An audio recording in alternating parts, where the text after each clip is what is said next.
Okay, my entry into this is going to be one, not so much clearly the historical period of where we, the pharaohs, because that's clear. We are the pharaohs. We are the Camites or the Egyptians, and that has been well covered. Can perhaps, Bobby, would you touch on that?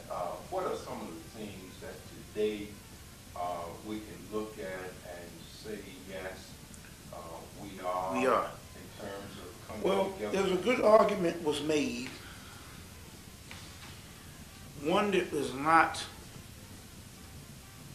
entered into the great Afrocentric movement, where we covered so much of this information. Because we didn't have this particular piece, which would have been Exhibit A, and not only that, it would have clarified some things. We know that we are the Egyptians or the Camites, but if you talk about documentation, unfortunately, this one single piece would have been something that would have been so awesome. At that particular time, 9, 10, 11, 12 years ago, 8 years ago, 7 years ago. But never late. We do have some document that I want to speak on that is profound. There's a guy, let's see, this guy's name is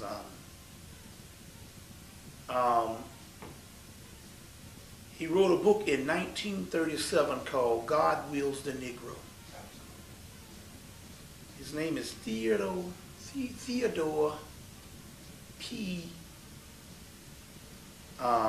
Theodore P. No, I have that. You want me to get it real quick? Yeah. I have that. Yeah, a copy of it. Looking at some of the evidence that we can put our hands on that can show us that we are really descendants of the ancient running Egyptians. Yes, document came out in 1939. A guy that went to the University of Chicago named Theodore P. Ford, PhD. Yep, Theodore P. Ford wrote a book called God Wills the Negro. And in that book, he gave a great synopsis of what went on in Kemet during the last invasion, which would be the Arab invasion of Kemet. And in so many words, what happened was a lot of people fled Kemet. The Egyptians fled and basically went en masse to West Africa. And in so many words, what the book is saying is that once the slave trade came years later, that the West Africans, in so many words, when the slave traders came, they allowed the slave traders to capture the Egyptians and the Camites because the Egyptians were homeless. They didn't have a home anymore. So let's just say that you are a leader or a king. Your loyalty and your responsibility is to the people in your tribe, your kingdom, or your nation. So since the Camites were no longer in power, didn't have a nation because it was overrun by the Arabs, they were looked on as homeless. And so some of the chiefs or the actual kings gave the Egyptians up as some of the first slaves because their loyalties was with the people that they had to rule over.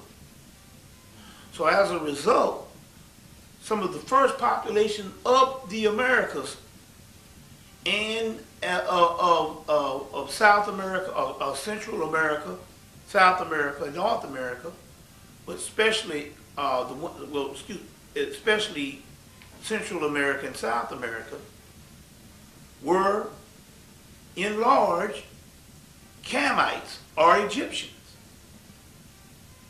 based on the people who gave them up said, you know, but they don't have anything to hide. These people are homeless. Or we're not really losing anything. These people are not a part of our nation and they're homeless. And these were very advanced people, people that had a certain air about them, that even if Theodore P. Ford said, it raised certain attitudes towards them as being people that were so advanced till other tribes or other nations got jealous of them and had no problem enslaving them or catching them and capturing them for the white slavers. So we're talking about perhaps 15 to 1800 years later. Yes. You know, somewhere from 13 Yes. to Exactly. 1800 years Exactly. later. How would they still be a homeless people?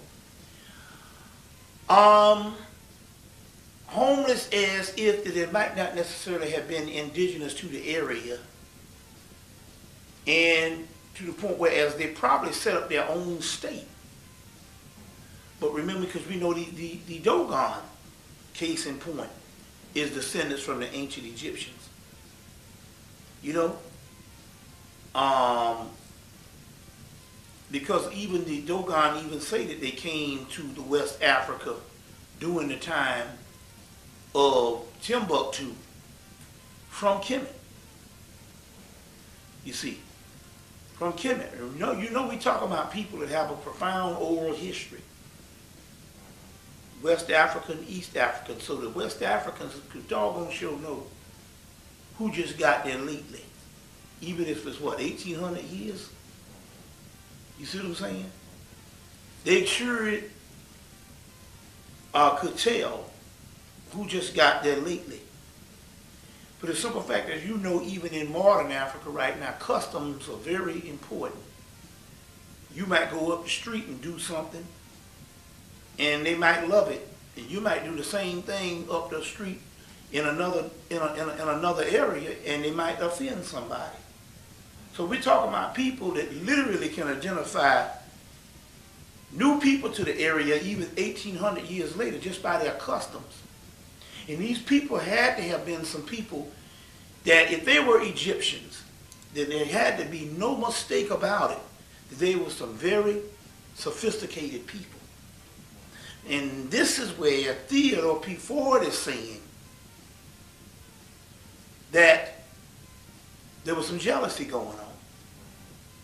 You see what I'm saying? I'm much inclined to believe him on this particular aspect. Number one, he went to the University of Chicago. He went at a time in the early ages of Egyptology, because even at the beginning of the 20th century, it went at a time of the early ages of Egyptology. We're talking about around the time that Rockefeller was pumping a whole lot of money up in there, who basically literally built the School of Egyptology with James Henry Breasted. So this person, by him being a person that is at the University of Chicago at a time when it was not... Actually, it was 1990. Yeah, 1919. University of Chicago at a time when, because the book came out in 1939, at a time when it wasn't even popular for blacks to even be in some type of program like that, because today it's still not popular. We have only a few people So therefore, he would probably be able to get a little more access to things back then than you can now, based on the political aspect of them, the Europeans, knowing that we're looking for our ancient history.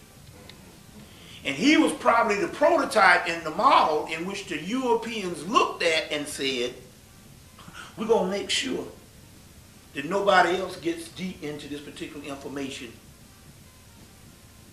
to write this type of book, because the government came in and confiscated the majority of the books of his book in 1939. This guy even went as far as to showing the black women in Chicago at the time that's not so much far removed from slavery. If you're talking 1919, we're not talking about a people that could be amalgamated in European features. We would even say that before 1950, there was probably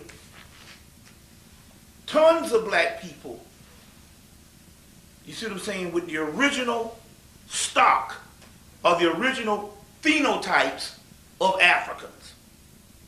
In the South. In the South and in Chicago, because you remember now Chicago is a great migration point from Mississippi and Alabama and Georgia. You see what I'm saying? New York is a great migration point, you see what I'm saying, from South Carolina, North Carolina, Virginia. So in Chicago, we still have these Southerners that is migrating into the North. In this migration period, although it was a great migration, it's probably started as early as the late 1800s. It probably wasn't a boom, but they've always had a migration pattern. And we got to also break this stuff down, that things happen that's spiritual. So we can't never rule out the possibility that everything has to be on a European left-brain scholarship in the way that things happen. Things happen spiritually. Now, in his book, he showed the phenotypes of Chicago women, black women from the South, put up against statues and drawings at the University of Chicago of the Pharaonic people. And it was an uncanny resemblance. You see what I'm saying? It was an uncanny resemblance. I mean, you know, there's no way that if they, let's put it this way, if we argue that these people had European mixture, they still wouldn't look like the Egyptians. And if they didn't have it, then where did they get these phenotypes from? They got it from ancient Kemet, because this means that we had a heavy Camite or Egyptian settlement in America. Give you some other history other than that one. And I try to, because history is always an ongoing process. I think whenever we say, no, this is absolutely, positively the way history is, history shows us different. Correct, yes. And it busts up our thesis. You see? Now, we know that these people, the Egyptians, had full access to the earth. We have maps that is drawn on the complete earth, of the complete earth. Thousands and thousands of years old. And there's only one way this could have happened. Number one, they got it from a concept of space, or they actually traveled the globe. Now, one of the other stories is coming that I got from Memphis, Tennessee. in 1993. Now, I don't let people tell me how scholarship is supposed to come to the conclusion of how scholarship is done. There is such thing as empirical evidence, case study, field work, and anthropological study, where you get certain things based on folklore, based on narratives of people in geographical locations just as authentic as you find in a rock or some type of artifact.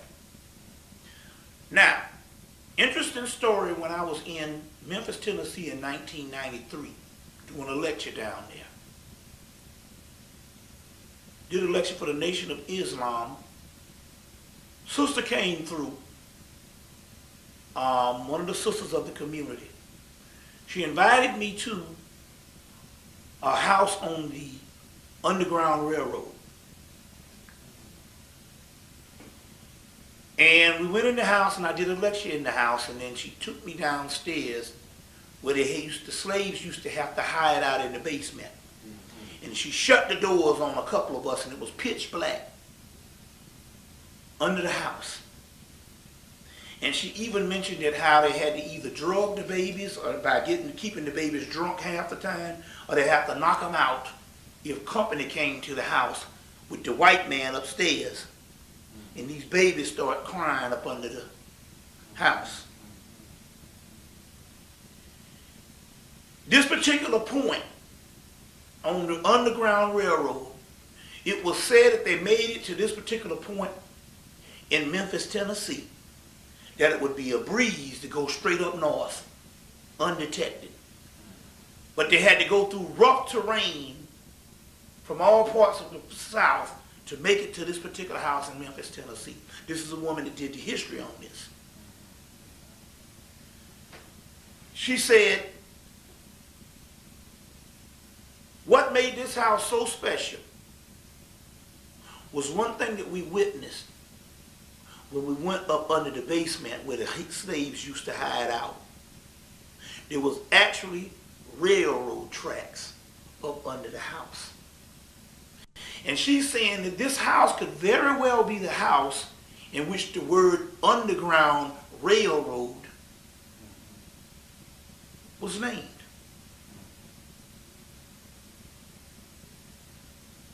Because there was railroad tracks under the house. We actually did see this. And we know the house was one of the last stops in Memphis, Tennessee, before you go on into freedom in the north, where the other safe passages. But if you got to that particular house, you pretty much could bet that it was going to be an easy ride. But she told me a curious story. A white person knew about her, knew that she had done a lot of work in the black community, and knew that she was about uncovering knowledge of her people. And she said somewhere in the late 80s or the early 90s, white guy was dying, and he called on her because he'd seen pictures. He always saw her popping up in the newspaper, uncovering this and uncovering that, and she had already done a whole lot of publicity and a whole lot of information on that Underground Railroad. So he called her that house. So he called her over, and apparently there was a little island in the river near Memphis, and the water subsided, and the island got bigger and bigger and bigger.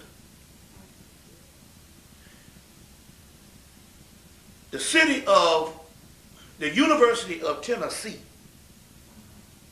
which got the big old glass pyramid down there. You've been down there and saw this thing? And in the statue of Ramesses, that the president of Hemmitt gave them a replica of Ramesses. They went and excavated the land, and they dug up a lot of ancient black bodies.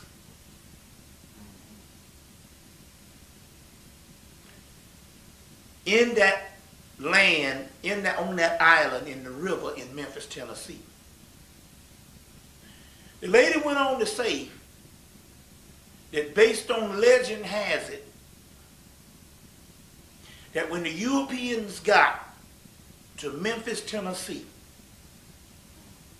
they didn't name Memphis, Tennessee based on their knowledge of Memphis, Egypt, or Memphis, Hemmitt, based on them being Masons or whatever. In this particular case, what happened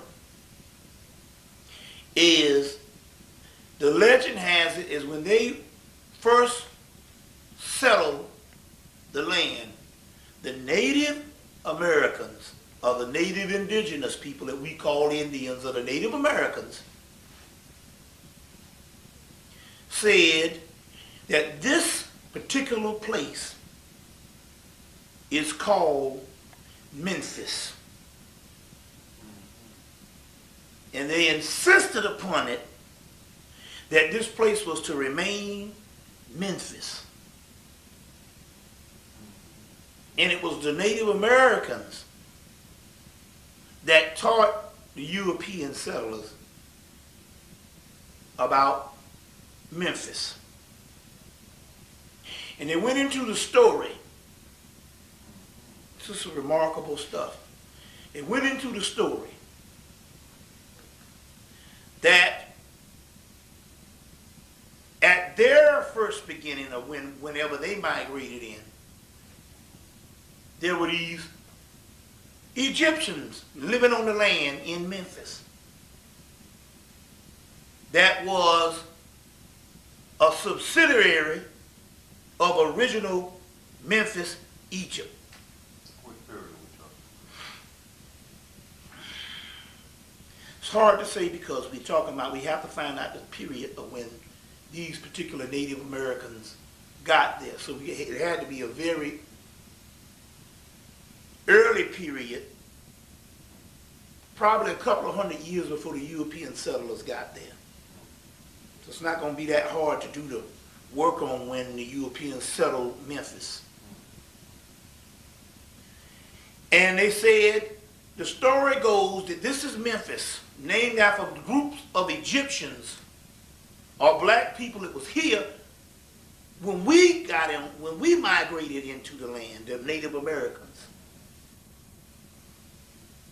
And the story goes that, as you know, in Africa and in Egypt, they didn't have a real jail system because certain things were taboo. So somebody says it's kind of hard to believe that death is taboo because we have so much people being murdered around us till it's a way of life, until it's kind of hard to perceive that death can be taboo. But if you just notice black people right in the 20th century, before the 1980s, we had several things in our community we just didn't do. You know, there's several things that was taboo, and we could go on and on list of things we just didn't do. For an example, let's even talk about killing. Now, John Henry Clark said that he believed that Malcolm X was murdered by a higher power as far as the United States government, because you have to study black people's killing style. He said a black person will never go stand over somebody and empty the gun in them, not unless they was ordered specifically to do that. We usually just kill because we get probably mad and out of our mind.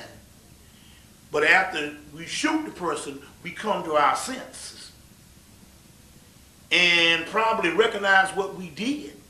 But we wouldn't violently stand over a person with the purpose of emptying the guns in the chest. That's just not our killing style. And we talk about if we got killing patterns, we could take the killing patterns from just the 20th century when we fell into this foolishness of murder. We just didn't do certain things. You see what I'm saying? This might be a little raunchy for some people, but I remember late as the 1980s and as late as the early 80s and the mid 70s, where it was taboo for a black man to even admit that he had oral sex. You just didn't do it. You see, even Richard Pryor commented on it on one of his tapes. You know, black man don't never admit that he ate something. You see what I'm saying? So we know that there's several taboos that we just didn't do. You see what I'm saying? There's several things that we see white children would do that we wouldn't dare do in front of our parents. That's true. You see what I'm saying? In front of our parents. Now, going back to this, because we didn't have a jail system, some of the penalties were, because it wasn't probably some real vicious things, but if you did some stuff that was just taboo or unforgivable at that particular point, you just were allowed to leave the community. And that was enough punishment to be uprooted from your original dwelling place or habitat, which, because culture was everything, but outside of culture, you were nothing. So it would be taboo, or it would be just as much psychological punishment to be banished from a society. Well, the legend has it is that there was a new state set up in the Americas for people who, number one, were banished from the societies, and they would settle in remote places. Well, the legend has it that one of the places was Memphis, Egypt. First, it was a settlement for people who were banished from the societies, and later on, based on visitation and trade with these particular people, it later on became a province of ancient Hemmitt, and was named Memphis. This is the information that the sister gave based on the legends of the Native Americans. You see what I'm saying? Now, there's all kind of Masonic history the European is hiding. In Richard Noon's book, Ice the Ultimate Disaster, 5/5/2000, Ice the Ultimate Disaster, he quotes several Masonic organizations that had held on certain information that is also quoting the early white settlers, here again, in America, when he said that when the white settlers settled Maine, the state of Maine, they found Egyptians or Canaanites reading, writing, and speaking hieroglyphics in that area. As well as to go on to say that in the early 1800s in Oklahoma, they found a stela or a stone tablet, a writer of Akhenaten. Long before Akhenaten's hymns, long before they even knew who Akhenaten was, long before they even excavated Tel al-Amarna. Because, you know, he was the heretic king stricken from the monuments. But they found stelas, or these stone plates, in Oklahoma long before they even knew who Akhenaten was.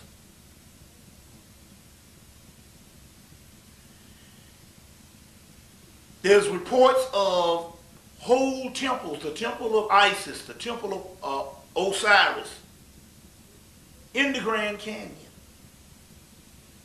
Now all of a sudden, mysteriously, you can't go to certain parts. Just as that book what's called God Rules the Negro. Why, if it's false, why would the government bother to come in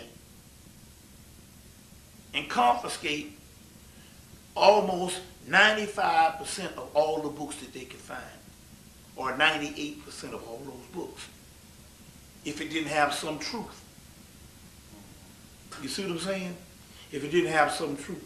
So you hear these Moorish organizations saying that there was Egyptians and ancient people over here long before the slaves got here.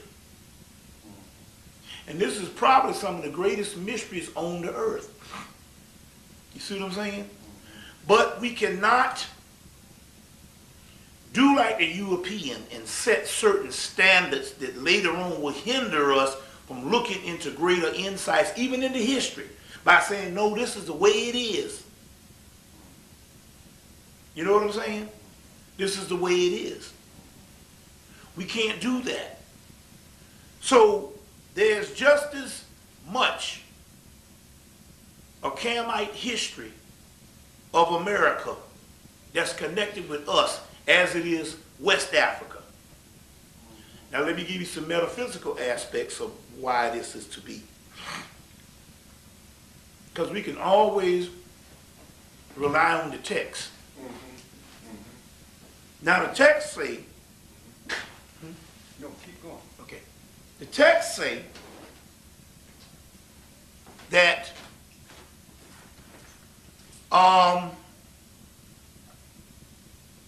a great text that says, and this is the Hebrew one, and the Egyptian ones, out of Egypt I will call my son. Yes. All black people know that text. That text. Out of Egypt I will call my son. Yeah. Now to break this down. Ethiopia shall stretch forth her hand to God. Yeah, Ethiopia will stretch forth her hand to God. Okay. Or you also hear of the Son of Man being in the West. That's also in the Bible, you know. Well, let me give you some deeper insights into this. Okay. The esoteric tradition, which is your metaphysical tradition of the Old Testament, would be your Kabbalah. All right. Now, the Kabbalah states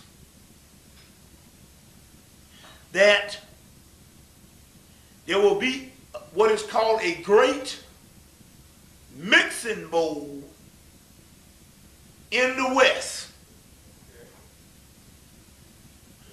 The great mixture of souls in the West. And what it means is this, also to give you another one. The Hermetic text that I often quote from say that there will be a land that will be in the West or at the ends of the earth that all types of race would come to and dwell in that land. But there will be an extremity or a appendage or a extract of ancient Hemmitt that will be in that land also. There will be some Egyptians that will be in that land also. And those Egyptians will establish Mayat. Okay, all right. So we have texts. See, if we're talking about several ways we want to look at,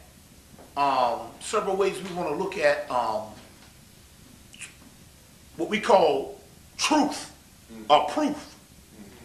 Well, we just go and see what the records with the Egyptians said. There's even been translations of the word Osiris or Osar that meant the West. It means the West. I'm not familiar with that, Bobby. Yes. It meant the West. It might be, if I'm not mistaken, in this book, Egyptian Book of the Dead, Going Forth, the book of Going Forth by Day, translated by Raymond Faulkner. This particular book, that, if I'm not mistaken, I've even found references to it in this particular book about the West being named after Osiris. So it's talking about a Western body of Egyptians that is extracted from the mainland, torn apart, and scattered throughout the land, and then put back together in the West by our set, Isis. But there's a form of Isis called the winged Isis, which is Mayat. You see? Which is Mayat. Now let me give you a greater scientific terminology of what the great mixing bowl in the West is.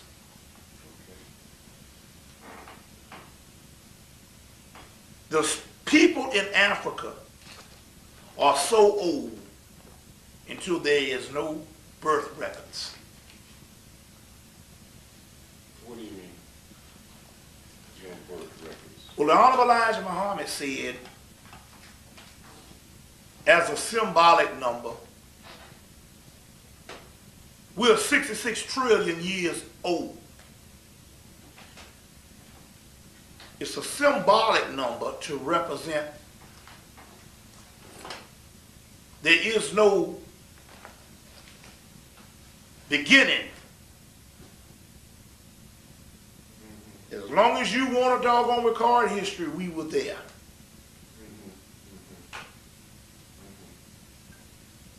Now,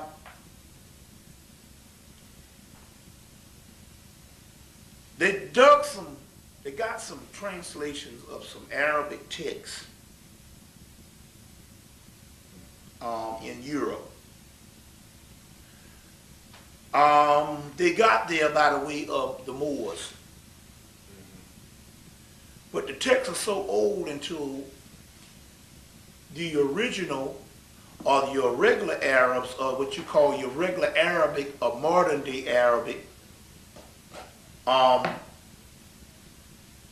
is different from it. It means that this came from an older people and an older dialect and older linguistics of this Arabic. In order for them to translate it, they had to go and search the land in remote parts of Arabia to find people of the Cushite Arab, which was the original people who settled that land before the Indo-European came in and mixed with all different types of race. They had Cushite Arabs, which were Ethiopians. Yeah, but isn't Arab a recent? Well, I'm not talking about the recent thing that we call Arab. I'm just talking about Arabians. Okay. All See, right. there's Arabia land existed before the modern day person we call an Arab. All right. But So they Cushite weren't called Arabs. No, they would call Arabs. We just talk about Cushite Arabia. Okay, right. So we leave the word Arab off. Leave the word Arab out, and we're only using the word Arabia as a geographical location. Okay. All right. We got it. So we're just talking about northeast Kush. Yeah. You see? Right. And for the lack of a better word, Cushite Arabians. Okay. Which in some historical aspects, including Sheikh Anta Diop, had even recognized Muhammad's, if there was a person, father, as being one of these Cushite Arabians, or these people of Cush.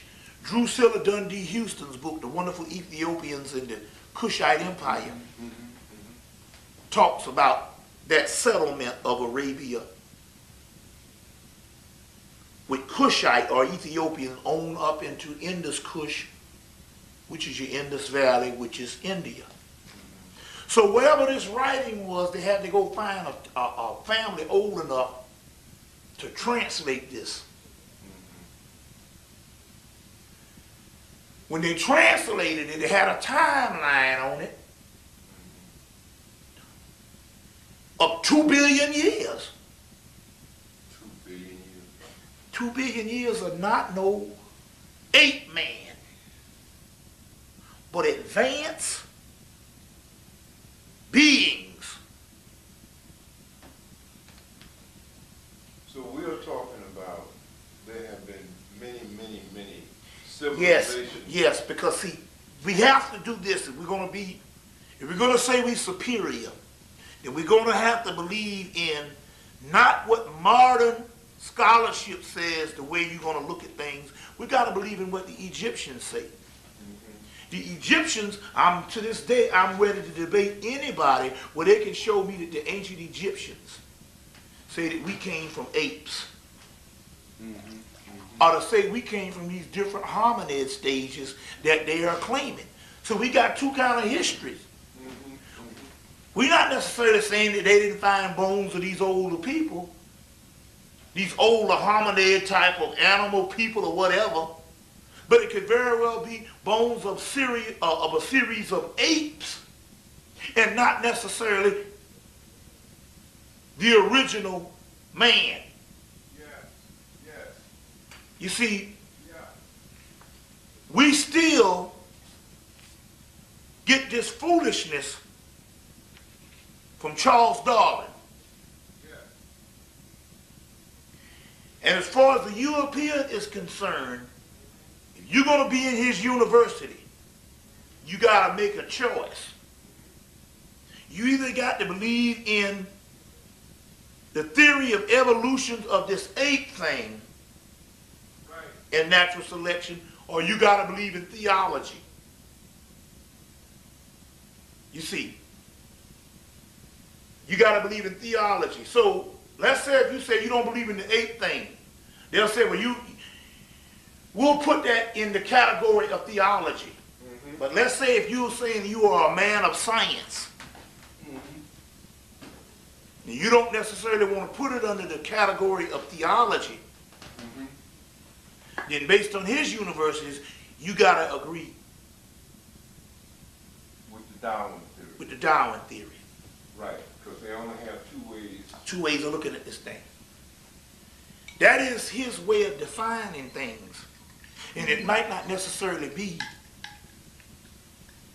well, it's not the way that the original man looks at things.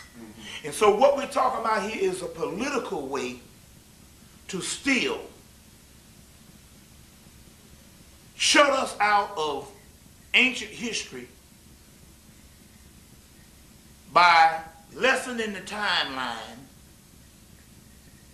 so that somehow he can fit his way as being the ancient man or not far removed from the ancient man. You see what I'm saying? I want you to hold this thought for a minute. What we're saying here is we're going to have to say if we are the greatest people that ever graced this planet, and if we are so advanced as Egyptians, then we're going to have to believe in what the Egyptians say, what the ancient Africans say. And there's a saying, Alvin Boyd Kuhn, in his book, Who is This King of Glory, and the book Lost Light,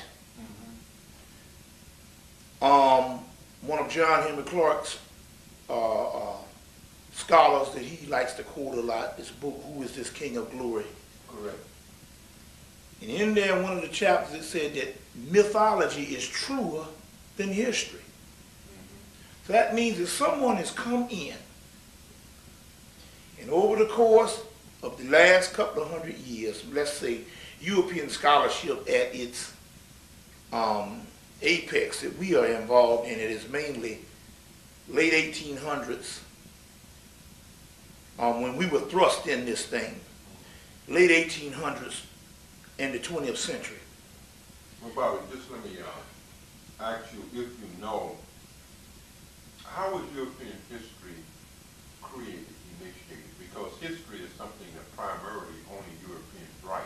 Yeah, okay, well let me... And when did they base it on? Okay, well I'll answer that one by giving you this particular information. Mainly in this 20th century, they have convinced the world that mythology is some type of secondary, primitive, pseudo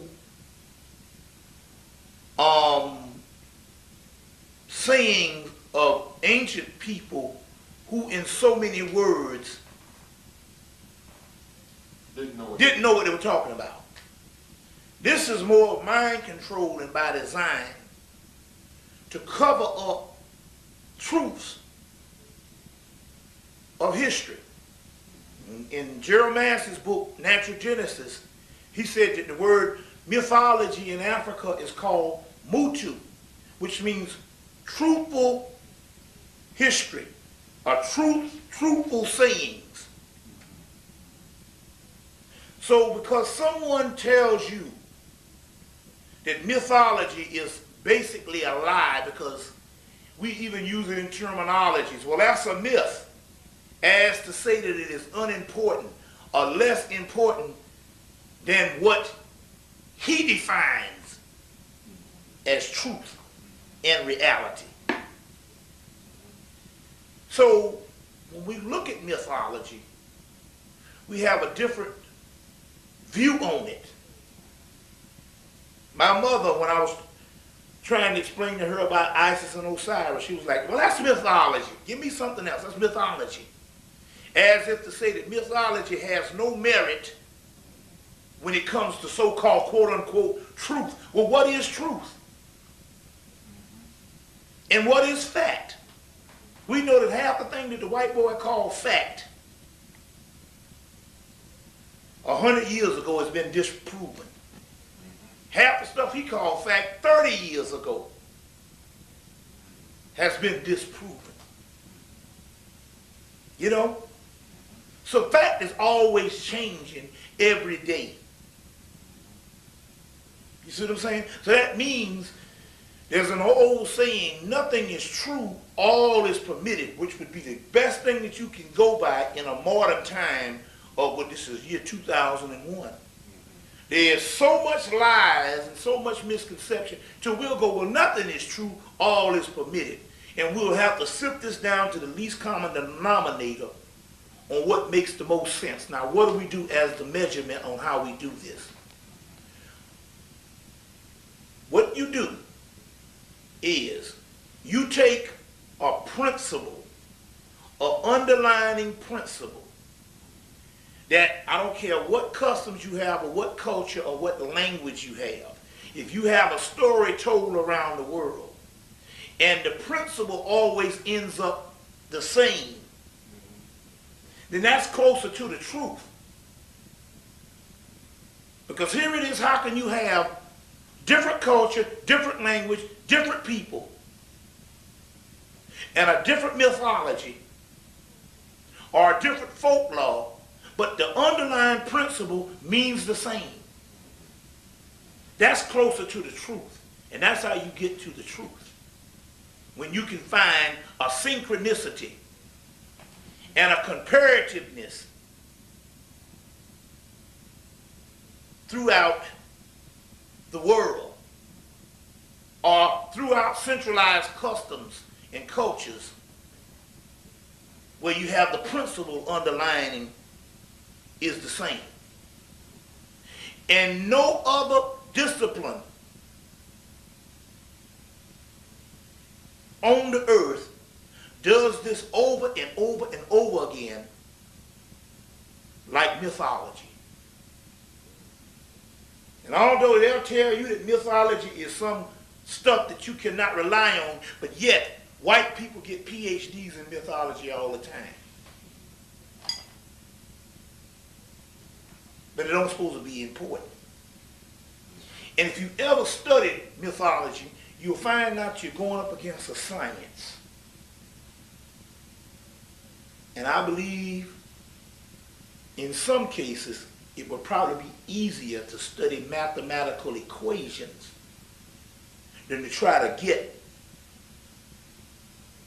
a greater understanding and grasp this mythology. The woman Wendy O'Flaherty of the University of Chicago said, I have translated texts 30 years ago in the early 70s, or in the late 60s, early 70s. And now I'm in the 90s, late 90s, and I'm translating the same text and I get something totally, completely different. So it means that these particular mythology can meet the level of consciousness based on where your consciousness is. So it's multidimensional, which makes for a greater science of understanding if we didn't have somebody brainwashing us, telling us, no, it's about the way I say you got to look at reality. You understand where I'm coming from here? Now, going back to the ancient Egyptians or the ancient Africans as proof, we don't have us coming from no apes in the mythology. But here's the scientific department saying, well, we got all these hominid stages. We got proof, we got all these bones. And we don't necessarily say that these bones don't exist, because clearly they do. What we're saying is the black man didn't come up out of it. It could very well be different hominid stages of apes that is something totally different than man. But only because the European, based on the Darwin's theory, who was a part of a secret society that wanted to cover up ancient history of black people being on the earth so old, until when you look at it this way, white people don't even supposed to even be important in the scheme of things based on our age. So that's a very tricky thing. Here you are ruling the world. And if you're going to tell the truth that the black man has been here for millions of years or billions of years ruling on a high level of intellect, a high level of sophistication, and a high level of technology, but yet you're the new ruler of the world, and this stuff gets out and it is commonplace that we are these type of people, that means in actuality you would give the people another world view of who these people really are. Well, obviously they got to be a great people because they've been around for millions of years. So what better way, if you're going to rule people or colonize a people, is you got to wipe out that history. And in order to make it authentic, so that you can say that I'm a central player in this game of life or history, tell them we all come from apes and shorten the timeline to a couple of thousand years. And therefore, white people can justify being around just as long as we were by saying that in actuality, what the Egyptians say, that when man first hit the earth, he wasn't no ape. We were always here. Right here in this Book of the Dead, right here, they say the great ones. And some say the great old ones. And we don't have any text. So who am I going to believe? See, this argument now, even against anybody, and I don't care how great a scholar you are, this argument is futile, not unless you can tell me or find ancient pharaonic, ancient African records where they see in their narratives, which is called mythology, that We came from apes. Until I get it, I'm not going for the bull. But then again, on the other hand, we have to also look and say, at this particular time, we got to even look and find out when we define things, is it the white man's definition that we are defining things by as the yardstick where we measure? Or is it our definition? You say, well, how do we know what our definitions are? Because we left enough records behind. Yeah, there's been thousands of records that's been destroyed, but we got enough access to the records behind. If we would just study the ancient mythology to get closer to the truth. And all of that ancient mythology says that we have been on the earth for millions of years. And so this argument, I'm just as much as legitimate for looking in Egyptian texts and finding us being here for a considerable amount of years and not finding us coming from apes as some fool agreeing to something that some white university standard says is the law of the land. Bobby, this is very interesting insight. Now, who is I mean, if the black man has been here for millions, right, and the European, where did he come from, and when did he get here? What's his history? If we've been here for millions of years and then mutate into a Caucasian, right, and the Caucasian shows up, 2,000 or 3,000 years ago, let's say 5,000 or 6,000 years ago, 10,000 or 11,000 years ago, how did he arrive? What is he? Well, based on the text, this mutation or this particular climate adaptability that so many black scholars go by is only a theory. We don't have any records on that, but we do have records. One very important one, and it is not anything that's Christian in origin. There's a text called the Apocryphon of John, coming out of the book called the Nag Hammadi or Nag Hammadi Library. Dug up in 1945 in Nag Hammadi, Egypt. And these ancient texts that somehow didn't get translated into English until 1977. But in these texts, especially that Apocryphon of John, they clearly state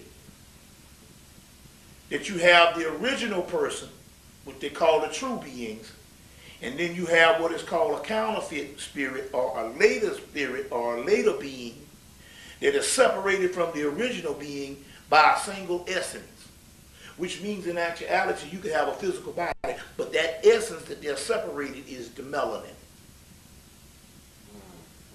So now all of a sudden, I don't want to hear a theory when we have texts like this showing up. You see, in text at the Ramesses V tomb of Temple of Abydos in the Holy Land, where they say that the Egyptians and the West Africans created the white man. Now wait a minute, you said there's a text at Abydos? Yeah, Temple of Ramesses V, Biblim El Manuk. Decoded, you can find it documented in Jeromancer's Book of the Beginnings, Volume 1, page 27. And you can also get a fuller story of it in Sheikh Anta Diop's book, Ancient African Civilization, Myth, or Reality, which, the African origins of civilization, myth, or reality, where he talks about the Tamahu, which means the Tamahu But he omits that part when Jeromancy's Book of the Beginnings, Volume 1, page 27, said that the word Tamahu means, Tama meaning a created, and Hu meaning white, light, and bright. Thus, Tamahu means the created white people. And it goes on at the end of the text, coming from Biblium El Manuk, or on the walls of the tombs of Ramesses V, where they say the Ruti, which is supposed to be your East African, and your Suti, which is supposed to be your West African, created the Tamahu. Now, if you want me, I'll go get you Book of the Beginning, Jeromancy, Volume 1, and you can point it out. Yeah. I can also get you Shakespeare's book. Just get that one, the Volume 1. Okay, I think it's in there. Yes. All right, let's hold that up there. Hold the Book of Beginnings round so I can see what we're dealing with. And that's by Jeromancy? Yep. Yes. Now, okay, turn to that. That's Volume 1? Volume 1, page 27, Exhibit A. All right. We'll identify where it's coming from and what it is talking about. The Egyptians identified themselves on the monuments as the R-U-T, root. A pictorial representation found in the tomb of Seti I. There are 4 races of people arranged in groups of 4 men each. These are the Neshi, or the Nashi, which means Negroes, Hemu, which means light brown hue with blue eyes and their hair in a bag. So that would be more of a mixture of a mulatto. The Tamahu, who are fair as Europeans, and the Rut, who are Egyptians. These typical groups, not meant merely for conquered races as may be gathered from signification of their names. The Tamahu are light-complected people. The Egyptian word Tama means people and created. Hu means white, light, and ivory. Tamahu are the created white people. You got it in black and white right there. The Ne is black. The Na means black ink. Ne means blackbird. Shu means person of birth. Nashu, which means black born, or in Egyptian phrase, the black born from the egg, Shu. Him means rudder to paddle. Fish means hemi, paddle, fish. Hemi to steer. The Hemu is indicated as sailors or seafarers of the people of the Isles. That might be a form of your Phoenicians later on. The Isles of the Gentiles, it might be rendered in Egyptians by the Isles of the Anu, or Amu, or Hemu. Now, to cut to the chase, the Egyptians were the true root ones of primordial people who first took conscious hold of the earth, retained a knowledge of the fact, and retained the knowledge of the fact that they was the first people to be on the damn earth. The land is the footstool. The land of Egypt, is the footstool root, or root. The people were the feet, root, on which the human being first arose erect to attain full stature. Identically, However, when we learn that the Egyptians recognized the black race to be the first created men,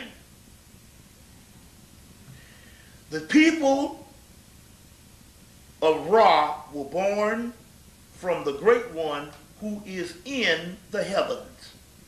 The root are born of his eye, and in the persons of superior men. Now this is the key. He also created the Amu and the Tamu as he has confronted himself with the multitudes who came from him in the shape of Negroes, by which expressly and said, Horus is created him, and he defends their souls.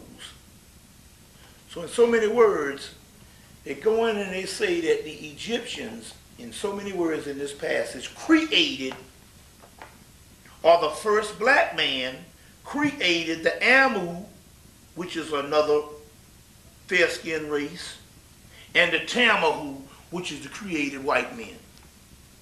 This is all coming from the temple of Seti I at Abydos, the first Holy Land. So now we have a page of history that don't suggest no ape man. This is what the Egyptians are saying, and they say they call them the created white people. You see? Diop in his book, it's not Pre-Colonial Black Africa, it's the other one, Egyptian Origins of, African Origins of Civilization, Myth, and Reality. In that book, he goes all into the Tamahu, but he omits this page where it says they are the created white people. You see what I'm saying? So we have counter history that suggests other than this ape thing. We can prove this over and over through mythology. Okay, so the white race being a created race. Then how do we sync their history up with being a created people and then overpowering the people who were knowledgeable enough and powerful enough to create them? My take on it, based on the mythology again, is it didn't really overpower them.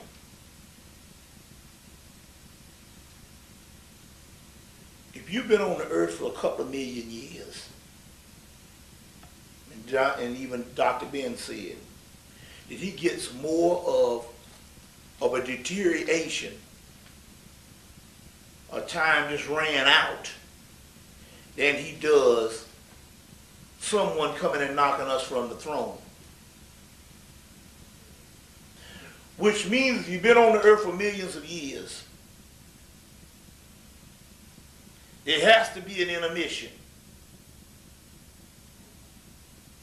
We were weak from our infrastructure of being here thousands and thousands and millions of years.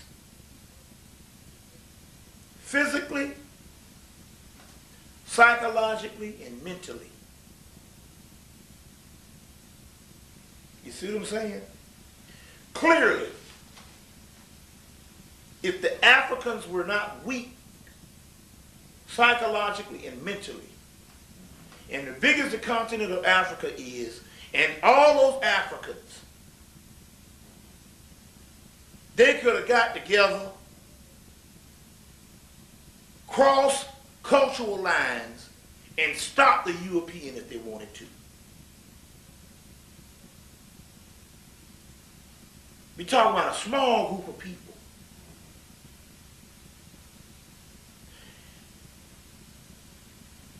Here's the people that we say are so spiritually in tune. Why is it that they couldn't communicate with each other? We're talking about mass amount of black Africans in numbers. that couldn't stop this thing. But in so many words, what we have is some type of catatonic state where these people were so old into the concept of even securing themselves based on a defense system didn't even register.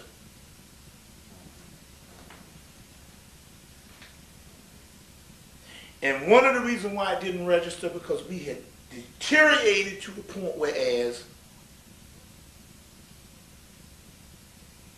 we didn't look at each other in unity when it comes to color.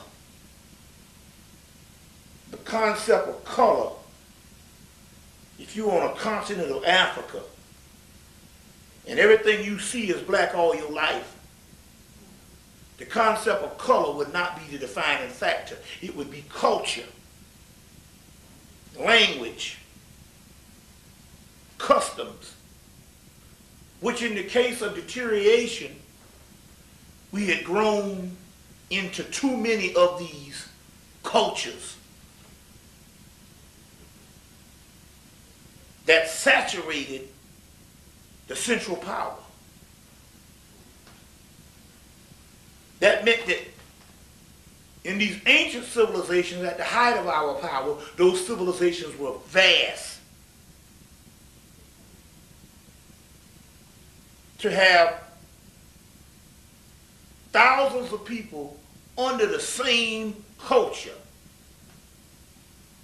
As time went on, these civilizations started deteriorating, which creates smaller civilizations on down to tribes. So therefore, the smaller the civilization gets, the weaker it gets, because they don't have the central power of mass number under the organized culture.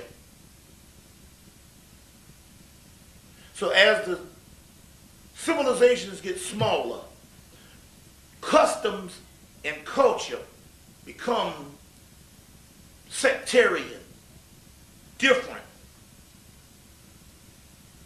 multiple. The ways of communication breaks down. So when the outside invader comes in, there's no such thing as a central organization where you can even communicate on a mass level for a great defense system. Meanwhile, he comes in and pits these people against each other because these people have deteriorated enough down to really think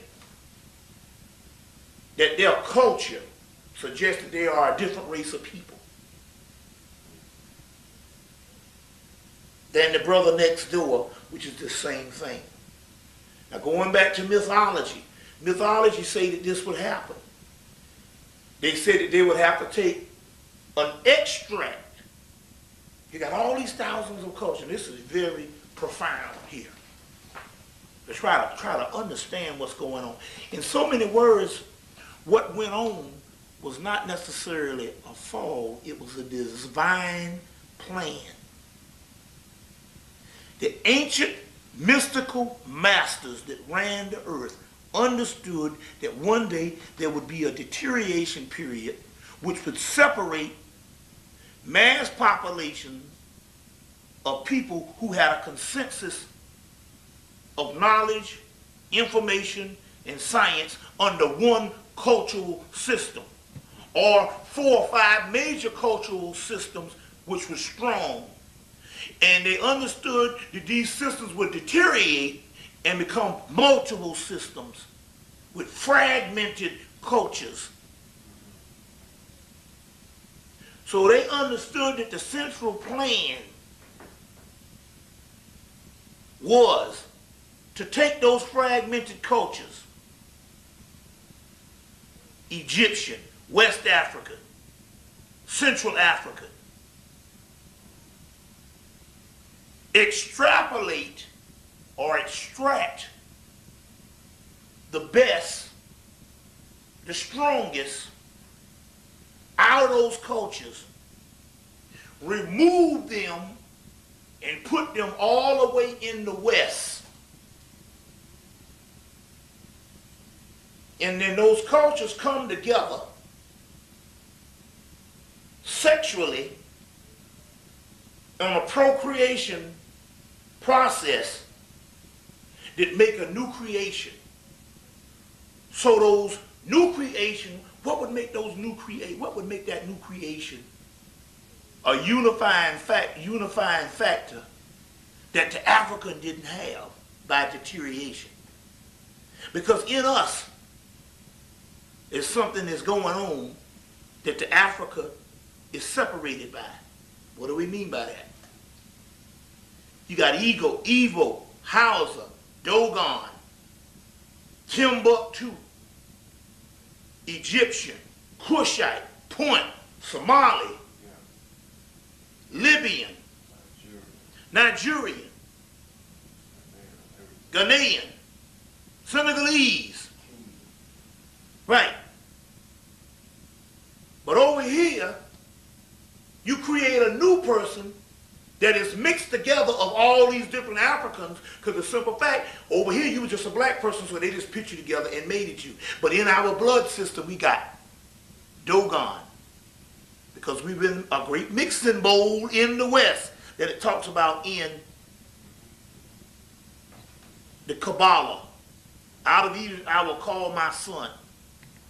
These houses will come back into covenant, God's covenant, which is the tribes of Israel, Isis, Ra, and Elohim, which is Horus, being reunited. And when they come back together, in our blood, we will have Egyptian, Dogon, Hausa, Nigerian, ancient Yoruba, ancient Bambara, you know what I'm saying, the Fawn, the Dahomey, all in the central blood system, which is a reunited Africa of the ancient world, in the new people, because we are a mixture. Whereas the other Africa had broken apart and made other cultures. In us, we represent the uniting, the solidarity, and the merging back into those ancient cultures, which is called the smooth ashlar, or the crown jewel of the finishing product. The ancient mystical Africans, recorded in the doggone mythology, we got so much of it, understood this. And that would become the body of Osiris, connected back together. You see? So here's a whole nother form of history that is told in various forms of mythology. The scattered tribes of Israel,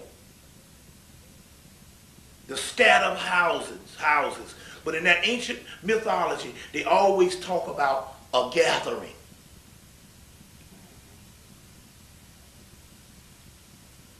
So right in this judgment scene, in the book of Coming Forth by Day, to look at this on another level, you got these different netters, which represents different energies, different aspects of the planet Earth, all assembled, all going through a filtering process of the weighing of the heart and the balancing of the scale, which in turn is the finished product again of Osiris on the throne. So this picture of Osiris, or Osir, these netters, or these particular entities you see here, these gods, these netters, these judgments, are nothing but components inside of this one God. So all of these is in him.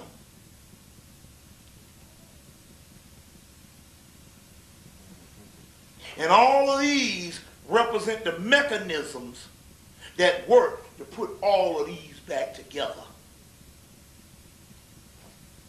Now it's interesting, you're saying these represent the mechanisms.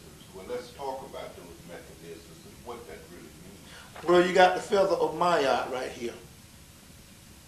Now let's go into ancient esoteric information. Mayat also is this balance in scales. The royal art of ancient Kemet or ancient Egypt is the mystical art called alchemy, which is the study of melanin in so many words.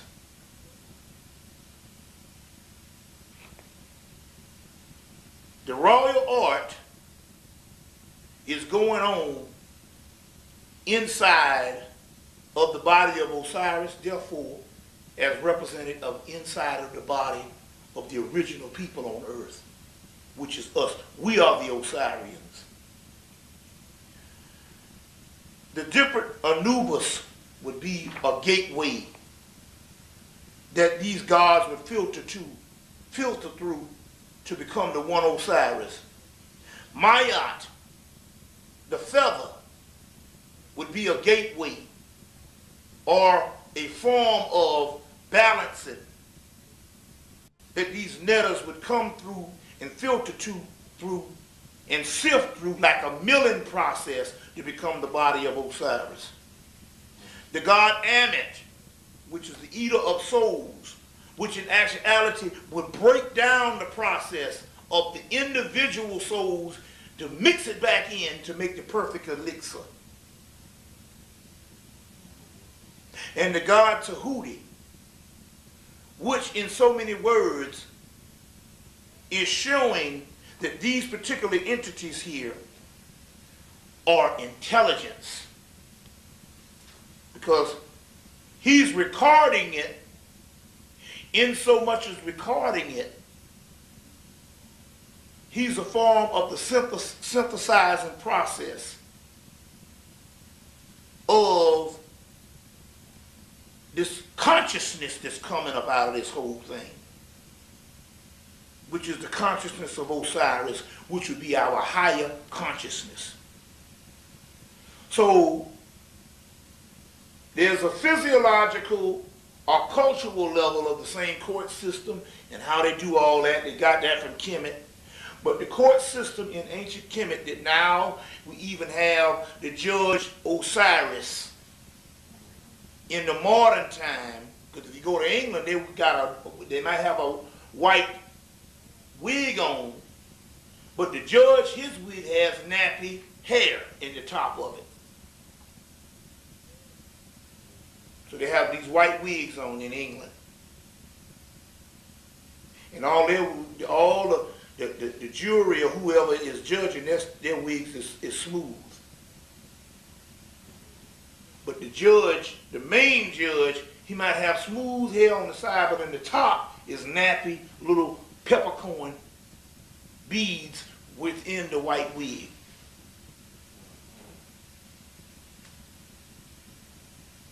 So we have a prototype of ancient Kemet being copied by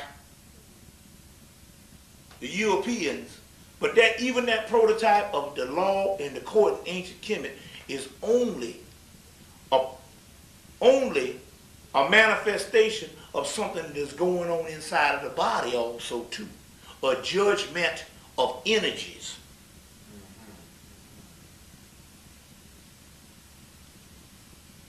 What do you mean? A judgment of energies. Judging, in so many words, it just means balancing out. balancing out, bringing two forces together and balancing them. In our body, the central staff that balances out all of these latent energies in our body that we call our spiritual self or our soul, has one central balancing system that shoots up the spine, which is called a Kundalini force, which is represented in ancient cultures as the staff of Tahuti, the staff of Moses.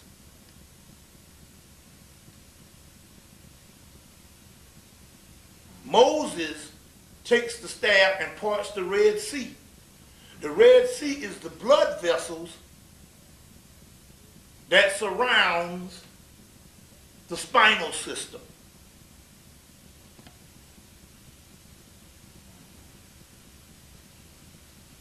You see, it's 32 vertebrae in the spine,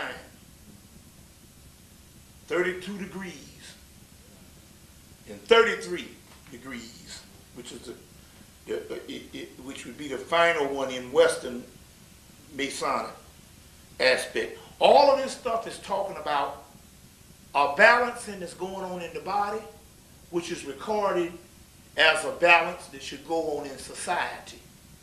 As within, so without. As above, so below. That's what balance is. You see. While we're on this, Bobby, I think it's a good place to segue into looking at the spiritual essence of Kemetic Egypt and how that was reflected in everyday life, in social life, in values, in morality, in the ability to accomplish the things like building pyramids. And what did they represent? Okay. And then we're going to go into that in a few seconds. Aspect of ancient Kemet, we must understand what did they know about their remote history, and what about that remote history that they knew about that would give them the insight in the spirituality to produce a practice and produce various ways of spirituality and scientific ways of looking at things, a research in trying to find out what is needed to be done to get to a higher spiritual level. What was it in their remote past, that brought them to these conclusions? Apparently, these are the most illumined people on earth. And they were the most illumined people on earth because they knew something generally about where they came from and how they got to where they were and basically where they were going. And all the stuff in between is the process and the steps that they took to ensure themselves the final solution. So in order to understand that, we must understand the beginning. The Egyptian beginning or the Kamite beginning, in so many words, to cut through all of the different aspects of ideology, in so many words, they understood that there used to be another primordial entity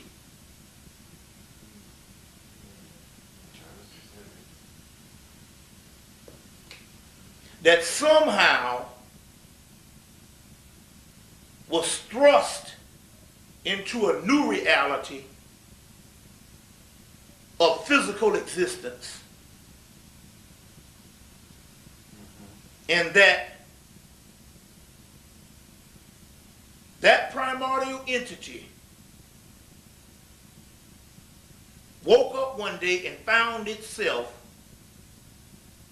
to be human and having a human experience in a new situation that is totally different than the prior situation of the divine, and to put it in so many words, the prior situation of being gods, omnipotent beings. That's a hell of a information and a blueprint to start off with that would make you superior in a sense that you know that you were these advanced beings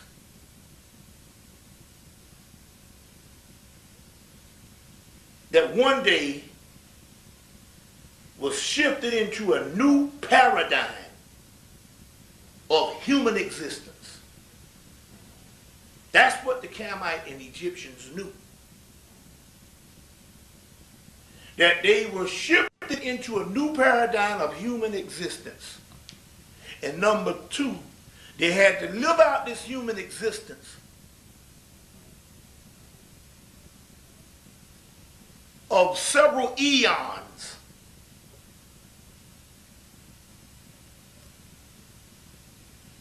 Only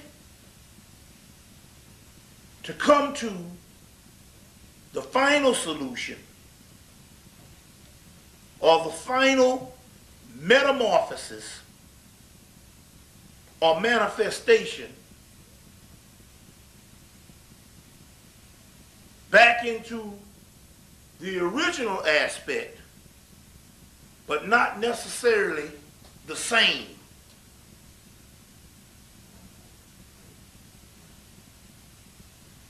It's the concept of a caterpillar going into a cocoon and becoming a butterfly. The caterpillar was the original larva of creation.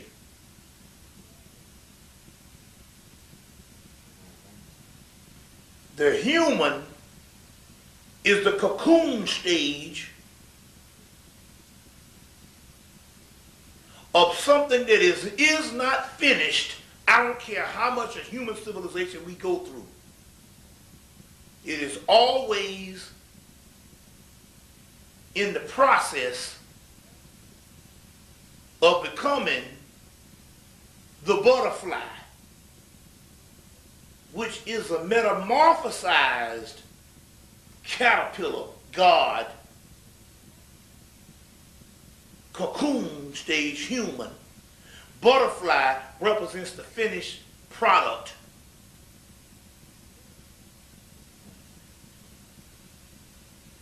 In Egypt, you always saw this scarab. Let me see if I got my ring. This scarab.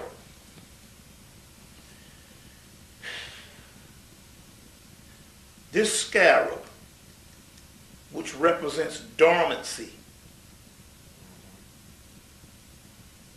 will one day grow into the winged beetle Kephra.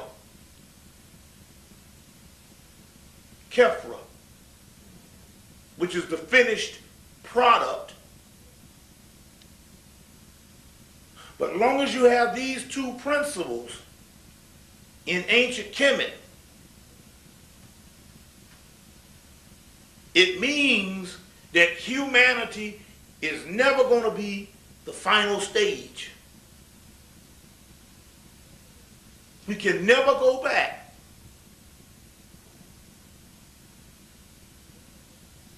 to kindergarten, no matter how advanced we thought it was. We have to become something new. This is the fundamental and central to all world mythology and all world religions. In Christianity, we call it the Christ.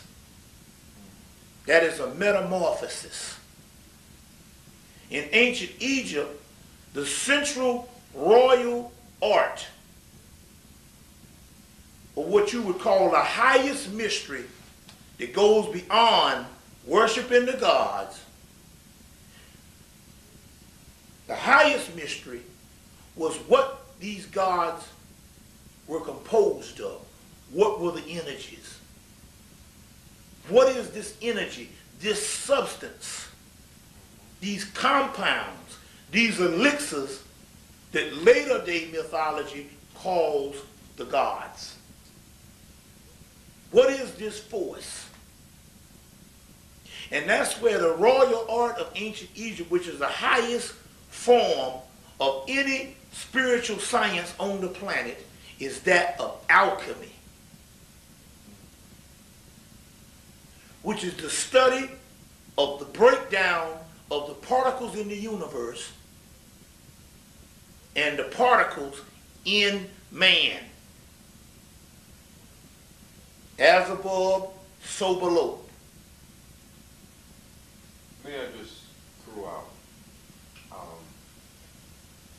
to interject in this. If we look at the earth is always traveling through space. We are not today when we were yesterday. Right. We are, in effect, millions of miles Right. from the point today that we were yesterday. Right. And we are breathing air, which is the breath of life, and living and blowing through us the water, the earth, the sun, which are things that are part of us, which is alive. Without it, we ain't nothing.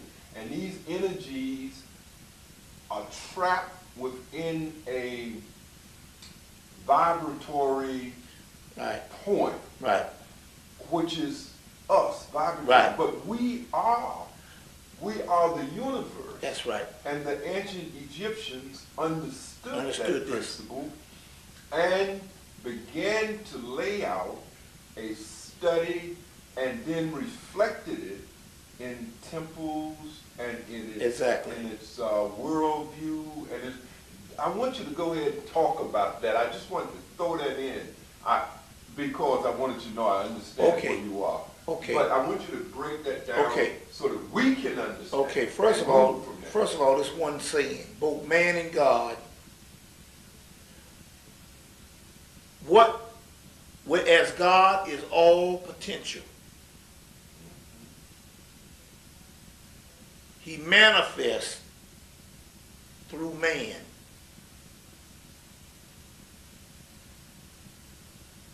He is all potential, but man is the perfecting agent of the energy of God. God, or the great goddess, is simply called nothingness, but it is from the nothingness that you get the absolute. If I want to hit you up against the head with a rock, I damn sure can't get it if the rock is a mountain. That means I got to break a smaller piece off to be affected. We are the smaller piece. So in so many words, we are the perfecting agent, because we can synthesize that which is mass and cannot know itself only through breaking itself down. The Egyptian temples were astronomical temples, but they were also physiological temples in the aspect that they were built like humans. Clearly you got this in R.E. Swallow and Lubbock's Temple in Man. The same breakdown of the human body is the same building structure of ancient Egyptian temples. Going from the lowest level of when you first walk into the door to the sanctum sanctorium when you finish, where it's only the high priest can go in that particular area, which represents highest form of consciousness. So every aspect of the priest that was a part of that building complex, let's take the Temple of Karnak, which is 80,000 students at one time. Those 80,000 students at one time, on a microcosmic level, would be 80,000 cells in the body, all striving to learn and to be unified in a force field, which would be completed as the high priest, which would be all consciousness. So everything works in the universe, works the same way in the everyday life. Meanwhile, in order for the high priest to function as an advanced body of effective brotherhood and sageship, there has to be a vast amount of learning. Man, know thyself. Is this, can you point out any temple that man know thyself is written on that I may see it? We know what it is. This is amazing because about 10 years ago, I didn't know what temple it was, and I think it might be the Temple of Karnak. I know it's written on the colonnades. The colonnades that's what you see when you go to France and you see the Champs-Élysées. The two structures, it's like a big doorway. They stood in front of all the temples. Before you walk through the colonnade, then you go down the Hall of Sphinx into the temple, that colonnade. Yes. On one of the colonnades, and I believe it's the Temple of Karnak, and it might not even be standing now. But it might be. Man, know thyself is on it. Don't quote me on this, but we know. But I believe it was found on a colonnade. You see. I want to go back to the temples, and you said that the temples reflected the body of man. Yeah. Can you be more precise and illuminate on that?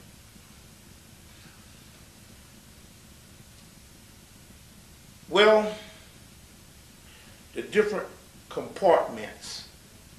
Now let's take the Temple of Karnak. They got these columns in the Temple of Karnak. One is called a hypostyle hall, these different columns.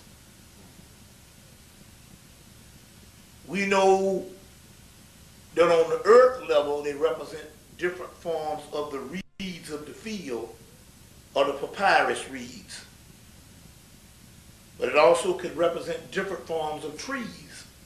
That's why they're not necessarily, one would be this high, one would be this high, and they won't be in the same proportion to each other.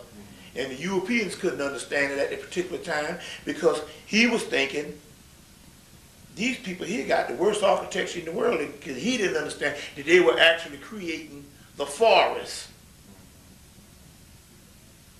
So that's one level. The other level of those columns also represented different structures in the body.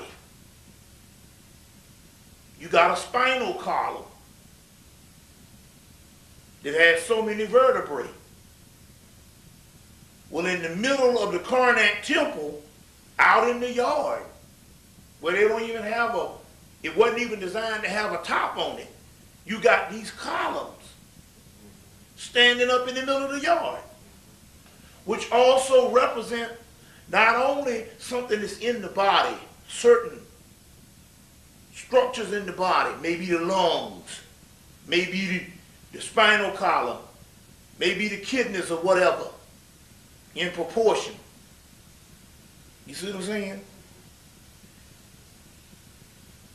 They not only represented the forces in the body, but they could have represented something physiological. You know? We don't have vast representations of these temples left anymore. But R.A. Schwaller de Lubitz, who spent 15 years at the temple of Luxor alone, proved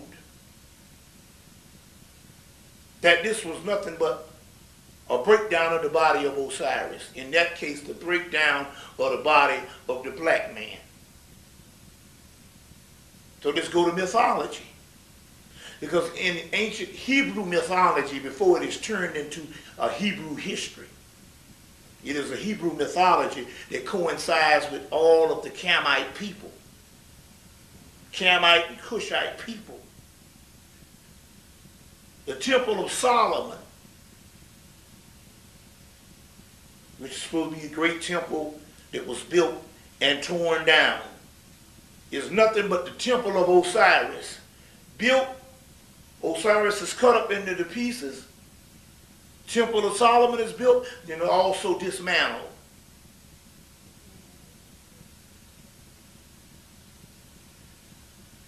Temple of Solomon, Sol, which means sun, Amen, which means hidden. Hidden sun, Amen Ra, Solomon. But if it's the hidden sun, what it is hidden into? It's hidden into the temple. The temple is what? The body. And oh, here I am black and comely, the black body.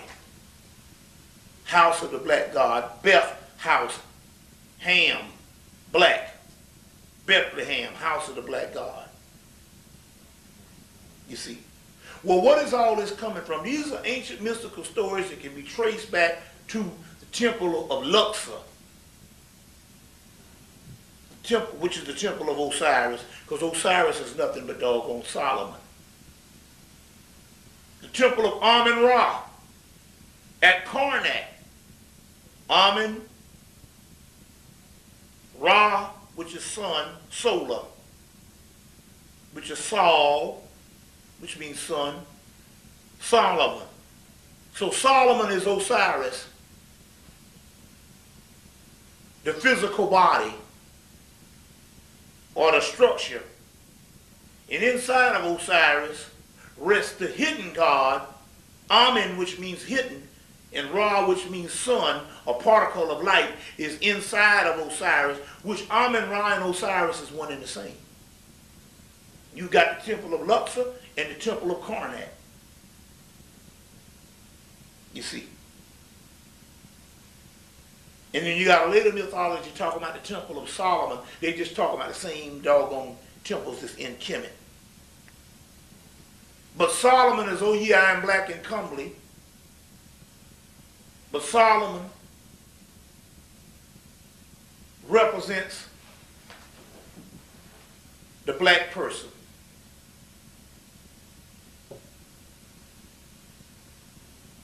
You see, King Solomon. The word king, we can even be found in we don't want to use the word Babylonia, but for the lack of a better word, we'll talk about northeast Kemet.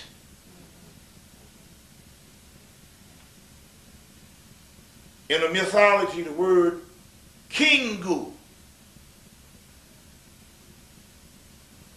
which means a substance inside of the blood.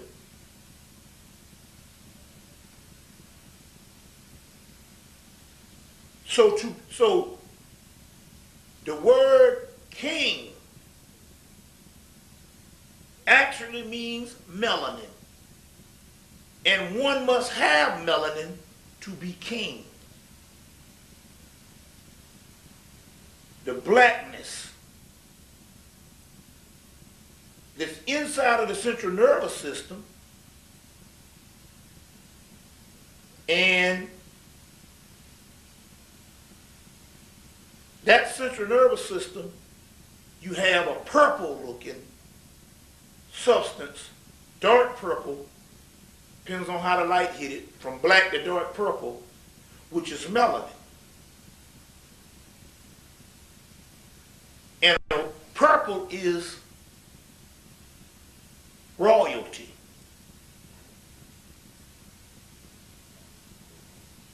You see.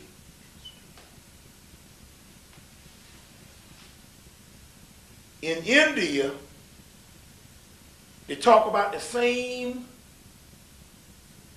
melanin in two forms, a plant, but in the body it's also a form, and that substance is called Sama.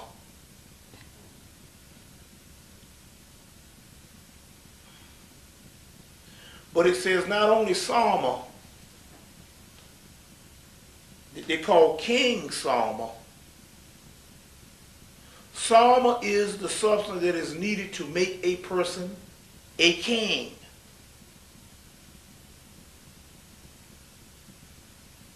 You see, make a person a king. So even the word king, which is Pharaoh, has a connection with the blood and with the alchemical makeup of the body, which goes back down to melanin.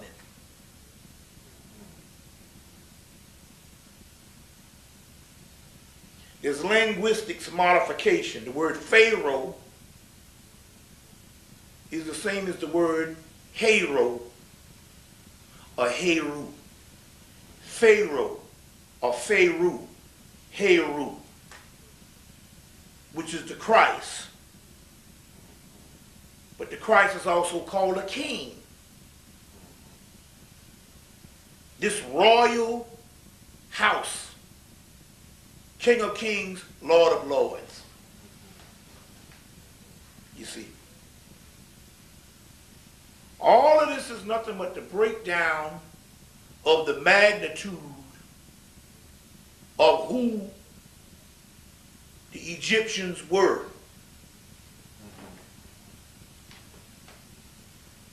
A kingly people, a priestly people. But what makes them kingly people and priestly people is the physiological makeup of the body and the spiritual makeup of the body.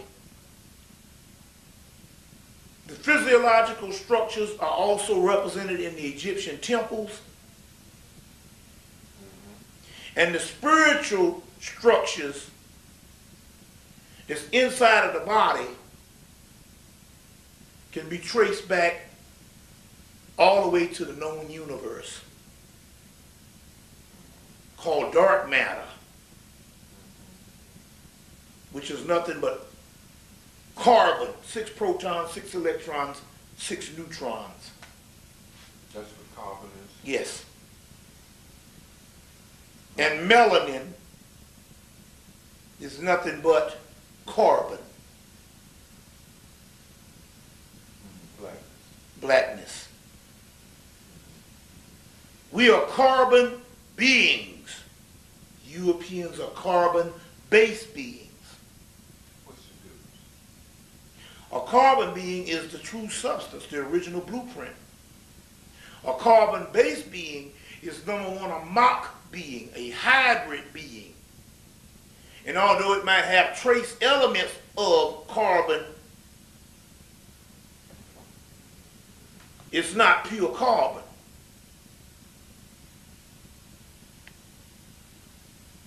see.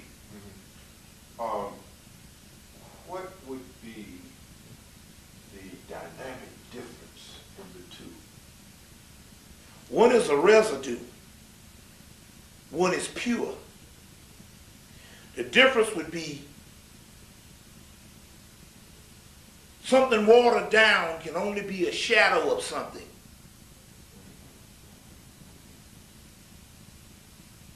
So the capabilities of it is limited because it is not pure.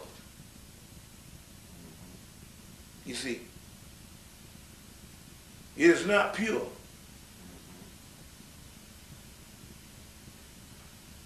Now, Give you an example. I was going to ask you how is that reflected into. Yeah, let me give you one example on a you could take some acrylic paint. You know, they used to have oil paint. Still got oil paint. Just take oil paint. You could have oil paint. Then you could take some thinner and put in that paint. And you could thin it all the way down to whereas it could be light. Let's say if you take black, you can thin it all the way down till it might be light gray. But that's the weaker strand. On the other end of the spectrum is pure black.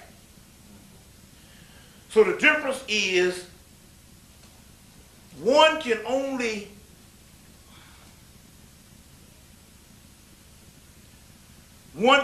be a slight phase of the original.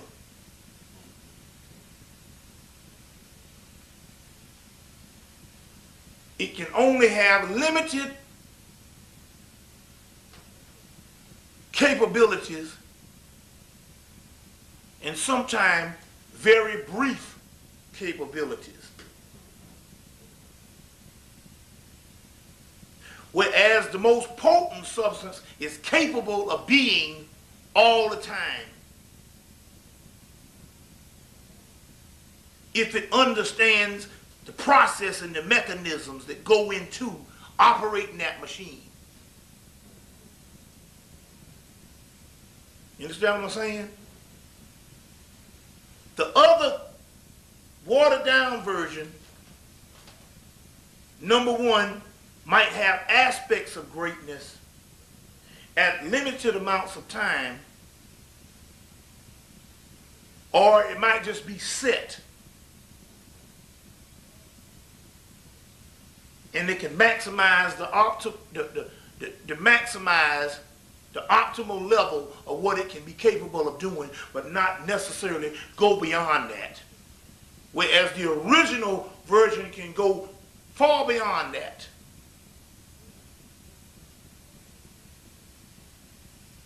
So, let me give you one other example.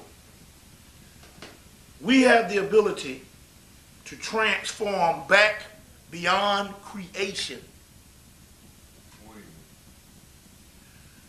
Before there was creation, we were. Our world is built off of several of the primal worlds that existed before our world.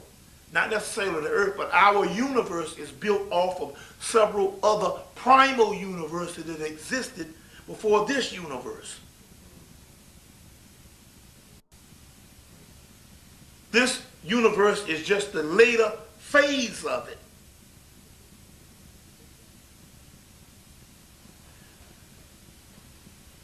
We, our substance, our energy, is primordial, that comes beyond known creation.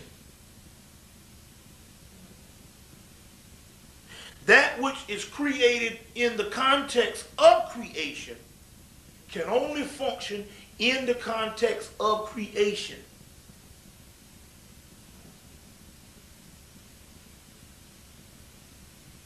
You see? And can only have the ability to copy what is already created for it. Whereas the one that comes from beyond creation has the ability to go beyond this, to go beyond creation, because it came from beyond creation. So it has the ability to go beyond the creation pattern that is set for it, because it's greater than the creation pattern that is set for it. And not only is it greater than the creation pattern that it is set in, it can have no problem creating anytime it wants in that pattern of creation that is limited. If it's at its maximum power, it can manipulate that particular creation that it finds itself trapped in. Whereas that which is created in that particular creation, that didn't come from beyond that creation, he can only copy the manipulation that came from beyond the creation can do so easily by manipulating. So we talk about black man and white man, the essence. You see what I'm saying? In so many words, they only feed off the energy of the real true being. And everything they do, from a social aspect to a physiological aspect to a spiritual aspect, is nothing but borrowing a limited amount of power from the medium or the true, thorough power, which is us. You see what I'm saying? They don't never create nothing. They only copy,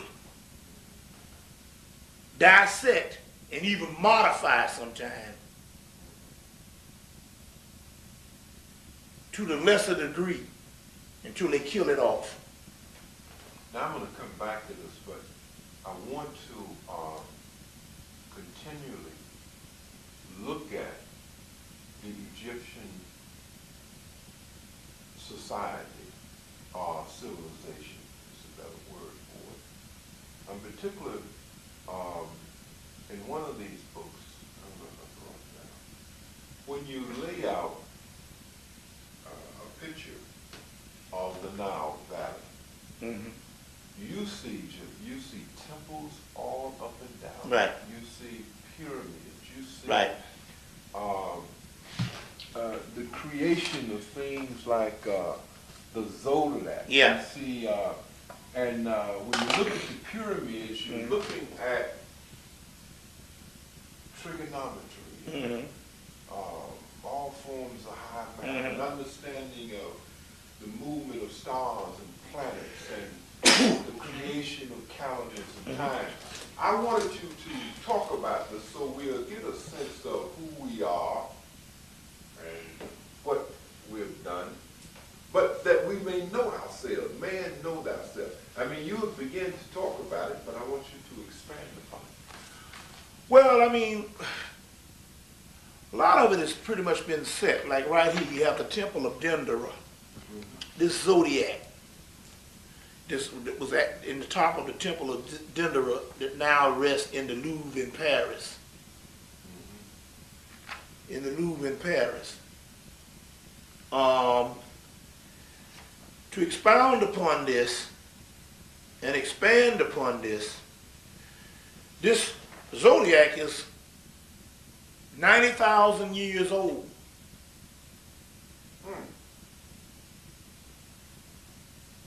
You know, the geomancy states, although the Temple of Dendera that may have this zodiac is one that is built in the Ptolemy period or when the Greek ruled.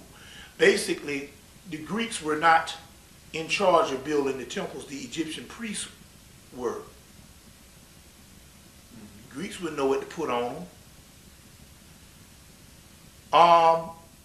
The Temple of Dendera, come to find out that it basically is the same representation of an older temple that just was deteriorating, but had a papyrus stuck in the cracks of the wall that they pulled out and reconstructed the same temple with just new material.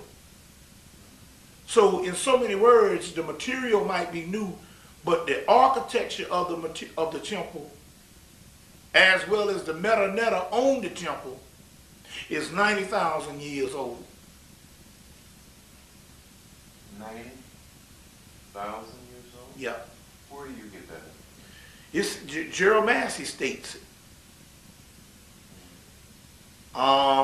He alludes to it also when he tries to break down this zodiac of Dendera in Book of the Beginnings, Volume 2, on the last couple of pages.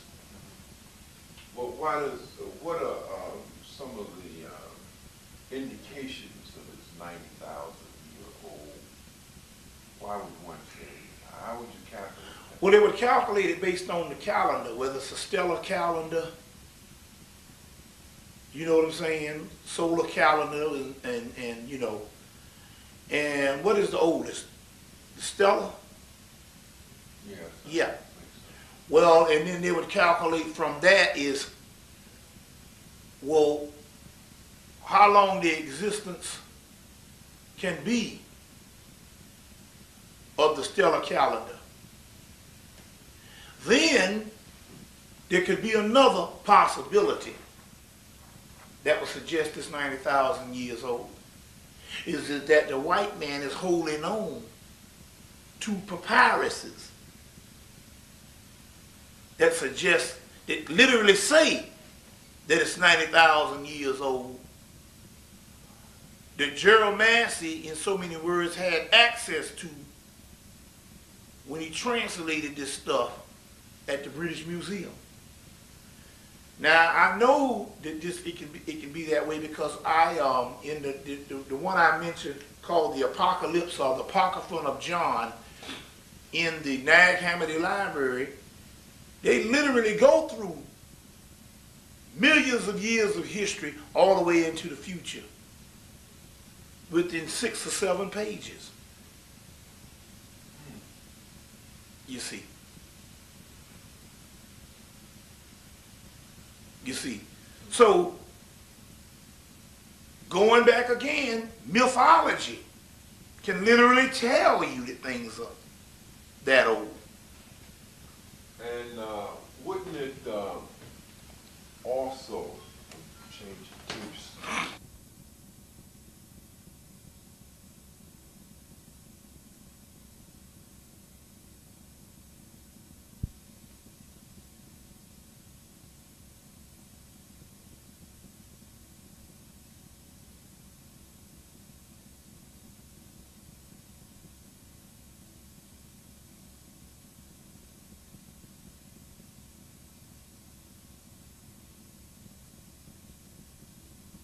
My brother Bobby Hemmitt, it is great pleasure that we're here with you again tonight in the studio here. It's great to be back. One of the things that I'd like to do is you have a book in front of you on Egyptian history and kind of like the history of the West. But one of the history of Europeans' encounter with Africa. One of the things I'd like to begin with is there's one picture in there. Yeah, and I think I just slipped up and where the European lost it, but I'm gonna find it. is saying that that he had the unfortunate pleasure of seeing the African king order the decapitation of several of his villagers to celebrate this European arrival. First of all, I'll get the picture and we'll put it on the film for the people to see. But first of all, certain things just don't even make historical sense. Now, clearly, the African had been, at this particular time, hundreds of years of antagonistic elements against outside people. So there's no way that he's going to celebrate the same old oppressor to come. You see what's coming in. Well, I'll put the picture up there a little later. What I want you to do is kind of look into the camera. So Yeah. Okay. and you Yeah. can talk directly. Yeah, you know, the oppressor coming in. Remember now, this is Victorian art, which goes along with the same, the same attitude towards black people, because remember now, majority of the time the discovery of the Nile was late 1700s, early 1800s, so we weren't even out of slavery yet on this particular aspect of it. We know that the Napoleon expeditions actually started the whole discovery of the Nile again, rediscovery of the Nile. And you know, Napoleon didn't really necessarily like blacks after getting his ass kicked by Toussaint L'Ouverture. So my point is you know, my point is we're not just talking about somebody who's a racist based on some political stance. We talking about a person that's based on the nature. And so it just goes without saying that as we go deeper into it, we're talking about a person that also, I mean, if he calls himself superior, and one brother made this point, if this man calls himself superior, why is it that he has to literally hate other people? You figure if you're superior over most of the races on the earth as they claim, then you would have a little more compassion for the simple fact that you feel you better than them. You know, you wouldn't really get mad at a dog for being a dog. You figure you could superior. So my point is why is it if he thinks he's so superior, why is it that he never gets along with nobody on the planet? And never has had a history of getting along with anybody on the planet. It's always a master-slave relationship. Bobby, maybe before we go a little further, you said something tonight about the white man being made. I think you said you had read that. Yeah. And that some people were made without a soul. Yeah. I think we need to some explore that a little bit. Yeah. And if we can, Well, you know, the last tape I did with you, I went into some of the science on that. And basically we just have new light into this. As a matter of fact, it was so much information in the ancient world that I've come across. I put out a book, The Human Artificial, back in 1994. And man, the book has been Xerox so much until it's just a piece. It's like connect the dots with the graphics breaking down. But since then, I mean, I've found so much information on the European being created that supports the whole Yakub theory. To literally, I would have to spend all my time just in this subject alone. It's just that much information. Some of the most hard evidence is what is called the corpus hermeticus. Now let me explain what this is. When the Greeks came into to Egypt in the Ptolemy period, they wrestled a whole lot of stuff out of the Library of Alexandria that they so-called built, or also the temples.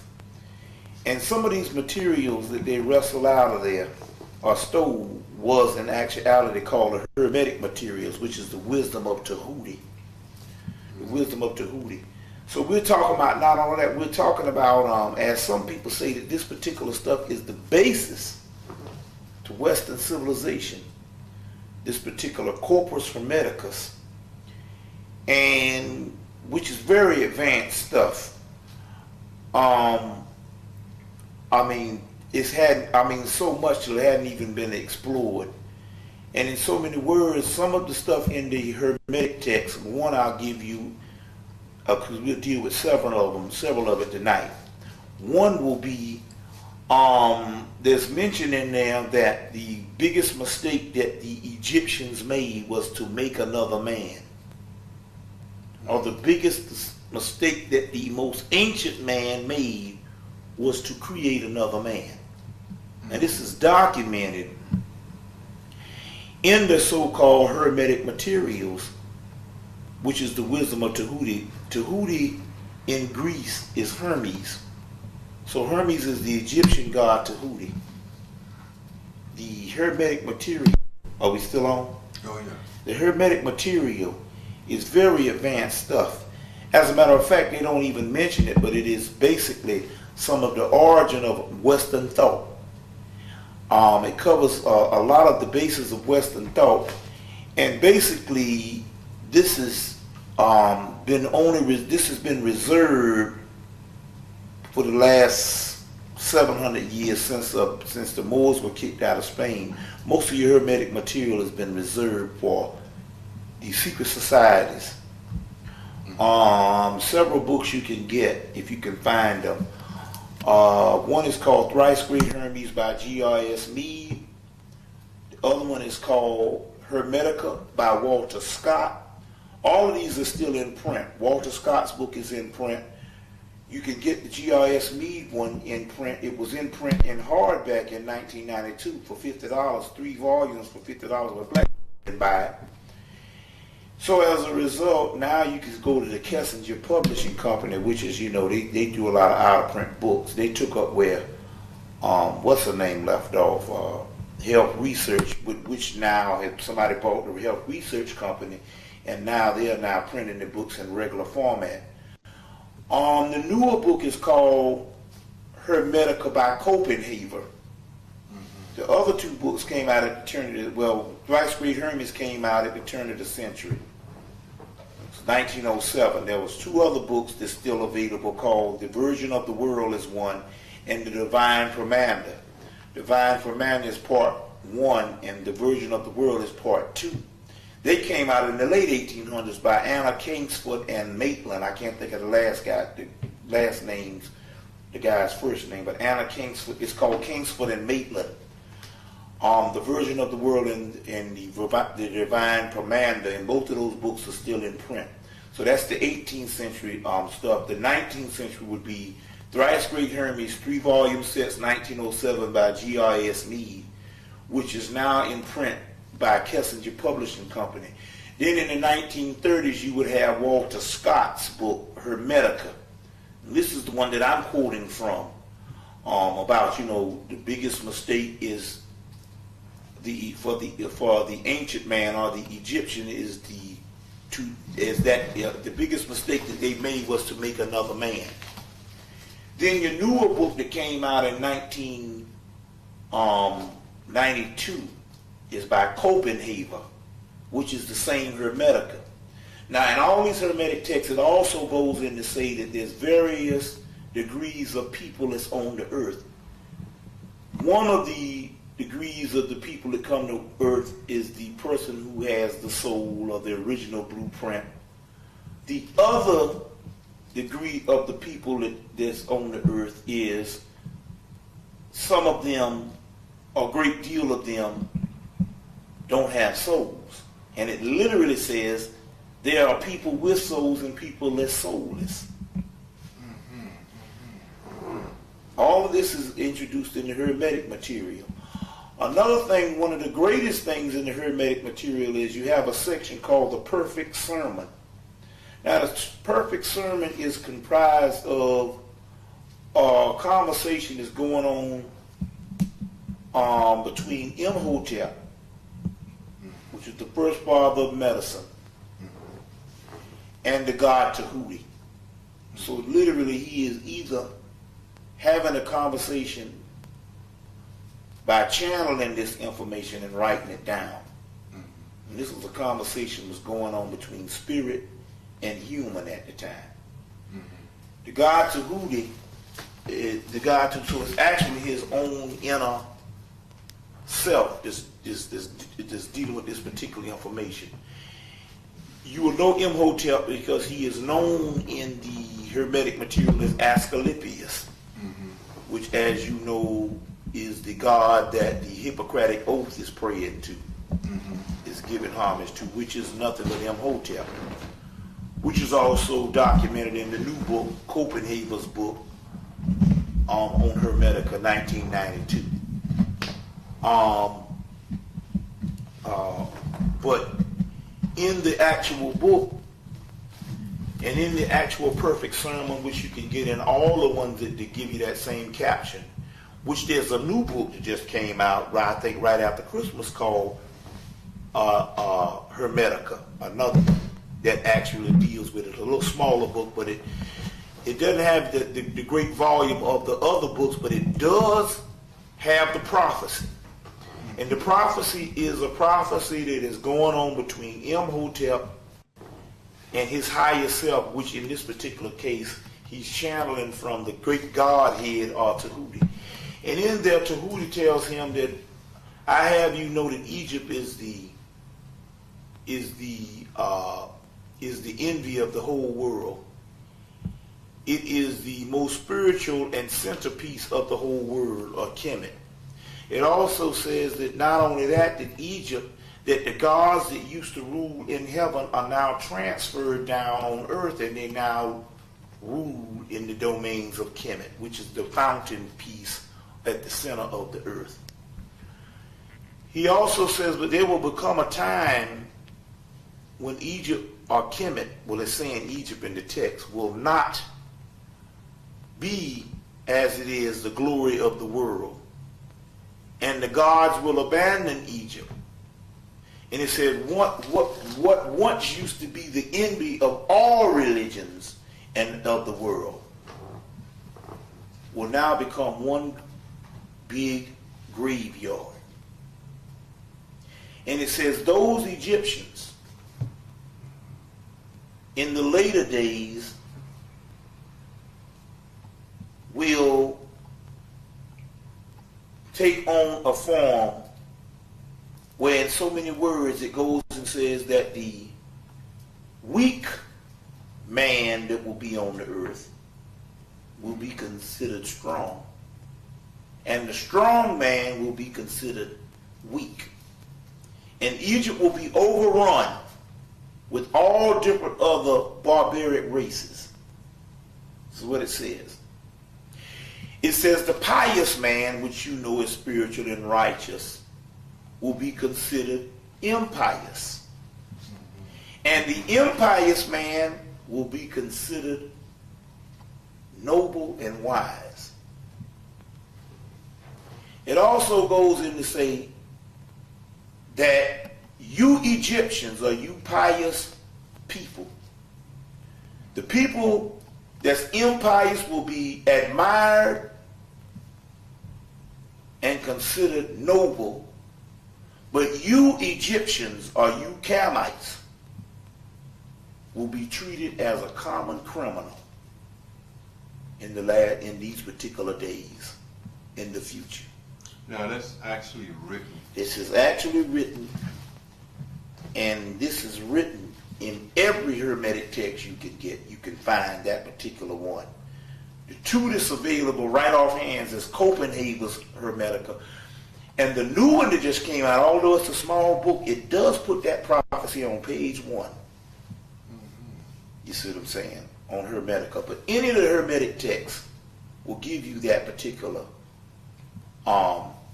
one. Now, at what point, what year or what period was that written in? We're talking about something. We're talking about something that, although Imhotep, who builds the first pyramid at Saqqara, is mentioned, we can say that these texts, although he's getting the same thing, we could say that these texts can go back at a minimum of 5,000 years. You see.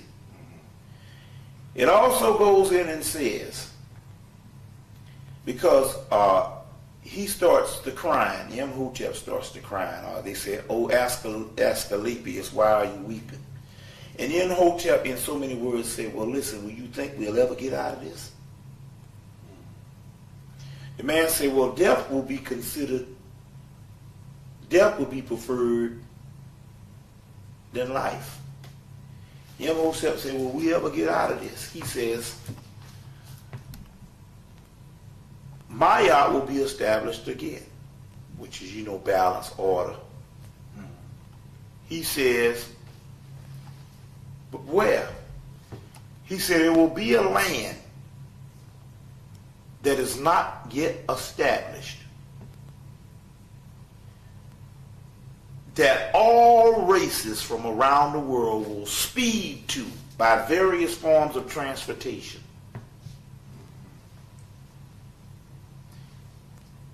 That is not yet established.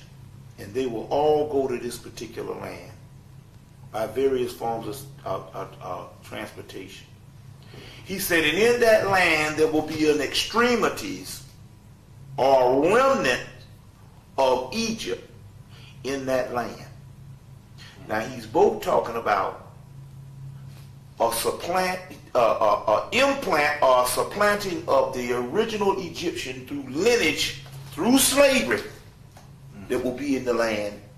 But he's also talking about a new Egypt that was built by Benjamin Banneker and the Moors, and happens to be Washington, D.C., as well as New York City, as well as all major cities have some type of Kemetic structures to them.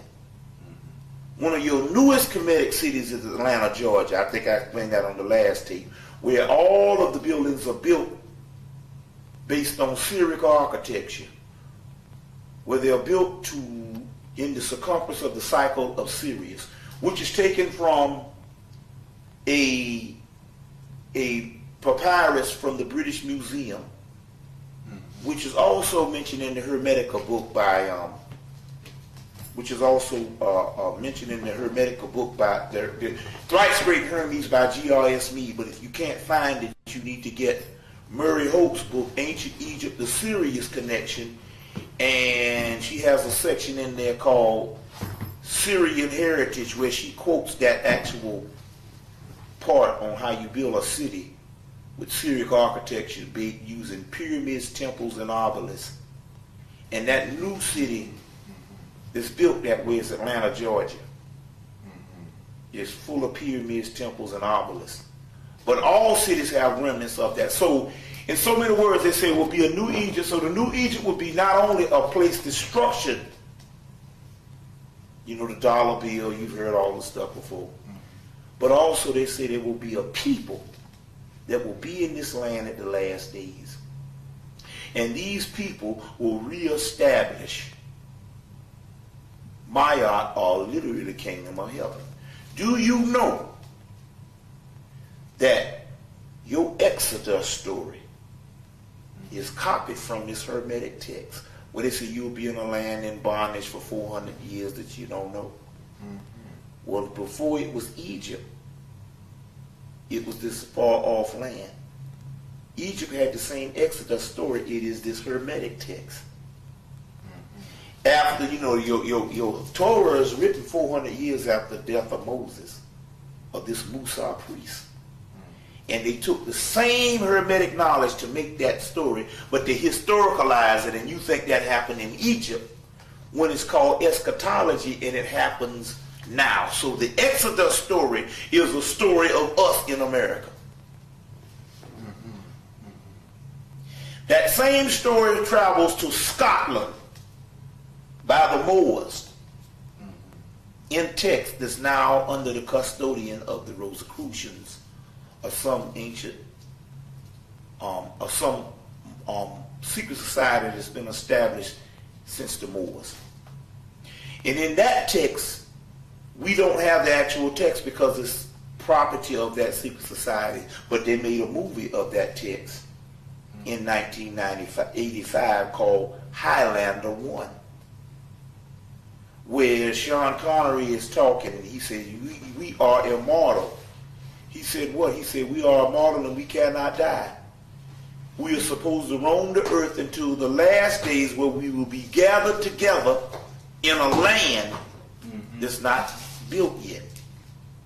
And this is somewhere in the Dark Ages, or right after the expulsion of the Moors, or might be during the time of the Moors, of a land that's doesn't exist yet.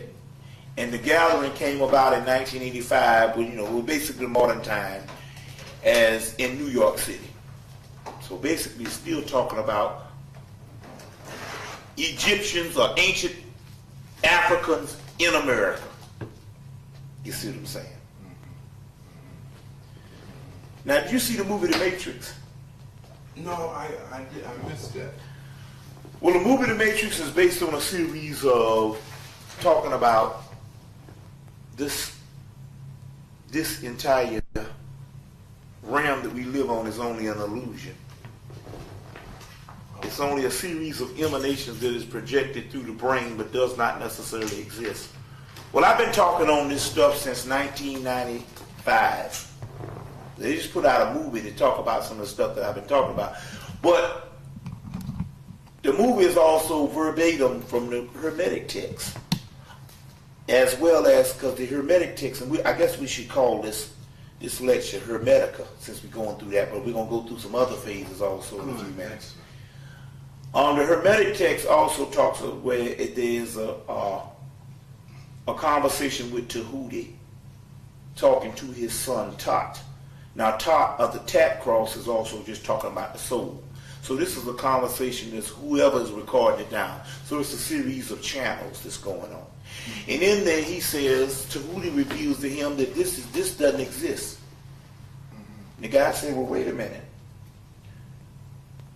How can this not exist? He said, if this was real, it could never deteriorate. For the mere fact that this thing is always deteriorating and nothing on this particular planet never really stays the same as it is, it's always in a process of regeneration or deterioration, means that it's not real. That which is real is forever.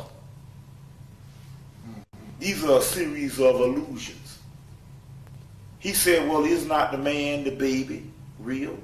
The woman real? He said, no, the man and the baby and the woman, they are not real as with the way you perceive them in the physical.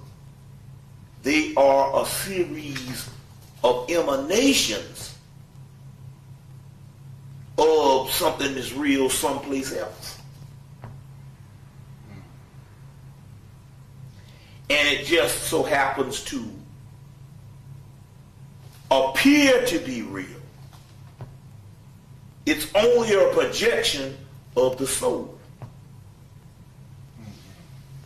But somewhere down the line, the soul started believing that this was real. Now, in other texts, it says when man fell into the physical realm,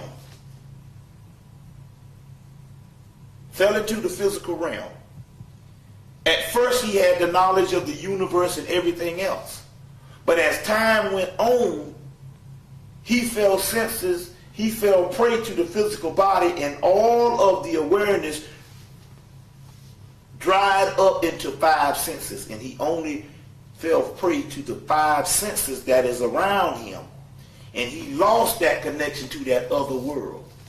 In Australia, they call it the dream time. And you go to that other world when you go to dreams, when you go to sleep at night.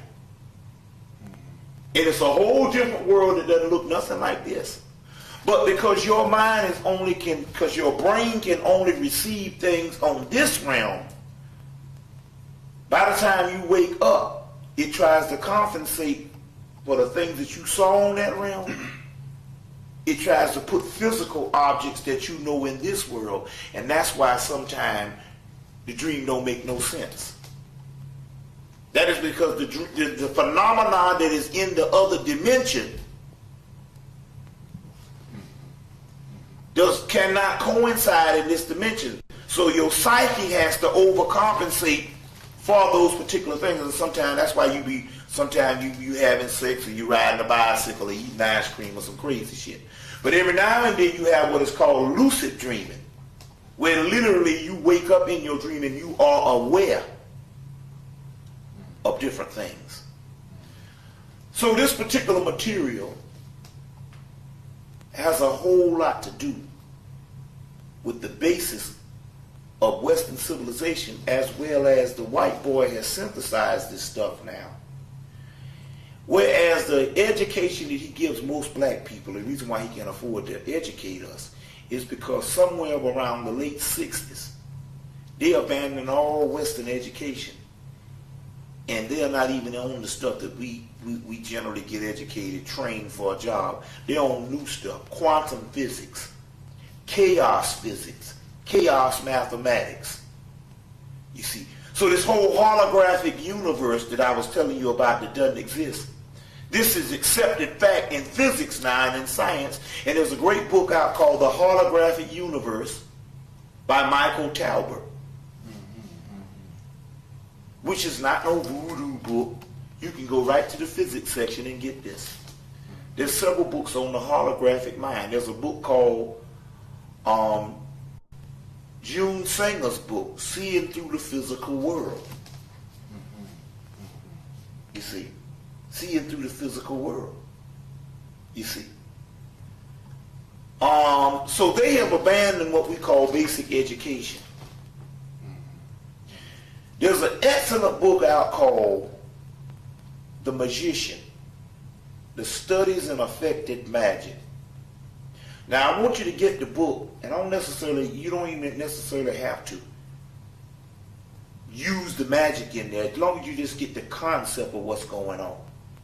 And the basic premise to this concept is that your subconscious mind can do anything in the physical world that you want it to do. You just have to convince the subconscious mind that what you want it to do is real. You ever heard Think and Grow Rich?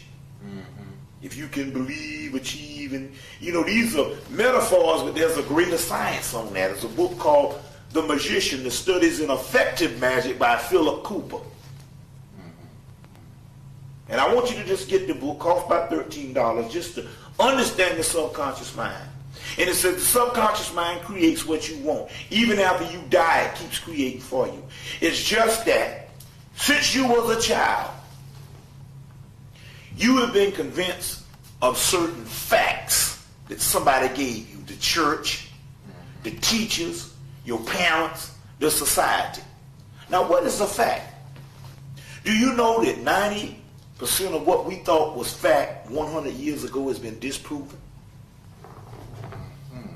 Just about 60% of what we thought is fact in 1970 is been disproven when it comes to European science. So because you think something is a fact, now doesn't necessarily make it real. And this is the problem that we have as Africans, that we have bought into the white man's world, that everything has to be a certain way of reality, and reality is only a perception. You see what I'm saying? Reality is only what you told yourself it was. Doesn't necessarily mean what it really is. You see what I'm saying? And black people, the history of black people has defied all what we call fact. We have shown just for the 90 years of the 20th century, we have shown that everything that's so-called fact doesn't necessarily register with us. Give you an example. I thought in 1977 that black people had come up with all the dances they could. It's just dancing. And this was years before break dancing, that pop lock. Just things where, just years before MC Hammer. You see what I'm saying? So it was saying that there is no end. Mathematical equation, there is no end in what the black person can do with his human body just in the sphere of dancing. You see? So because somebody says something is a law of the fact, you see what I'm saying? That's just his perception of the fact. In this case, whenever the European gives us a fact, it's usually the opposite, because he keeps the general information that he has about the reality of the world, he keeps that as an exclusive set. Now, an exclusive people. Now, there's only one other thing also too. See, now it's a little bit different. He doesn't have to keep things locked away in vaults. Just about everything now is printed in books. And you can go to your regular store and just about read just about everything I'm talking about. It's just that now we live in a non-literary society. Whereas he will put it in the book because he knows books is damn near obsolete. You're not going to spend the time to go look the stuff up. You see what I'm saying? That's why we have to do tapes like this. So the real secret to the secret society, there are no secrets. Everything is revealed. It's just that the people are so dumbed down and so zombified until if it ain't about making money or the Kellogg's cornflakes on their table, really they couldn't give a fuck. That's called a postmodern society where you dumb down the people to the point whereas knowledge becomes obsolete. And we've seen that even when it comes to our people. Where it's only, we go to these conscious meetings and it be the same people over and over. It's almost like a family reunion. You see the same people over and over. But as far as the influx of new people, other than the initial stage of this thing in the late 80s, early 90s, nothing. You see what I'm saying? That's because knowledge is, this man has made knowledge obsolete because he kept the general knowledge from the people so long until when he starts to give it out, they will not even be trained on what it is. You see what I'm saying? If you keep something from a person so long, it's just like any other faculty. They tell you right now that they used to say too much sex you won't be able to perform when you're older. Now we know that it's just like any other muscle. If you stop using it, the less you use it, the less it performs. You see? So it's just like any other organ or muscle in your body. The more you don't use it, the more it disappears. You see what I'm saying? So basically he's kept general concept of knowledge away from the people until it's literally something that is out of the ordinary. Because when you go to college and stuff, you're so busy learning some subordinate, subsequent education that's based on training until you don't even know what real knowledge is in the first place. You see what I'm saying? That's training. That's not education. Never was and never will be as far as the white man is concerned. You see what I'm saying? As far as the white man is concerned, it never will be education.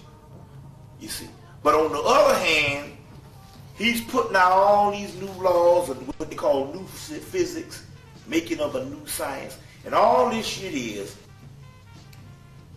stuff that they had since they've been getting it 150 years ago. But the white boy will have some stuff and shelve it, put it out of existence for 100 years, 50 years, 20 years until he comes up with a mathematical formula to explain it. Because he wants to say that I came up with this. And he'll give you his equation. Although the ancients told him this years ago, and he read this thing probably in the early 19th century. But until he comes up with a way that he can explain it in his field of science, he will say it doesn't exist. And that's a form of mind control. Like Amos Wilson said, you think the white man is great because he's convinced you that he's synonymous to technology. You see what I'm saying? Whereas in actuality, he don't run nothing. He might run around this motherfucker, but he don't run shit. And what I mean by that is this. I was in New Jersey. I was in Philly doing the Million Woman March. I had a lecture that day. A sister told me of a brother. She said, this brother came to her and said, look, in some of these buildings, they got machines. There's some kind of space age thing that they do something with it. Might be some type of genetic, gene splicing, cloning, just all kind of stuff they do. He said, well, sometime the person who made the machine, maybe over in Europe, or maybe out west, and the machine might malfunction and they don't have time to go get the person from Europe or the person from out west or whatever. They will go and they will get a black man that's standing out on the corner around some fucking liquor store. And the black man will go up in there and go, I can fix that. Just like niggas used to fix cars and nobody taught them nothing. See, we always decided ours and always got something for the white boy when he count us out. He always find out, I've tried everything, and he always got something new for me. This brother that was talking about this was one of those brothers. He said, I don't know what the machine was. All I know is I could fix it. He said, and every so often, it would break down and they would come get me. And I would fix it. Until they had me on salary. He said, until one day, I decided I didn't want to fix it no more. And they probably, at that time, they probably had a new brother that could fix it. They go, okay, you don't have to fix it. But I tell you what, you can't never leave Philadelphia. We'll give you a check or whatever. But you can't never leave Philadelphia. And he's one of the lucky ones. You see what I'm saying? He got out with his life. So my point is, there is no end to the genius. But that genius that we think Einstein and all that is embedded in every one of us is just dormant. The problem is what really shuts it down is this, and let me explain. This is an advanced stuff, and this is going to be an excellent tape. One thing that shuts it down is monotheistic religion. In this concept of what the white boy was trying to put forth by saying that the pagans worship many gods. First of all, we didn't worship many gods. We understood that we worship different aspects of the same entity. But we were so advanced we could break it down to the mathematical equation, and we needed the different equations to understand a complex thing. So it's like putting a puzzle together. You see what I'm saying? In your mind, there's different regions of your mind that needs to be explored. The ancients would map out the different archetypes in the regions of the mind to tap into those regions of the mind, and he did it through the large pantheon of gods, multiple deities that represented the one. When modern day religion came and shut it down and say pray to one God and all this kind of thing, they shut down the important mechanisms in the African brain that made him capable of tapping into advanced levels of his own reality through his own religious and spiritual systems. You see what I'm saying? And after so long of bowing down and not using these latent images that is used based on multiple deity systems, the brain becomes atrophied or dormant. You see what I'm saying? Is it possible that some of the things that were attributed to the African priests in ancient times, like transforming, being taught exactly as a reality? It was a reality. Rudolf Steiner, in his book, Universe, Earth, and Man, I give text, quotes that they could quote that the African priests, number one, surgery was always the last resort. they could bypass surgery. You could have a busted spleen or messed up liver or whatever. And basically they would take the person into the temple, lay him out. They knew that there was different entities. And entities is actually energies. Same as science. Earth, water, air, fire. They were actually energies or formulas that these gods are. And they could take several formulas and call on these formulas or do certain things to these formulas. I'm going to show you how they do it.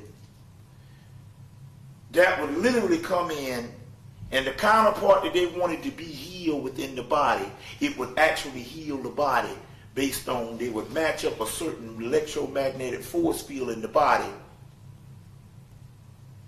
by taking something out of the body that has the same component of the same electromagnetic force field. So I was talking to this white boy, and he was like, I said, this stuff was very advanced. And he was like, I said, he'd get an egg, a coconut, some root. And he said, oh, now I got your ass now. Now you're going to have to explain that. He thought he had me. And at the time, I was just basically observing what I saw the Africans do. But as far as me actually knowing the science on how it really worked, I didn't really know.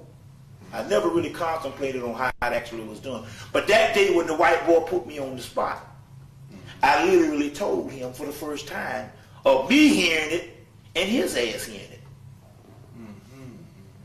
And I immediately, in a split second, used the same science that I was telling him the Africans did. I did it to explain to him. He said, explain to me how an egg, a coconut, some roots, some leaves, and some stuff like that can heal the body. I said, well, first of all, the Africans or the ancient ones knew that everything in the universe had an electromagnetic force field. And they knew that your body has a series of electromagnetic force fields. So the only thing they had to do was find something in nature that was equivalent to the electromagnetic force field inside of your body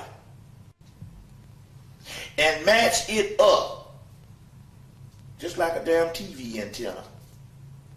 And whatever they matched up from nature that was equivalent to the electromagnetic force field in your body or the energies in your body, they could heal your body by taking a wide range of things out of nature, and they could heal your body by crossing them up.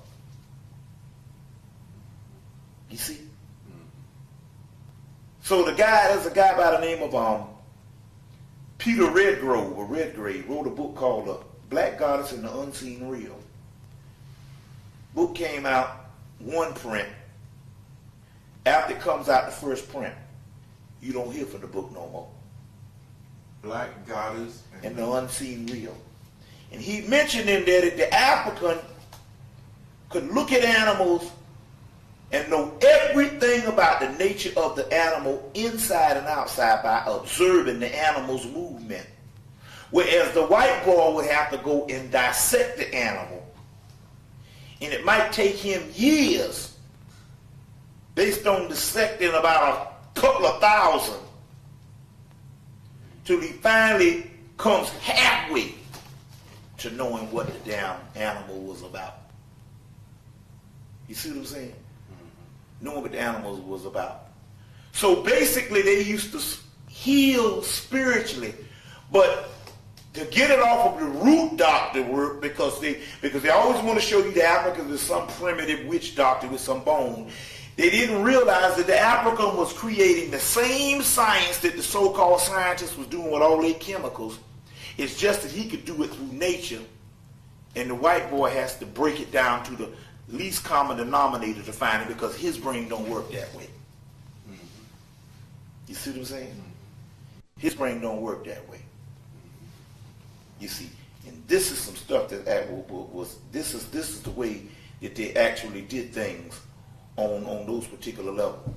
I want to deal with something also to go deeper in this, and I was trying to cover this tonight. but time didn't permit, so this would be the extension of that. The word Damien or demon. Demon comes from the word Damien or daemon, and the word daemon comes from the word Amen or amen, and the word amen comes from the word amen, which means hidden forces. So you took a word, the demon of the Agos Damien, which meant something totally different in the ancient world, ancient Hemmitt, and even in ancient Greece, the black Greece that I was telling you about. And even what Plato and all them stole, they understood this. You took something that meant something totally different. That by the time Paul and them come by at the Christian age, and they're only interested in religious rule,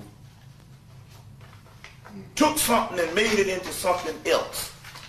So Damien becomes demon, but demon becomes a negative connotation. And Damien or demon is the true essence of these geniuses that I was telling you about that we needed to tap into. But all because you got a new something that tells you that don't mess with none of that, you don't tap into it. And that's what I was talking about, the origins of evil. Now let me explain. In Rome, which is also Phoenician origin, I told you about the Etruscans and the original Greek and the original Romans were black people. Yeah. And just like they do now, like the original Americans used to be Native Americans or Moors, and then they killed off them people and, but took the culture. Anyway, and as Hakeem Bey said, the Greeks probably never were white. That was a new fabrication that probably came down recently. But anyway, the word jinn, you hear the word jinn in the Quran and all that, and you think that's the evil. The word jinn comes from the word genie. The word genie also means genius. And one's genius is a combination of entities or spirits that live inside of you.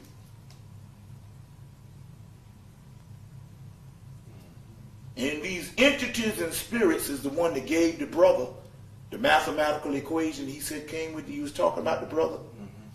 Well, that brother basically is tapped into his genius or his genius or his Damians in this Damianic reality, which is all on the inside of you. Which in actuality is dead people in one's head. Now what does it mean by that? When your ancestors die, because we are all a part of the same elemental forces, the melanin is made up of the elemental forces: water, earth, fire, and air. Those same elemental forces that makes you up, that is your soul and everything else, when your ancestors die, they go to live inside of you. You see. So by praying to the ancestors or giving libation to the ancestors, you was enhancing your own spiritual essence, because they go to live inside of you. And those are the ones they call demons or Damians. So to cut off from a multi-deity worship or level of understanding, or what you call spooks and images like that, is to cut yourself off from the real knowledge. Now what happens is this: after years of believing of not believing or not understanding the latent forces that's on the inside of you, when you do tap into them, it's a horrible experience because you're so far removed from that. So they say man looks back in the past and see his original self, and he's frightened at what he sees because he's so far removed from that which he really used to be. You understand what I'm saying? Mm-hmm. It's just like, you're a mother and the baby all over you, and the baby just loves you to death, and then you go off and you stay for 3, 4, 5 months, and the baby don't recognize you. And the baby on the other mama hand or somebody's raising it, and you go to get it, and the baby starts hollering and crying because it's so far removed from what it is, it doesn't remember. So what we're talking about here is this, and what I was trying to tell the people also too, and this may be a greater explanation. Somewhere around the 2,000 year mark that we had to establish of organized religions other than educational systems of spirituality, that the ancient world, they decided that all aspects of the inner workings of the soul had to be isolated and put into something evil. And they turned away from it. So what was called a whole underworld level, which means you go deep within inside. The underworld just means the inner world. The dark side just means the inside. Give you an example. You confused right now. If you confused, the first thing you'll do is you'll close your eyes. Then you go, oh, I got it. That means you had to go in the inside, into the darkness, to pull something out that you needed for this world. So all major religions have been fighting to keep you from that level. And that's to keep you in a state of slavery. So because all of the other modern day religion has cut out that particular force and made all that evil satanic, now all of a sudden you are scared of any doggone thing. You see what I'm saying? And you don't tap into those particular latent powers. You see what I'm saying? You see? Absolutely. You see, and so these are some things that's actually happening. And so now we must get over the fears of what we read in some religious book. But remember now, I want to show you this here too. You know, these entities, remember I said that your subconscious mind will create what it wants for you, but you got to convince your subconscious mind that it's real. Well, it works the other way too. If you convince your subconscious mind that that is evil, then it becomes a force of evil. To a child, the boogeyman is real. If you don't think that, to you, the boogeyman is just a myth. But if you're a child, a boogeyman is just as serious as the person putting a damn gun in your damn face. And you're a grown man. But as he grows older, he convinces himself that it's not. And some people are never convinced that. You got grown people now that won't sleep in the dark. You see what I'm saying? So my point is all our perceptions and our realities is a series of perceptions on how you perceive things based on a series of programs. So if you are programmed that everything that you can't see or everything that is given to you has to be in the text of the way the European explains it to you or the way modern day religion explains it to you, then therefore everything else is going to look like the devil. Whereas you can go right in that same damn Bible.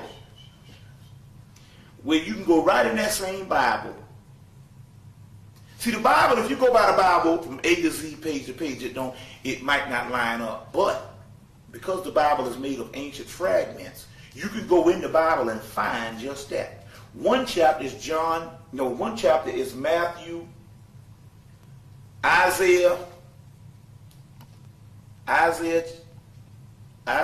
45. Let me see. Yeah, Isaiah chapter 45.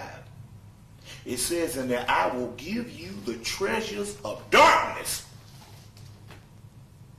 So, wait a minute. Darkness, why is darkness a treasure? Darkness is melanin. I will give you the treasures of darkness. Isaiah 45. Treasures. The treasures of darkness. You see what I'm saying?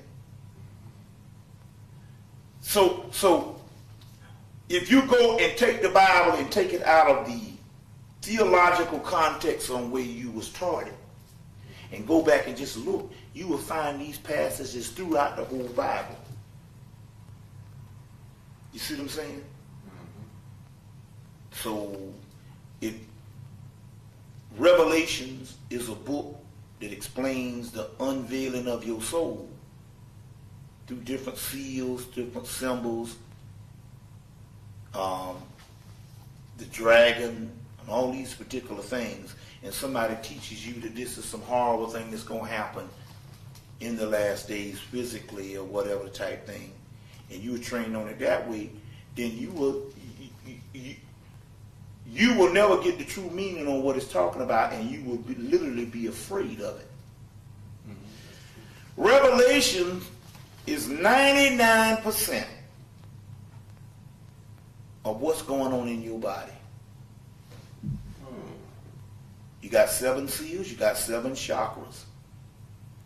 You got the great dragon, where you got the Kundalini energy, which is the serpent that rises up the staff of Tahuti.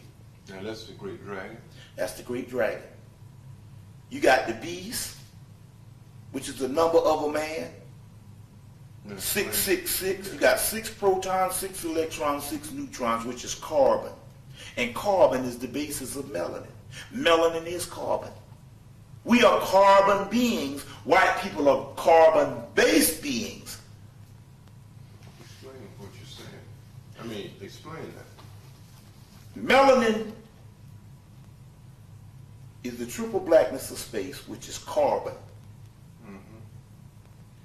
We are carbon beings because we have the original blueprint, the melanin, the black dot, the third eye, the eye of Heru. Europeans are carbon-based beings, which means that they are a hybrid species that is based off carbon, but they are not carbon beings. Ooh, you just said something so heavy, brother. I think you better go deeper. That's heavy now. That goes back to the white man being a created.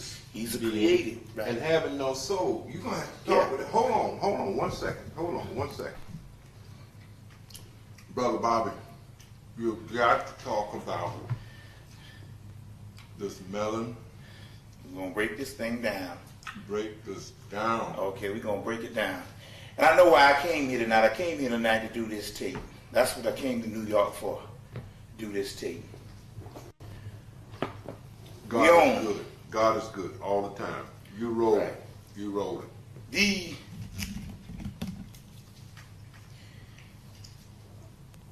The melanin is carbon. And the carbon makes up the outermost ether or fabric of the universe. But of the outer universe, I'll explain what that means also too. And we are carbon beings. Europeans are carbon-based beings. We have the original blueprint of the omniverse. The white boy, by being a created person, he has a Mach nuclei with 1 ring of consciousness. Now what does that mean? Anything Mach is something that is not the original, it's a copy. He has a Mach nuclei, and nuclei is the center of the nuclei is literally the 0 point, which is the really us. That is the apex of the soul. The most minute piece particle of the soul, called the God particle or the Dracula particle. I'll get in that in a few minutes. He has a Mach nuclei with one ring of consciousness, which means we have several rings of consciousness, which is spiral consciousness. He has one ring of consciousness. You see? So they'll tell you, there's the movie Fifth Element. If you get that movie, they'll talk about how the regular DNA is 2 spiral double helix spirals, where they said this particular entity he had hundreds of those spirals. They were talking about black people. The DNA that they're talking about that they can't explain, they'll say we have DNA, which is 2 spirals of DNA for them. Are you still on? It's 2 spirals of DNA for them. The DNA that they can't explain, they call it junk DNA. That means that they can't explain it because they don't have it. This is what we come comprised of. And all of this is in the melanin molecule, which is called the Dracula particle. Now, what do they mean by the Dracula particle? Well, let's look at Dracula, because the whole thing is a mythology that goes all the way back to Greece and even Mesopotamia. And it's not necessarily talking about a person that dies, and then a person that has to live off blood. Melanin Dracula sleeps in the day and comes out at night. Melanin is dormant in the day but secretes at night. It's a night hormone called melos in Greece and tosos. Melos means black and tosos means worker. You see, you get the word Malektos. That's another name for the Most High God in Mesopotamia. The word mel means black. Melos means black. It also means apple. You get the apple, you cut the apple, you see the melanin when it browns. But also God said don't bite off the apple. He was talking about don't tap into the third eye, because you will become God. And they tapped into the third eye, they bit the apple, they tapped into the third eye, and what happened? They saw. They could see. See what I'm saying? They could see. The melanin heals overnight. That's why you ever heard the thing, it even, not only just physically, but mentally. You ever heard the whole thing, sleep on it? Yeah. And the next morning it is not as bad. But if you sleep on it the next couple of nights, each time you sleep on it, it gets minute, where you can look back and laugh at the shit. That's because of a series of psychological healings. But then again, on the other hand, that also has to do with it used to heal us physically. So on the other hand, you see with the Dracula thing, he can heal. So melanin comes out at night. Dracula comes out at night. Dracula sucks the blood. The melanin, what does it do? It bathes the whole central nervous system. You see what I'm saying? Dracula sleeps in a casket. Osiris sleeps in a sarcophagus. Christ sleeps in a tomb. This is mythology explaining deeper aspects of our soul. Melanin is called the dark night of the soul. In Jung psychology, which Jung tapped into a whole lot of African stuff, melanin is also called the shadow. Yea, though I walk through the valley of the shadow of death, I shall fear no evil. You see. And because you have, they say, you will know the elect in the last days because they will shine like lights. That's in Revelation also, or in some part of Matthew. Oh, I really. So what do you mean by shining like lights? Because you have the super melanin, your aura extends. So they said, you know, the sky opened and I saw a rider on a white horse and he had the white garments, and the army that was with him had white garments also. What do they mean by the white garments? That means that they are auras. They call the vesture, or their auras were shining because they have the deepest part of the black core, the yin and the yang. Light is nothing but the shine off of melanin. In the beginning it was darkness, and then came the light. Correct. So the light of creation, you see, or the light, we create the light. We have the original blueprint room, the dark substance, called soot. Our word soot or smut comes from the word soot.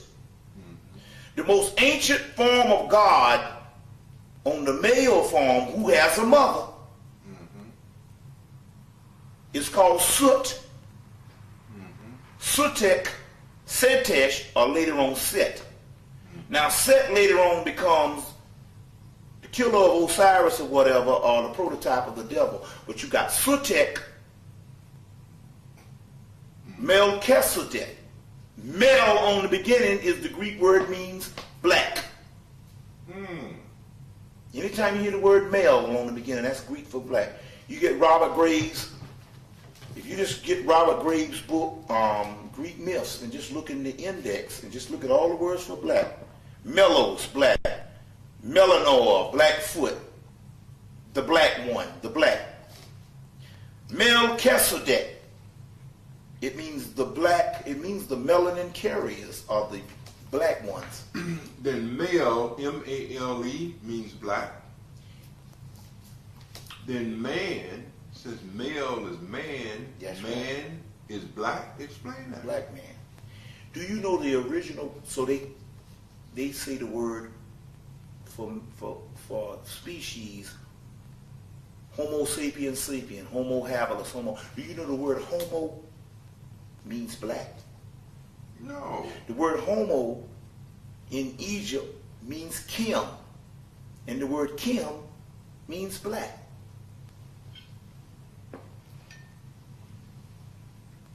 If I would look up homo in the encyclopedia, You're not gonna find it in there. It's because the European is so crafty that he can take so many words out of off the word. He can take it out of function within the matter of years. So in the 1800s, you get Gerald Massey's book, Natural Genesis. He shows that the word homo in Egypt is Kim, and the word Kim is black. Let me show you another thing. The word Christ. That's a word that was cut off from something.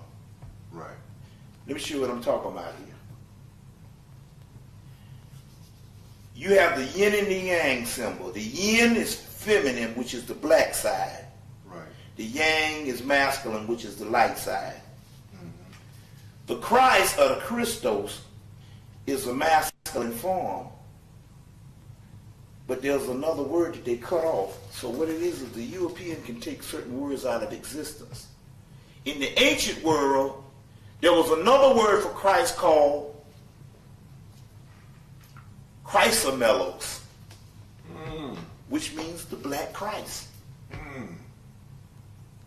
And Europeans took it out of existence. Only place you can find it is in some Rosicrucian documents.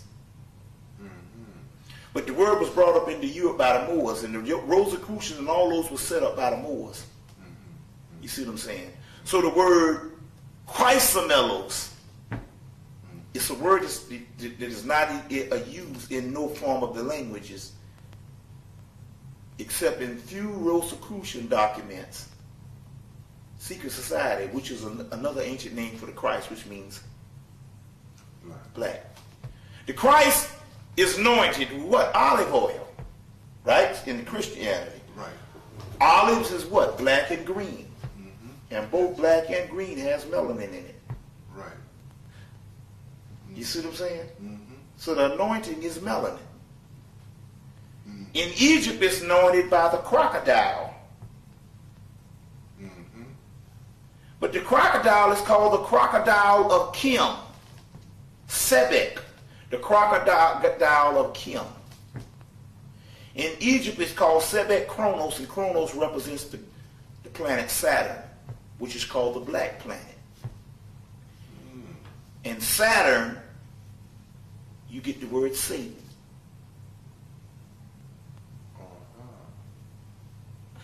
It's all these are different words for the same darkness. So the prince of darkness is black people. We are the prince of darkness. Got you all scared for the prince of darkness. You get the word Sutek, Setesh, Melchizedek. You also get the word in Egypt Suton, Shuton, Shaitan, Satan. You get the word Christ, you get the word Antichrist. These are spiritual terminologies. And you get the word false Christ. Now, what does it mean? Christ means the light. The false Christ, if you take a shadow, the false Christ would be the shadow of Christ, which is two composites of the same entity. The Christ and the Antichrist is one and the same. This means the black Christ. The word Antichrist comes from the word Ayin in the Kabbalah, which is the triple blackness of space. The Great Mother is also called Ayin. These are terminologies over the course of the Roman, when the Romans took over the church, they turned every high metaphysic thing that is explaining the soul, they turned it into evil, because if you're going to dominate a people, you got to have duality. You can't have a God unless you have a devil. The word devil comes from the word diabos, but also the word devil comes from the word double. Your double self, your dual self. Your doppelganger, which means your inner self. You see what I'm saying? Which means your inner self. Now, if you don't get to know those selves and stuff, anything that you don't know and you don't know, you fear. The fear of the unknown. So if somebody wipes something out and then tell you it's evil, then you're going to fear it. Correct. You see what I'm saying? You're going to fear it. So, alchemy is the study of melanin. In alchemy, they have something called the Philosopher's Stone. And the Philosopher's Stone is melanin. Melanin has in it every particle, element that is known in the universe. Before I get into that, remind me, I want to go back to that because I want to explain this. This particular emblem that you see that has been known as the devil is called the Sabbatic goat. You get the word Sabbath? This is the Sabbatic goat. Before it was the Sabbatic goat, the ram head you see on the god Amun Ra has ram head. You see the goddess Hathor has the horns on the head. Because before it became the Sabbatic goat, it was nothing but the god Amun Ra. Then it became the Sabbatic goat, but it was not talking about anything negative. The goat and the donkey represents some type of animal that goes against the order of things. Well, in so many words, that's what the Christ does. You have normal life wave, and then the Christ comes and he's something new. Or it is something new. It goes against the order of nature to get you to the higher level of something else. See what I'm saying? The donkey is one of the most ancient symbols for the god Set Typhon, which is the prototype of the Satan. But Jesus rides into Jerusalem on an ass. Or Christ, before it became Jesus. Rides into Jerusalem on an ass. The donkey or the ass is his true power. So when he says, Satan, get behind me, or get behind thee, he's talking about the true essence of his power. Behind you is called the mouth of God, the medulla oblongata, which sits, and medulla oblongata has the most concentrated part of melanin, shaitan. Melanin. Satan is another name for melanin. In the base of the skull and the top of the spine is the most concentrated part of melanin, called the medulla oblongata of the Barahadna chakra. Satan, get behind me, is talking about the mouth of God and the most concentrated part of melanin, which in India is called akasha, black substance. That's where you get the word akashic records, which is melanin. So in the Bible they say in the last days there will be books open up. Yes. Or records.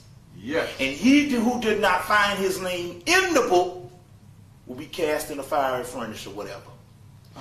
If you don't find your name in the book, it's because you don't have the damn book. The book is melanin. The Akashic, what is a book? A book is the records. So if you don't have the damn records, you can't find yourself in the damn records because you don't have the fucking melanin. So the books that was opened up in Revelation is the Akashic records. You see, which is called Akasha, which means black substance. Go on, bro. You see what I'm saying? Which is what it is. So the Sabbatic goat was a symbol that was brought up into Europe, that was worshipped by one of the first secret societies that the Moors put in power, which was called the Knights Templar. Now let me explain this thing, how Masonry starts. The Moors ruled Spain for 700 years. They set up 16 universities, University of Salamanca being one of the top ones in Spain, copied from the University of Jena. You've heard all that before. Just as Europeans and now black people, you go to college, then you get inducted into a fraternity. These Europeans, when they were trained, when they got to a certain level, the Moors would induct them into several fraternities: York Rite, Scottish Rite, Rosicrucians, Cathars, you see what I'm saying, in the Knights Templar. But it wasn't like the Greeks that run around drinking liquor and all, drinking beer and all the crazy stuff. They were literally inducted into secret societies to find the greater mysteries. The Sabbatic goat was also named at this time the Baphomet. The Baphometic goat. And it's another symbol for the Most High God. As you can see, it has the horns, but as you can see, this one has the star, the 5-pointed star. You got 4 elements: earth, water, air, and fire. And in the middle In the middle, you also have an inner core, but the fifth element also represents your spirit, comprised of the four. So all this is just symbolic symbols, another symbol for the Christ. The Kephra that I have here is another symbol for melanin. The beetle is the core of your soul. But once your soul is illuminated, it grows the wings. It grows the wings. All of these are ancient symbols. The Star of David, two inverted pyramids, as above, so below. Star of David was modified, but the Star of David comes out of ancient Hemmitt. And we get the origin of it probably from the Pharaoh Akhenaten. See, all of that is our symbology. You see, you got the falcon, which represents Horus, the Christ. What's that snake under there? The snake represents the Kundalini energy, which raises you to your Christ level, that shoots up your spine. All right, so on the, say like on the coffin of Tutankhamun, where you see all those snakes and everything, and then if you go in the tombs, you see all the snakes. The snake represents, that represented? the snakes represent the fiery force that raises you to your Godhead. Moses lifted up the serpent in the wilderness. Before you had the symbology that was attributed to Moses, it was attributed to the god Tahuti. You got the staff of Moses, you got the staff of Tahuti, which is your caduceus, which is the same staff of Moses. Moses lifted up the snakes in the wilderness. Well, we are over in the wilderness, and the Kundalini energy inside of you will rise up, and you'll create a new reality. Now, in the Vedic texts in India,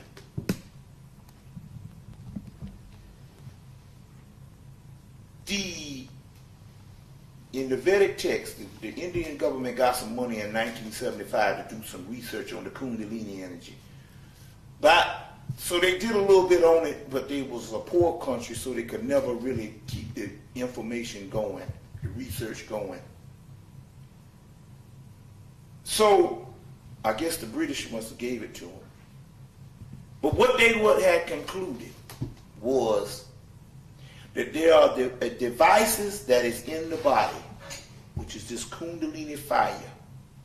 Our God is an all-consuming fire. That all-consuming fire is at the base of your spine.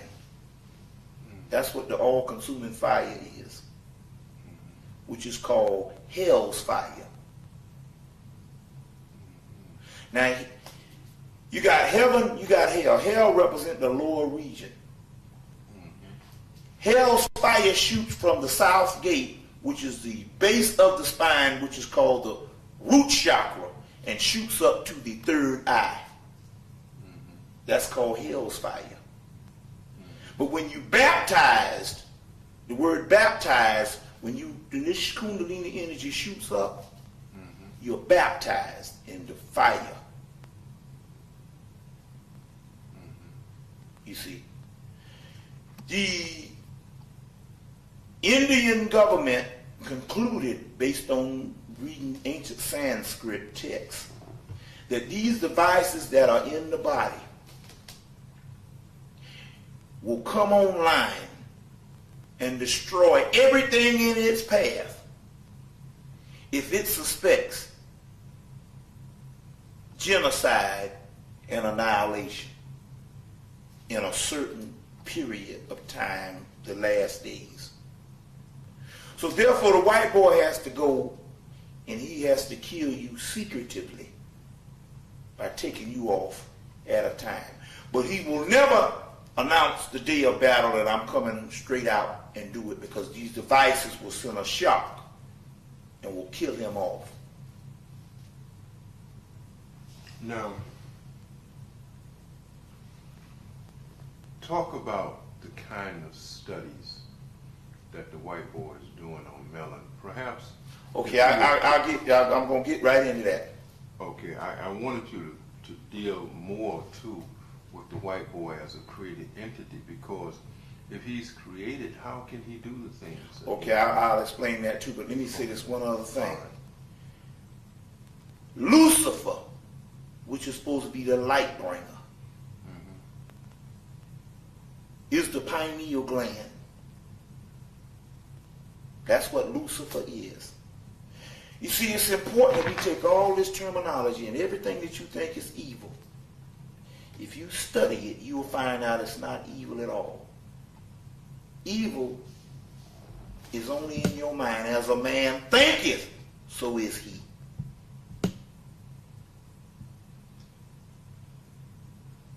Right? Jacob wrestled with the angel all night.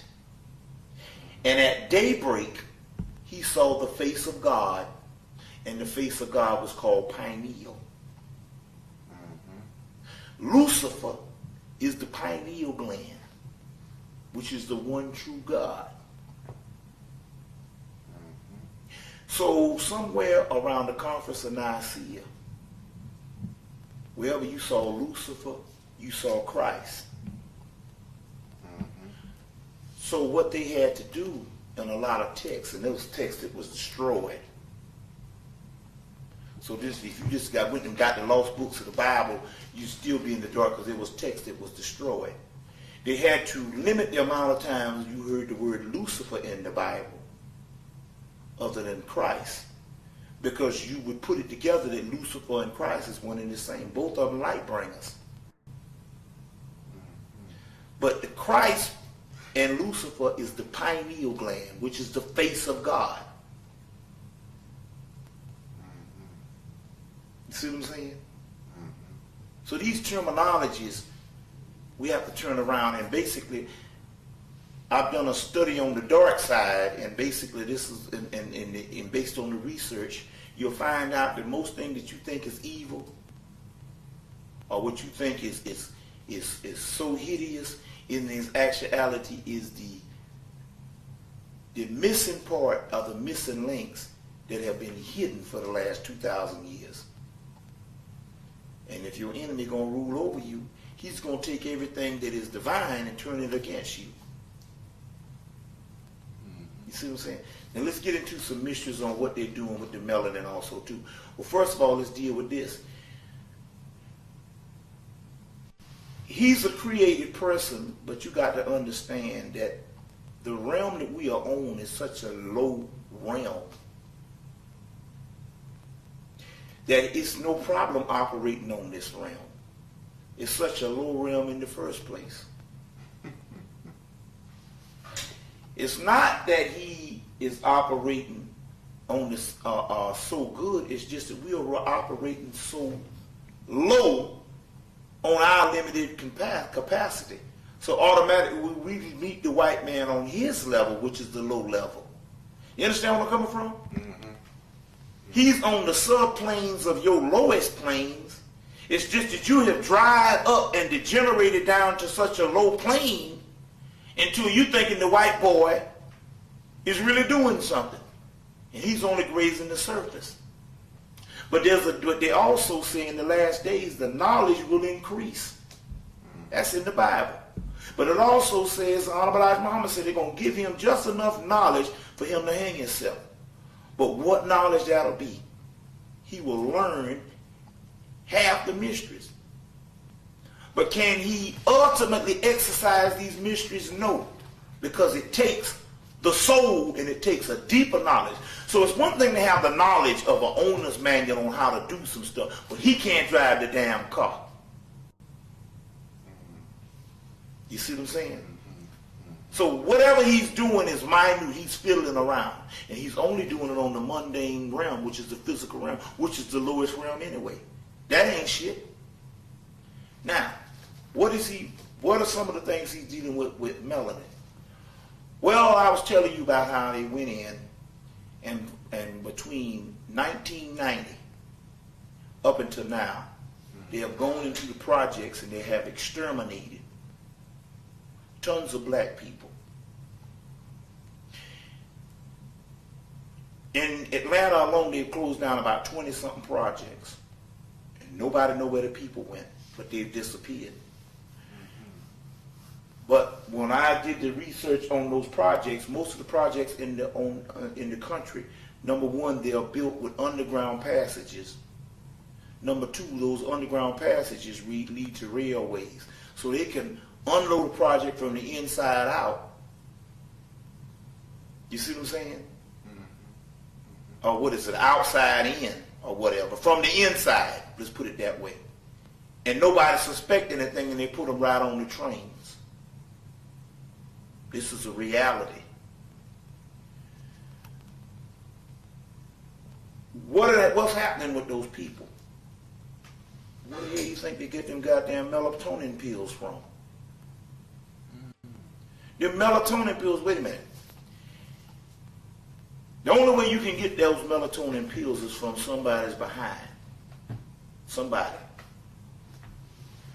Now, one thing about melanin, once you take it out of the human body, it changes. So it changes form. So it's a melanin. You see what I'm saying? But it's an unactivated melanin. But they need it to survive. The melanin is in all of the sunscreens that they need to survive based on the sun, melanoma cancer.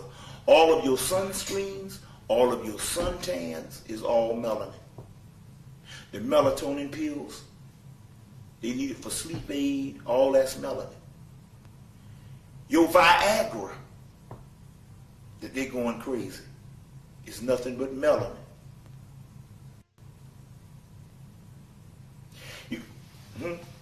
It's nothing but melanin.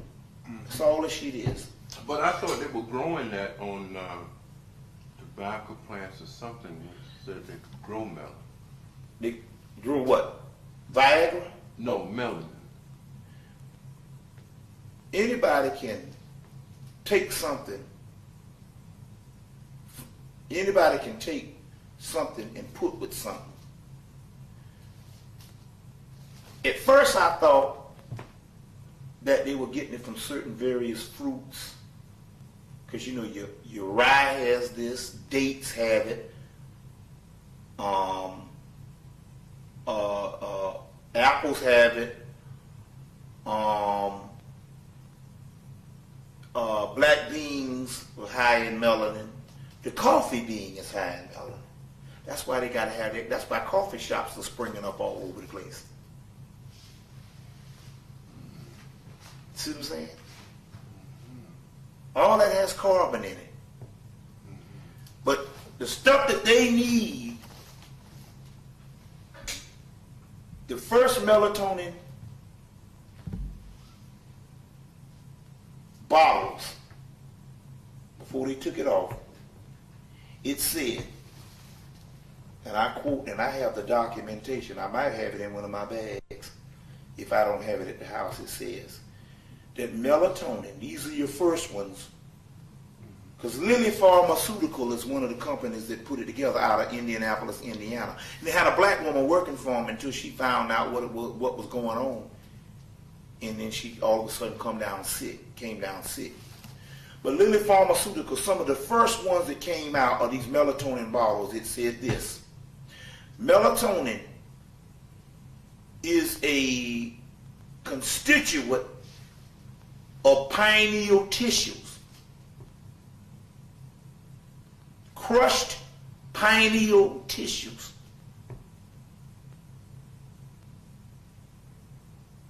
So, I hope you still got some of those bottles. oh, I got it. Not as a matter of fact, I got tapes floating around with it on there, but I have them. Melatonin is a constituent of pineal tissues. Now it's interesting. I was in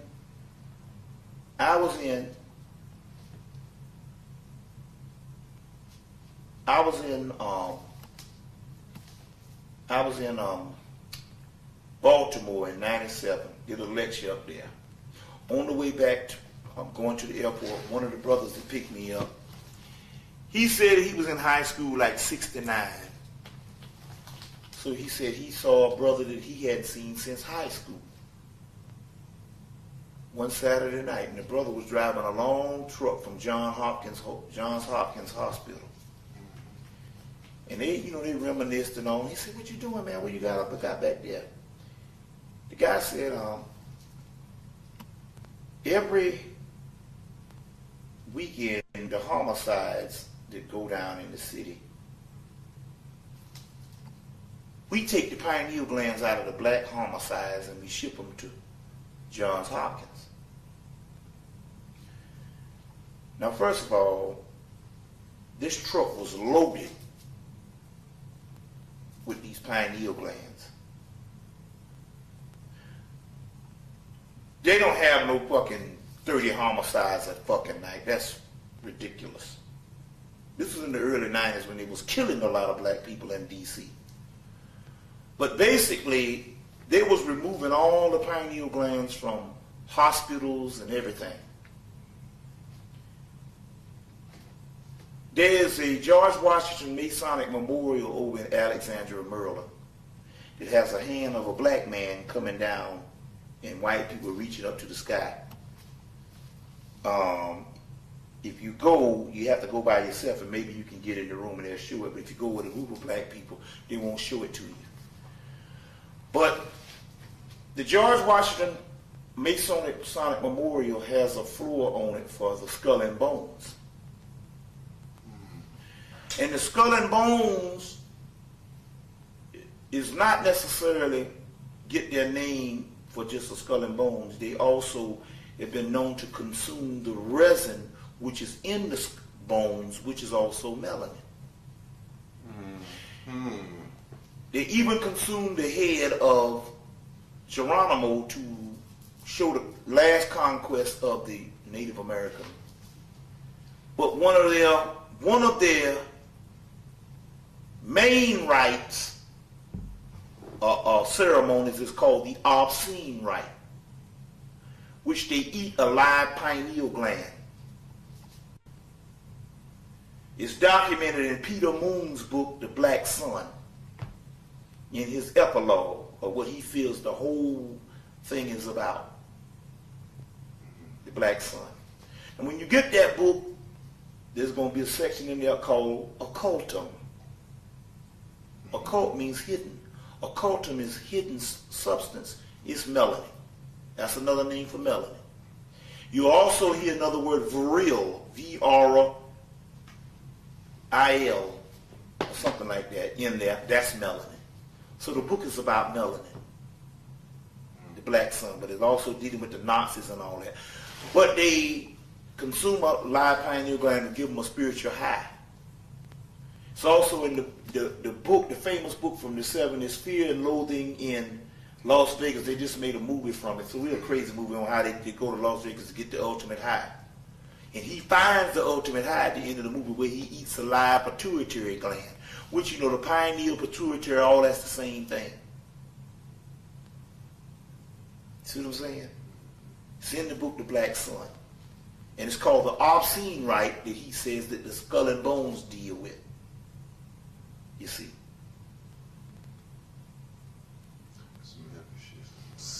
You see what I'm saying? Yeah. So, the Viagra is a form of melanin. Because you're going to find out that you have two penises. Why? Well, they said, well, a person couldn't enter into heaven unless they have a circumcised penis. Which is what we're talking about down here.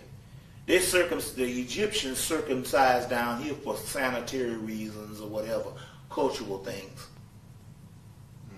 And also a rites of passage. The circumcised penis is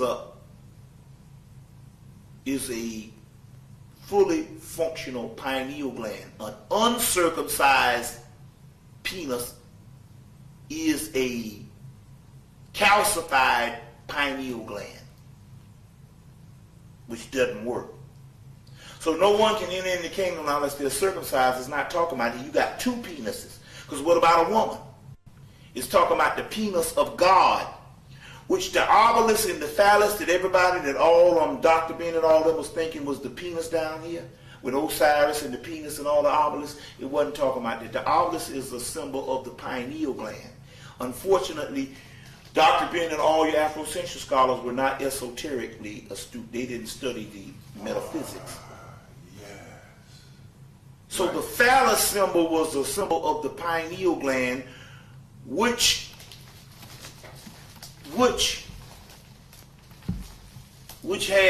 also women have. So you have these glands in your head, at least three major ones. I think the pituitary gland has one, and your pineal gland, two, and I think the pineal gland. So it's the three major ones. There's several glands, the hypothalamus gland, but there's three major glands in the head. The chief of the three major glands is the pineal gland. You got 3 stars in Orion's belt. Mm-hmm. You got three glands in the head. Those are the gates of Zion in the head. The pearly gates is the pineal gland. Now see, all that makes sense. More sense than you got 3 stars in Orion's belt. You got 3 glands in the head. You got 3 pyramids at Giza Plateau. You got 3 crosses on Calvary. Who sits in the middle cross? Christ. The pineal gland is the middle one. You get it?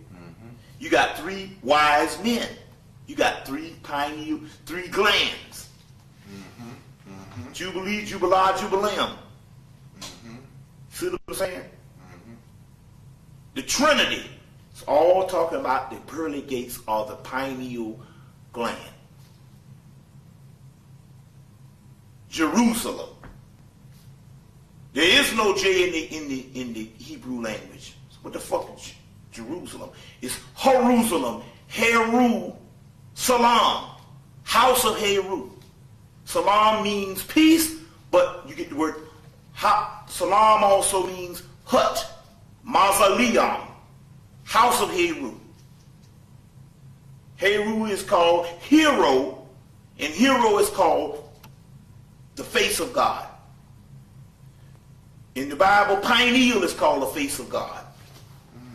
All this is talking about your third eye. Preach. You see, all this is talking about your third eye. It's a whole new sermon. Everything you see in threes throughout that Bible, throughout any of these things. You got 3 spears on the Kabbalah. You'll find these 3s all over. You'll find those 3 spears. It's all talking about the pineal gland. The upper room. Now, what does that enable one to do? 2 things. The pineal gland, what does it enable one to do? And the kundalini. When Kundalini. Kundalini, when it's fully operative for. Yeah, okay. What does it transform? Okay. In the old cycle, it gave you the ability to manipulate the physical. We now have science that those pyramids were built off of pure thought. When that Kundalini energy is rising up in the pineal, they could harness the forces of the universe and bring the elements together. And it was pure thought that some of those was built, as well as other refined science. I want to ask you something about it. Because when you are dealing with Ma'at is a symbol in the Kemetic pantheon and worldview. Right. which stood for balance, truth, justice, Yeah. righteousness. Yeah, and all that, those right. things, Mhm. right. But my understanding, I want you to speak on this, and this is my I know spiritual where you getting eye, at.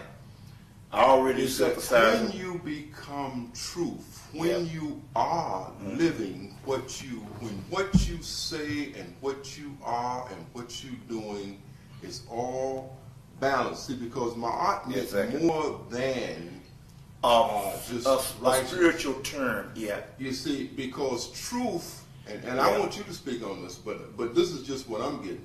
Truth meant that it was accurate. Say, for an example, that it was correct. I mean, you can't build you can't have a calendar. You can't have you can't build a building straight up like the World Trade Center unless it is true. For an example, in other words, you got to square it, because if it is off one degree as you go up, the building starts to lean. Yeah. The damn thing will fall by the time it gets up to 100 feet. So truth within my art, and this is the principles of the universe, extending themselves into the affairs of man, so much so that one would have to go by those principles. And say, if I wanted to be a friend, I can't be a friend and lie to you. Well, I'm going to give you another. I'm going to give But you another deal level. with that. I mean, I'm gonna give you these another are just level. my thoughts. I'm going to give you another level on it. First of all, the people who taught us mostly about Egypt in the Afrocentric community were historians. They knew absolutely nothing about the occult. Dr. Ben claimed he did, but now after studying, I realized and all he was only grazing the surface on what he knew. He knew mundane knowledge on the actual stuff. I've been studying for the last 10 years. I've been studying this for the last 8 years. And I just got into the zone a little over a year ago. So even the stuff that I dealt with in 94 that you got on the video, I'm just not in the zone that I know what's going on. Now let me tell you what I'm talking about. You go to the Book of the Dead, or the Book of Coming Forth by Day, and you'll see the 47 laws of Mayat are negative confessions. This whole shit about, you had to recite that and you didn't do these things. Let me show you what this thing really meant. It's metaphysical. Negative means inner. Now let me explain something. There is no way humanly possible that if you look in the Book of the Dead, which is the original 10 Commandments plus how many other more? 33 more. Whatever.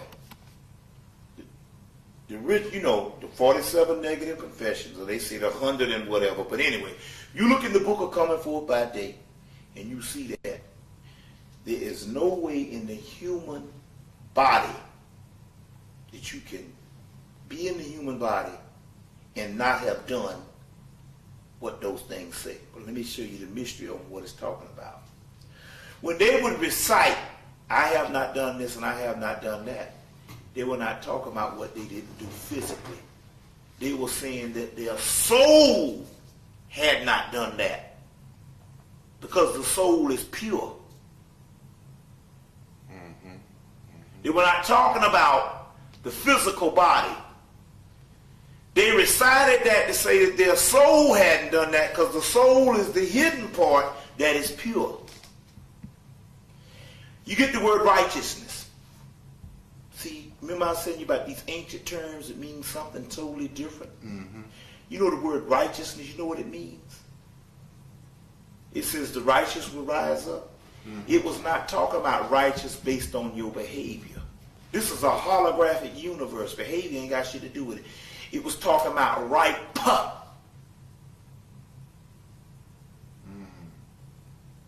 It was talking about ripe. See, in the Gospel of Thomas, which is a gospel, one that didn't end up in the Bible, it tells you that the seed that my Father did not plant cannot be plucked up. That means it was something that was made someplace else. Righteous means ripe. The indestructible seed that was planted in the beginning. And it has nothing to do with physical behavior. You see what I'm saying?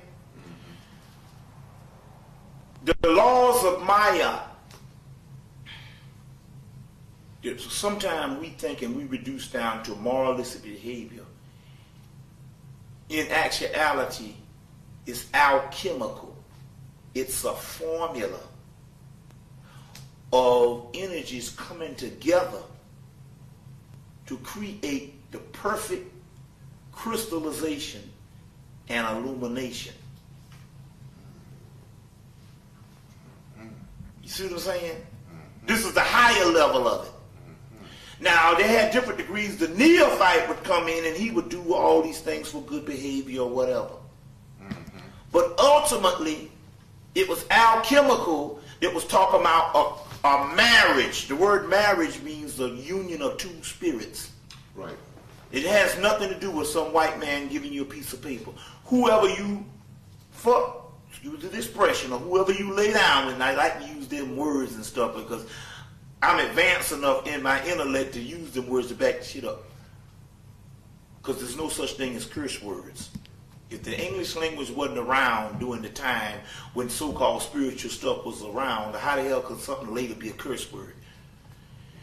When you have sex with a person, over a course of time, you have a sacred marriage of union of energies, and that's what marriage means. Now, these energies in your body coming together to make a covenant are one energies coming together to make a covenant. Represents the Christ. When in alchemy, when these energies come together, it represents man, angel, alien, everything coming together to make form the Christ, which is a title of your higher self. It was called the Great Work. And that's when they say every man will be known by his works. Not talking about what you did out here in the physical. It was talking about whether known by your works based on is your shit working on the inside. Do you have the damn melanin for the motherfucker to work? Do you have the seed of God of that works? The head of the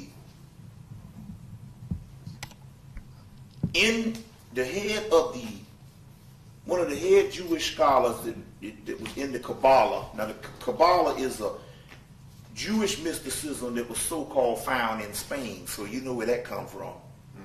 It comes from Egypt. Moors, yeah. And the Moors brought it up into Egypt and gave it to the European Jews when they converted those Jews into Jews, the white people. They gave them the Kabbalah. But one of the head scholars of the Kabbalah said that what exists seemingly in God manifests and unfolds in man. Whereas they say God, or if you want to put it, is the potential. He's really nothing. Man is the perfecting agent of the potential and makes manifest what is potential and seemingly in God unfolds and manifests in man. He is the perfecting agent. So you got an old man sitting down, he's a mafia man, but he can't go out and kill nobody, but it is the hit man that does it. So we are the perfecting agent, and the God is our higher self. But But hold on, I'm gonna show you one Yes, minute. yes. I want to Okay. get this point right here. Please. It says in Gershwin Schroeder, which is the top scholar for Tel Aviv, that died in 1982. He told the European Jews in his text that he wrote on the Kabbalah. But all of this that comes together as a perfecting agent is done by a Neoplatonic formula. See, he's playing with words because he knows that the average person will never get what the fuck that means. Neoplatonism comes from Hermeticism. Hermeticism comes from the wisdom of Tahutism. And Tahutism and Hermeticism is nothing but the mysteries of alchemy. And the study of alchemy is the study of melanin. So when he said a Neoplatonic formula, he was saying that all of this particular perfecting agent that rise up to Christ level is done by a Neoplatonic formula. He's talking about a melanin formula. Now, may I ask you a question? Yeah. What does this say about the European, the white man? I mean, you know, we say, the scientists say that everybody has melanin, and he has melanin also. But kind of enlighten us on the difference in that melanin and what is going to happen to him. I mean, where are we? Okay, I'll get into Where that. are we? And you said that you were doing studies on melanin. Yeah. And he's seen that, okay, we'll get into that later. The melanin that he has, obviously he has some because he's a Carbon-based being. Right. And he has some aspect, you see it like they talk about freckles or whatever. But the stuff we're talking about is this. And most people don't get into this because really they're not occultists, so they wouldn't understand this. Inside of the melanin that we have,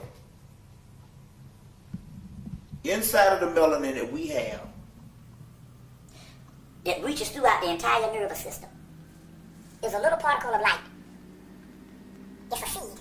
It's inside the melanin. That seed that is inside of the melanin is who the hell you are. Now, do you listen to what I'm saying here? What I'm telling you is this.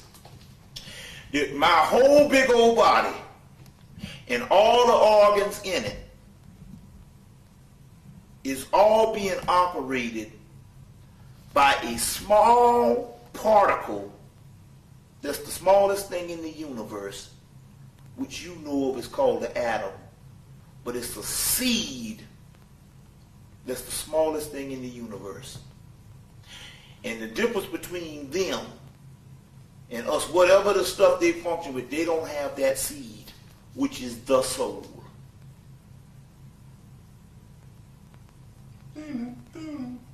There's a particle of light in a seed that is inside of the melanin, encased inside of the melanin. Now, I was getting ready to say this the last time based on the Philosopher's Stone. Every particle in the known universe and on Earth exists inside of your body. And that's what melanin is. Every particle and every herb, everything that ever was exists inside your body. And that's what melanin is. Now I'm going to show you what I'm talking about here.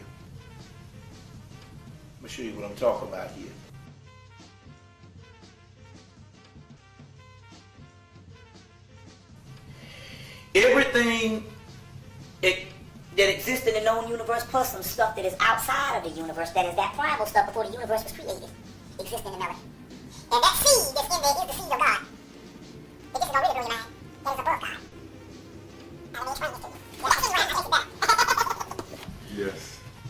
The God that we have been worshiping the last 2,000 years is the God of the living,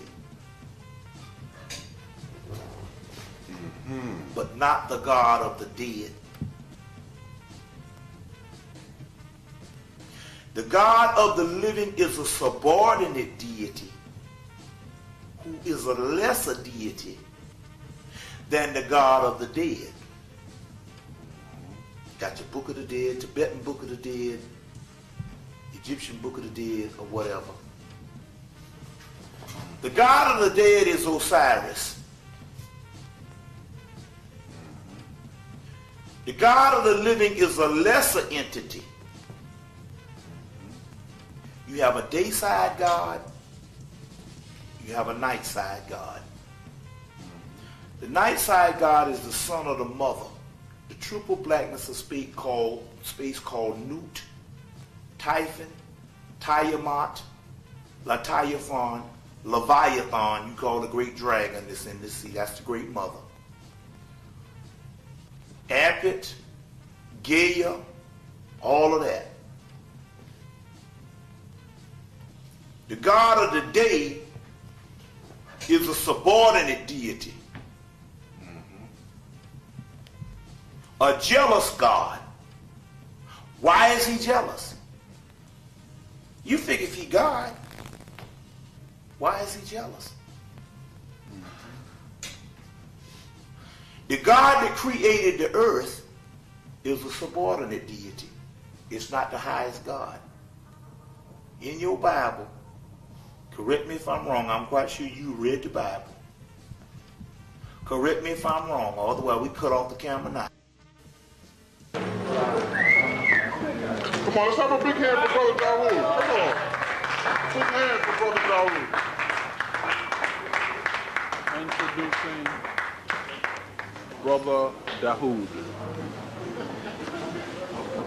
Do we need So if things don't work for us, that means in action. As a result, I ended up getting what I needed. And so we will go into that, and that is a celebration. And in so many words, this is a manifesto tonight to go on the offensive with the United States government, the European powers that rule the world, and their black conspirators, or the Uncle Toms, that also help them. And when we say go on the offensive, we're not talking about voicing our opinions. We're not talking about that.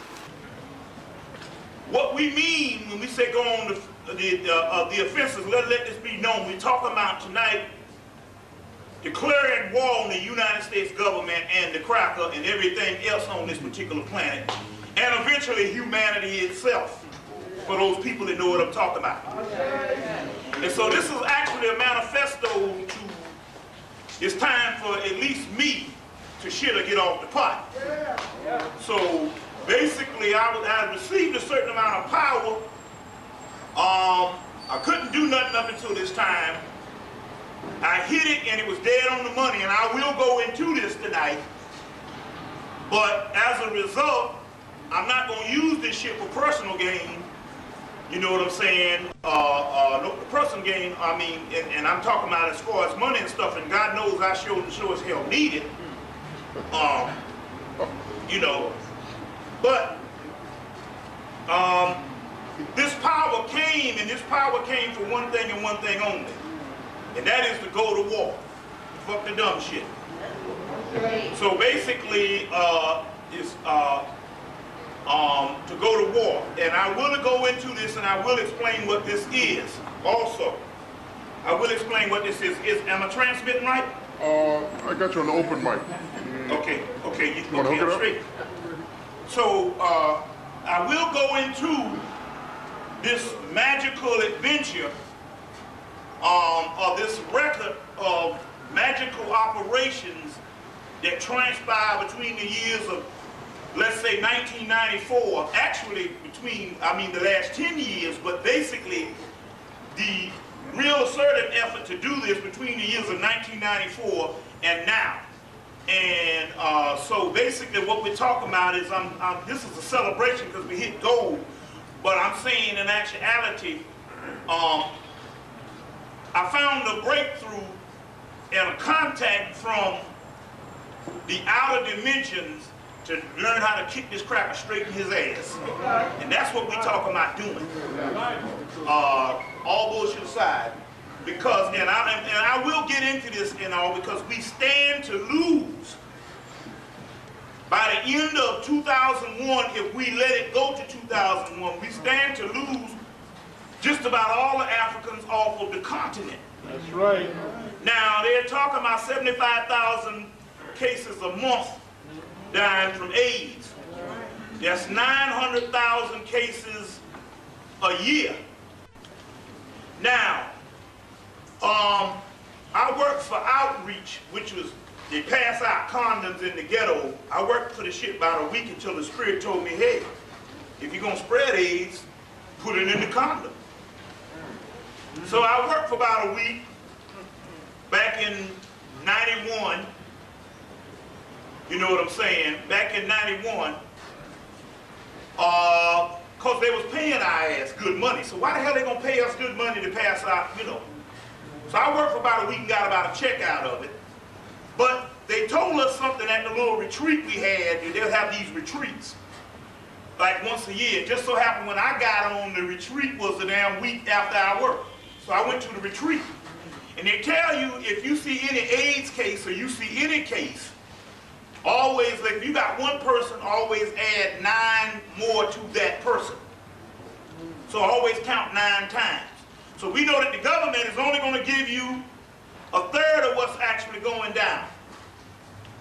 Whereas in actuality, if he's saying it's going to be 900,000 dying, somebody do the math, 9 times 900,000, if you got a calculator or something.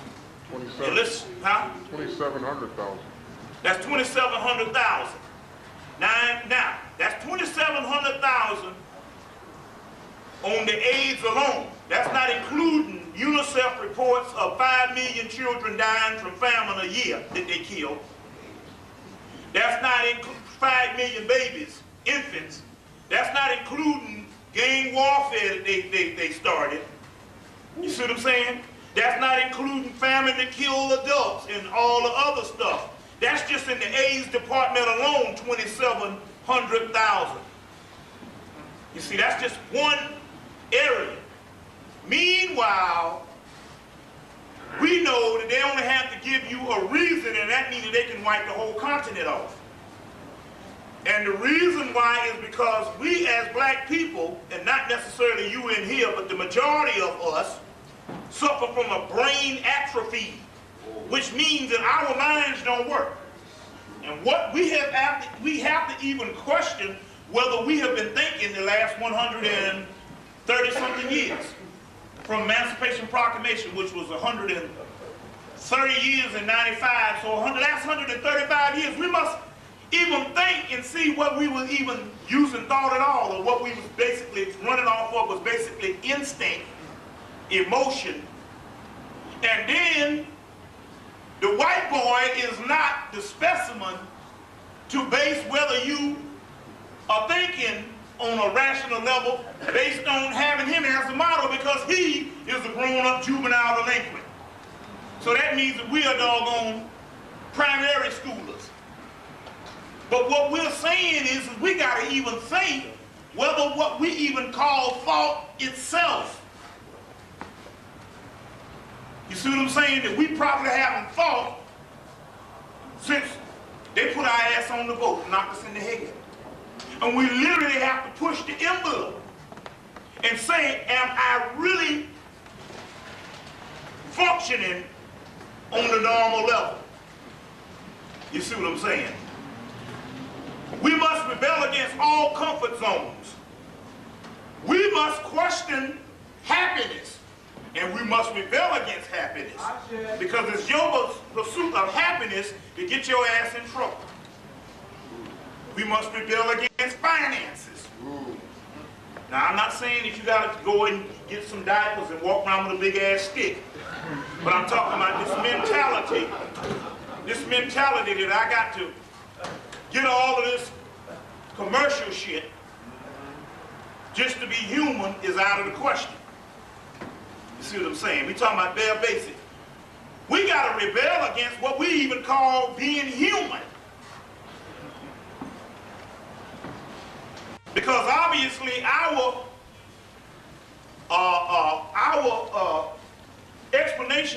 human is based off of what some European taught. We don't know. We don't know what our mind was previous to the European's mind, because we know we have his mind now. We have to question everything. We even have to question love. What the fuck is that shit? And because the black woman is failing miserably at finding that motherfucking superficial love, then you gotta reject that shit. And maybe pain and suffering is the only clear and true thing there is on this planet. You said, oh, that's some crazy shit there. So let's say, reject love, reject humanity, reject happiness, even reject black people. Then you ask the question, wait a minute. You say, but this is insane. Yeah, it would be insane if you were a human. But let's say that you are God or some entity. Rejecting those things that I call a characteristic that make you human wouldn't be such a bad idea if you was God and somebody told you, your ass told you that you were human. You understand where I'm coming from here? You see the concept? Now all the ancient mythology says that at one time you were advanced entities, rulers of the omniverse. So the things that I just told you, the things that fundamentally make you human, now if you were God, it wouldn't be no problem rejecting that shit. It's only when you are told that you are a doggone human, which in this case, obviously the God thing has got to register up because we fail miserably at being human. At least now. Shit can't work for us. Right? We the masters of screwing up everything. So if things don't work for us, that means in actuality, they're not supposed to work for us. And we must even question the very existence of reality. That's what the Matrix told you, question reality. Right? These are the things that we have to get our mind on a certain level because nothing seems to work. We'll go to lecture after lecture, and yes, everybody comes before you, the comprehensive plans that the black scholars and everybody has, all of them are right. They do work. Common sense, they make common sense. You know what I'm saying? But they don't apply to us. They might apply to some younger race of people, but not us. And that we must go and we must try to find what applies to us. And obviously what applies to us is not in the realm of human existence.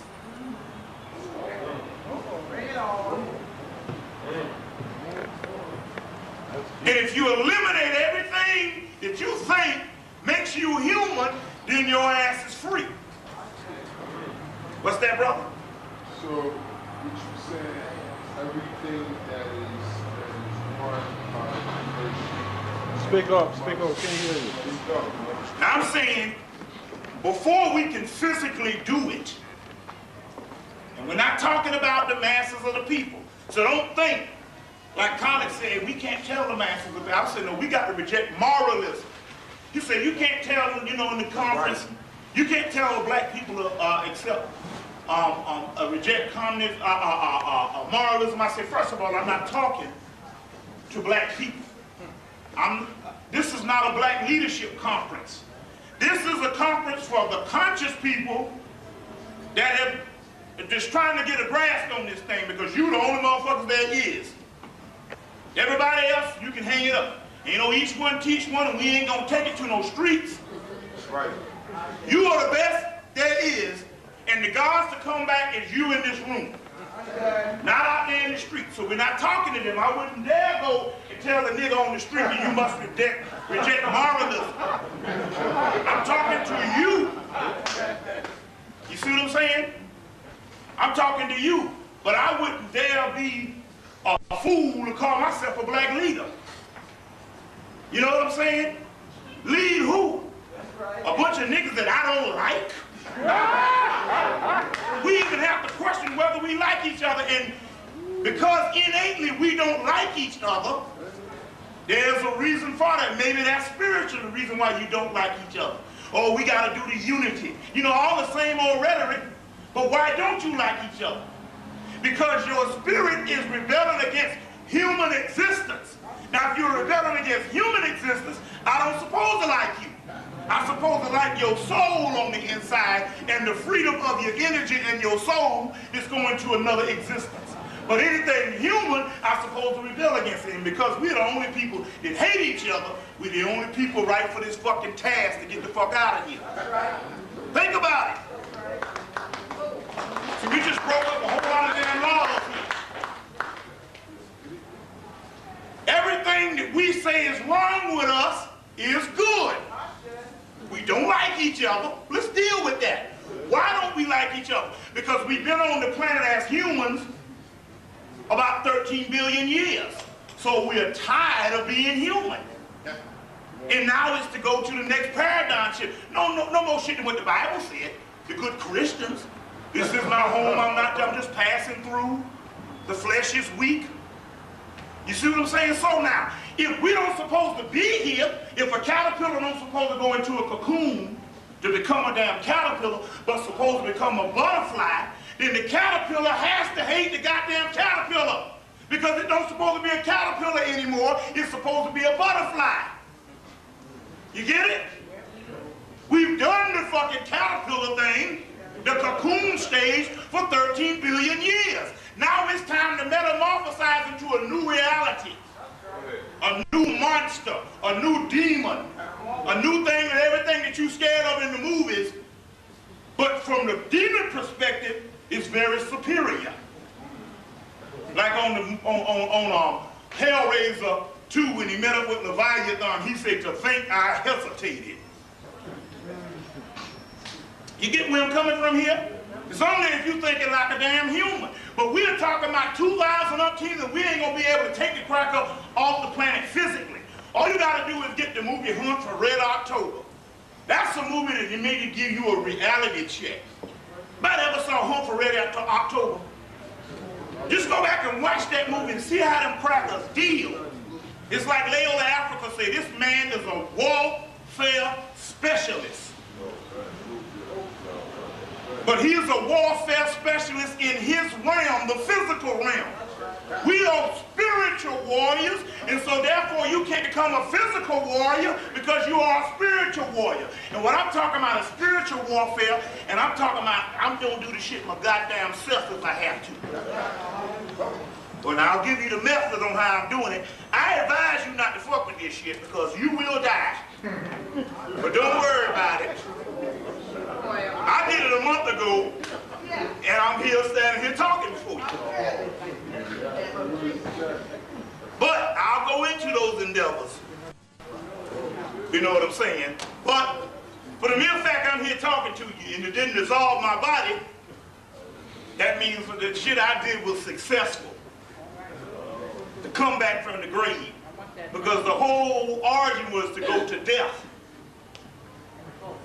So we'll go into that. But the key and what I'm talking about here is the reason why this sounds strange, because I can't come before you and give you stuff that makes common sense. Our brains do not work on common sense. You see, this is some of the greatest time in the world because we are standing before black people and we're dealing with shit that is outrageous. If it was to get out to the national public, and they would air this on TV, they would say, this guy is insane. But what is sanity? And insanity is only what you told yourself it was. It's right. You see what I'm saying? Now, if Clemson Brown gets back in time to get my books out the car, I got a book called Melanin People, How to Eat Them and Drain Their Energy. And it goes into how they take you when they get you in them churches and drain your energy. It's a Luciferian group and all that stuff.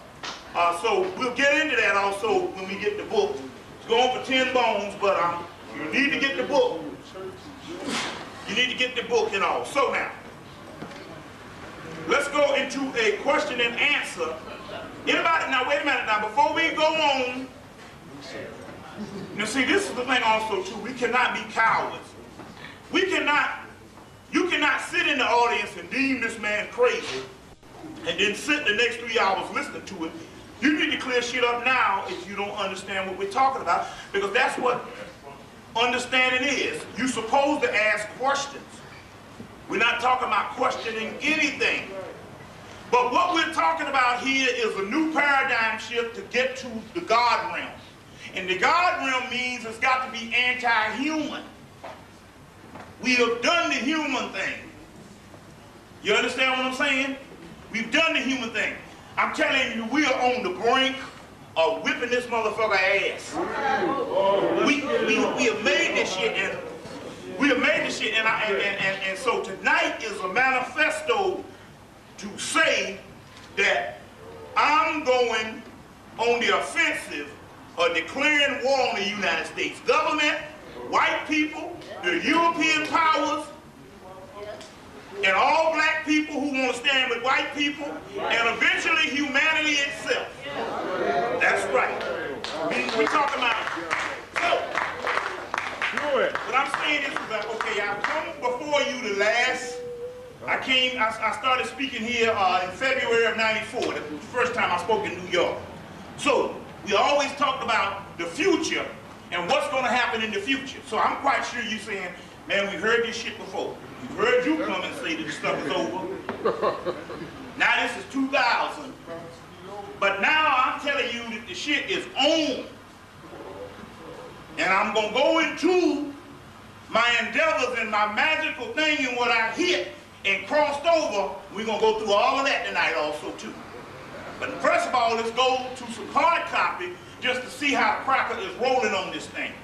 First of all, that Ilion shit. Little Ilion ass. Now, first of all, you gotta understand, number one, it is a form of mind control. It's twofold. It's mind control to distract you. But on the other hand, it's a great big ritual going on. Moses was fished from the water. They got him up out of the water. They showed the 10 Commandments. 1 week, they raided on Easter to go get young Ilion's ass the next week. Now come on, the cracker don't damn do nothing on his holidays. Or he'll go home for the damn, you know, one thing you can set your clock to. On his holidays, he ain't gonna do shit. Because he knows that's the time that we gotta indoctrinate people. So he'll come back on Monday, not to fuck with his holidays. You see what I'm saying? So, but on Good Friday, which consists of this shit, you see what I'm saying?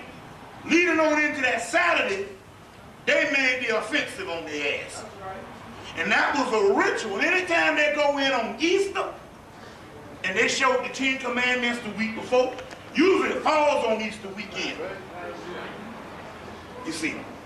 But anytime they go in on Easter, you see, that's a resurrection of the Christ child.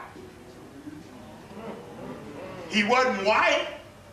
He was a white Cuban, but he got some little mixed up, contaminated blood in him, has a white man say, you know, a nigga is a nigga. Although he ain't one of us, don't get me wrong. Because there ain't no blacks in no fucking Little Havana. He's on the low white total vote. You see, he just one of the, yeah, right. But still, yeah, they know that by him not being total mutant, that'll do for the Christ. Because the Christ got to be something other than a mutant. Okay? So this is a ritual going on, and they got everybody locked in. First of all, I was kind of happy. Crackers come over here. Now we know if the white man come and say, give him up today,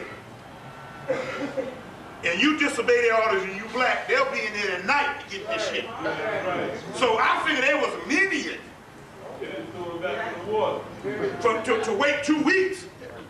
They ain't never gave a nigga no 2 weeks now.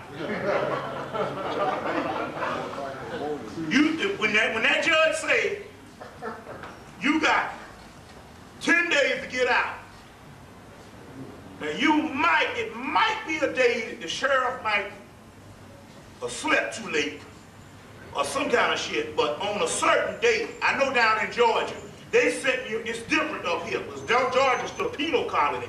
They setting your shit out on the street. You see what I'm saying? So they were lenient. They was lenient actually on this Ilion thing. But it was all a big ritual. A vernal equinox, vernal equinox, which is spring equinox ritual. You see what I'm saying? They didn't find a motherfucker on damn Thanksgiving. Come on now, get the hell up out of here. They find somebody, now isn't it interesting that they find him on Thanksgiving and then they resurrect him on Easter, 2 holidays. Come on now. We saying that the whole shit is set up and Castro is in on the thing too, because he ain't nothing but a government agent. He showed you that when you buck dance for the doggone Pope. I know you crazy. I know you crazy. Huh? I know you crazy. Oh please, come on now, come on now. We can't get emotional here now. We know damn well. Let me tell you something, so we can not be funny with this damn mess. They got the real revolutionaries, they don't never show you on TV. They done killed 400 African leaders since the 1950s, and we don't even know about it. For the mere fact they stubbing Castro down your throat, you best believe Castro was in on the shit from the get-go.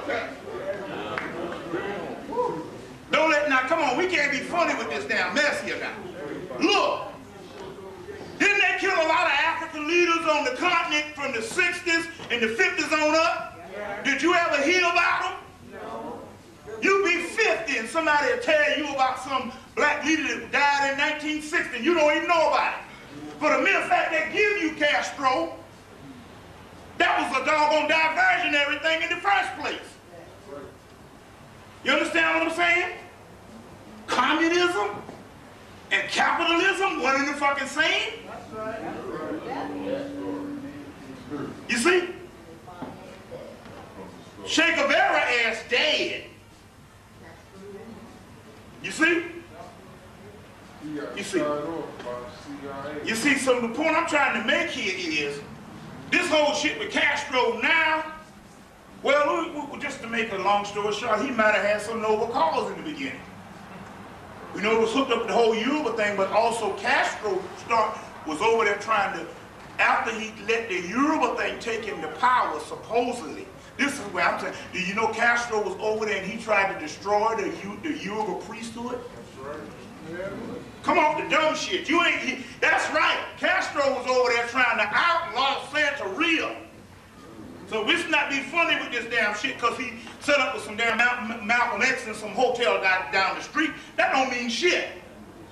We talking about these people don't give you a revolutionary person that you can latch on to that's the real shit. Never. They got people on the planet right now you don't even know about. They got white people right now that you don't even know about. You think that they got Castro and they got all these crackers and that whole shit going down, it ain't a part of it? Then this asshole go and send 3 little children, some little black boy. I'm like, wait a minute, what the hell you doing sending some little black kindergarten children? Ilion don't give a fuck who he is as long as the room full of toys. He showed that shit. He showed that shit. He was crying and shit. You know, the week before, he on the video talking shit, Papa, Papa, I don't want to go back to Cuba, Papa, Papa, Papa, I didn't want to go back to Cuba. Just talk, little Ilion just talking shit. They done coached me up, Papa, Papa, I want to go back to Cuba. The next damn week, they bust up in there and get his ass, he up there with his papa grinning. Because they had a whole plane full of toys. You know, coming in and broke his little race car bed and that other family shit. Toys R Us outfitted, you know, a damn child. You didn't know his daddy. Now he's figuring now, I'm concerned, daddy, because ain't no toys, but daddy plus toys, fuck them shit? Why he was grinning? The government said to set that nigga out with a whole bunch of toys. From the Disney World? All that stuff. So I'm trying to say, this whole thing is a fiasco. And what's the name is in on the shit? Castro. He in on it. You see, let's put it this way. Let me show you how things go. This might have been a noble person that was over there in the 60s. But we got to even question whether that's even Castro now anyway. Because cloning, they didn't have it since 1945. They could have slipped in there and killed that nigga ass a long time ago. So now he buck dancing with the Pope. You know what I'm saying? I mean, the last person to let up in your shit is the Pope.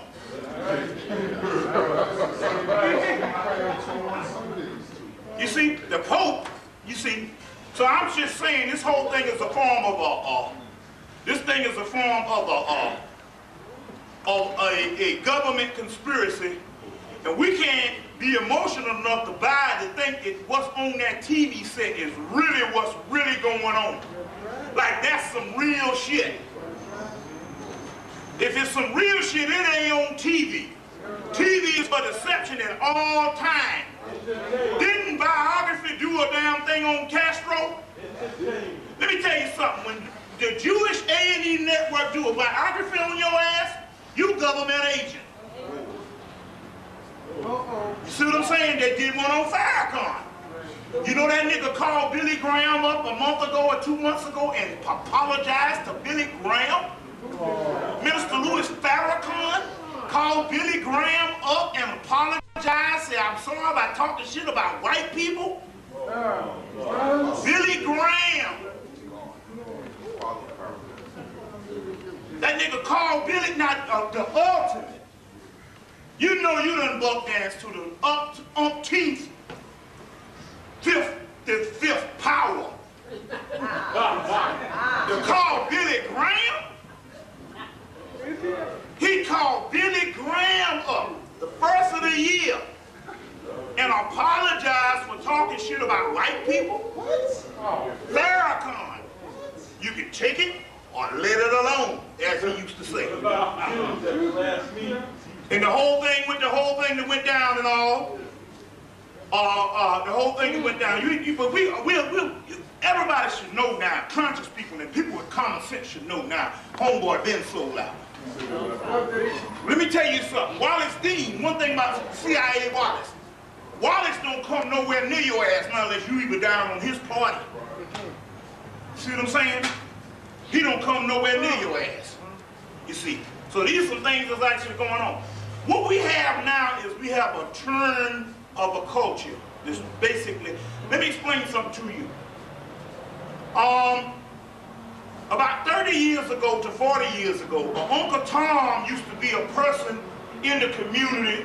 You had one every 100 people, or one every 90 people, and they were like a social pariah. He the Uncle Tom. This is the, you know, he was the outsider. He was the persona non grata. You know what I'm saying? He was the minute, he was the exiled, but he was the complete minority, he or she, who was the Uncle Tom 30 years ago. Nobody even wanted to be labeled an Uncle Tom 30 years ago. Now, Uncle Tom is the paradigm. It is the racial identity. It is the majority, and now the conscious brothers and sisters are somebody who's just black aware. You know, aware. Black awareness is now the social pariah, the persona non grata, the exile, the minority. They flipped the script where Uncle Tom is now the racial identity. There is no such thing as a black race. It's just Toms and Tomasinas. Uncle Tom is what the race is now. Tomville. So Uncle Tom is the majority of every nigga you see. And the conscious now is the clandestine, persona non grata, the cancer, the lepers. You get it? 30 years ago, you was pointing your finger at Uncle Tom. Now, no one wants to be named, labeled black and conscious. Oh, you doing that black thing. Yeah. So they have flipped it. Now, Uncle Tom is the paradigm. It is the thing to be. You see? Now, you can sell out and nobody don't even miss no sleep over the shit. Because everybody's doing it. And it's called career, education, and what we, or what we call education. Success, or what they call now prosperity, inspirational prosperity. You see, all this bullshit. Now they're doing the whole census thing. Now, number one, they're doing this census thing, number one, to see how many black people they killed in the 1990s. And how many black people that they need to kill to make the damn shit right. Now, you know that anytime all the commercials on the census is black, even got a damn census paper talking like a black person, we should be offended by that shit. Or they think about you like you were just a damn fourth grader. They said, no, we just, no, because, obviously the children is not the one that's putting out the census. They are saying that we are thinking that grown people in their 50s, their 40s, and their 30s, they will literally get a kick out of a census form talking. Ooh, did you feel me out?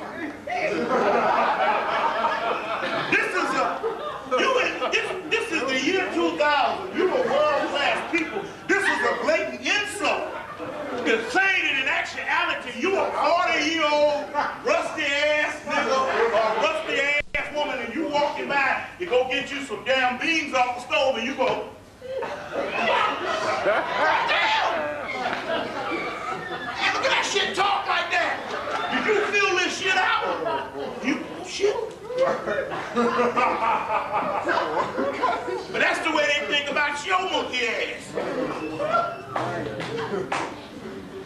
And then this is what you'll get, nothing.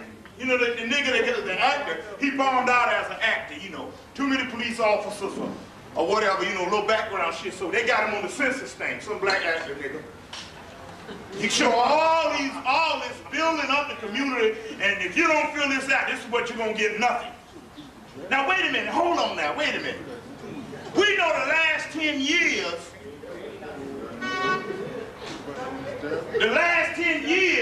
they have gotten rid of every entitlement program a black person can lay down on. Yes, you are. They done got rid of all affirmative action. They done got rid of everything. They done got rid of welfare. But all of a sudden, they gonna give you something based on you filling out a census form? At least the niggas in affirmative action was building their civilization for them. That just make common sense. You want to get your slaves in on building your civilization. But they took that from your ass.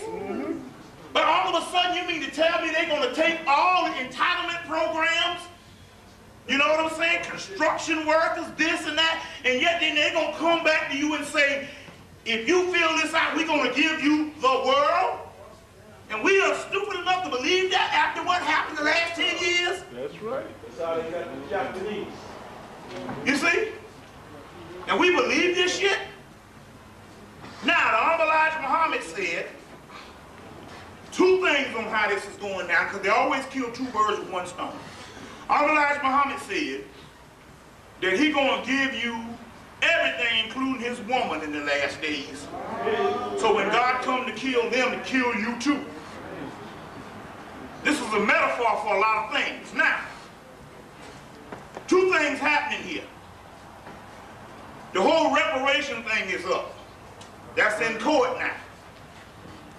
But now, they done politely pull out that Sally Hemmitt bullshit with Thomas Jefferson, and they having all kind of specials on and DNA things, and they saying that black people, your Y chromosome, you got a lot of black. One nigga on there from Harvard said, I traced my damn roots back to Europe and Nigeria, but my male But the male stuff went to Europe. So what they gonna do is on the little thing, they gonna come up and say, you can't get no money from some reparations because you ain't 100% black. You European. That's one way they're doing it. Then again, on the other hand, I couldn't give a shit about you all getting some money. That's right. See what I'm saying? Damn some fucking reparations. Like I told you before. Is that what it all boiled down? You got kicked in the ass in slavery, your mama got raped, and that's all it boiled down to is $1 billion? So you can go to the mall? What's that, sister? If they come up with that, wouldn't it be fair for us to come up and say, then you owe us for raping our grandparents, our great-grandparents? But the point is this here. Humane-wise, you shouldn't want to put a price tag on the rape of your grandparents. Do you think if you go kill one of their damn, you could have $1 billion? You go kill that little white bald-head child in that damn crib, you could have $1 billion. He say death penalty, and you can't buy your way out of that shit. See what I'm saying? If you're a nigga. We got a price tag. That's what Joseph Cipollone says in his book. Joseph Cipollone in his book, Making Sense of the Madness, What's Going On, and on the website, Joseph Cipollone said that the true beings will do anything for money. We trying to be humane here. Somebody break in your house and rape your little boy, stick your TV up your little boy's rectum. You mean to tell me that this person can compensate you with $1 billion? That's what I'm trying to say. What's the difference between now, if they did it now, because they rape little boys, raise them for pedophilia, and the ancestors before. The point I'm trying to make here is, don't go by how you feel. Go by, don't. Go by the spirit. We talking spirit. See, we'll go to church. We'll go to church. And we'll believe in what the spirit say. But then the cracker can pass out money and we just disregard the spirit. Now we're trying to get up out of this from a spiritual manifestation. Now I understand what you're talking about now. Logically, rationally, economically, it does make sense to get paid reparations. But spiritually, your Bible says don't make no deal with the damn devil. But that's just basic fundamental Christianity. Muhammad didn't believe that. Muhammad said he wanted reparation. Mr. Muhammad believed in reparation. Mr. Muhammad put that theory out about the devil. He believed in getting due pay. You talking about Elijah Muhammad? Yeah. Elijah Muhammad was dealing with a system of 30 years ago. He also wrote, but he was conscious enough to write the theology of time and the fall of America. And he said, after me comes God. Now we're in the God stage and you want to get paid off. You understand why we got to destroy humanity now? See, wait a minute. First of all, what we're trying to do with this here, take a deep breath and try to understand something outside of logic and rationale. Logically and rationally and common sense-wise, it makes common sense to get paid. But we're not talking about common sense because common sense don't work for us. We're talking, didn't I tell you first that you must challenge even your own human thought? You understand where I'm coming from here? Try to think on a higher fucking level than some goddamn dollar bill. Does anybody understand what the fuck I'm trying to say here? You the richest people already on the top. How much more shit out the mall you need to buy? How many more cars you need to buy? See, listen to me. This is the problem. There's something based on inspirational theology to make you feel good. What I'm trying to teach you is to be a God. What, you ever see Godzilla? You think Godzilla give a damn about a motherfucking trunk full of money? What are you gonna do, sit up at a bar? I'm Godzilla, I'm drinking some damn cognac. Hey baby, you want a drink? Think on a higher level. This is what we talking spirit here. Don't go by how you feel, because they have tampered by the way you feel. Yes. Do you know that the elite don't even live off money? That's right. Tell it. Don't need it. And you mean to tell me that if the white man can produce your happiness based on economics, that means you saying to me that the white man is God. And we trying to get our people out of this shit. See, we got to start processing. See, what happened is that when we're talking about getting to a higher level, I said that we must challenge, to question even our thought pattern. That means that data has to process. Now let me explain what I'm talking about here.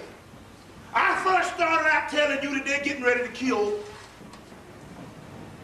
Yeah, I told you that by the end of next year, there won't be no Africans left on the continent.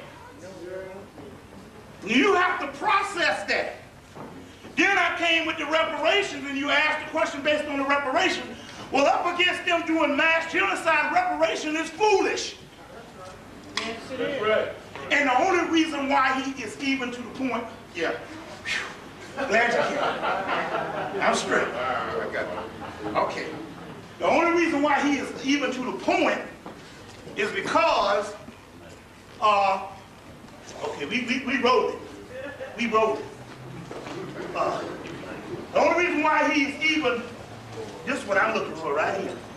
Now, we need to get a God some real deal juice.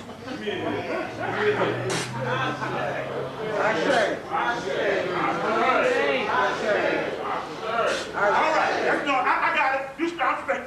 I'm straight. Now, we just did some libation. Get you some Myers rum. Jamaican rum. Myers rum. Now, if you ain't got no insurance on your car, you do what I just told you to do in your car or on your tires, and you won't get stopped. See? We'll go into this. Now, since I gave the God some, I'll lie back myself.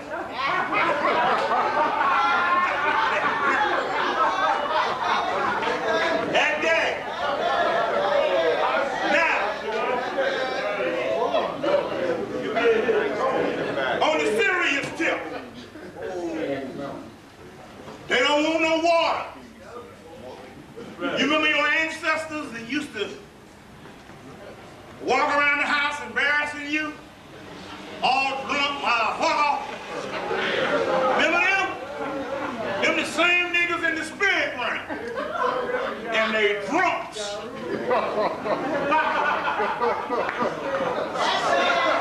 give them no water. That's for ceremony. But give them some Myers Jamaican rum. 151? Whatever. No, give them some Jamaican rum. There's about several Jamaican rums or any rum coming from the islands like Antigua, Bahamas. You can get some. Give them some rum. This was. But if you drive in the car, you don't want to get on a wreck. You don't want the man stopping you on a roadblock. You got expired license, no insurance, harboring a fugitive. Put this down. Okay? I think I got a napkin in here. Now. Tissue right there, bro. Okay. A lot of tissue right there. Oh, you got tissue? Right under the bag. Right there. Oh. Okay, yeah, oh yeah. Yeah, we got tissue. Now you know We ghetto style. Hey, Bob. When we rolling on the toilet paper thing. But now don't front now. Bob. You know you cooking, and you run out of damn paper napkins. You're going in and rob water or some toilet paper to catch that damn grease. Hey, Bob. We don't get innovative like that. What's that? The crackers, they making the rum, man. Huh? The crackers are making the rum. Right. The rum, this is a God without a physical body. Okay, brother. What the fuck he get? I don't give a damn if they put some damn arsenic in here. See, you got the process. I said give it to the gods. You think the gods gonna get, the gods, only way the shit can hurt you is you got a physical body. Yeah. And you drink too much of this shit till your liver get fucked up. Yeah. But if you are God and you don't have a physical body, you get it? You gotta start thinking on a higher level. The fucking God give a damn. They can put some fucking bubonic plague up in there. The voodoo energy say they want rum. I'm telling you what they done say. You go to damn Nigeria, you go to any place on the continent, you go to the damn islands, they spitting rum. So get a God some rum, some Maya's Jamaican rum, and some any rum from the islands. You see? From the island rum. But this is some good one here. You see what I'm saying too? Now, so the point I'm trying to make here is this. I'm not talking to the masses of the people out there. Now, I will say this much. If they make the decision to start passing out the money, well, ain't nothing you can do about that then, so you might as well go on down there and get your check. But don't say that this is based on compensating you for your ancestors. That's a fucking abomination. Your ancestors died because of money and property. And you mean to tell me that they died for is going to be your redeeming factor? That what put you in slavery can never be your redeemer. But we have to dig beyond. See, the thing about us now, we are unprincipled. We didn't have a lot of money 50 years ago, but we had principles. We have lost principles. We done came and we done gone savage. We done came and we got the white man stink on us. So we think like the white man now. You see what I'm saying? We think like the white man now. That's why all your black leaders can sell out 1 billion people based on money. You see what I'm saying? Now, so they're going to try to say that ain't nobody in this doggone land is pure black and we are all one ancestry because we all got this genetic link based on slavery. Number two, that's one thing based on the whole reparation, but what they're really trying to do is they're trying to save their ass by trying to say, if somehow we can prove to the gods that we got some black in us, then maybe we can be saved. But the saving ain't got shit to do with the physical body. We're talking about the soul. And that which don't have a soul cannot go to the next realm. So it don't matter what kind of bargain you got. If you ain't an original, and in order to have a soul, you got to be from the original point of origin. That means that at one time in the universe, you were a star. Now anybody that came about on the earth plane after that time don't qualify. We're talking about you. They're not capable of, even if they were good enough and we wanted them to go. They cannot do it. There's no way a dog can ever be a damn human being. It just ain't happening. You see what I'm saying? But a fucking canine got a better chance of being raised up than a fucking white man. At least we made it. We made the white man too, but at least we made that as a form of the ecological system. Now, how many people saw the movie The Skulls? One thing about the movie, you know, they told you what time it was, but there's one key about the movie. They also showed you that the brother up in there, the one that was a police officer that ended up killing the guy then, that was the boule. Yeah. Remember now, the boule relieves the white man of his civic duty. He was connected with what? The senator. So we come in contact with the Illuminati people. Okay, go ahead.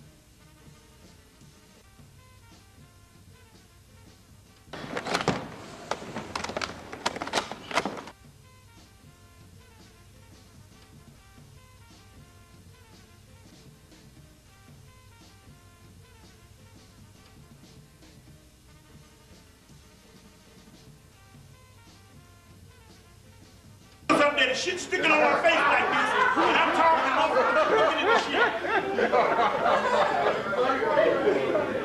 I say, y'all let a nigga talk for 30 minutes with some fucking paper sticking on his face. So if that happens, y'all let me know. Now. You on. Okay. So they showed that the black guy in there was a boule member also too. But it also showed, you know, because it was another little black boy hanging out with the white boy. Then the damn white boy, he said, don't tell me you're going to join the Skull and Bones. The white boy looked at him like, see your nigga ass. And in real life, he wouldn't be tripping because they killed no black guy. You know what I'm saying? But they had to put that all in the movie. But you just draw the line on what's going on. But there's one thing about that. The reason why I want to say that is this. The guy that wrote the book, Our Kind of People, and boastfully bragged, that's the same thing, boastfully and brag, the same thing, and boastfully told us that he was a doggone boule member. Whereas 10 years ago, that would have been unheard of because we didn't know about it until Steve Coakley unmasked that. Now, we got to give Steve Coakley credit for that because Steve Coakley is the one. He did such a good job until this is what happened.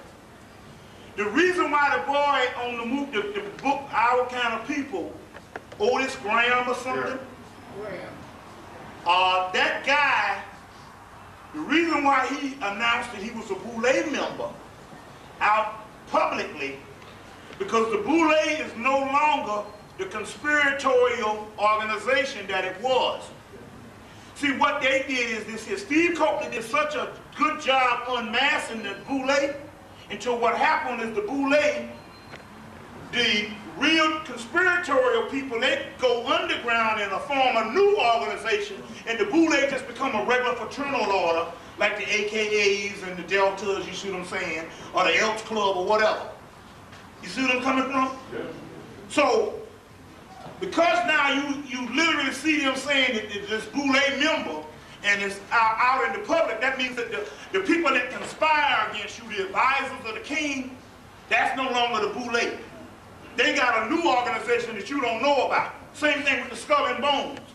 The guy unmasked the Skull and Bones, and really, a lot of this Skull and Bone information came out based on a white boy that went to Yale in 1985, started doing these reports on it. So basically what they did is they went up underground, and the Skull and Bones is just a regular fraternal order. But remember in the movie, they was talking about, there was about 6 other orders, and they showed one with a snake on it, but they didn't tell you the name of it. So they got other orders that they can go and be up under, but that would just be a fraternal order. You see, so that's a, once one is exposed, they let that just become a regular institution, and the other one goes up underground. So when you're looking for a boule member now, some people that now join the boule just gonna just be regular people in a regular postgraduate fraternal order. But it doesn't mean that they're conspiratory people, because the simple fact that real conspirators have even gone deeper underground. You see what I'm saying?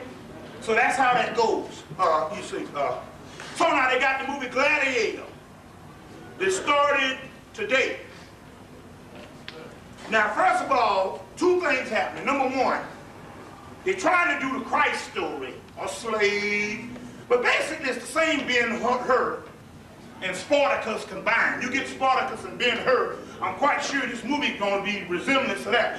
But also, it's about that whole Roman order again.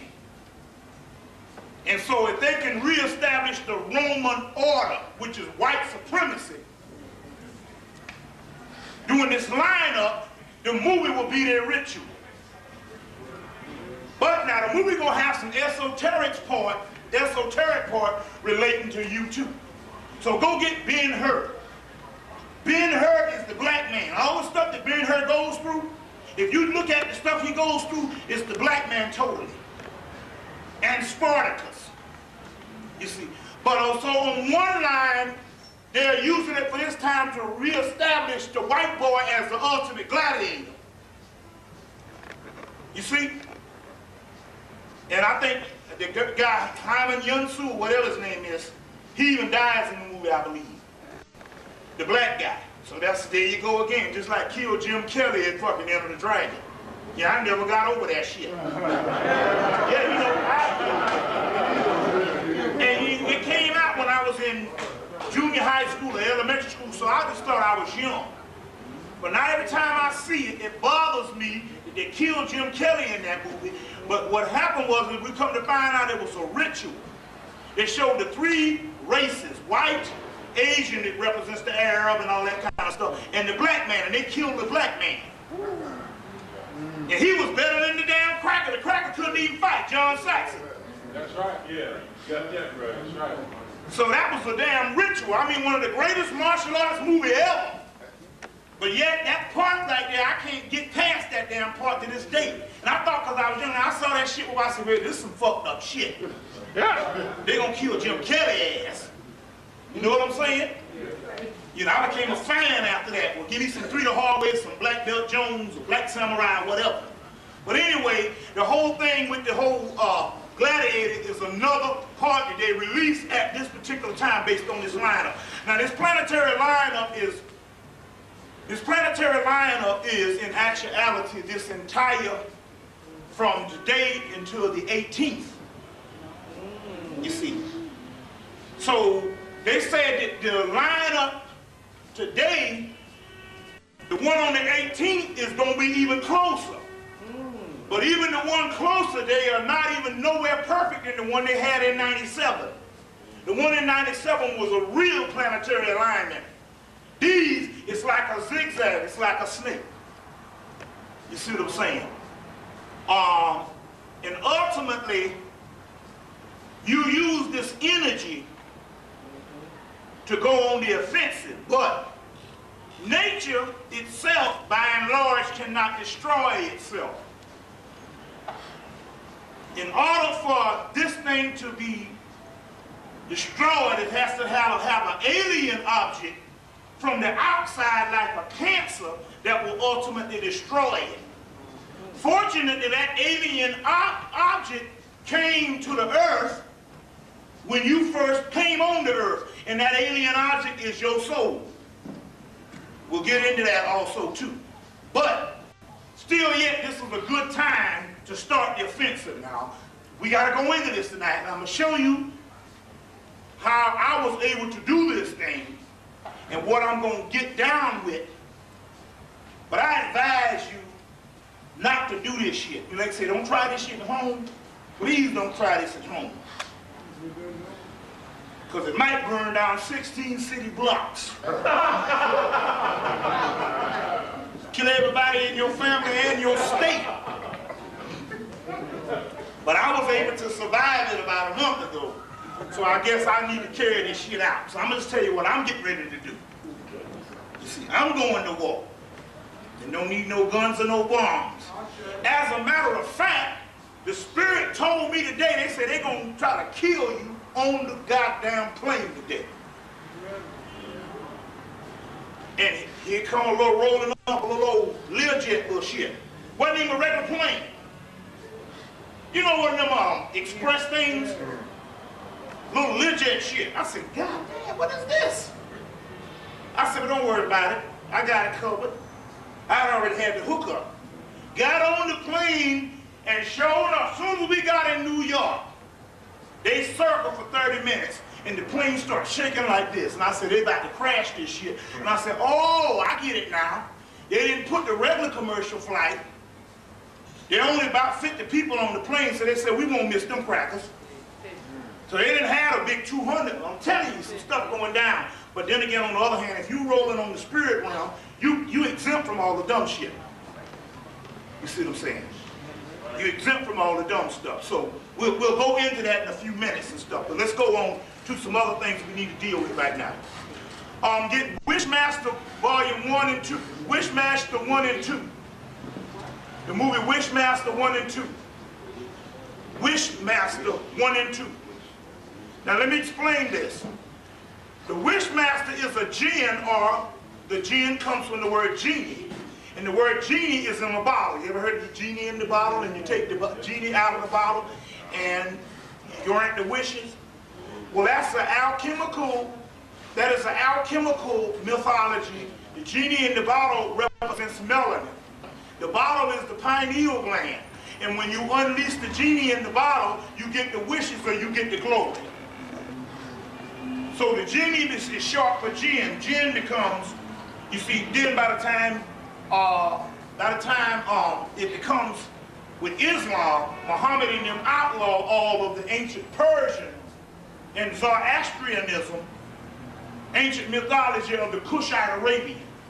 So this stuff is some much more advanced stuff that later on was degraded and turned into something evil. You getting it? So the genie in the bottle is basically, when you unleash this spiritual melanated energy, you get the wishes.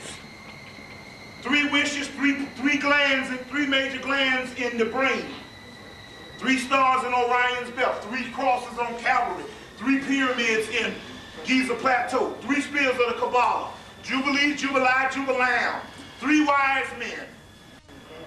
You see what I'm saying? 3 blind mice. What's the blind mice? The 3 blind mice is the 3 pineal, the 3 glands in your head is blind to the physical world because you need these 2 eyes, but it can see in the spirit world when you tap into it. And old George Clinton and them did a damn song, 3 blind mice on your ass. Dropping this shit. Now that's what that's talking about, the 3 glands in the head. Anyway, get that movie because they said, told her, he said, if I get enough people to make a wish, and the last movie was really dropping. She said, what will happen? He said, if you make your final wish, naturally you're going to kill him and save the world.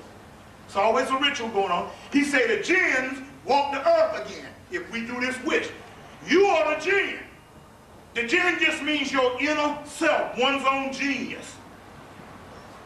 You see, all this stuff that was outlawed, Christianity, Islam, and Judaism outlawed the inner nature of man.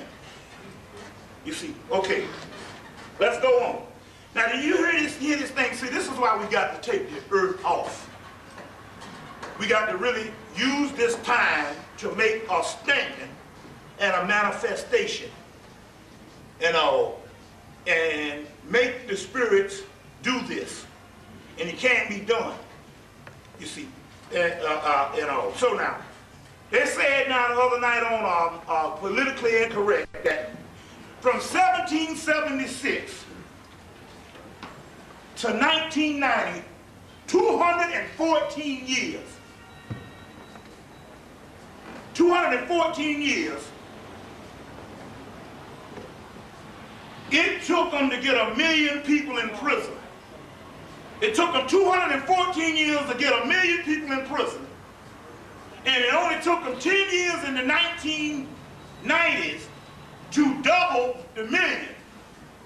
That it took them 214 years to do, it only took them 10 years to double that, to 2 million. You best believe that's because they throwed all our behinds in jail. You understand where I'm coming from? Now, we found out some other information based on the melatonin. I want to get this right quick. Now listen to this. Because see, y'all all right? Yeah. Okay. This is the new book, Melanin People, How to Eat and Devour Their Energy. White Luciferian Group reveals their secrets. Also, we have some more of these occult technology and power left over also, which how the white boys say, how you put a nigga in slavery. If you give them freedom and make them think that they are in charge, you can immediately put them in slavery. Now, but I want to show you something. I slept on this book for a while, I slept on this book for a while. You see. I slept on this book, and number one, the reason why we give bibliography in books is because the government can exploit you if you don't give bibliography in books. And if you come up and you run off at the doggone mouth,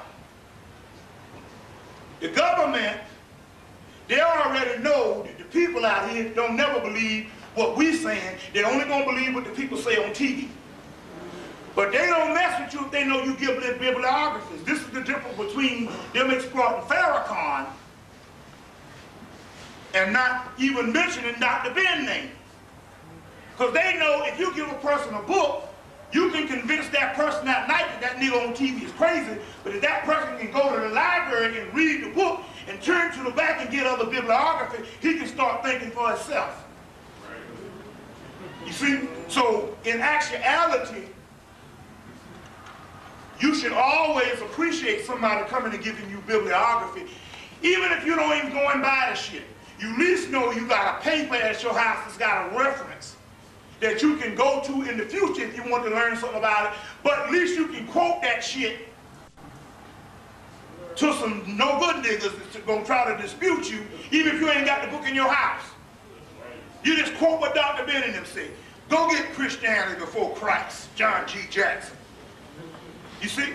Let them go get the shit.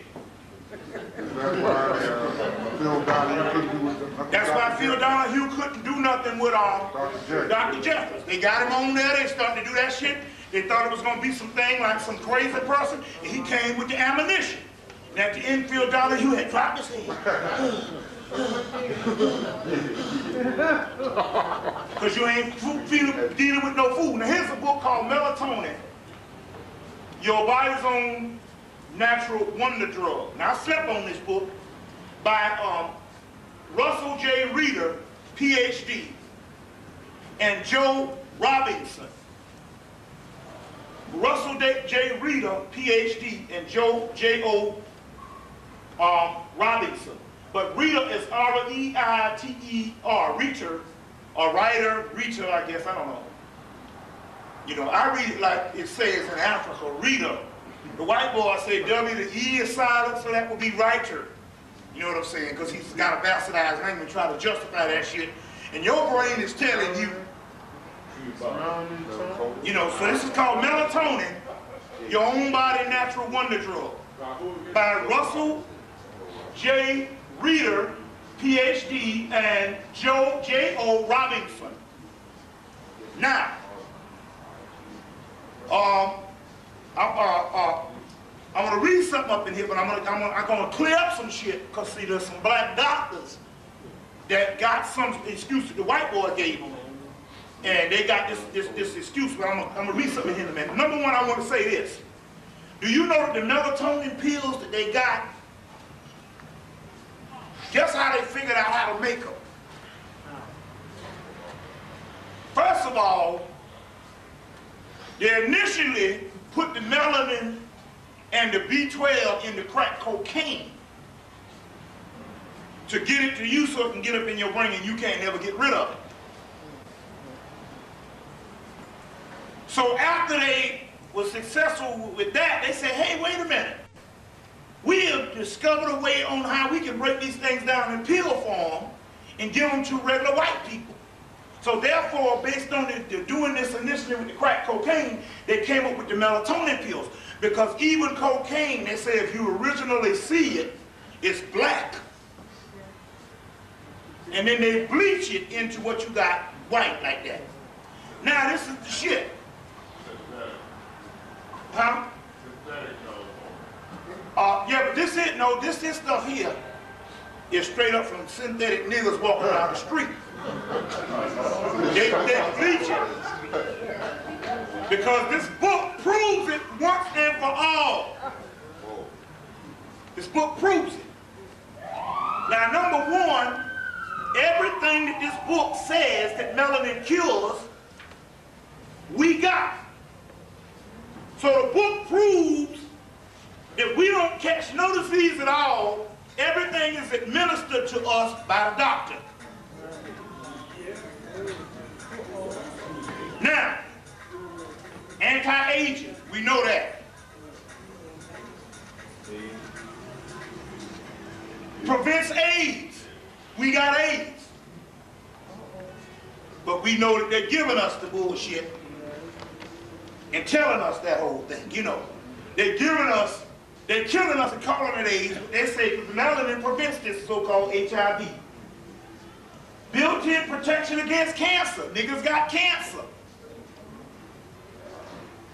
Now, hear what I'm saying? They're saying that there is a cure for cancer, AIDS, built-in thing against diabetes. Niggas got plenty of diabetes. That means if melanin is the cure, that means that they got to be giving you, they have to be giving you this shit. They got to be giving you that. Because what they're saying, that melanin cures all of that. It says it works against PMS. It's a birth control. The niggas got a lot of babies. And extending sexuality in later years. There you go with the Viagra shit. Remember I told you that the Viagra was made this way? Well, they're saying it right here in the book. So their result after this book came, you can get it now, it's for like $6. It was $22, but you can get it now for like $6, this same book. Now, the thing with diabetes is this. You can, any place sell. You can get this on any Barnes & Nobles, any place. This book here.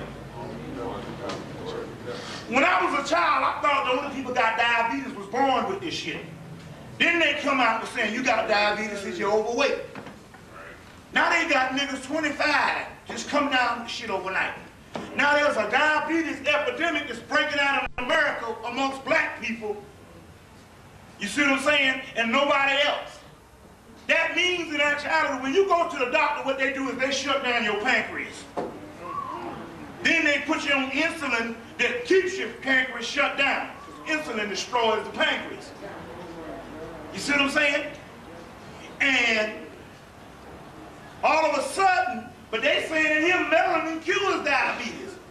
That means every disease has to be given to us based on the melanin, based on the doctor. They go into, now it's interesting, remember I told you about last year, the summer solstice, that they had first of all, we got a cure for all that too. We give you a cure for the people who got these diseases. You can write your own ritual out, and I'll go through this in a few minutes on how you can do this to get rid of any kind of shit. But remember I told you last summer during the summer solstice, they came out with these sodas, and they put these sodas in the black community, 12 packs, 99 cents, niggas had 2 and 3 baskets. Well, in here, well, I'm just saying, now, any sodas, period. In here, they talk about the number one thing, one of the number one things that shuts down melanin is soda. Joe, Mountain Dew, Tab, orange juice, Sunkist orange, Dr. Pepper, Diet Dr. Pepper, Pepsi-Cola Diet Right, Coca-Cola, 7-Up, Sprite, Diet 7-Up, Fresca, Heinz Root Beer, Sunkist, I mean, goddamn, that's everything. So, they know that the soda shuts it down. Number 2, sleep deprivation. Remember I was talking about the sleep the last time? Sleep deprivation, not getting enough sleep, shuts it down. Fluorescent lights. And we understand why I couldn't. And they got a whole thing in here based on certain,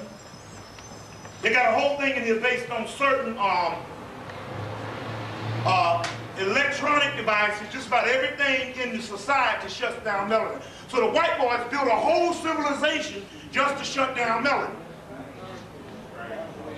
Now, in here also, they go in and they give you foods high in melanin, you know, that tryptophan that they had to take off the market.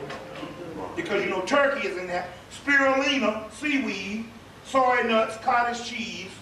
It says high in melanin, so. Chicken liver, pumpkin seeds, turkey, tofu, watermelon seeds, all that, almonds, peanuts, brewer's yeast, malted milk, they got ice cream and yogurt. I don't know, they must be enhanced white people shit. But I do happen to know sometimes stuff like yogurt, anything you got like it's a fungi, and stuff like any kind of fungus, like mushrooms and shit like that, any kind of fungus is great with melanin because that's what melanin is. It's an ancient fungus left over from the time when we were gods. We'll get into that type of stuff. So that stuff usually does that. But it's just interesting. The bibliography in here and the references is almost damn near 20 pages long on that much stuff on how much research they're doing on melatonin. It's the #1 shit around the world. Right. You see, all the research is based on pineal research. Now, this is the key on what the damn doctor tried to play on me. I was telling him that every time you look in them in the supermarket and you see those pills, those are black people. Now that's bovine. A cow got a pineal gland and they get it from cows. I say, you know damn well a cow ain't walking around with that kind of melanin. Well, #1, everything on the planet has a form of melanin, including white people. But the kind of melanin and shit, this shit ain't coming from no cows. So, it was interesting, because this book, in the chapter called The $3 Billion-Year-Old Molecule, they go into the history on how the white boy tapped in melanin with Aaron Lerner at Yale University in 1953. Some say 59, this book says 53. But it says when he tapped into it, they had to get melanin, and for some reason, they wasn't into killing for melanin like they are now. So as a result, what happened was, they had to go out and get some cows. Now look at this. Now this, see, all the thing the white man got to do is give you an excuse. You believe the white man. Yeah. Because you programmed to accept him as the authority. When basically he's been just a liar. Big lie. So only thing he has to do is say, oh, we getting it from cows. So you go, okay, the white man say he getting it from cows. Okay, the white man say he getting it from cows. You mistaken. No, the white man said he getting it from cows. You won't even question it. You must support anything the enemy opposes and oppose anything the enemy supports. So, you know, your boy Kwame Ture told you the white man don't lie some of the time, he lies all the time. That's right. Every time. So now in here, it says, and I quote, page 14, it says that when they went to get the cows, it took 2,500 cows to produce 100 milligrams of pineal extract. Now 100 milligrams is a third of an aspirin, a tenth of an aspirin. You know, they tell you most vitamin C, they say, if it ain't past 500 milligrams, you just will not even buy the shit. You know what I'm saying?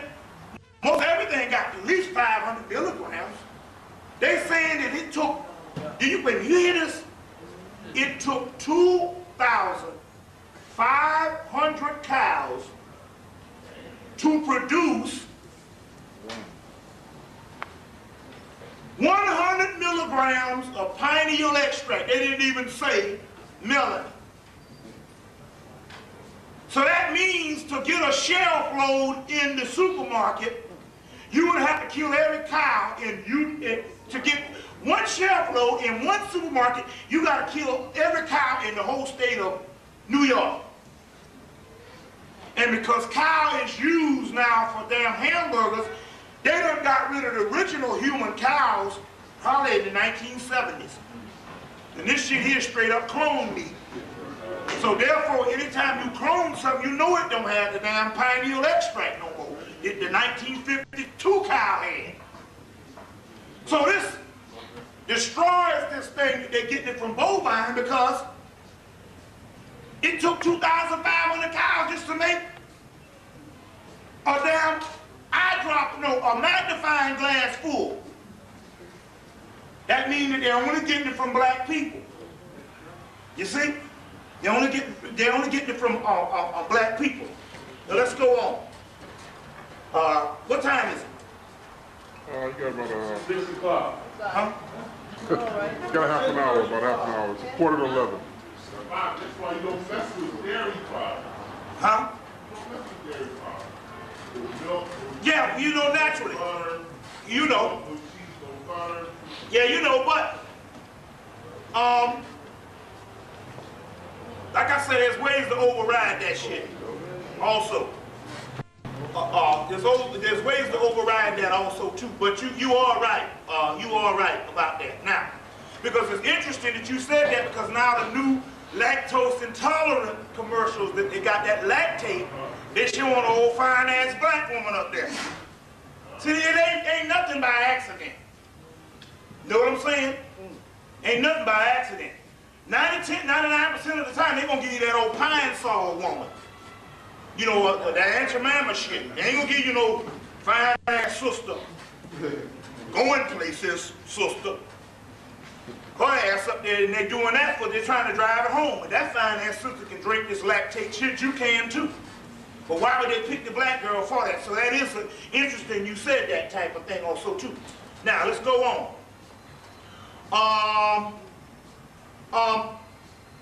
Down in Atlanta, they got this thing going down with H. Rap Brown. That's going to be the new shit. That's going to be the new OJ thing. It's this H. Rap Brown thing. You see what I'm saying? First of all, they came on the news tonight down in Atlanta and said, this guy who shot the police officer, we returned rounds and shot him and he bled a trail of blood. But by the time they get H. Rap Brown, they ain't got a shot on him. But all of a sudden, they're not saying that now about, they spoke too soon. But that's going to be the new thing that's going down, so they can bring that like the O.J. Simpson thing and, Black Panther. So they'll be dealing with that whole thing. And he connected with the Islam thing that already put him in the whole terrorist thing. You see? So that's the new thing that you can watch out for that they're getting ready to get down with in a few months. And it'll be nationwide. I'm just telling you to look out for it also too. Because it's going to be nationwide. Let's go on. Let's see here. They're selling human protein in GNC.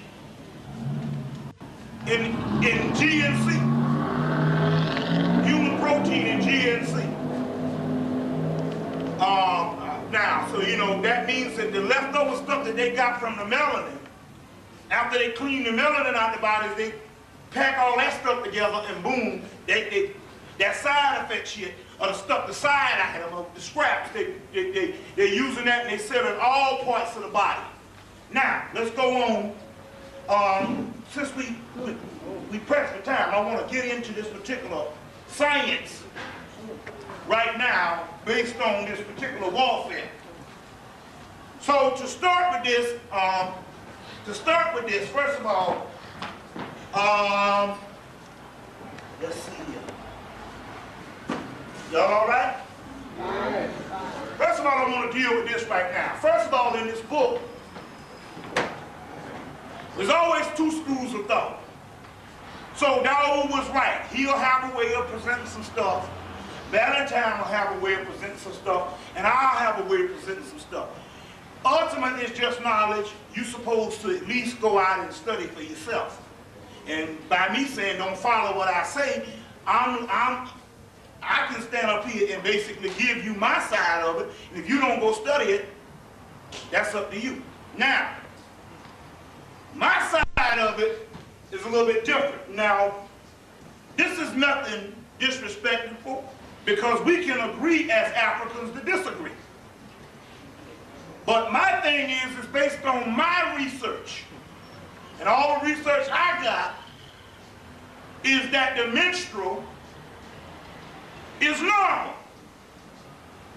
This is based on my research. You can take it or leave the shit alone. Now let me explain. Because most people, menstrual cycle, most people, because you are looking at it from a physical or physiological or medical perspective, it don't make no sense. But when you look at it from a spiritual perspective, it makes all the sense in the world. It just depends on what angle you're coming from. Now, in this melatonin book, they tell you about melanin is also for birth control. Now, the reason why a lot of the menstrual cycle might not make no sense physically, because you have to go through it now, but it makes sense astronomically, because there's a 28-day cycle of the moon, 28-day cycle of the doggone menstrual. So if it's that fucked up, why is it lining up with the damn moon? Huh? Now, the way I'm gonna break it down tonight, we'll give it a little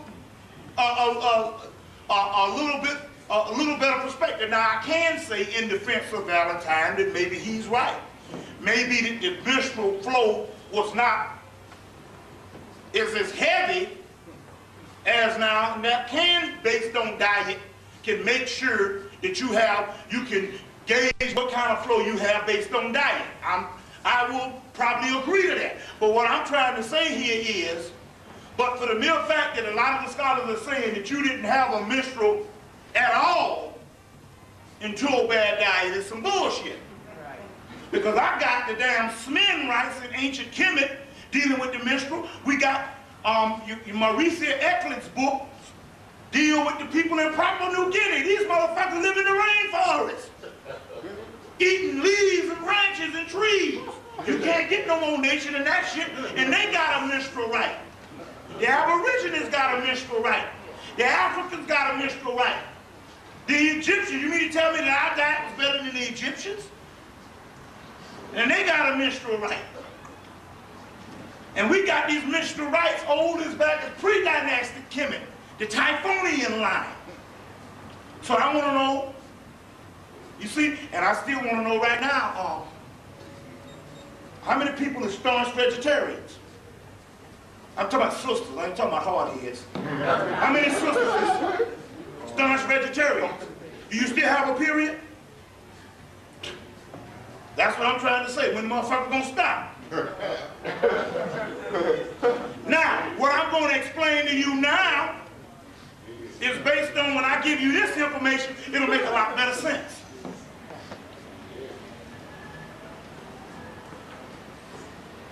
The system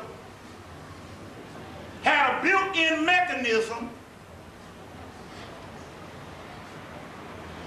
of birth control. And the built-in mechanism was when she wanted to abort, spiritually, she could bring on her period automatically based on her biological makeup and her social condition, rites of passage, and the spiritual know-how being semi-gods. So she had this mechanism to bring on the menstrual cycle to abort whenever she felt that she didn't want something to come down. Because a motherfucker coming down here don't mean shit. Incarnation is the worst motherfucking shit you could ever go through. So let's not be funny with this damn mess. Ain't no God sent you shit. You decided whether you want to have a baby, and if not, the damn baby, because if it's a spirit and it's not physical, it just go to another motherfucker. That was solely up to you whether you wanted to incarnate or not. So if you decided you didn't want the baby, for whatever reason, you might have not just didn't want it, but we weren't dealing on no moralistic bullshit based on some patriarchal bullshit about babies being all goddamn sacred. Have one and see if that motherfucker's sacred. Now, there you go. All you gotta do, sisters, is tap into what reality is other than what you was taught. Fuck the dumb shit, motherfucker waking you up 4 o'clock in the morning. If that's a burden or what, that's an asset or a damn liability. But we chose the time when we wanted to psychologically put up with the dumb shit. But if the life flow says this doesn't suggest the time, you could bring your period on and get rid of it. Just basically by signaling into the body. See what I'm saying? So if the menstrual originally was a natural birth control and you lost the science to it and now it comes on or whatever, you don't know what's going on, don't just say it's abnormal because some male, and I'm not talking about Valentine, I'm talking about the patriarchal system of Islam and Judaism to tell you this shit is unclean. It's the most sacred time you got. Because the male says some dumb shit like this, and the fucking, most of your Islamic motherfuckers, the white Arab was homosexuals. They hated women. The white Arab, the motherfucker that Muhammad had to change.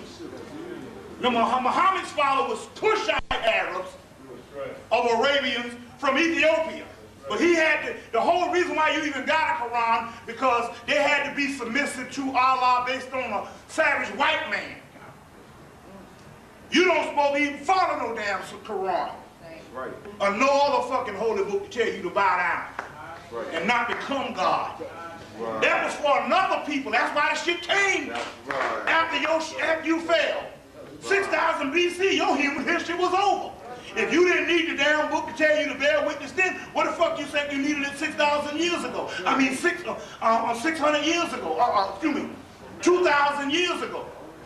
600 AD, I'm saying. 600 AD, hell, human history is over. That was for another man. That's why they got that book. Now you following that dumb shit. Suppressing your woman. Allah ain't never did shit to you and for your ass. Right now, no more than the Christian dumb shit. You can bow down all the hell you want. Fuck Allah. Now, for all you religious people, Allah is the human body. The arm, the leg, the head, and the Osiris. So I can tell myself, fuck myself. I don't want to literally fuck myself, but I can say, fuck myself. So fuck Allah. But all that's bowing down to some spook mode, you really fuck him. Fuck his ass. Right. So now that ain't got, no, that is to the person that you think is this entity out here. Fuck him. And any other damn God out there, if you don't know what time it is, if you ain't got the message yet. Now, and we'll clear that up for the people that question and answer and stuff. You wait on damn Allah. See the movie Pitch Black? Go get the movie Pitch Black. That nigga talking that Allah Akbar. That other black motherfucker say it's about the melanin. You gonna fight these motherfuckers, you better learn how to see in the dark. That was in that movie, Pitch Black. That's for the white man. That ain't got nothing to do with you. Even Muhammad said, we fashioned this shit after Bilal and the Ethiopians who knew no wrong. They were just taking the nature of the black man and saying, here, white Arab, follow this. But this ain't for you to follow. You see what I'm saying? Now, the mystical thing in this book, Dragon Time by Louisa Louisa Francia, Dragon Time, in here on page, you get this page right, on page, y'all all right?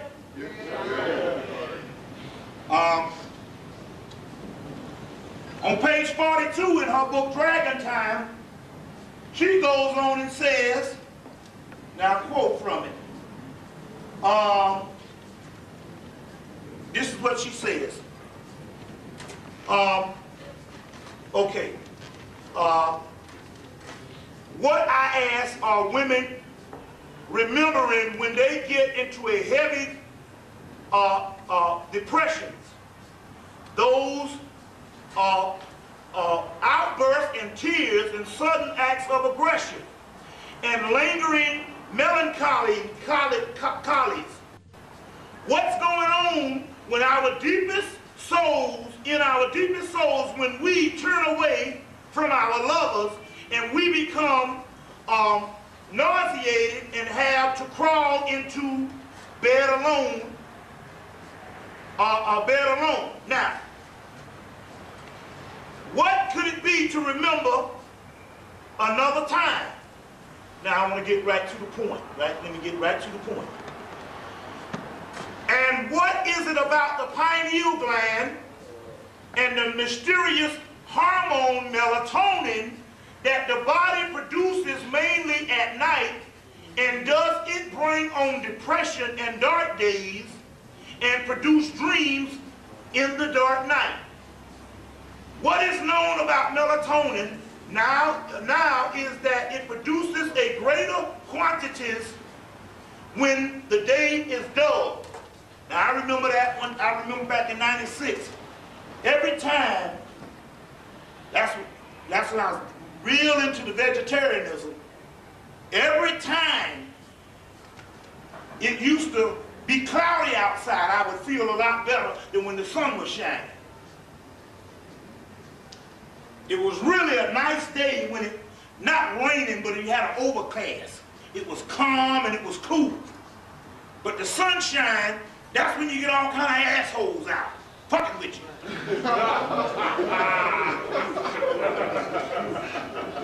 But when it's kind of cloudy, people are kind of chill. That's what they're saying based on this melanin. See, sometimes you just gotta just think back. Say, yeah, I remember that too. You know? Okay, hold on 1 minute. Y'all all right? Okay. Let me just finish this off. Then we're gonna go into this warfare shit. Okay? Okay, what does it mean when melatonin now produces a greater quantities when the day is dull? From the conclusion that has been drawn that it is the cause of people's bad moods and depressions in such days. That's why we always feel fucked up. We got this melanin, but we are also nocturnal night people. You see what I'm saying? Of course, at this age, the sun calendar is worshiping light. So also too, that's based on that solar order and that male dominant solar order that we started worshiping the day, and we started turning everything evil towards the night, because the night is Newt the Great Mother's time. And everything comes from the night, the womb. You see. Now, and no wonder why we have trouble with the moon and with darkness, because some order done told you that that's evil. You see? Couldn't it be that this hormone has some other use? That melatonin is vital to us for dreaming, envisioning, and spinning tales and remembering. Women who have migraine, that are male sufferer, seek out darkness to avoid the light. Women with strong psychic and spiritual abilities seek out darkness. So they're saying, and in so many words, she's saying that this menstruation, when you have these real mood swings, is because you got more melanin coursing. So you can get stuff from the mundane psychic realm That's almost just a little bit over astrology on into a outer realm where you deal with some other current transmissions on another level. So based on that, I can just give you my particular rendition of this for the simple fact that I was put down with the task only 2 days ago. So we'll deal with that type of thing also. Since, I don't know what happened, like I said, it's kind of impossible not to be rolling around here without some spiritual protection. Because you can't have enough Negroes around here that's going to get your back. You see what I'm saying? And so it really, in this particular day and age, if you don't have nothing, I ain't talking about no light shit either. We talking about you need to conjure up all your shit, all your stuff and all, and go for what you know. And if you don't have nothing, make up something. Remember, the best stuff is the stuff that you make up yourself because it's coming from your own subconscious mind. You see what I'm saying? And so we're going to deal with that type of stuff also too. And another thing too, in these particular days, I'm going to be honest with you. If you're not getting any nourishing from groups, being in your group and your shit is stifled, something on your mind, but you can't deal with it because you're in a motherfucking group and you got to be with the agenda of the group. In that case, it's time now to get out of all doggone sectarian groups. Now, we're not talking about the masses of the people. We're not talking about the people in the groups. We're talking about the ones that's supposed to be the gods and goddesses that's supposed to rise up that the groups is talking about. That's you. It ain't going to come from some big green-eyed man. It's going to come from you. So right now, it's really paramount that you get out of all types of doggone groups and organizations and all that type of stuff, because that's going to leave you short-handed. You see what I'm saying? You're going to be left holding the bag with that type of stuff because you cannot get the type of a nourishment in the millennium, because this is the millennium, 2001, and in actuality, not even just 2001. Remember now, the African holiday didn't start until Sirius Rising. The African New Year didn't start till Sirius Rising. That's it. Do you know even the Greeks, this book called Karina's book on Dionysus. Now Dionysus, come to find out, is a deity that was foreign to the Greeks, that they basically incorporated into their pantheons, that comes from the Minoans, which worship the bull, Apis, and the bull of Osiris. And this thing goes all the way back to Dionysus cult, goes all the way back to pre-dynastic Hemmitt. When it was the whole Typhonian line, you got Dionysus, goes up into India as the god Shiva. You see what I'm saying? But even in the book Dionysus, called Karina's book, the Greeks or the damn Romans didn't jump off nothing until Sirius rose. So they were even on African time, because we're talking about Hellenistic Greeks. We're talking about the Etruscans, the black people that we show in the actual book, in this catalog that we just printed, catalog book. We got that picture back up in here too of the black man, the original Greek, that looked like Isaac Hayes. And we talked about it. The original Greco-Roman looked like Isaac Hayes. So these people were nothing but Camite origin or African origin. But even in Carl Karina's book, he talks about Icaros, which is Sirius Rising. And nothing jumped off until Sirius Rising. That was the entire New Year for the African world or the ancient world. All this ancient Mesopotamia, ancient Babylonia, and stuff like that. That was the entire African New Year. Now, I agree with Walter Williams, where he talks about that, because I had some of the same problems, whereas Asa Hilliard had a book called When Egypt Ruled the East by Kitskill. And in Kitskill's book, he showed a big square of all the part that Kemet ruled. And all of that was Mesopotamian stuff, even in the Kitskill book, When Egypt Ruled the East. So I agree with Walter Williams on that, because I always knew that. And even Khalid talked about that being Northeast Africa. So he's right, all the Mesopotamia, Babylonia, Samaria, and all that type of thing is later names for just Africa, or what you want to call it, Cam, or Kush, or Punt. You see what I'm saying? And so, but Dionysus come from the Minoan, which is a form of the whole Etruscan thing. So even in this so-called quote-unquote Greco-Roman world, nobody did anything until Sirius rising. So that means that your new year just started about a month ago. Because if we know that the millennium was not 2000, we know that the millennium was 2001, then if you take the African part, the millennium, based on anything, only started in July. Then you understand why the motherfucking sharks is biting the shit out of people's ass, including fucked up niggas. That's a sign there now, because you know they say nature never really hit the ghetto. Nature really never really hit black people, but now nature's starting to fuck up Negroes. Niggas down there all snorkeling and shit. The old bourgeoisie niggas, that shark don't know, that's the same old state cracker to him. See? Now there's an astro body and all kind of force fields that come around humans. You go right down to that fucking subway. You'll see rats and shit. They'll run all over that stuff. They won't hit that goddamn third rail. Watch it. They won't hit that third rail at all. Right? They all know electromagnetic force fields. They can tell a damn force field from a white man. Man, what the hell that shark bit off that black man's leg for? See what I'm saying? But then again, niggas is crackers. Uncle Tom is not one or two people that we used to point out. Remember I talked about this last time? We used to point out the Uncle Toms in the community. Now Uncle Tom is the race. Negroes and negresses, Toms and Tomasinas. It is the race. So we're talking about Uncle Tomism as a racial unit.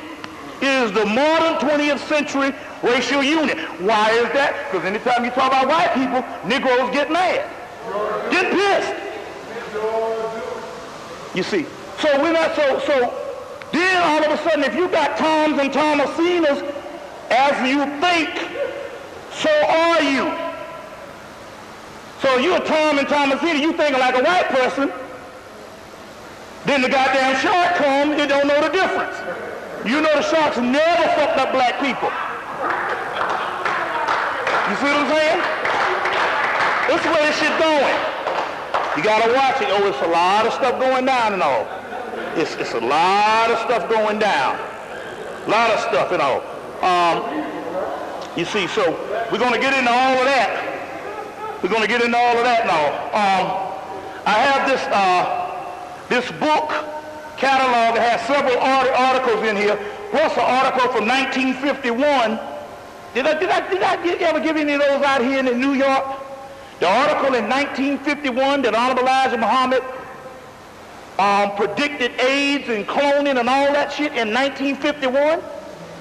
They got an article up in here that I got about 5 years ago of Honorable Elijah Muhammad predicting all of this stuff, and we have the actual article up in here, plus some new stuff on the Moors. I got an interview up in here and a couple things up in here. So we got this book here. For people that ask what I brought this catalog and all for the people that they want to get that. Also, how many people saw the conference tapes? Anybody saw any of the conference tapes? We have a sister here that is from Long Island, or she was from Long Island. She went to Atlanta and slummed down south for about 10 years and all. Became a country girl. Then she came back up here. Now she get ready to go back down south. But anyway, she did a whole lecture on the goddess, and she's like one of the former experts on the goddess and stuff. So she's in the Hemmitt Summit if you get those tapes. But she's here tonight and all. But also she did a lot of if you get the tape, she did some photographs that she had a significant other draw, this artist out of Long Island. and it has segment, Kali, Lilith, Medusa. So anyway, the people were asking, could they get the actual artwork produced and all? So they produced some of this on the T-shirts of the goddess Sekhmet, and also the goddess Medusa. You know, the whole dreadlock thing and all. So you might want to get down with this and all. What's the number? 631-254-9103. Well, you gonna go by Sky or Dwayne? Just get in touch with Sky. You get that cool name. This Sky. Fuck the dumb shit. This Sky. You know. So you just contact Sky at, one more time, 631-254-9103. And get these, how much they going for? 25. And you know, the color and all, you know, you might can step to the brother tonight and take some off his hands and all. So we had the catalog and all. We doing our little sales pitch. You know, I used to roll for years with nothing.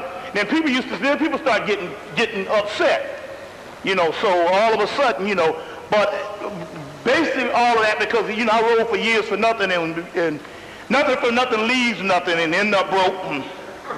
Motherfucker rolled on me June and cut off my damn gas. He was like, I'm here to cut off the gas. I like, fuck it, it's hot now, shit. I said, fuck it. I borrowed water to wash my dishes. And I take cold showers, shit. And it's hard to that. You know, you get in there, you put this shoulder in, you get that warmed up, you put the other shoulder, and you get all this here. Down here it's so hot, you can just stick this down, it don't matter. Down here, you just stick your head. You know, it's the shoulder and that back and shit. So you stick it in there and then you go and you get that back. Once you do the back is the shit to fuck you up. That back. But once you get all that going and shit, you know, it's a ritual. It's a ritual. And you know you're gonna do it after 12 because you know in that morning. You know what I'm saying? So it's all I was like, fuck it. I got electricity. You know, got electricity and all, you know.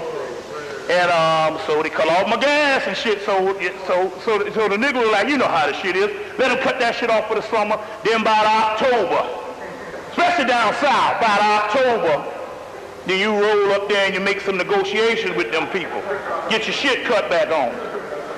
You know, get your shit cut back on. So that's one thing. Now I wanna just call out to these particular deities, and I'm going to say that because the simple fact, these are the ones I'm rolling with for protection, not because of them calling and stuff, but from protection from some other entities, and I'm going to go into tonight also too, that rushed on my ass about a week ago, and boy, there's a whole war going on in the spirit world. And anyway, these babies rushed on me about a week ago, and they had me for a while. About an hour, I was like, you know, I'm ready to die, goddamn it. This motherfucker shit hurt. This shit y'all put on my ass hurt. I said, fuck this. So I was like, but these babies here got in my body, and they worked, and they got that shit up out of me. But it was some other ones in the other realm. You got the light in the damn dark. And the light ain't nothing but the ones that rule in this supremacy in this dimension, and they don't want to get up off the goddamn power. You see what I'm saying? They don't want to get up off the power. Now it's time for us to rise, and they want to hang around some more. And we'll get into that type of stuff, but this shit is real. See, I done made contact. We got a lot of stuff to cover because I made a lot of good contact. But when we made this contact in March, all of a sudden, some spirits started bum rushing a nigga. And they hit me, they hit another sister real bad. And I'm talking about the shit where they come and kill your ass. And so these babies, the ones I got out of South America, is the ones that I roll with now. So they brought a nigga back from the dead about last Monday. You see, so y'all excuse me, my pantheon I'm going to be dealing with tonight will be these particular ones from the Congo rites. So let's give a shout out to Zarabanda, Madre de Agua, Madre de la Luna, La Santísima Muerte, El Cristo Negro, El Cristo Rey, Mama Shola, Los Espíritus and Tranquilos, Francisco de Tritireos, San Simón, La Santísima Piedra Imen. Okay, I got a couple of other ones that came through, wanting to get down, wanting to get their shot out. Otincha, Sheola, Tiacha, Shumala, Omagumo, Kakumbo, Locayo, Kakumbo, Locayo. Ashe, want to give out a shout out to Oshun. I want to give a shout out to Yemenya. I want to give a shout out to Aya, Sekmayat, Het Heru. I want to give a shout out to Urzuli. Let's see, Olakun. Olakun. And Aset, Osa, Heru, Heru Raha, Bes, Awas, Muawas, Sutan, Sutnubit, Sutnesi, Janesi, Osa Kitiamenti, Echidna, Dionysus, Bacchus, Phanes, Eros, Sheba, Rudra, Pravati, Sati, Kali, Kalima, China Master, Devi, Lakshmi, Durga, Kama, not Karma, but Kama, Agni, Sama, Vertra. And we'll go with that right now. Ashe. Okay. Okay, so we got that out of the way, and let's roll with some things. First of all, we want to deal with a couple things. I'll deal with the college, but right now let's deal with this one thing. As you know, we're going to get into this right now, is this particular black hole that we are in. The sister just came up and just backed me up on this, because they also have an article that just came out, Thursday? Talking about the same black hole that they're talking about here in the Discover magazine. So we're going to get into that type of stuff also. But this is one of the keys that's actually happening. And the Spirit gave me this, and I always check stuff up in the spirit realm. There's a lot of mold going around because of it, and bacteria because of that black hole. Now they got this mold that they got in these rich people houses all in Texas and stuff, and they got to move out of these mansions. I mean, huge mansions and stuff. The whole thing and stuff that's getting all messed up. That is because of this black hole we're in. But also, too, if you have dreadlocks, there's a lot of bacteria that can get in your dreadlocks if you don't take care of them in the right way. Because of the mold and all kind of shit that's happening. Now, believe it or not, one of the best things for the bacteria is some fucking antibacterial soap. I'm talking about that Palmolive, that Joy. Now remember, our Consumer Report did a special back in 1985, and they said the biggest hoax out here was shampoo. They said you can wash your hair with dishwashing liquid. Same shit. They just laughing at the motherfucker. They dealing with fragrances and stuff. You know what I'm saying? And the biggest hoax is damn shampoo. But now that antibacterial, the stuff that now everything is antibacterial. There's a reason why all of a sudden, since 1993, everything became antibacterial.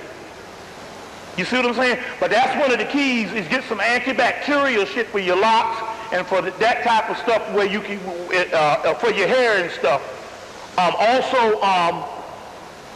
Believe it or not, fucking antibacterial air refreshener. You can spray that shit on your head too. Serious business.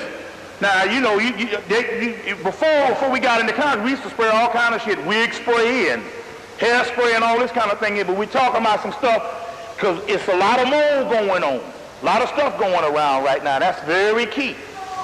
That's very key right now. What's that? The other day, they had a CDA agent in Long Island. He went out to see Harrison Gergen in his cesspool. His cesspool collapsed. He drowned in a ton of his stuff, stuck in a ton of his own shit.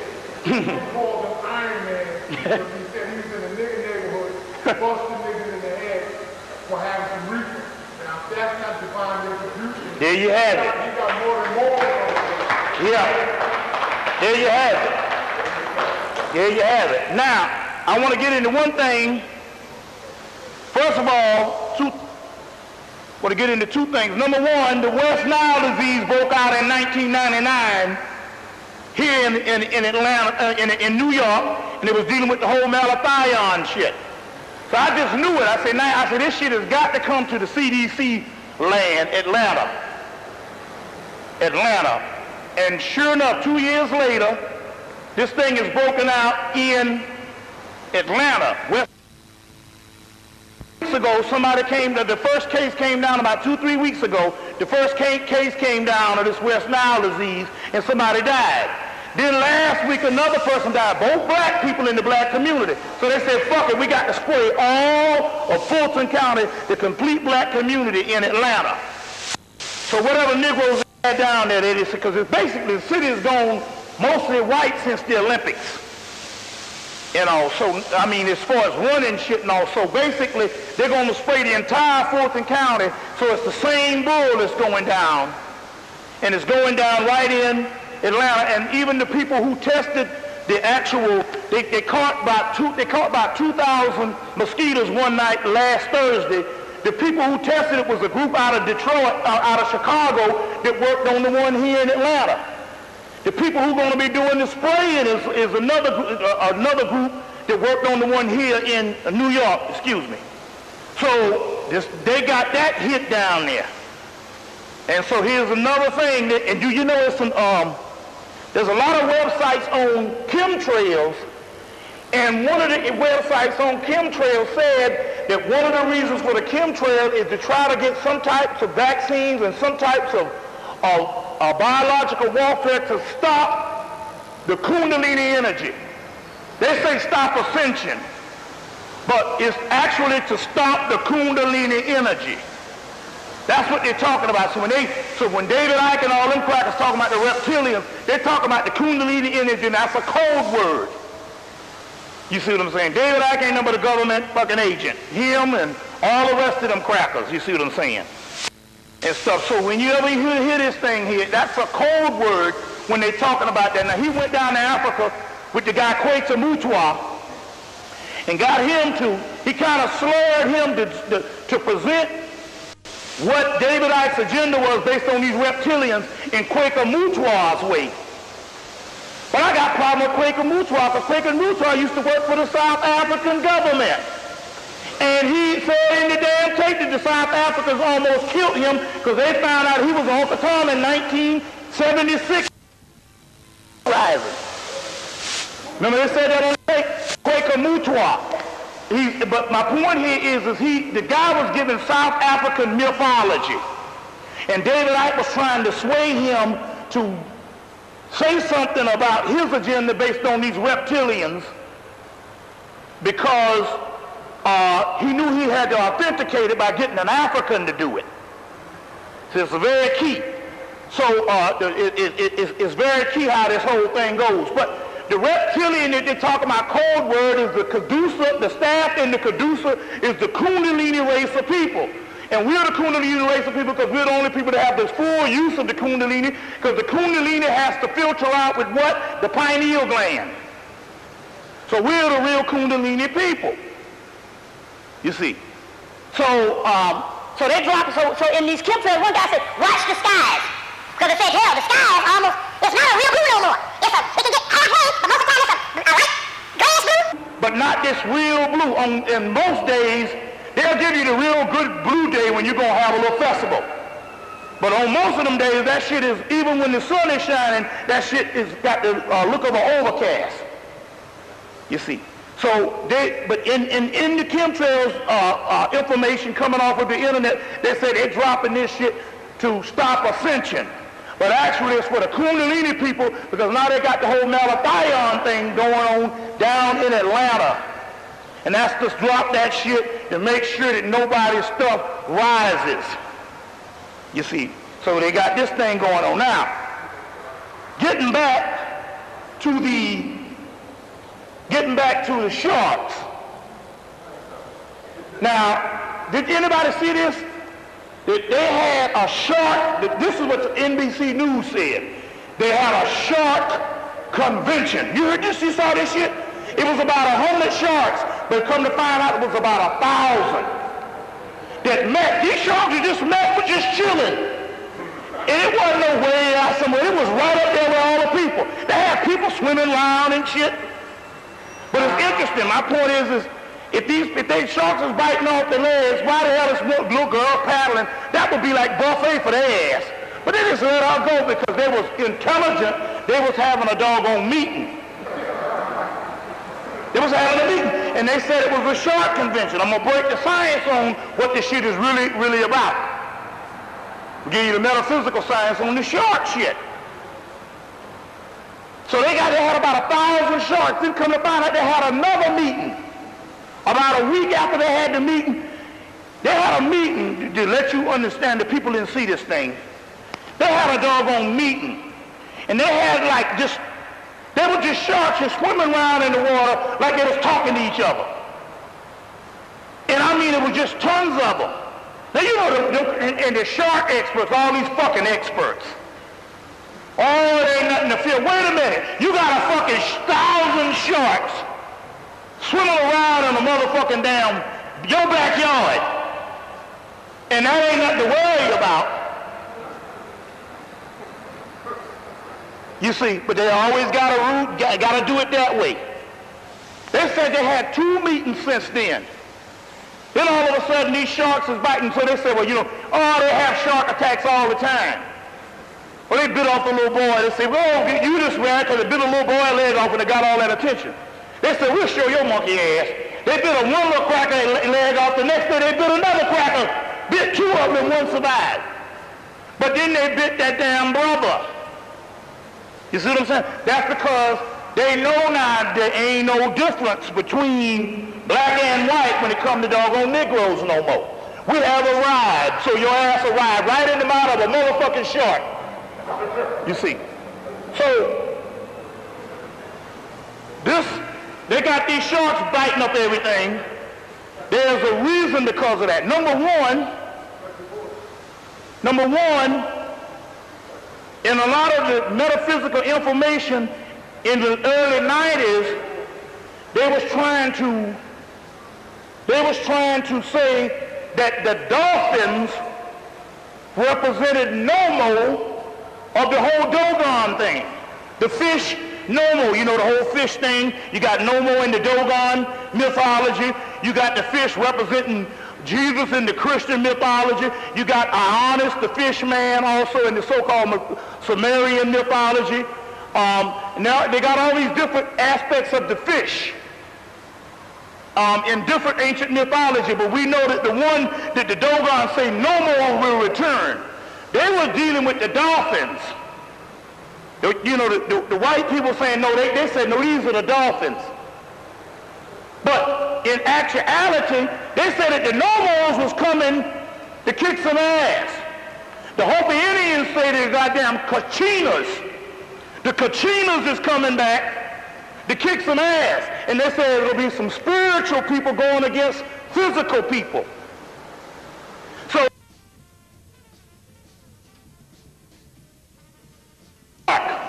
but you hear this thing here? You heard about a couple of months ago, they even came on the key.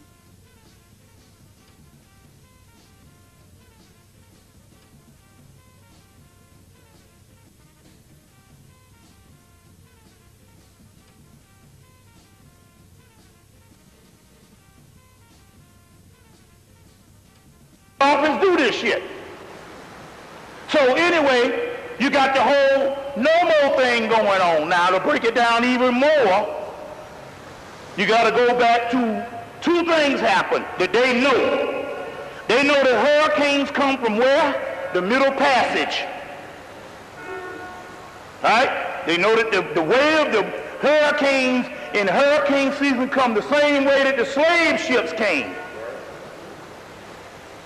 Okay? Now we know that any type of cataclysmic and disastrous event in history will create vortexes of disaster. You got your Bermuda Triangle shit to go on. You got stuff all over the world. You got the Goree Island. Anytime these niggas come over, you know, you big nigga from Washington, D.C. and shit. You know what I'm saying? And all your family worked in the White House, and you go up in Goree Island, and next thing you know, your ass was hollering like a damn slave and shit. You seen this stuff here. Even Sankofa showed you that and all, but you know, that really happens. So they have all types of things that happen based on slavery.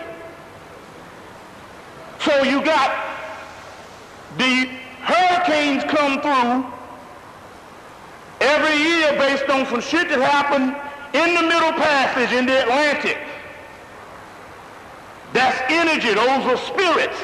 Same spirits that got into the two lions in Africa. And in the movie The Ghost in the Darkness. And in the movie they say, and when they got to the Marseille say, that ain't no doggone that's no lions. Those are spirits, ghosts and darkness. You see what I'm saying?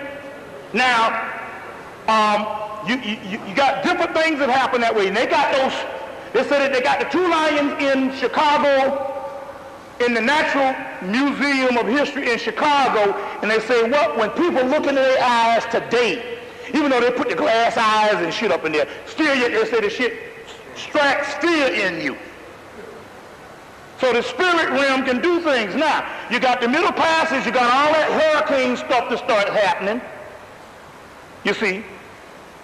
And they hit the islands first because the islands was the first to receive the slaves.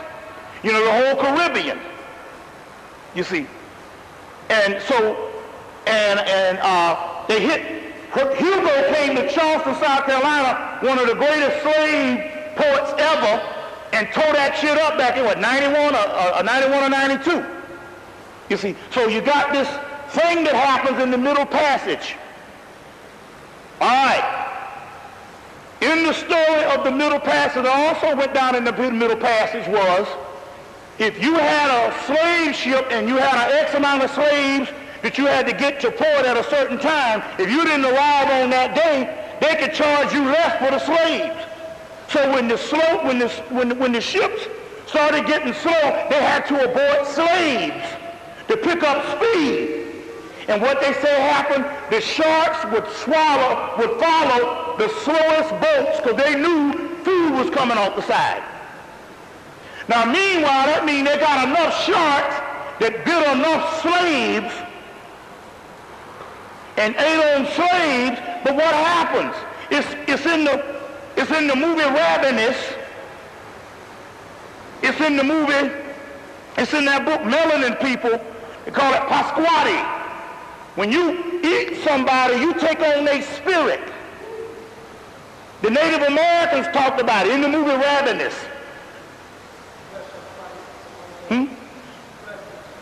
Yeah, eating blood of my blood, flesh of my flesh, and all this. There's a book called Jesus, The Last Days of the Vampire. They sell it down in Atlanta. White people sell a book down in Atlanta. We're going to get into some stuff, because that taps into the whole Aaliyah shit that went down. Now, so, anyway, these sharks would bite on these slaves, and what would happen? They said that they was aborting literally dozens and dozens and hundreds of slaves over 300-something years, or longer than that. You see what I'm saying? So as a result, the spirit enters into the slave, and it is trapped. Now, let me explain something. There's a book called Death, Dreams, and Vampires. I didn't bring it. This is a critical study. This ain't no really like, oh, that's some comic book shit. No, these motherfuckers, Yale University put this shit out. You thinking there's some bullshit, but them crackers be on the shit. You know what I'm saying? State University of New York put out Pascal Beverly Randolph's book, Black Occultists. You see, so we be, that's some bullshit. No, you think it's some bullshit. The same shit that's in Forbidden Planet is in State University of New York, Princeton University, Yale University. These crackers don't be bullshit.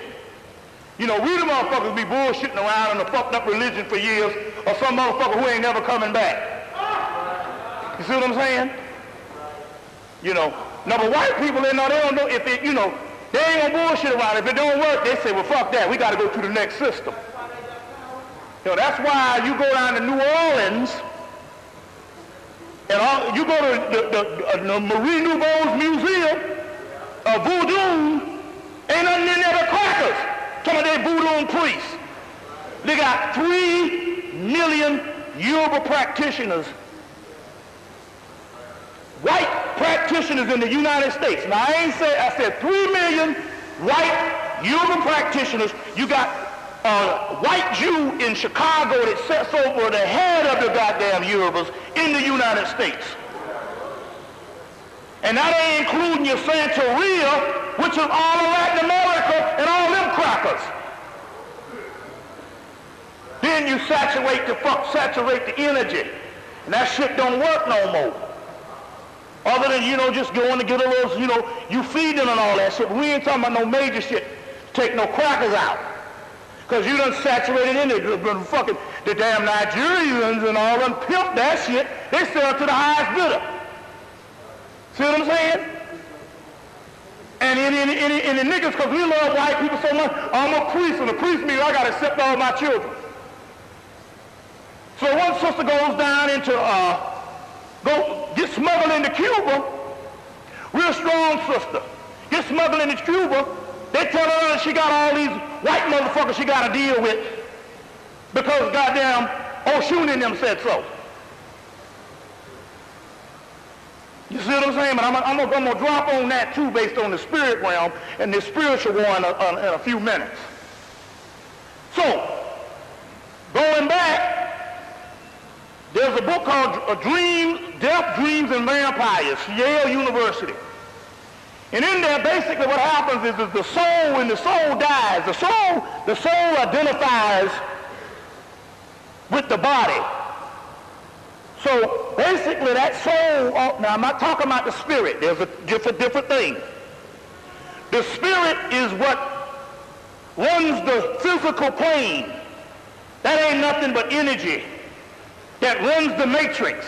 White people have spirits, roaches have spirits, rats have spirits. That's just the stuff that makes the shit move. That ain't nothing but energy. You see what I'm saying?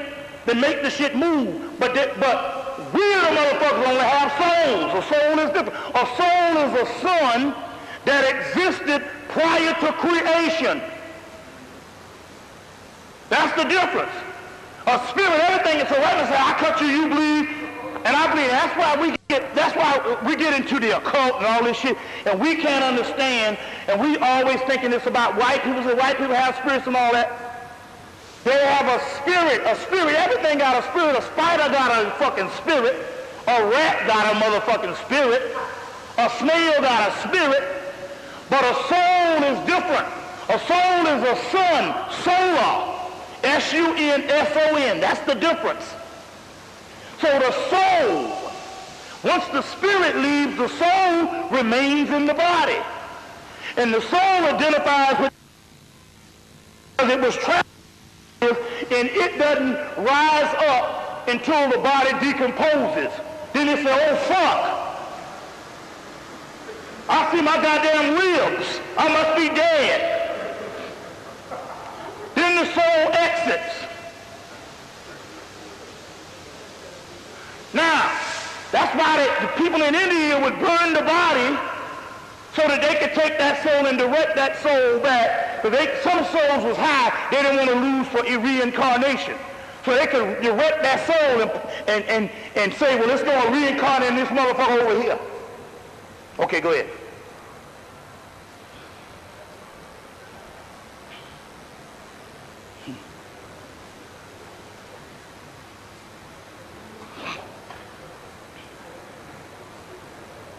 Let me know when you're ready. Ready? So they say this soul, they will say the soul is going to reincarnate in this person over here.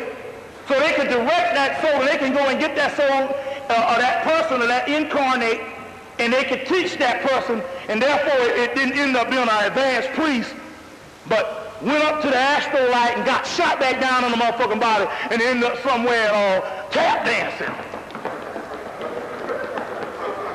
This motherfucker was a damn he was a fucking advanced priest. He go up here, he's an advanced priest, walking through walls and shit, go up to that fucking fucked up astral light, get snapped back down on the body. Next thing you know, he built Bojangles and shit. That old shit. You see? So they say, no, we gotta save this soul. Now, regular motherfuckers, they be like, well, if you let that motherfucker reincarnate, he wasn't shit no way. You know what I'm saying? We talking about advanced priests and stuff, or people that's got a high awareness. Then they would not want to lose those souls. Some of these, they would not want to lose those souls, so they would have to direct it. So they would burn the body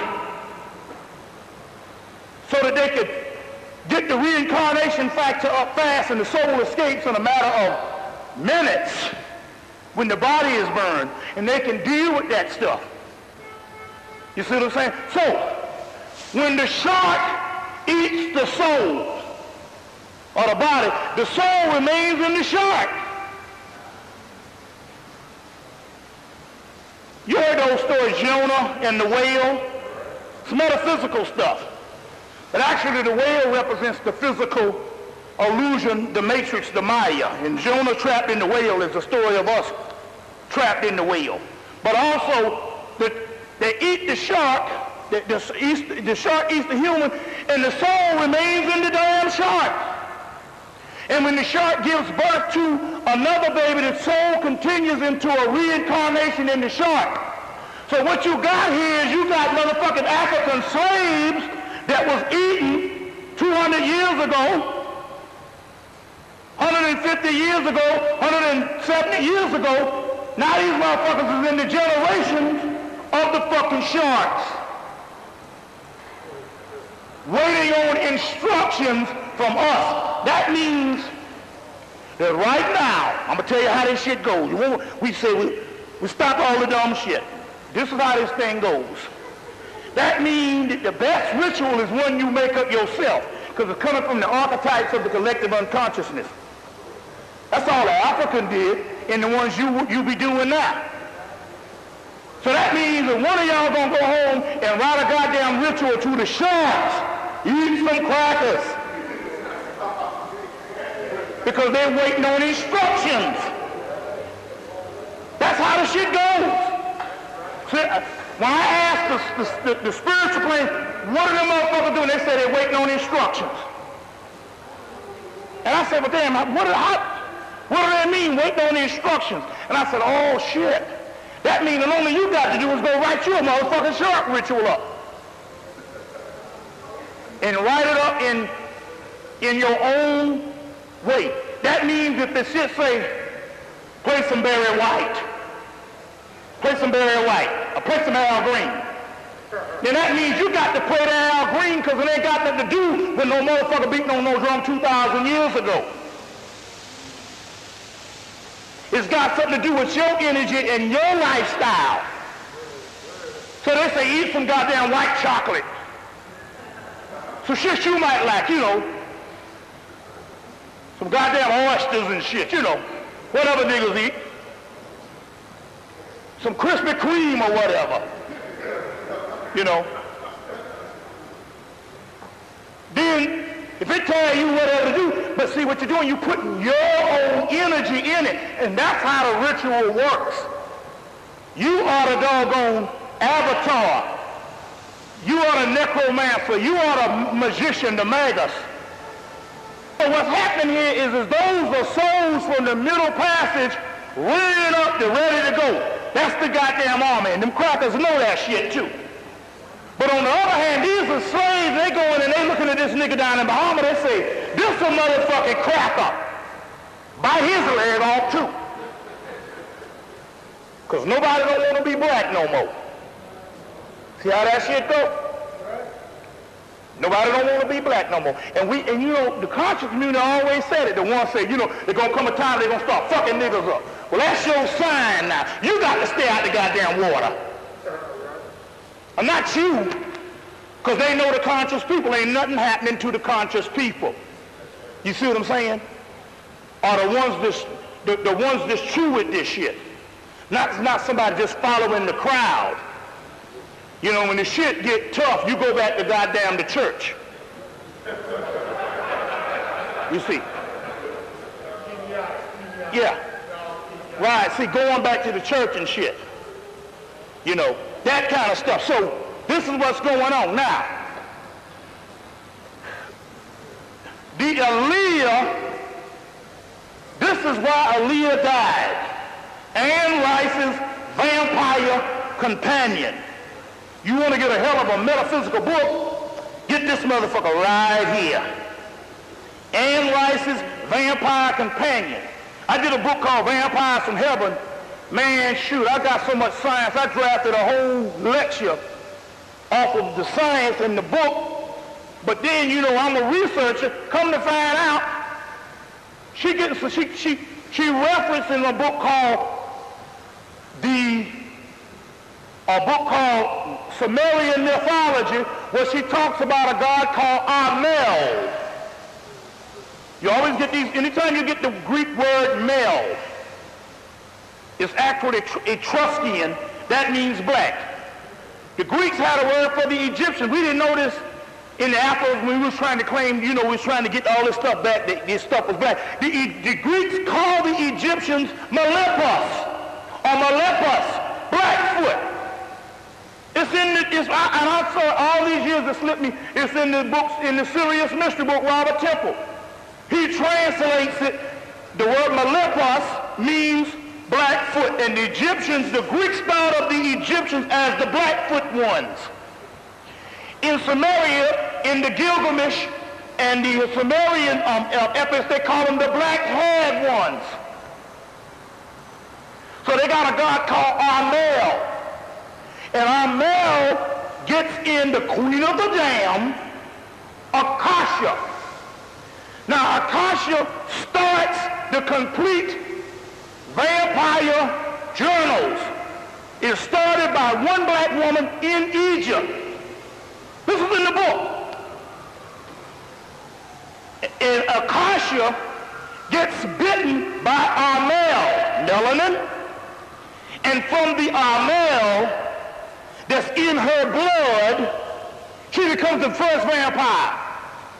Then Alicia is playing this Akasha, queen of the damned. Let me get this thing. Let me read this. This is important. This is why the sister died. There's a couple of things. Okay, now let me get this thing here. And it's in, you go, see, I'm not really, see, it's not like this shit happened. I gotta go and make up some shit. Go get my tape, Vampires from Heaven. Also a book called, Vampires from Heaven is the stuff that's in there. Vampires from Heaven. It's in there, you know, where the book, the tape I did 2 years ago in '99, and now, lo and behold, this shit is coming out. But let's look. I want to read something. Now she got Osiris up in this shit, Amun-Ra, Dionysus, Isis, Aset. She got the whole Camite pantheon all up in this book. Now look at this. Amel. There's Amel. Amel is a spirit who fuses with Akasha. That's the queen of the damned. That's the one that Aaliyah is playing. To create the first vampire. Anne Rice, that's the person who wrote Interview with the Vampire, and Anne Rice is the one. This is a dangerous motherfucking white ass bitch here. Yeah. Dangerous motherfucker bought a goddamn castle. When I read this book, I said, wait a minute, this motherfucking cracker here is nothing to be fucking around with. This bitch knows some shit. But it was a message. It's always a part of it's investigative research. I was up here in New York in 1994. did a lecture with me and Daoud at Phil Valentine's house. The next day, the brother Bill Lilly said, I want to take you to the sister store of Magical Child. Because went to Magical Child and the guy had died and the shelves was all dust. There wasn't shit up in there. So we went to Enchantment. The Enchantment metaphysical store, and we went up in there. The crackers was like going crazy because the Interview with the Vampire was just released. And I'm like, what the fuck? And they was like, they had study groups. They had a meeting in the back of the store, and they was discussing this shit, and they was getting in an argument because they knew the Pantheon. They were saying, no, it went this way. They were saying, no, it went that way. And I said, wait a minute. This Anne Rice shit here is some serious shit. These crackers up in Enchantment, it was almost like a convention going on. Now, see, in Interview with the Vampire, in the movie, they say the best blood is of Creole blood. By the time they got the video, I don't know, you might get some videos, they cut it out of most of the videos, but you might be able to get it in this. They just put a new re-release video last year. They just came out with a new re-release video last year on Interview with the Vampire. They say the best blood is of the Creole blood because it has the melanin in it. And it's the same cracker. Now, going right along. So, Anne Rice had read about Amel in the ancient Middle Eastern word for evil and the witches of Mokari and Mekeret. Amel appears in several nights in the first communion from Egypt, whom, I'm going to get right to the point, where basically it's in the Akasha part. Basically, this Amel entity fuses herself in the blood of Akasha. Then Akasha becomes the first vampire coming out of Hemmitt. Then you get the movie Vampire in Brooklyn. Where did Eddie Murphy say they came from? Egypt.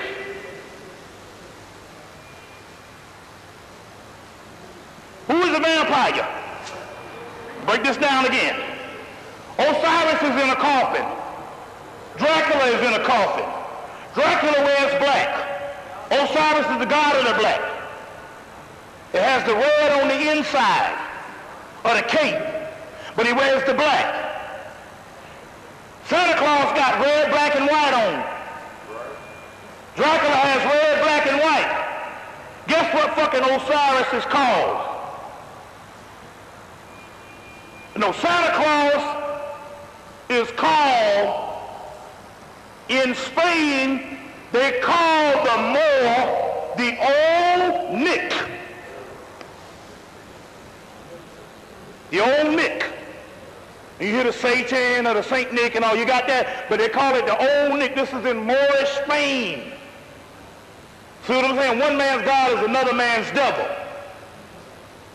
See, now,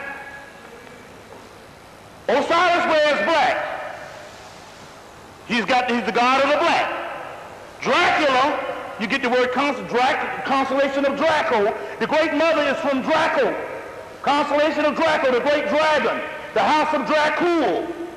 They got a whole dragon society over in England. That white boy, Sir Lawrence Gardner, is a part of that shit. You see, all this stuff here coincides. So you get, even your boy Bram Stoker said, I got my story from a dream.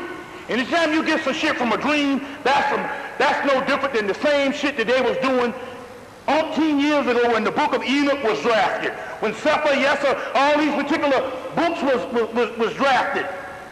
They get them from transmission. He said, I got my book from a dream.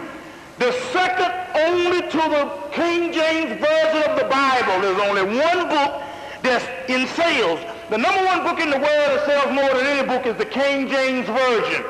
That's because the British Museum, the British Empire spread that motherfucker all over the world. Took everybody else shit and put it in the British Museum and gave everybody else the goddamn Bible.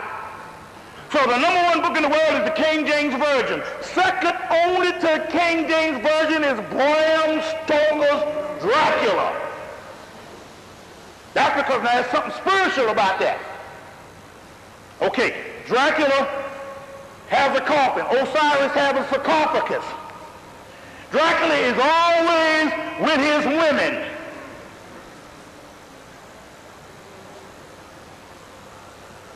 Osiris got him 2 women pimping beside him. Straight up. Nephthys and Isis. You see what I'm saying? But there's always 3 women, the Stygian witches, the Gorgons, Medusa, in the mythology. They got 3 women around Dracula and Bram Stoker. But they're talking about Egyptian mythology. So Akasha is the first person of the Vampire Chronicles that gets bitten by melanin.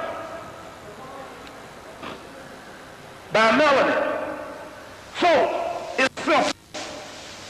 They get a person that's virgin for a sacrifice. He couldn't get with me. You know, she done been in the news too much. Done kissed Kevin Costner. You know Costner? You know what I'm saying? And shit like that. She's a fucking space cadet. You know what I mean? They can't get no old, moldy, rancid, mildewed ass, black asshole that done been pimped out by the white man in Hollywood. No rheumatism ass, moldy, mildewed motherfucker. You know what I'm saying? They can't get her ass. They gotta get somebody pure. You know what I'm saying? Some fresh meat. You know, 22, that's a master number. You see what I'm saying? So they got to get somebody pure so they get a leader because they don't know about her yet. You see what I'm saying?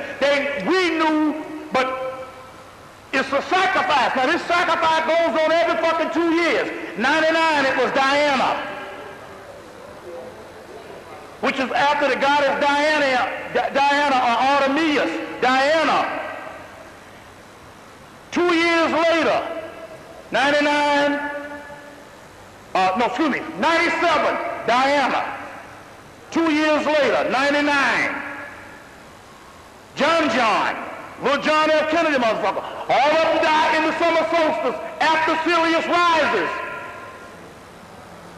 2 years after that, Aaliyah, they done gone black. They said, no, this is the fucking millennium. We got to sacrifice a Negro or a Negress.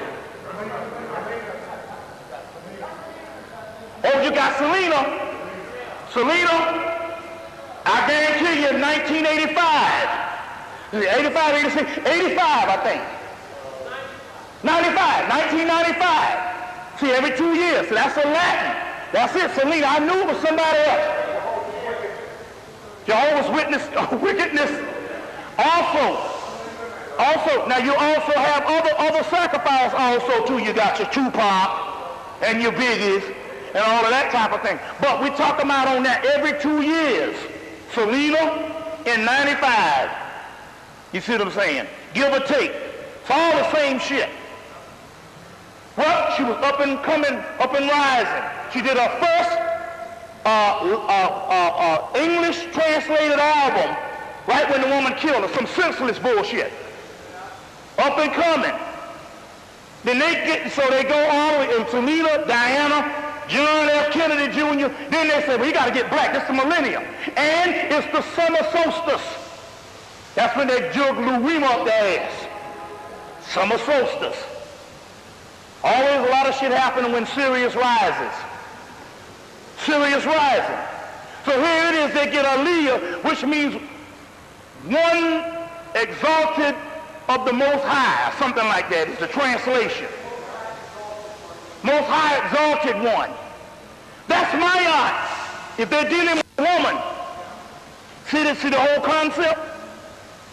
That's the whole Ma'at thing. But the key here is she had to become Ma'at when she go do the Queen of the Damned. Now, in mythology, the damned a lot of times is not as you think it is. The damned is also the underworld. That's called the chthonic world. You see what I'm saying? And the queen of that, Mayat, would be a chthonic queen. What is a chthonic? Chthonic means earth, they come, the underworld to, if you in the heavens, the underworld would actually be the earth. And Osiris in the underworld, the Osiris in the underworld would be the black body of the black human, because this is the mummified, this is the mummy. Osiris is inside of the mummy. So the queen of the dam would be a form of Mayat, Set Mayat, Aset, Isis. Because you know the goddesses are interchangeable. Number 7 it's always a lot of stuff. JFK died on the 28th.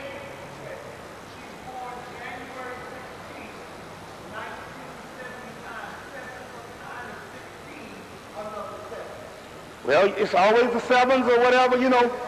So the key here is the Aliyah thing was a sacrifice.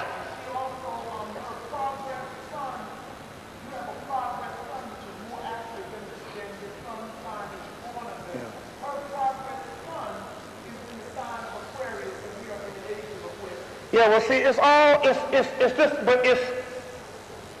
just a sacrifice. But the sacrifice is now becoming black. You see, because that's another energy that they're dealing with now. So they took the sister out on that level with serious rising. Now this is when you know it's a sacrifice.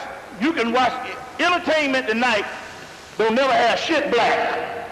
It's always white people, sexy Brad Pitt. Sexy motherfucking Brad Pitt.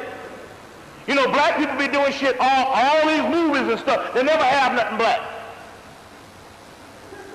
Then all of a sudden, man, we're going to count down. They started doing, we're going to come back tomorrow and tell you some more shit about Aaliyah. We're going to come back tomorrow and tell you some more shit. And then all the news companies, news corporations around the world. Like she, you know what I'm saying? Now here, that means that white people didn't even know about her until she was dead. It's like that Bruce Lee thing. Most motherfuckers didn't know about Bruce Lee until after Bruce Lee died. After they slayed that nigga ass. You see what I'm saying? That's when Bruce Lee became an international superstar. You see, right, that's true too, but also too, they slayed him. It was a ritual back in 1973. He died June 30th, 1973. They slayed that nigga in 73 because they knew that they was going to drop Enter the Dragon around September of 1973. And Enter the Dragon was a ritual movie to kill the black man. Don't let nobody fool you. Where the fuck you think they got Jim Kelly ass on the movie poster hanging up in them goddamn chains? And not only did they kill him, it wasn't fucking enough to kill him. They had to drop him in fucking acid. And they ain't having 2 motherfuckers on the island that do goddamn kung fu. Jim Kelly and fucking Bruce Lee and John Saxon, no fighting motherfucking ass don't live. He didn't take karate until 4 years after the damn movie. Then they make mockery. He gets his ass whipped in the beginning of the movie and Jim Kelly gotta help him out. No, motherfucker, you gotta make this move. Well, he was one of them smart brothers. He knew that damn bottom was gonna fall out with that black exploitation shit. So he got into real estate. But he ain't no, so Jim Kelly one of them smart motherfuckers. He said, no, this shit gonna fall by 79. Our shit gonna be through. So Jim Kelly started dealing with him some damn real estate before the shit. But see, they knew, they said, no, we gotta get a motherfucker that look a certain way. We don't want no Yappacat Hoto motherfucker up here kicking. We want a Jim Kelly with the real nice fucking afro. It's a fucking ritual. See what I'm saying? This is a ritual, and they had to kill Jim Kelly, but it was a ritual because look, The other movies, Chinese Connection, Fist of Fury, and well, Game of Death came out after that. It was Chinese Connection. It was 3 of them before that. Chinese Connection, Fist of Fury,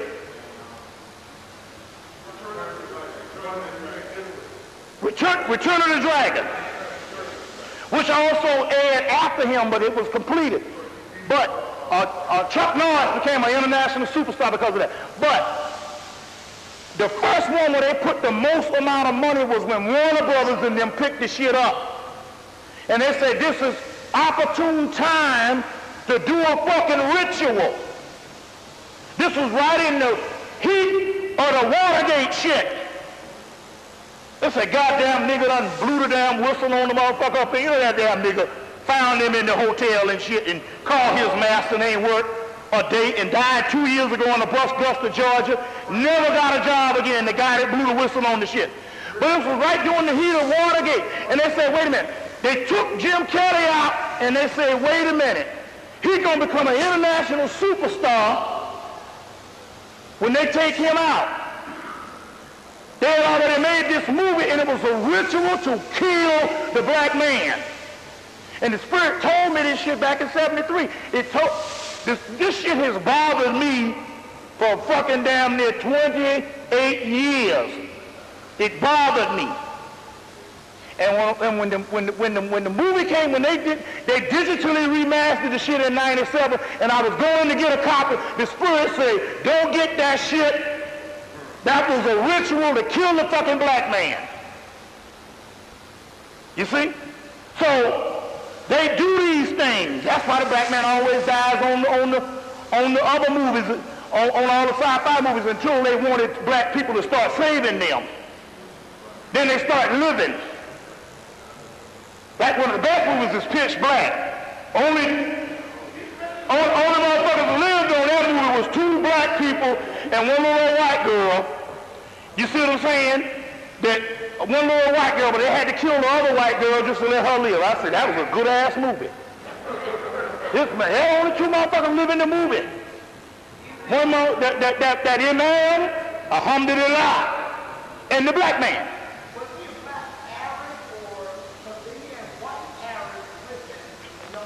Yeah, but he learned quick. You don't live with white motherfuckers sooner or later.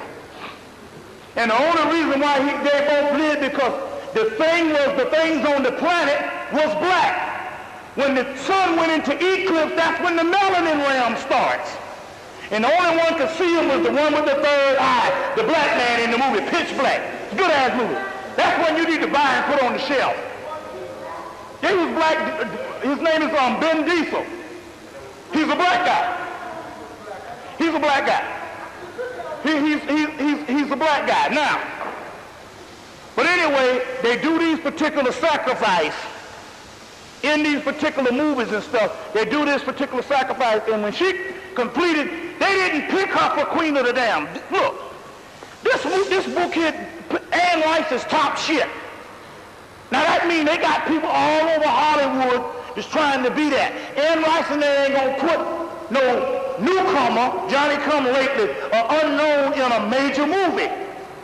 Here's a bunch. You got one little movie, Romeo is bleak, Romeo must die, and then the next thing you know, she's trying to complete the Matrix thing. But my point is why the hell you think all of a sudden this motherfucker getting all the goddamn work? You know, niggas got to work hard for years before you see him in some shit. All of a damn sudden, you know, she's been out for a while, but still yet she's basically unknown. Anne Rice and they ain't gonna put them in the movie now unless it's a sacrifice. Now the damn movie is gonna be a major ritual. This is how this shit goes. This is how this thing goes. By the way, if you want to invoke this Zara Banda, the ones I was calling on, we got them in the front cover of this particular book, this Occult magazine. But I'm going to go in that in a few minutes because all of a sudden, you got to stick around for this. Because I know we've been coming for years saying this shit here is up. Well, let me tell you something. They got some fools in the spirit world that went hog wild about a month ago. And these are hog wild, but ain't who you think it is. They went hog wild. Start fucking niggas up. You see what I'm saying? And they wasn't fucking up the messed up Negro. They was fucking with niggas on our side. I don't go into this stuff here. But they hit my ass good. Now I knew so. I said they hit me good. But for about an hour, I was like, look, okay, goddammit. I'll go ahead and die. Anything to get this motherfucking pain off my ass. And then they, and what they did with me was so severe until I got through one night because I had these spirits to work on me. But then when it started healing, they had done so much damage to me until in order for me to get through the night of healing, I had to go get some shit that they give to cancer patients to relieve the damn pain. My aunt, you know, I got an aunt that's a goddamn pharmacist and shit. She the kind of motherfucker the white man say, we gonna put your head on this skateboard. Your body fucked up. We gonna cut your head off and put it on this skateboard. She's so scared of death, she'll go ahead on, doctor. I just have to have my little son kick me around and roll me on that skateboard. So she had a little cancer in her ass, benign. And we say, Aunt Jane, we got all kind of herbal remedies to get rid of that. No, I think I'll go with the chemotherapy with the doctor. Ain't that a bitch? You got a benign cyst on your ass. We say, Aunt Jane, it ain't nothing. But see, only here's cancer. We can cure that shit. You can get somebody to massage that shit out. It's benign. No, I think I'll go with the damn doctor. When they had to get that shit cut off her ass in fall of 1997, she didn't get out of the fucking hospital till fall 1998. They was like, this motherfucker got one of the best insurance packages in the world. So her ass became a major goddamn event for them niggas, because they kept her in there until they damn near almost killed her, until I had to do a ritual to get her out. But anyway, in order for me to get through this shit that they did me, I had to go get some shit they give cancer patients. Because I said, no, all that other damn massaging and positive thoughts ain't working. I need some straight up narcotics for this motherfucker right here. Because these niggas fucked me up. They rolled on my ass. And so, Oxycontin.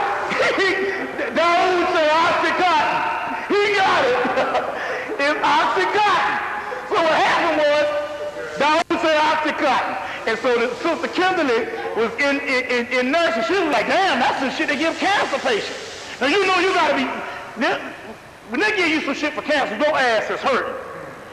I told my brother Mike, I said, does Jane Esther got some shit over there for me? I said, my shit is fucked up. And it's raining outside. I said, I called Oya up to bring it. And Oya said, well, I'll get there when I get there. But right now I'm a little busy. I said, it's raining outside. Do you have anything for me? Because I'm fucked up. Couldn't sit, I had to walk around. Just walk around all fucking day. He said, as a matter of fact, we got some shit called Oxycontin. He said, you can't, you gotta swallow it. You can't bite into it.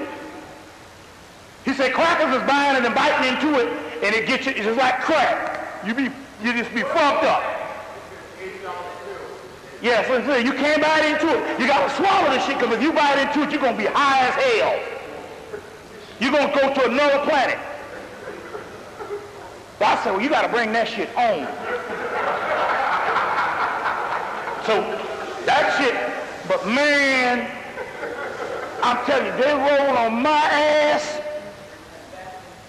They roll on my ass, boy. I swear to God, they had me for about an hour. I was like, fuck it.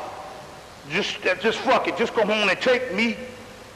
So it's some dangerous shit, but we're gonna go into that in a few minutes. Now, let's get into this.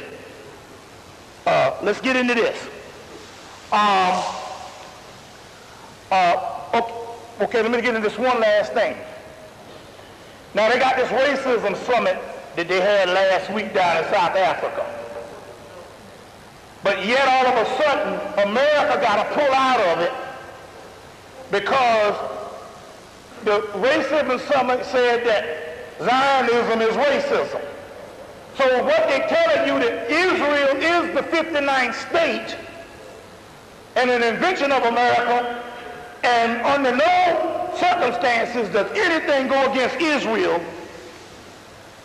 that ain't America. Now this is what a motherfucking Palestinian told me. A Palestinian said, if America give us 1 week and move out for 1 week, we can take goddamn Israel in a week. They said, but America, we fighting America. Or the Israeli army is the best one. No, motherfucker, that's America. And the Palestinians say, if America get out of Israel in motherfucking 1 week, we can take that bitch. So they had to pull out of that because Israel is the 51st state, excuse me. Israel is the state of Israel. Why the fuck you think they call it a state? They don't call it the state of China. They don't call it the state of Russia. They don't call it the state of Paris. They say the state of fucking Israel. It's the 51st state. Israel is America. See what I'm saying? So they had to pull out of that shit because South African and that conference was talking about America. Now you got that shit. You see. They made that state to falsify, to get themselves in history as a pain and suffering people. And they paid off, and Hitler and all the motherfuckers was a part of that shit. You see what I'm saying? Yeah, right. That's the whole shit was about just to do that. And because before Israel, the only motherfuckers who went through a pain and suffering on humongous proportions that is doggone mythological and legendary was black people. So they've taken the funk. Now, so that whole thing went down just to let you know that if you didn't believe that shit wasn't America, you knew last week after they pulled out of that racism summit that America is Israel. Now, let me get into this thing with Khaled right quick. Now, like I said, I had no means on talking on Khaled.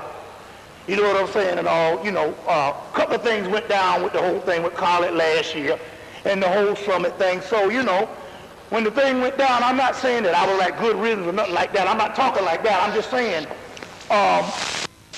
I didn't get that kind of information. So therefore, I wasn't going to invent nothing. The information I was receiving was only through his son. Now, the son called me the day he entered the hospital. Now, I can say this much. I'll go into what I got from the son first and the incident that happened with what went down. Then we'll go into the new stuff that I couldn't turn my back on because the simple fact, I believe that the series of events that happened, I was supposed to talk on it because obviously they must have scared the shit out of Steve Coakley. They scared the shit out of that nigga boy, and nobody don't want to deal with this kind of stuff here. Well, like I told you, any day you wake up should be a bad day. So do me a goddamn favor, so I don't have to worry about no more gas bill, no more light bill.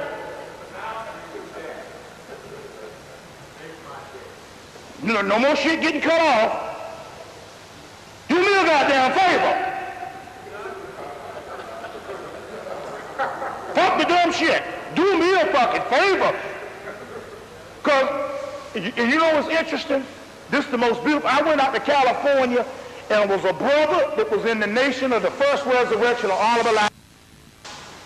This brother was 69. And this brother told me this, and I said, you know, this is why I came to California just to hear what you said right then. He said, man, I look at my goddamn people, And he said, not that our people is fucked up is our condition. He said, but I look at our people ain't about shit no more. They don't want to hear nothing conscious. They don't want to hear shit. He said, so I wish I was dead. He said, I really wish I was dead. I say, man, that's the beautifulest thing I've heard coming from a black man recently. He said, I wish the fuck I was dead.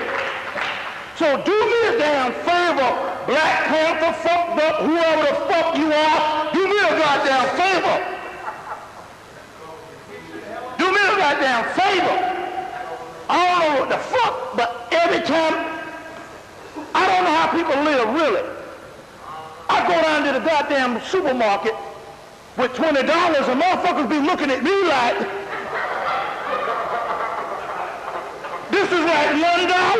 You can't get shit with this.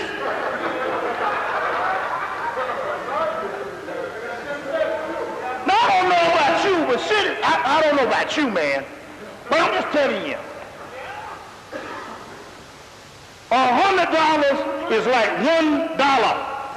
And when shit get like that, it's time to get the fuck on. Cause look, I'm tired of goddamn being inventive just to eat. Putting shit together, making shit work. I mean, shit is, I don't know about y'all. I'm talking about me. I'm ass out with this finance shit.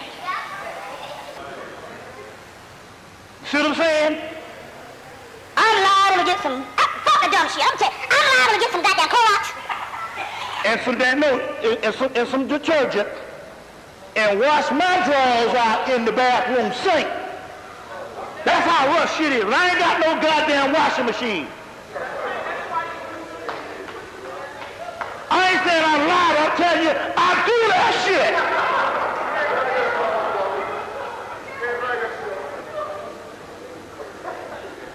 The shirts and all that shit, get it cleaner than the washing machine. Extra bleach, extra white. I tell you, it's fucked up. I don't know about you. So do me a goddamn favor. Somebody, I want to live. To what? This shit is tired. Fuck humanity and fuck life. Tell you. This shit is, so believe me, do me a goddamn favor. I ain't gonna say, oh, well, I'm going to stay home because the motherfucker say they're going to kill me. Well, do me a goddamn favor. Shit. Because if a motherfucker lives me, I got problems. He done lived me. If we make up some new damn word. Yeah, this is interesting now. Look at this shit here now. Let me show you how the goddamn white man works. See, the white man got the power to define. Nigga was talking about the Ebonics. Now we know that they had a whole, that was a real serious study about this shit.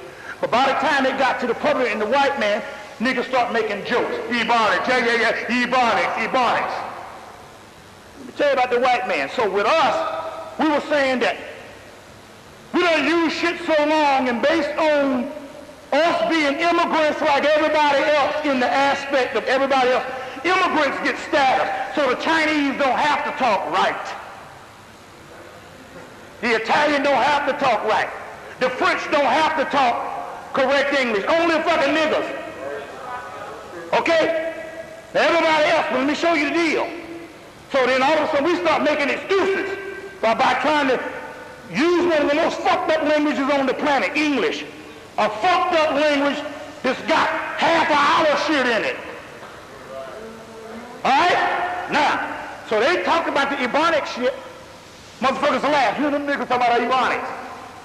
You see this shit on 48 Hours the other day? They got the damn Encyclopedia Britannica has hired a white boy from America who is one of the top linguists of the British language in the world. And he's working for the top shit, and guess what the motherfucker say? They say that they're revising the Encyclopedia Britannica. He said any goddamn word that we use over 50 fucking years is entered into the canon. See that shit? Do you hear what I'm saying? This cracker say any word that we use that's a slang. You know, let's say like a BLT, let's say like a, give me one, Mickey D. What's up?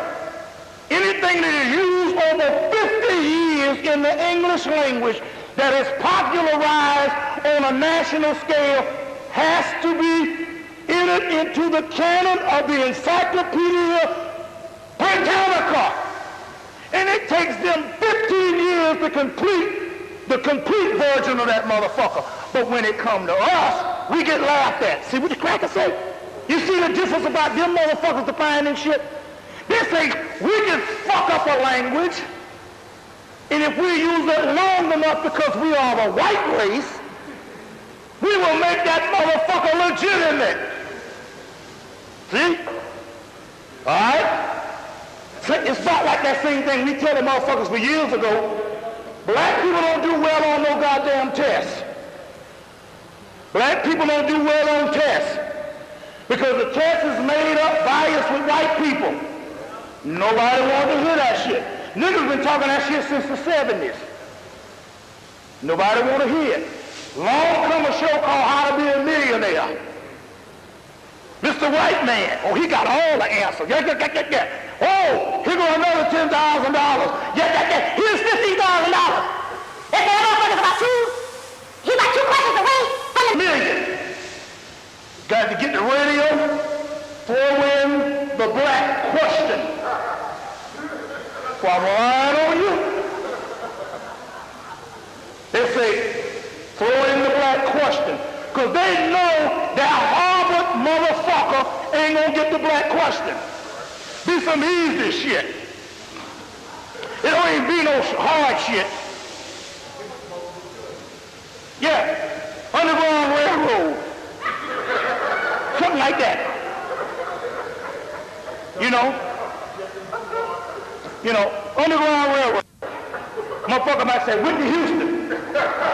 You know, see, they fuck them crackers up every time. Then if they get to the million, they say, well, throw in one of them black questions that niggas don't know. Throw in the black thing, and what happens? That cracker fails every time. I say, look at this shit. That's the same shit what we've been saying for years, them crackers biting the dust off the black question. And I be saying to myself, I know it.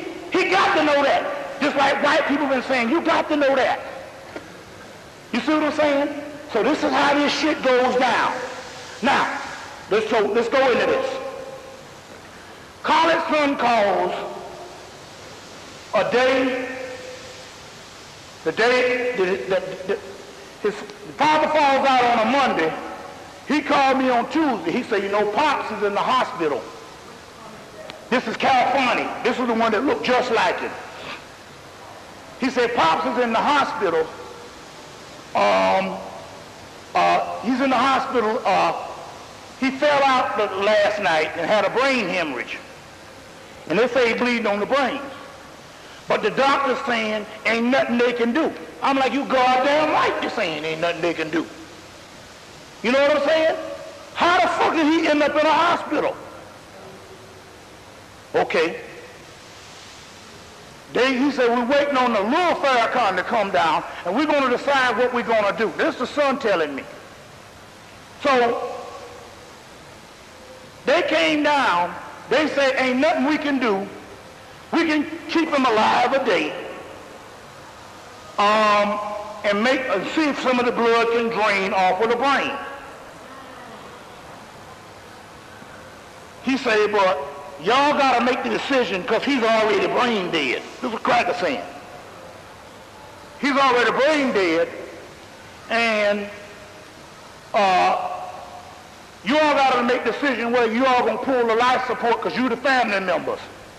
So the oldest son, which is California, from one other wife, which is like 23 and stuff, and the other, he had to wait till the other one comes down.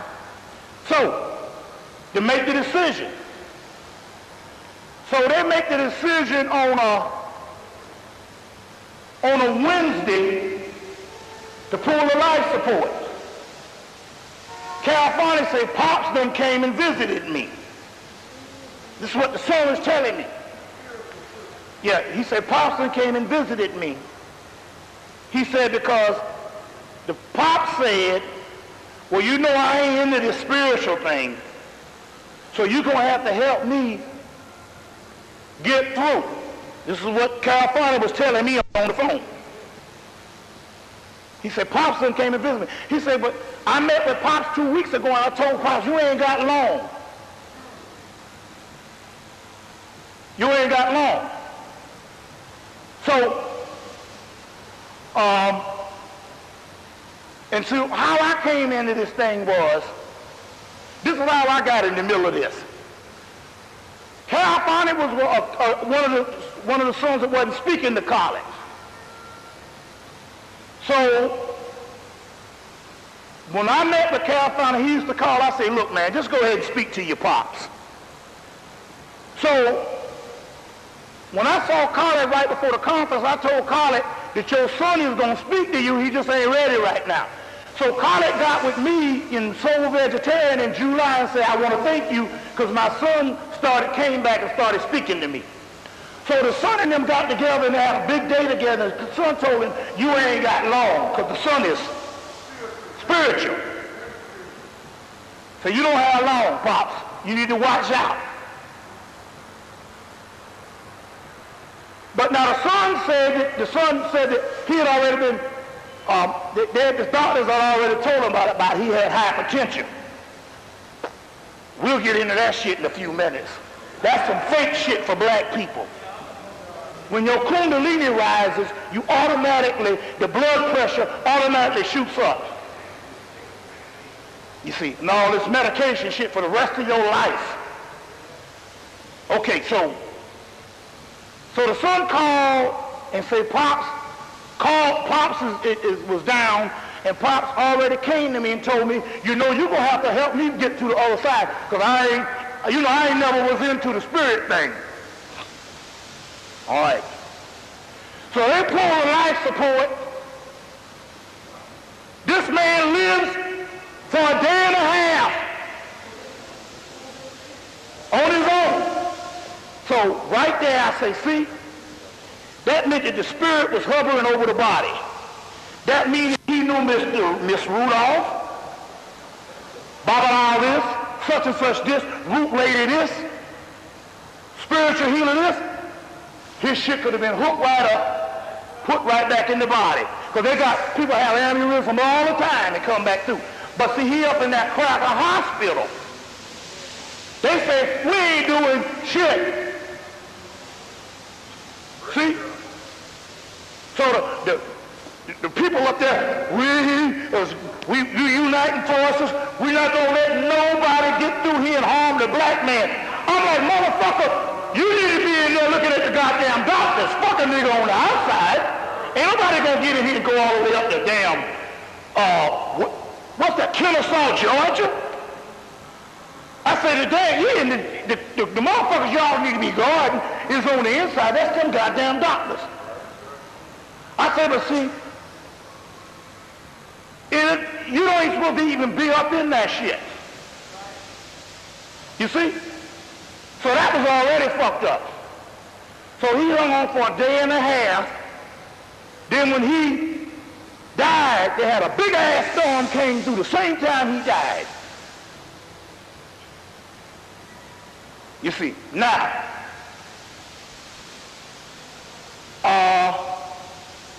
I tapped into these entities in March. The ones I gave you, the Congo rashes, 11 of them, there was 4 other ones came, Otisha, Cheola, Omagumu, Tiacha, and Shumala. And it opened up a couple of spiritual seals at that particular time on another realm, the regular psychic shit. They ain't talking about this regular little shit here and all, you know, regular psychic. It's on a whole nother outer realm.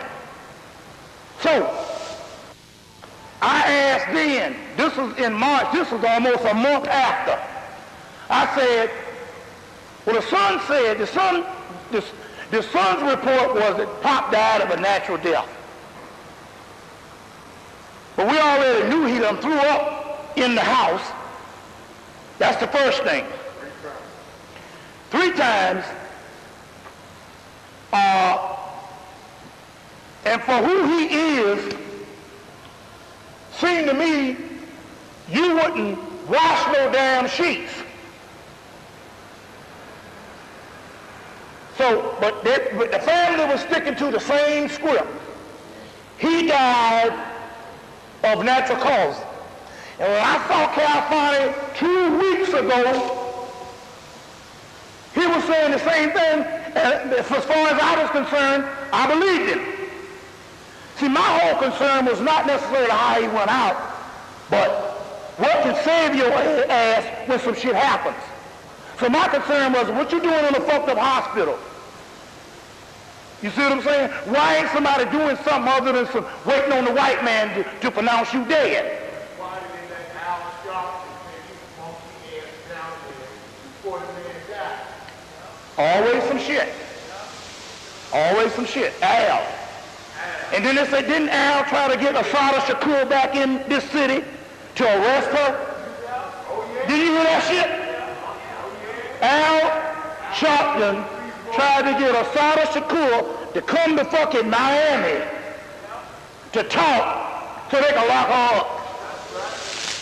Now you know that nigga's a big. Don't talk about he's going to be president in 2004 now. Who knows? Because like I told y'all the last time, whenever that motherfucker Perm get to be on a high level of bouncing and behaving, his shit look like goddamn,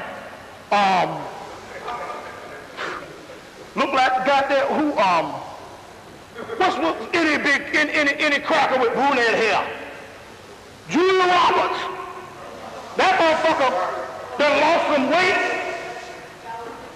some weight, got on them brand new 8-button suits. This is the snitch factor. You're talking about Al Sharpton. And he's appearing on HBO with Chris Rock, his ignorant ass.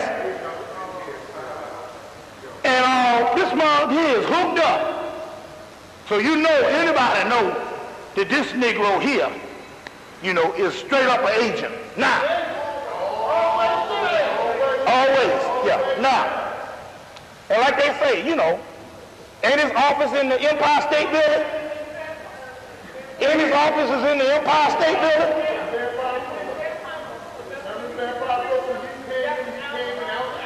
That was Al Sharpton. Oh, damn, in the movie. Vampire in Brooklyn, when the preacher came out with evil was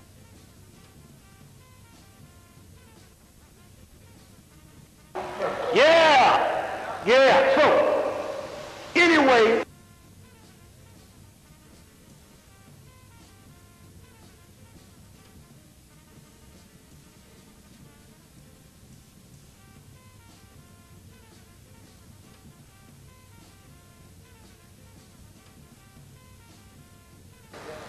okay, so, now, they got him in there saying they ain't gonna do nothing. He passed. Now, I didn't tell you no more about it until I tapped into these spirits in March, and they said, I said, well, what happened? They said he was poisoned. These are their words.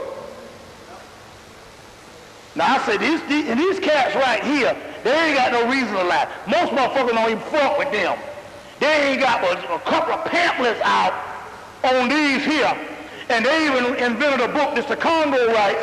They even invented a book called Voodoo Wars. He got the book back there. I think I might have brought mine. Dirk's Voodoo Wars, to tell the people who use the voodoo to fight against these spirits. Because these spirits here put fear in the other pantheon. So when these spirits came through, they say he was poisoned. You see, they said he was poisoned. So it wasn't until about 2 days ago till I got back in and I asked the question again. Zarabanda, which is the head, what happened to Khalid? Whole other sister, whole other part of the country say he was poisoned. And then this is what fucked me up, because I thought she was wrong. She said, ooh, I see him bending over a table, throwing up. I said, no. He threw up at the house. He threw up at home. Then the next day, I get a call from Malika. That's the sister that was in touch with Steve Copley, who was like number 2. She was like the number 2 woman in the whole party. I get a call from her, and she says, did you know that Khalid, before he died in Atlanta, he was in D.C. the same earlier that day, and they got him witness. People see him throw up in a fast food restaurant in D.C. Long before he goes to Atlanta and throws up, and they just so happen to not wash the sheets. Then she says, when he throws up and they saying, Brother Minister is dead or he's unconscious. Well, he threw up. And she said, well, get this stuff so they can check it to see whether it was poison. Well, we washed the sheets. She said, no problem. Go get a razor blade and scrape some of the shit off the floor. Scrape off the floor. No problem. Them motherfuckers didn't do that. Then all of a sudden, she said, 2 or 3 people that was close to him push up off to the side and they handle shit. And she has no more dealings with it because they won't let her in.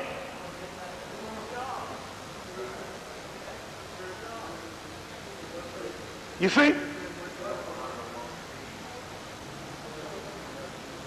Did you know that the new wife that he had, did you know that the new wife that he had just married in the pyramids, father is Boule? Yes, right.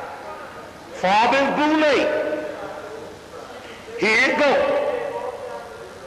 Now he out there, not in the black community, but way out in Kennesaw County, which is Ku Klux Klan territory, in a big old mansion.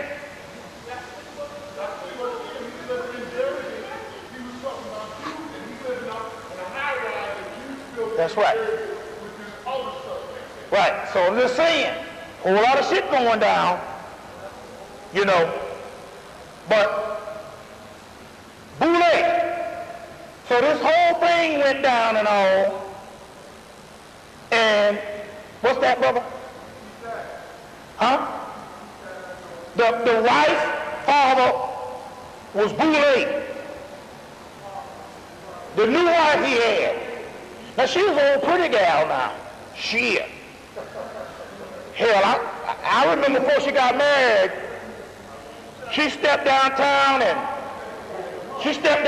one damn day and the goddamn police officer stopped. Every motherfucking man around the shit froze. And all. Froze and shit. That was long before she got married to him and all.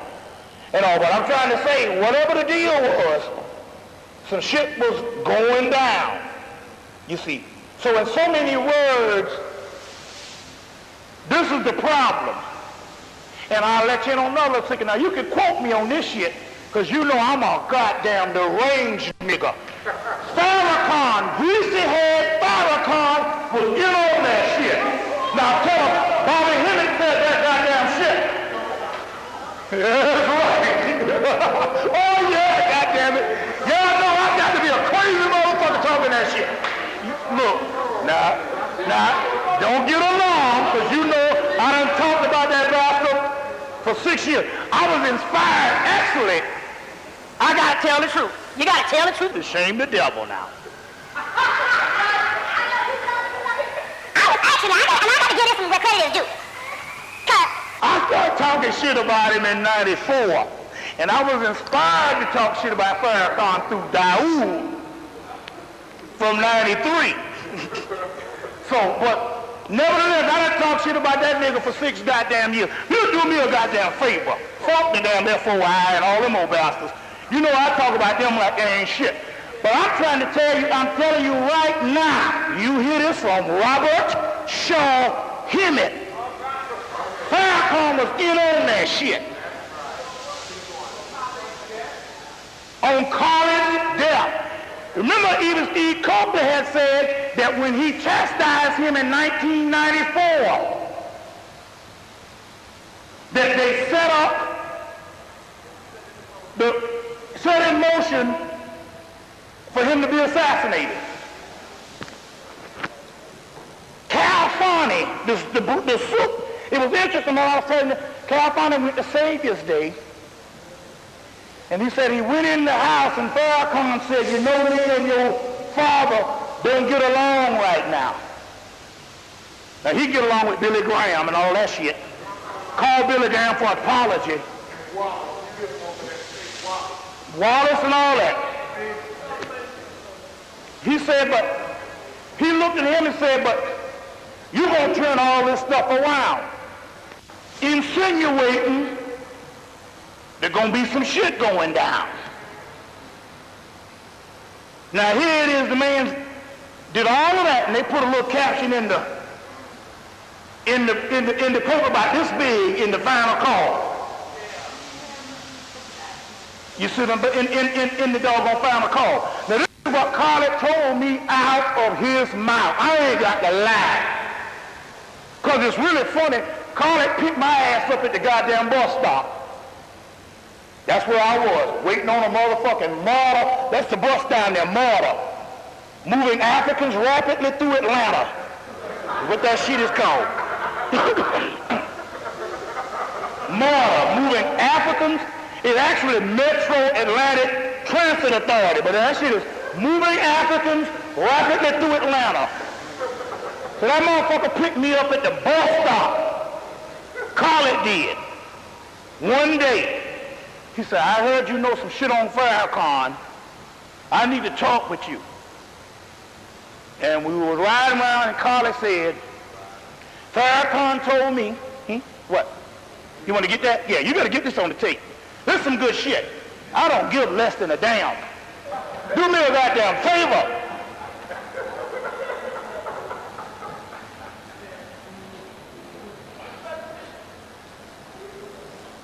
I ain't scared of nobody, but I am scared of the rent man. That put fear in my heart. Fuck Farrakhan and the FOI and the Black Panthers.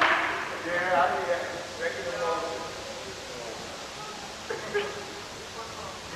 Shit. Fuck Farrakhan, the Black Panthers and the FOI and all them other isms. The goddamn landlord called me last Saturday and buckets of sweat dropped from my goddamn head. You got the money?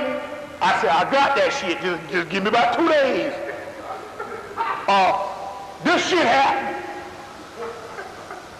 Electricity go out that night, you know, for about an hour, and I wake up, and ain't nothing on. The first thing I do is I jump up and run through the goddamn door. See if I see a damn truck outside and cut my shit off. I be scared as hell. Then the damn shit come on, I go, oh shit. Just the power outage. That's the kind of shit that scared me. But a fucking goddamn nigga walking around in some black suits, that shit don't put no fear in my heart. Motherfucker cracker cutting off my electricity, put fear in me, so fuck all that other dumb shit.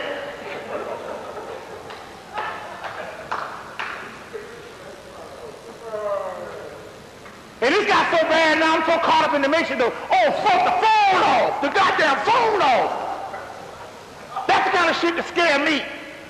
So I can give a fuck about a goddamn nigga with some guns and all that old shit.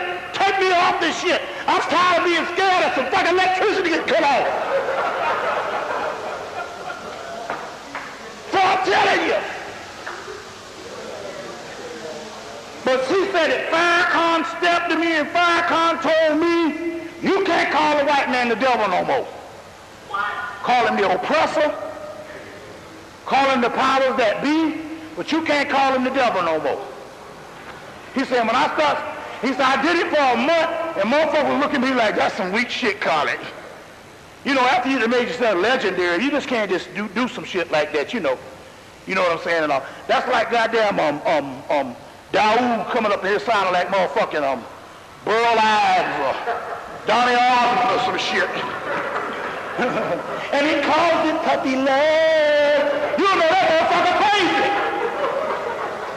Daoud come up here sounding like goddamn Donnie Osmond. And he calls it puppy love. That shit ain't working.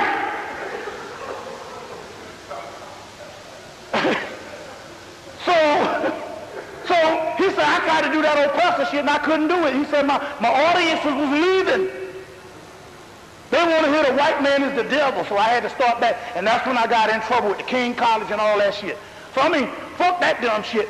And what it was the last time? Farrakhan didn't even go visit the man in the damn hospital. Well, I know the funeral, but when he got shot back in '94, didn't go visit. So you best believe Farrakhan was in on that shit. That shit there, that was a hit. That was a hit. And everybody knew their fucking places. Because I got it from Zara Banda.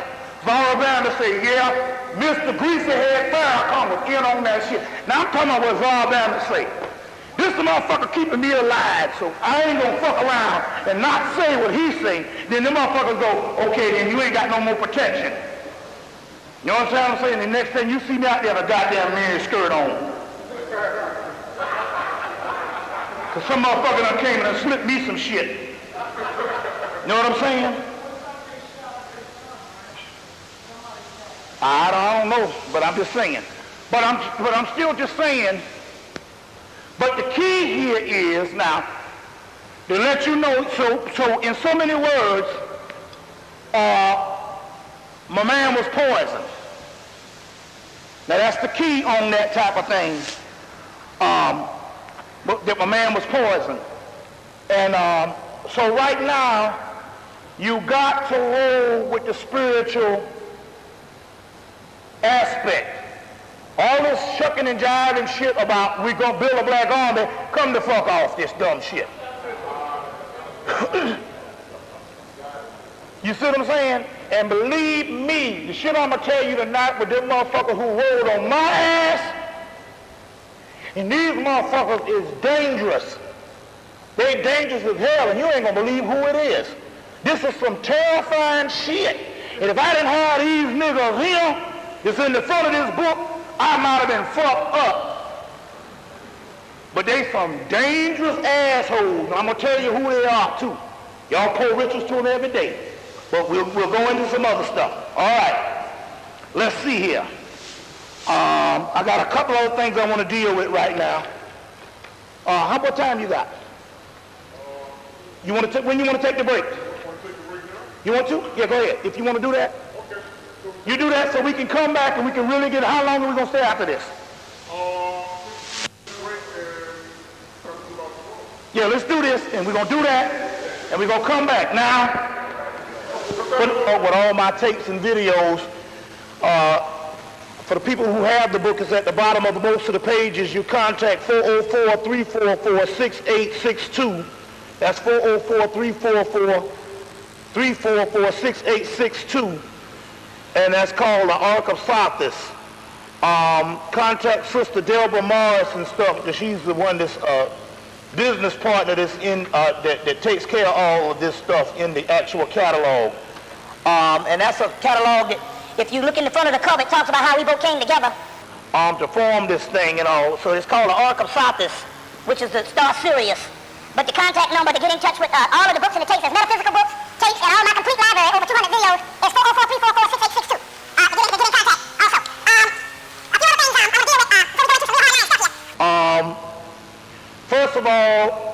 You know some stuff is happening because we're seeing our history being made because they're telling you that they got to let in these illegal aliens or illegal immigrants, so-called.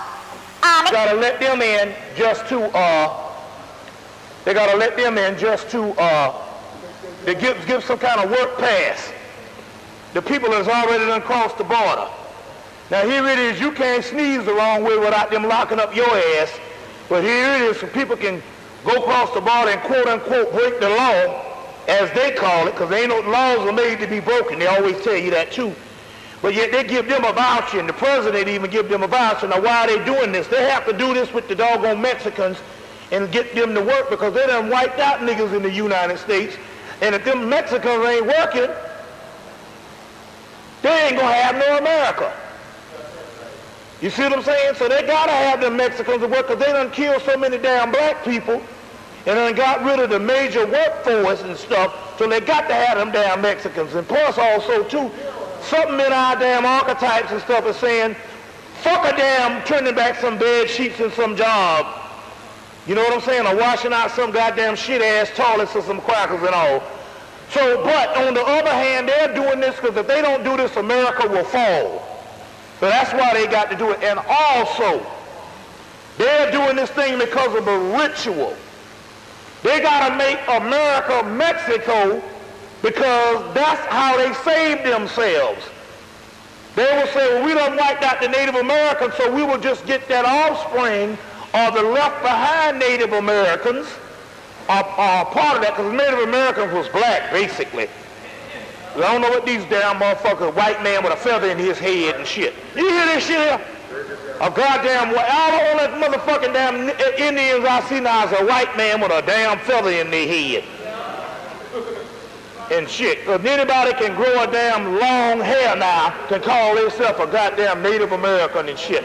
And them motherfuckers looking like they coming from fucking Scotland. But yet all the Native Americans I look like Brother Azariah at the turn of the damn century. Black niggas. Now all of a sudden we got motherfuckers looking like goddamn Sir Charles and Peter O'Toole and shit. With feathers in their damn head and all.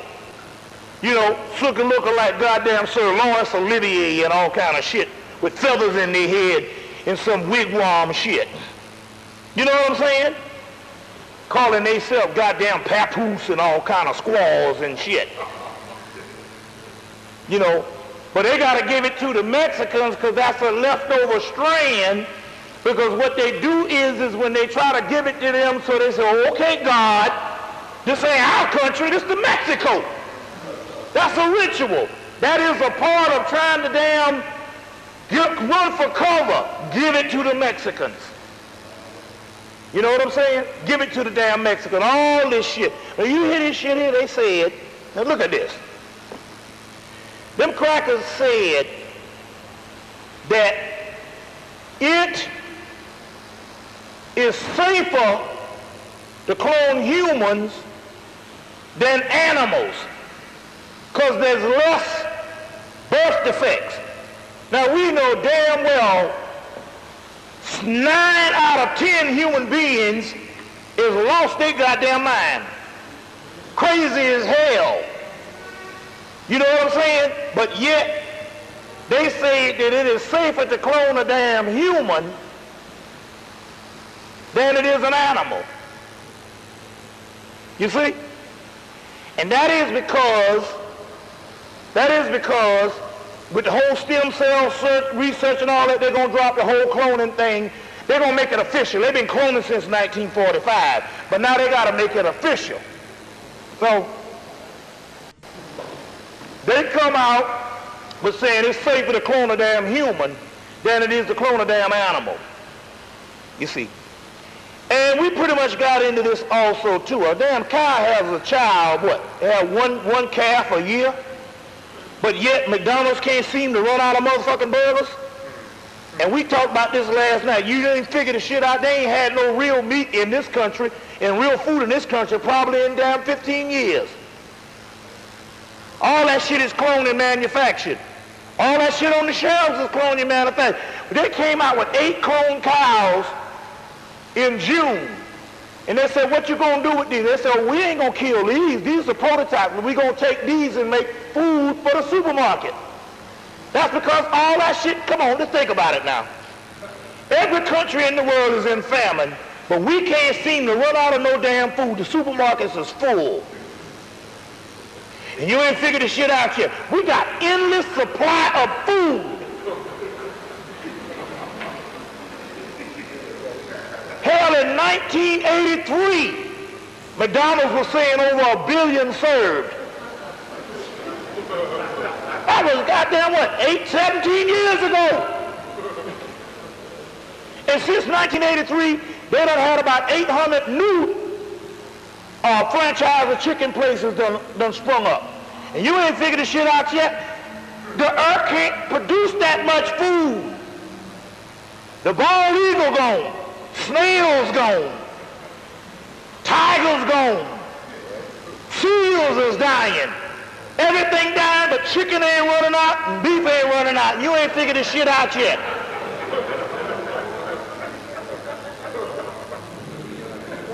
Donald's got so much beef, they talking about 99-cent burgers. 2 for 1.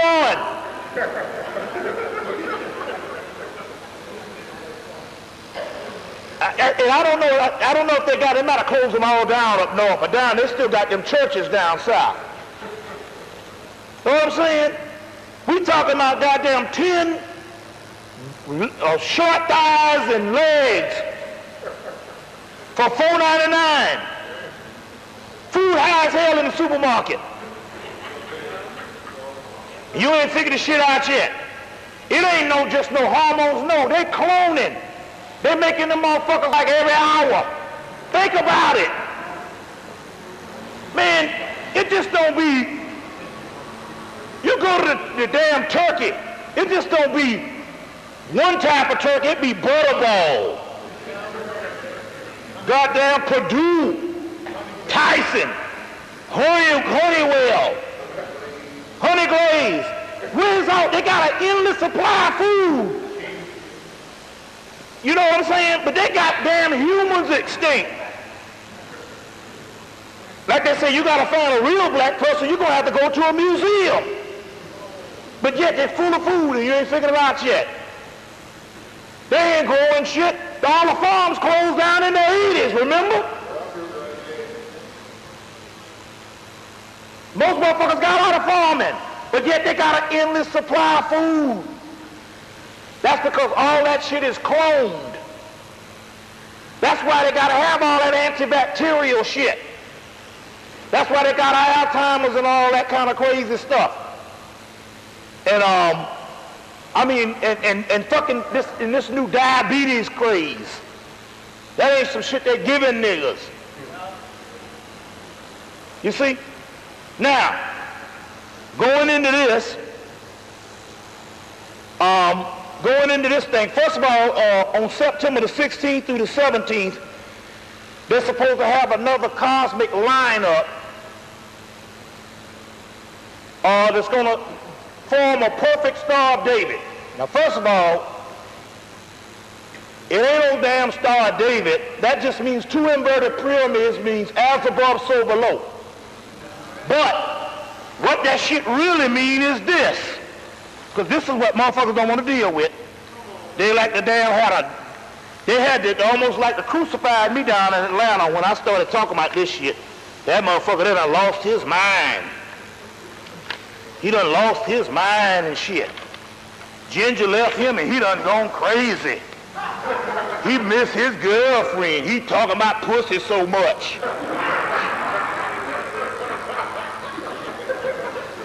The Star of David, if you take the pointed star, the one that is pointed vertically up, and do this, and put a pole under it, that's the fucking penis. But if you take that same one that's pointed down, and a woman closes her legs, the pubic hair forms the same downward triangle. So when this damn eclipse hit, you need to be doing one thing. Fucking and sucking.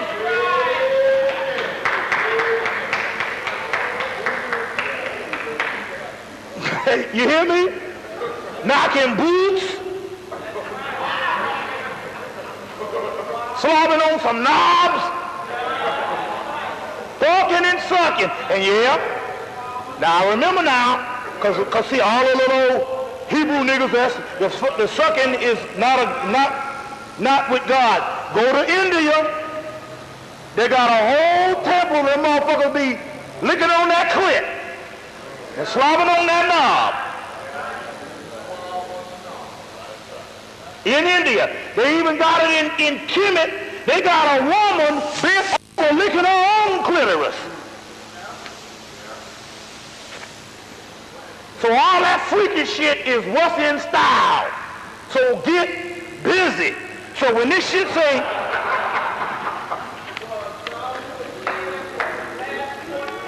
so when this shit hit, when they say, now that's the key, that's the gateway now. The gateway here is when that as above, so below, and Brother Azariah got a good one up in this motherfucker right here. Brother Azariah got a good one. He got a picture of, this shit here is awesome. I said, man, this shit here is on the money. This some good old erotic shit. Good old erotic shit. I respect only a freak these days. Serious business. That's in Gnostic scripture, the sacred prostitute. Y'all have to deal with it. They got a thing, as above, so below, and I wish you could see it. It's a sister and a man doing a 69, as above, so below. So that's what I like. Give me a motherfucker straight up freak. I don't want no goddamn Mother Teresa and shit with old molded mildew rheumatism ass shit. Now, to break this down, because I needed to address this, to break this thing down, what we were talking about was the tantric element. But you can't have no forms of religious moralism when it comes to the tantric element. This is the way the gods and the goddesses play in passion, pillow talk. This pussy is yours. Who pussy is this? That kind of stuff. Now you thinking this nigga done gone crazy. Get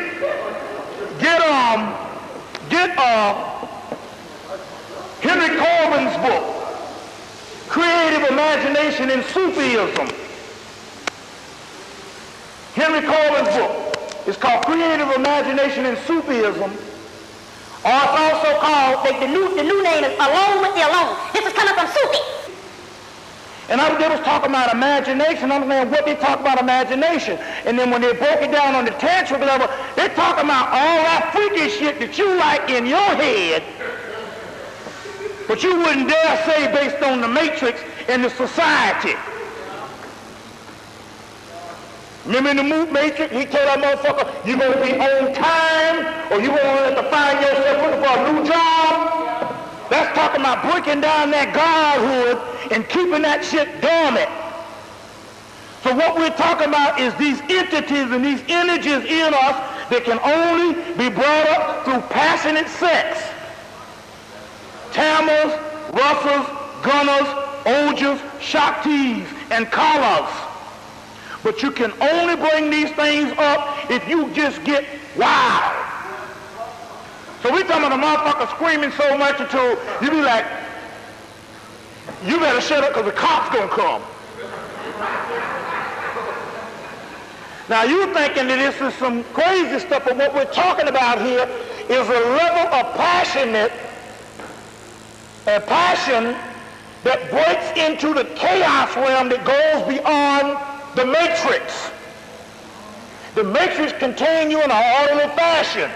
That's why they had to get rid of the whole tantric element out of ancient Kemet and ancient India and ancient Africa. It all came from ancient Africa. The Africans used to fuck and suck.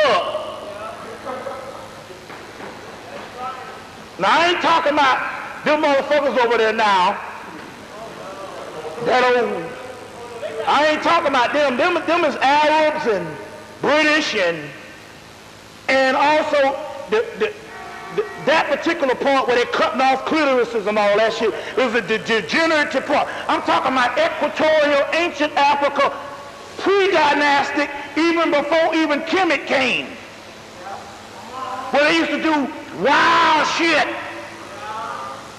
fucking with skeleton face on. So motherfuckers got pissed off and start talking shit about Azariah when he put on all that crazy shit.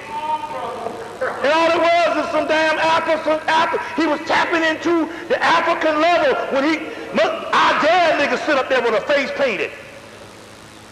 But you look at a motherfucker with a bow tie on, looking like Pee Wee Herman.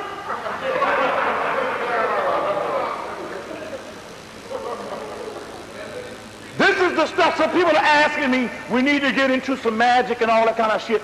Those systems, the reason why the magic books is in all them goddamn stores, Coliseum and all them stores, because half that shit don't work.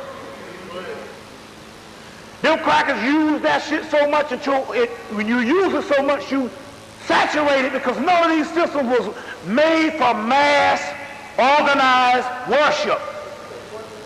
That shit don't work. So most of the gateways now are shut down, but the black pole in the black hole. I'm telling you, you want to do this shit, you can only do this shit. That's why they're giving the white man, the black man, the white woman, because she don't produce gunners, tammers, russers, and ojas. Yeast infection. That blood thing. That bread thing she produces, that yeast infection, that bread thing, that honey wheat and shit, croissants and all that shit.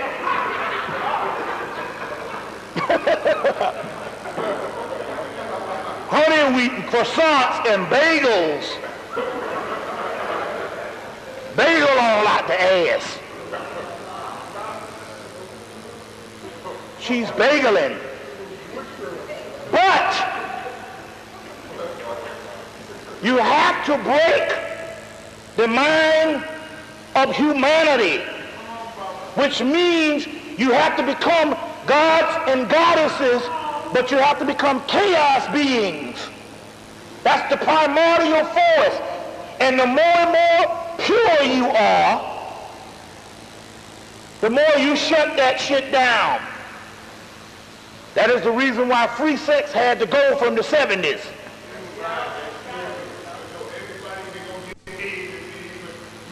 Right. So they had to shut down the sex and the drugs.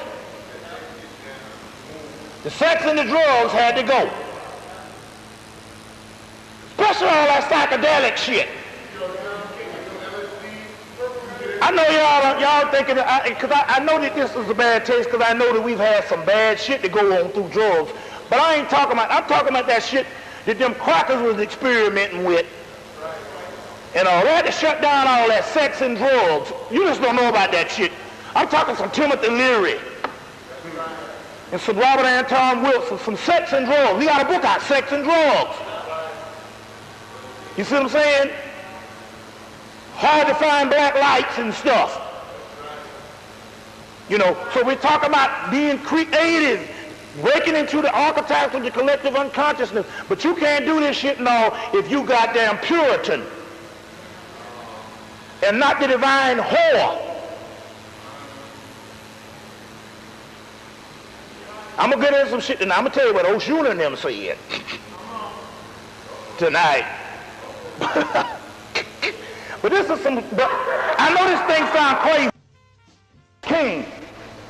Tantra, The Way of Action by Francis King, because that is the only, in the last few gateways we had. So when I was talking about this shit, motherfucker, like that nigga got up there and was talking about his dick and was talking about all this some crazy shit. I refuse to call myself a divine hoe. You know what I'm saying? You know, what is righteousness? You know what I'm saying? I'm saying, Dan, so I was trying to give them a aspect that we were supposed to be above the first level of learning that we Africans and we invented all this kind of shit, to go to another level. But the other level was through the sexual thing, and nobody wanted to deal with it. There's a story in Asia. There's a story in India. God sets out on a journey to go get enlightened, to meet the ultimate master. He passed by a prostitute on the way to meet the master. Went 100 years, didn't find the master. Go back another 100 years, pass by the prostitute, don't find the master. Go back another 100 years, pass by the prostitute, and don't find the master. And then on the last 100 years, he go up to the prostitute and say, where the master? She said, I'm the damn master. He said, but you a goddamn prostitute. She said, that's the fucking way I am.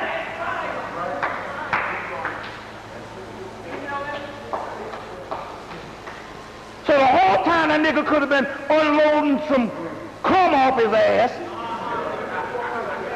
His balls big as hell. He's trying to find the damn master. Oh, goddamn master. Pull my shit up to the fucking mouth.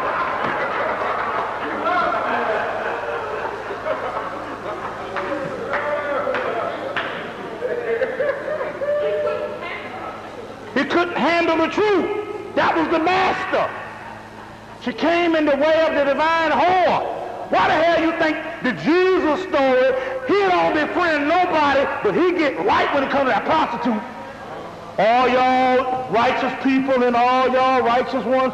But when it comes to the prostitute, he said, we got a special relationship. Because anybody give me some pussy is all right with me.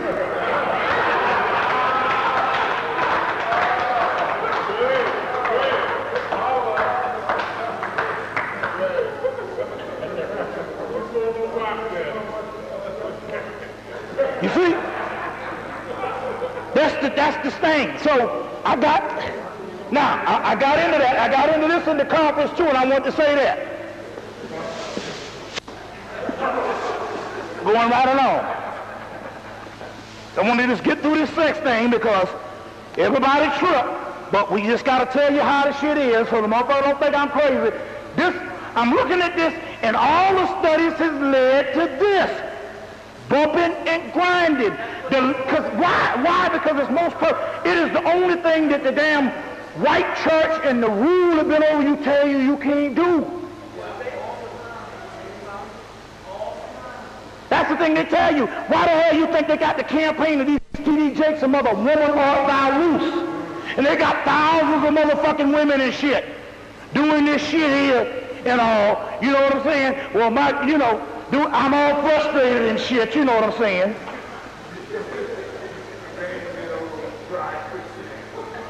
All this shit here.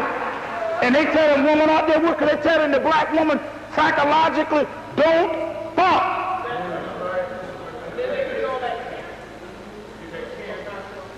So that's what it's talking. It's interesting. Ain't that, you said it, there it go. You hear that? You hear that shit? Look.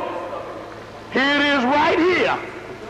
Now, although it was a lesbian woman, but she had to write the thing. We got this last week in Detroit. Medical need for orgasm in women. Said releases oxytocins. You see? And it releases the oxytocins that enhances stress. Right here. The need for the orgasm. The more you have, the powerful you become.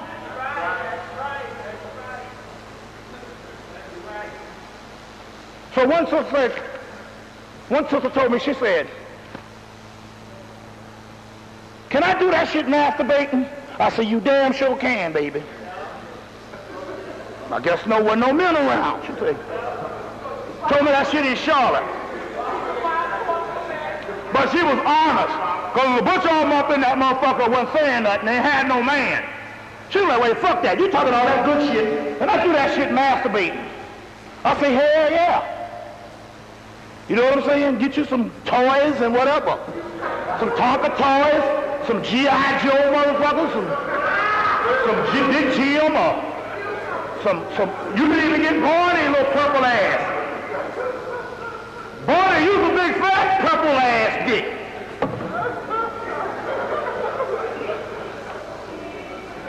I love you and you love me. Now give me this goddamn orgasm.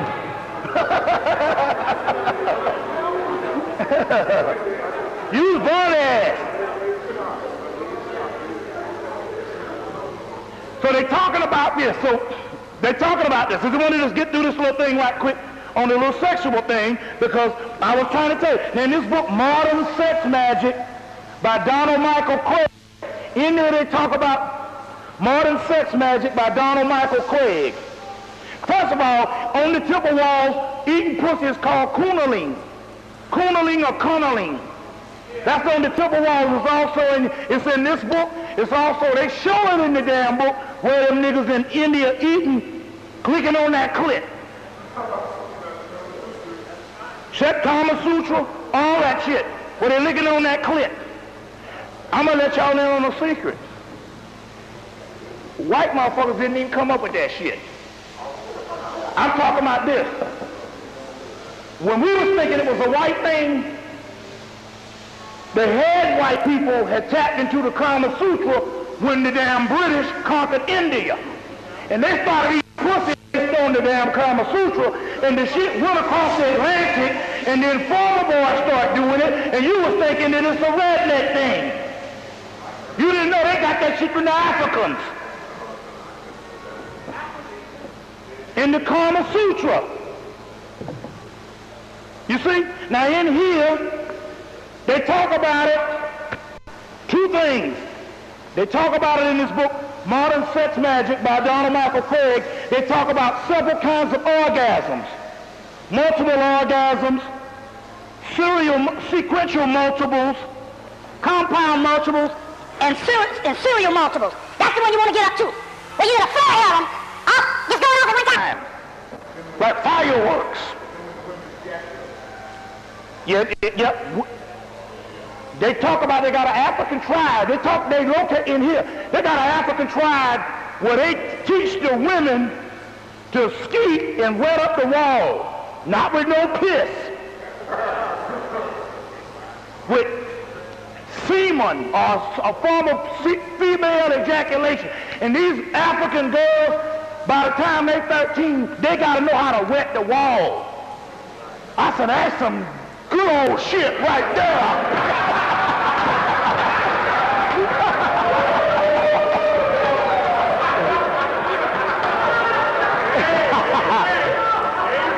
Now, goddamn, I need to go over and get me one of them to improve motherfuckers that can wet up a wall and wet up my goddamn bed. Damn that old golden shower shit. You white man say, white man, you like, I'm peeing on me, baby, pee on me. Ain't talking that shit. Give me some damn wet up the wall shit.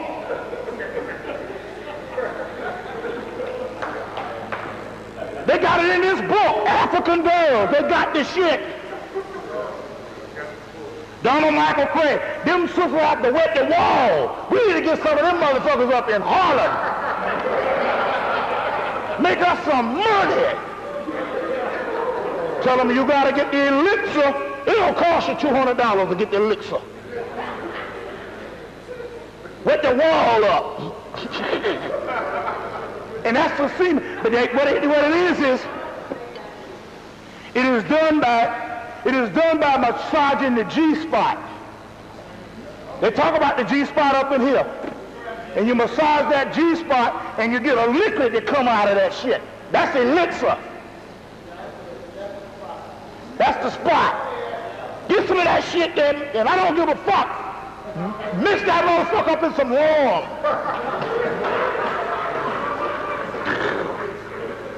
In some scotch.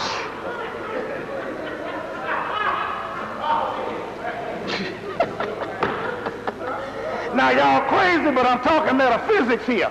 Because go get the book Sexual Alchemy by Donald Tyson. And they talk about sexual fluids. Sexual Alchemy by Donald Tyson. They just came out with that shit last year. And they talk about the damn fluids and shit. You know what I'm saying? Put some of that shit in your coffee.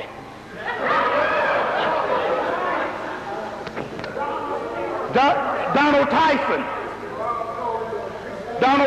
They said, man, that nigga there done lost his mind. I know the shit coming. Because I'm a guarantee you. We can't deal with nothing. We need to create a mutation in the mind. See, the white man is not a mutant, he's a hybrid. There's a difference. A mutation happens in nature. We have albinos. A mutation happens in nature. So that's a natural occurrence. The white man is a hybrid. That means that motherfucker was created, grafted. Because you know the white people are calling themselves mutants now. All the X-Men shit. Why are they doing that? They're doing that because the Christ form is a mutation. You have a regular human, then you have an illuminated person that goes beyond the human spirit. That is a mutation. That is something that mutates from the original form. So white people are calling themselves mutants. That means they're calling themselves Christ. They're not mutants, they're hybrids. See, they call themselves mutant at first because that meant that, okay, we might be abnormal, but that's just something that occurred in nature. No, hell no, ain't no nature gonna produce no goddamn white race. You see what I'm saying? So they are hybrids. You see, so you have to create a mutation in the mind. Now, going on in this book, The Soul of Sex by Thomas More. The Soul of Sex by Thomas More, excellent book. In here, he studies the word orgasm, and it means a sacred piece of land between two goddesses, Persephone and Demeter. And that's a form of, if you want to break it down to, mother-daughter thing. On the African thing, it would probably be Oshun and Yemenya, mother-daughter. Or would also, in Kemet, it would probably be Heru and Isis, a sacred land between two goddesses. Also, the goddess Aphrodite is up in there, which is another form of the great mother Yemenya. So all this shit is in here about the orgasm. Now, in other books, Linda Folario is a white girl who was in the Cincinnati Journal of Magic on the Crawley. Well, this is a spinoff of a Crawley group. They basically follow Kenneth Grant out of England. And in here, she has a part in here about orgasm magic that gets you from universe A, which is the matrix, to universe B, which is the other dimension. So this is the kind of shit why the church got to come out and reinvest in new preachers with 8-button suits on and square-toe gaiters and shit, you know, they got their shit together like that because they got to stop you from becoming the freak that you're supposed to become. Well, you say, damn, you motherfucker just called us a freak. A freak is a mutation. You see? That's called Christos. That's called, if you say a freak of nature, we're not talking in the regular standard form. We're talking about alchemical components in the body that has to be woken up. But you can't wake this shit up being the best human you can be and being quiet with spider webs around your shit. See what I'm saying? And you can't do it with the white woman.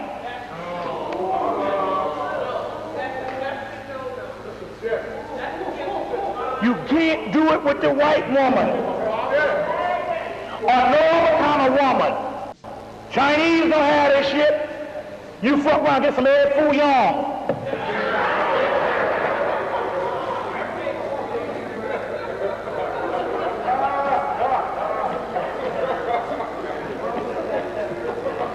The only people that can produce these elixirs are the ancient, original people. These alchemical fluids that is in the lowest form of the scrotums and the anus at the root chakra they can only be of the primordial origin that had the melanin molecule. Can't be no white people or no other isms. So it can't be no Eskimos. Know what I'm saying? Can't be none of them kind of people. It's got to be that black woman. The motherfucker who can, when the woman dances, who can dance the best? A sister, right? If she dancing, is that some energy, if that's some demons or damians, or what you call amians, hidden forces inside of her dancing. That's those alchemical forces inside of her that move. That's the good shit. You get where I'm coming from? So this is the kind of shit you got to do. One last thing on that. One last thing on that. Because motherfuckers tried to crucify me. I refuse to be a divine hoe. That nigga talking all that old sex shit. I'm the goddess Isis. I'm the goddess Isis. So I told him about when I was in college, and I think I said it the last time I was here, when I was in college, how they had them two girls that fucked the whole dormitory of boys. Took down one dormitory one night, took down the other dormitory the next night. And I was trying to talk about how the feminine energy is so powerful. We get 3 women, we done had to call Undertaker. And I told them about this shit, and niggas lost their mind. So that nigga there got some old vaudeville act up there. He doing some old joking show. He done turned to Richard Pryor on their ass. I'm the goddess Isis. I ain't fucking a whole lot of niggas. I'm gonna be like Mother Teresa. Let my shit get gangrene and rot the fuck off.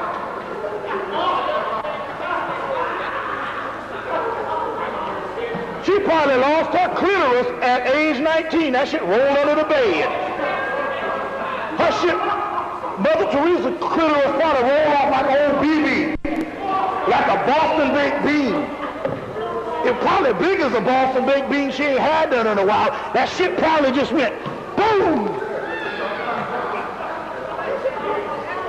Her shit rolled under the bed like a Boston baked bean, and a rat ate it. Rat ate her clitoris. Ain't that a bitch?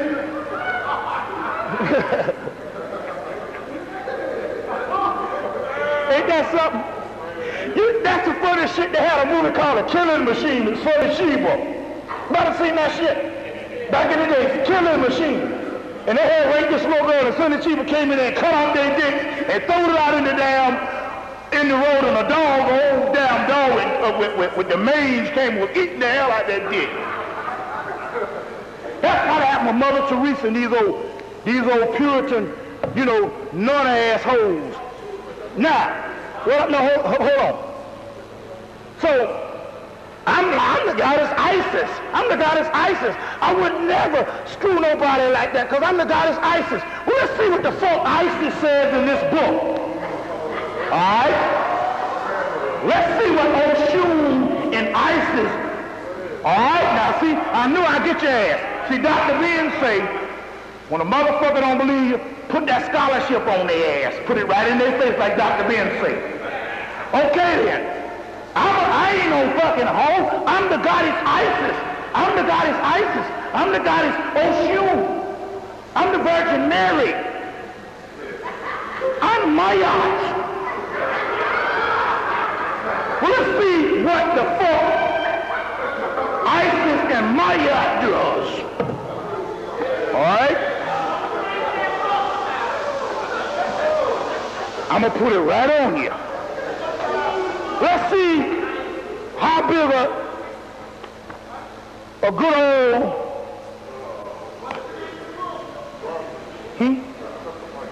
Oh, okay. Okay, yeah. Let's see how Isis get her freak on. Isis is what is Isis? Virgin Mary. You talking about I'm the Virgin Mary. I'm walking around this motherfucker and had none in 500 years. Jesus! Oh Lord Jesus! Oh Jesus! Oh Jesus! Oh Jesus! Oh Jesus! Oh Jesus! Oh Jesus! Oh Jesus! Oh Jesus! Oh Jesus! Well, let's see what the fuck the Virgin Mary does. You want to be like the Virgin Mary? So fuck that shit. Virgin Mary said, I'm getting my freak on. Get some kitchen utensils. All right. See, okay, because first I thought I was joking, all right? See, he said, that nigga done lost his mind. So that motherfucker there done gone crazy. We ain't never seen Bobby like this before. Motherfucker say, whoever that was on that stage that wasn't Bobby. They just thought I was some old big old fat nigga from down south. You know, some old Kentucky Fried Chicken eating nigga, you know. Just dancing and singing and shit. Okay. All right, let's find out.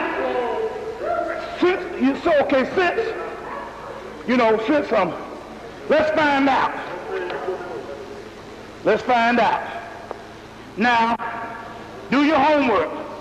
You got Isis in one part of Africa. You got Ishtar. You got Astarte. You got Inanna. You got Aphrodite. You got Oshun. All of these are the same people. Just do your damn homework. Now, so this book is called From Distant Days by Benjamin F. Foster. Tales and Myths and Poetry of Ancient Mesopotamia. That just means ancient Africa. All right? Let's see what Isis does. Isis does the same shit them two girls at Benedict College did. Isis or Mary, we'll use Isis. Tonight we'll use Oshun. You know, so Oshun Isis will not tire. So she got some boys coming up there, and this is an ancient fragment. Ishtar will not tire. That's Isis. Will not tire. So a boy comes up to her and go, come on, come here, give me what I want. Another one comes up to her and say, come here, let me touch your vulva.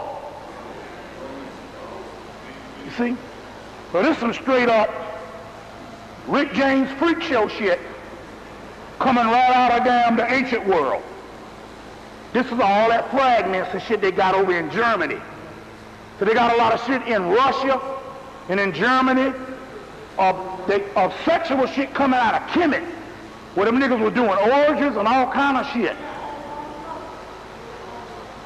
Niggas was having a ball. Now, let me touch your vulva. So then Isis says, since I am ready to give you what you want, oh yeah, I'm ready to give you what you want, come and get all the young men in your city together and let us go to a shade of a wall. So she said, look nigga, you ain't gonna hang, so let's quit bullshitting around. In order to satisfy me, you're gonna have to go get all them niggas, all your friends together. Because when I start, I don't want no 2 minutes. See what I'm saying? I don't want no 2 minutes. I don't want no 2 niggas to go in 5 minutes. I want to get busy. All right, so she says, since I am ready to give you what you want, go get all of the young men in your city together and let us go and go to a shade of a wall. I'm saying, damn, I'm reading some 5,000-year-old shit getting horny. I like you. Isis, you're all right with me. You know. 7 to her midriff, 7 to her midriff, 7 to her loins. 60 then 60 satisfy themselves upon her nakedness. The young men have all tired, but Ishtar will not tire. Come on, motherfuckers. Come on, fellas. For my lovely vulva. And as the girl demanded, you see, get on with it. and the young men have all gave her what they wanted, and all the young men tired. Now this is fucking ISIS. Vanessa Del Rio. Now that's a good one. We need to put up a shrine to her black ass. Now, so what I'm trying to say here is, here goes again. I know that you all want to get to another level, but you want to get to another level because you have taken a Christian model and now you've become Egyptian, but you still got the Christian model in your mind. So you're looking for Horus and Osiris to be like a eunuch like the white Jesus. And Osiris got a big old dick. All right? So what we're doing is this is therapy. We breaking loose from all the bullshit. All right, now let's go on. All right. I said the name of the book. From Distant Days is the name of the book. Myths and Tales and Poetry from Ancient Mesopotamia by Benjamin F. Foster. From Distant Days, Benjamin F. Foster. This is Ishtar Will Not Tire. Just remember that's the name of the papyrus I read. Okay, let's go on. All right, getting down to business. Well, actually that was the business, but hold on. Let's see here.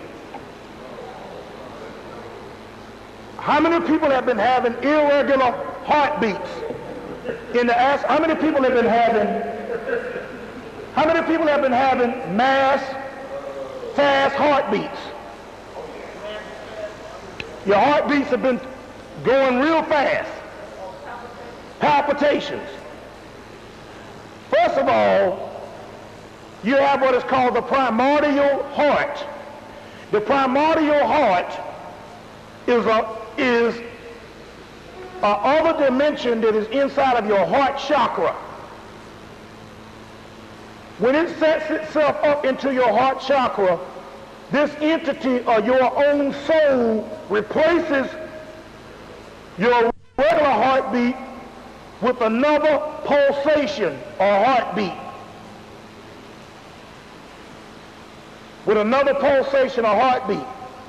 That is nothing but another aspect of your higher self coming into being, like your soul coming online. Taking over one body. So it's about like them alien movies where the alien get in the body and take over the body. Well, it's the same concept, but the alien is not some bug-eyed person. The alien is your soul. So when this happens, first of all, the first thing they're going to do is they tell you that you got high blood pressure. When your kundalini rises and your soul comes online, your blood pressure automatically, or your heartbeats and the blood pressure automatically goes to another level, especially in black men. The problem here is you don't have stroke and heart attack based on this going to the other level. That's the level it's supposed to go to if you tap into a higher level, even haphazardly, through music, through whatever kind of shit that got you off and tapped into that particular thing and woke up that soul. What happens here is when it happens, we live in a society where you don't get enough water. 98% of the food is processed food, and processed food, what gives it a longer shelf life is what? Sodium, salt. So you stroke out and have heart attacks because you don't have enough water. But when this thing, so the white man will tell you, your heart, you're going to have a high blood pressure for the rest of your life and going to have to stay on medication. If you're supposed to have the shit for the rest of your life, you're supposed to think about it. My shit's supposed to be that way for the rest of my life. That's because you went to a new level. He studied it and he knows it. Why is it that most of the campaigns, the white men will come on TV and tell you about black people have a risk of stroke and heart attack? Now that don't make no sense. On one hand, you killing us every day, any chance you can get. But yet you're going to come on TV to save our lives? Seeing to me, you be like, fuck them niggas, they're going to be going anyway between stroke and heart attack. Right? That's not the case. The key here is they got to keep this thing down, and they got to take this thing down because they know, and I talked about this the last time, you can go to another level based on that primordial heart. The key here is water. The key here is water. Now, moving right along, let's go into what's really going down.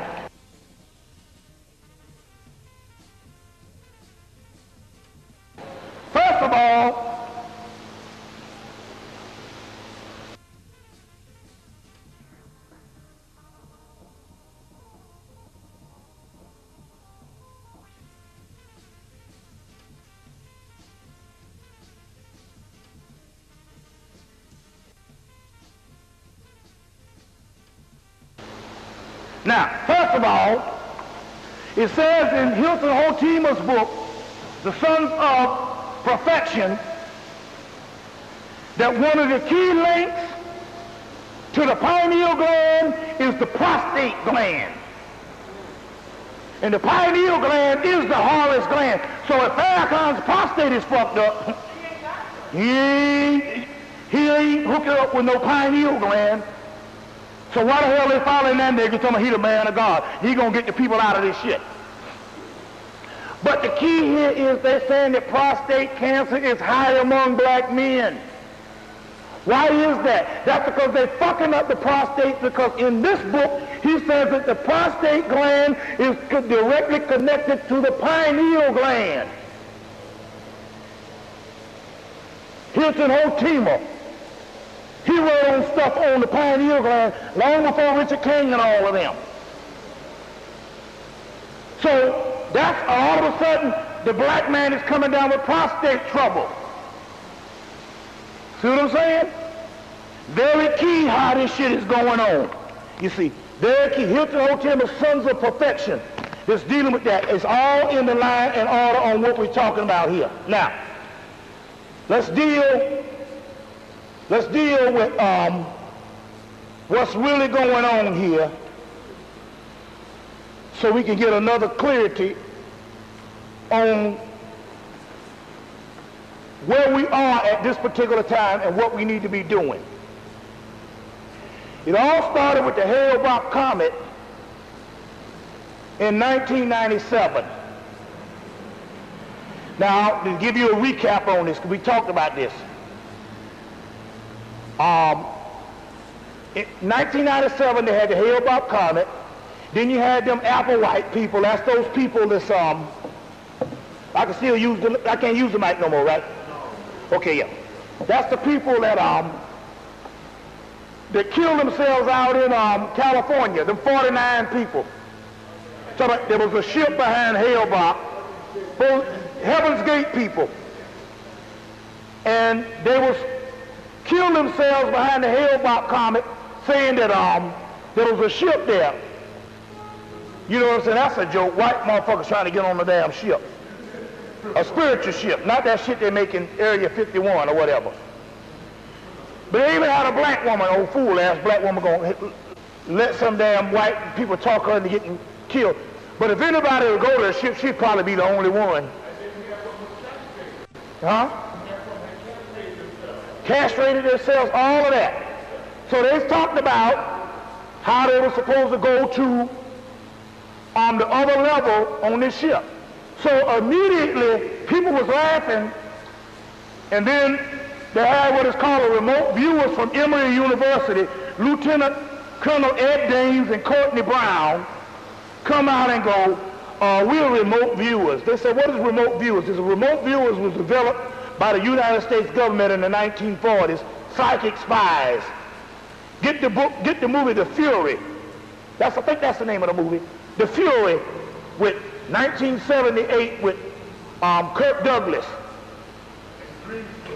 Dreamscape also, same thing, Dreamscape with Dennis Quaid, 1982. Get the Dreamscape in that particular movie. So they was talking about remote viewing, how they could spy on you psychically. Now we had already known about it in Atlanta because we had heard about them in 1984, and they said there was some witches out at Hemmitt that were spying on the black community. Then all of a sudden these people come out. I said, God damn, them the people that were spying on us in Atlanta. And they came on national TV and said, we are remote viewers, psychic spies. And we developed this thing, but the headquarters is at Emory University, which is like the big Coca-Cola University down in Atlanta, Georgia. It's like the Ivy League of the South. And so they said the headquarters is at Emory University, and we're doing all kind of research.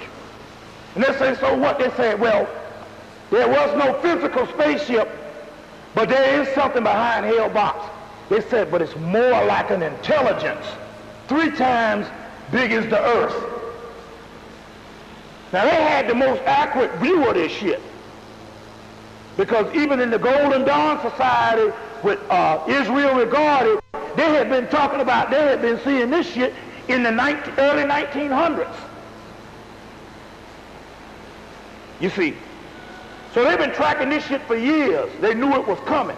So, they said it's an intelligence out there behind the Hale-Bopp comet that's 3 times bigger than the Earth.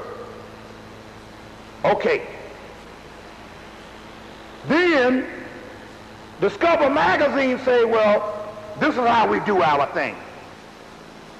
We let the Applewhite people kill themselves to throw everything off. Then when the remote viewers come, none of our people don't believe in that shit, because the key here is to never mix science with the metaphysical. Although metaphysical is the only science there is. But they say never mix mundane left-brain collegiate official science with nothing. What? Pseudoscience or whatever.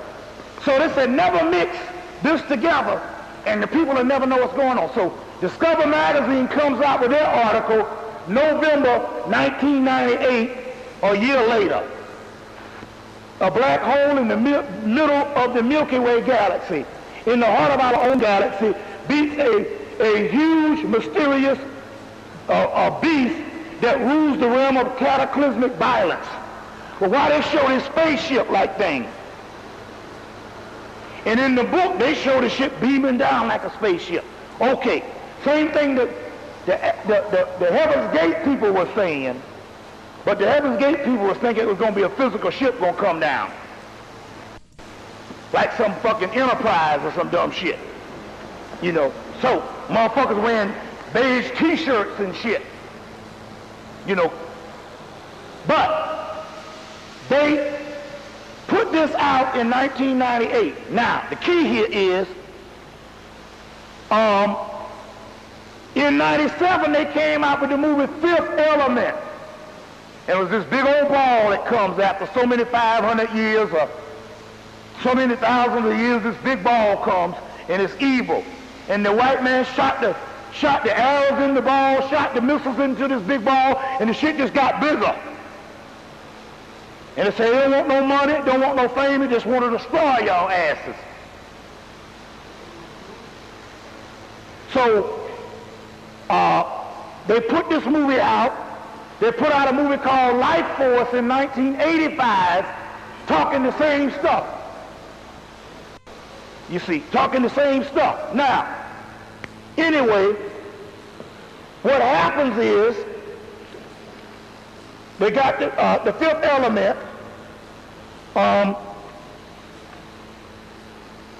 What happens here is, this year,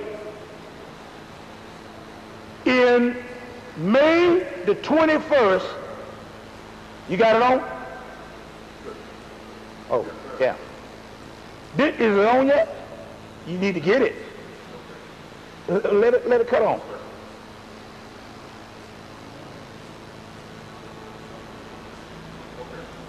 Now, this year, in May the 21st, we entered into a black hole. The same black hole that they talked about here, we entered into that black hole. Now let me show you how this thing goes. They talk about black hole, then they talk about dark matter. All this is carbon. 6 protons, 6 electrons, 6 neutrons. Carbon, which is the basis of melanin. So they talk about the black hole, and they've been talking about dark matter. Now prior to us entering, they was talking about the black hole.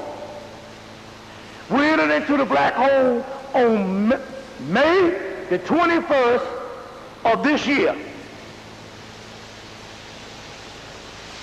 Immediately,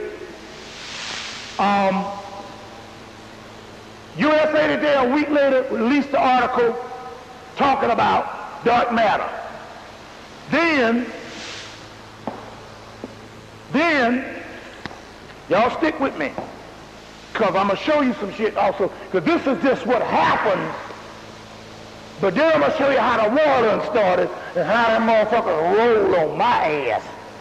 And I ain't talking about no niggas in some FOI suits or some Black Panthers and shit with some Tonka toys and some, you know, and some water guns. I'm talking about a Legba,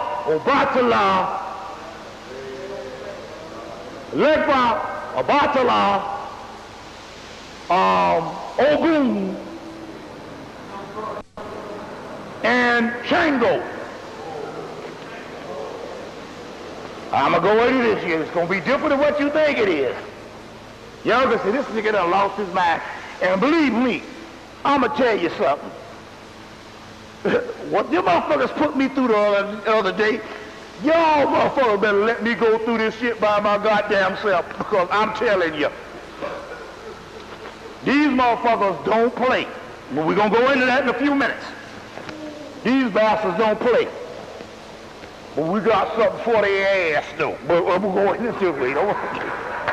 Hold on now. We're going to go into this shit in a few minutes, but I got to explain it to you. But them motherfuckers fucked me up so bad, if I didn't have these people in this cover here, I'd have been fucked up. They got my ass. They got me good for about 2-3 days. They rolled on a nigga. Got me good. But I'm going ahead of myself.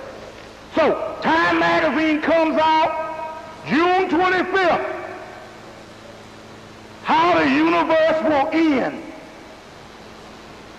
Now, June the 13th of 2000, the ABC News say, fuck this shit. You better tell the people what time it is. So in 2000, on June the 13th, they came out on Nightline about how the universe gonna end, and they said that they got this big black thing out in space. It's like a void, and it's pushing the stars away, and it's like this blackness just covering up the universe. Now this ain't no hodgepodge people. This is Nightline News talking. You see, now check this out. They said they got this big thing pushing things out. I got it on, I watched it about 5 times.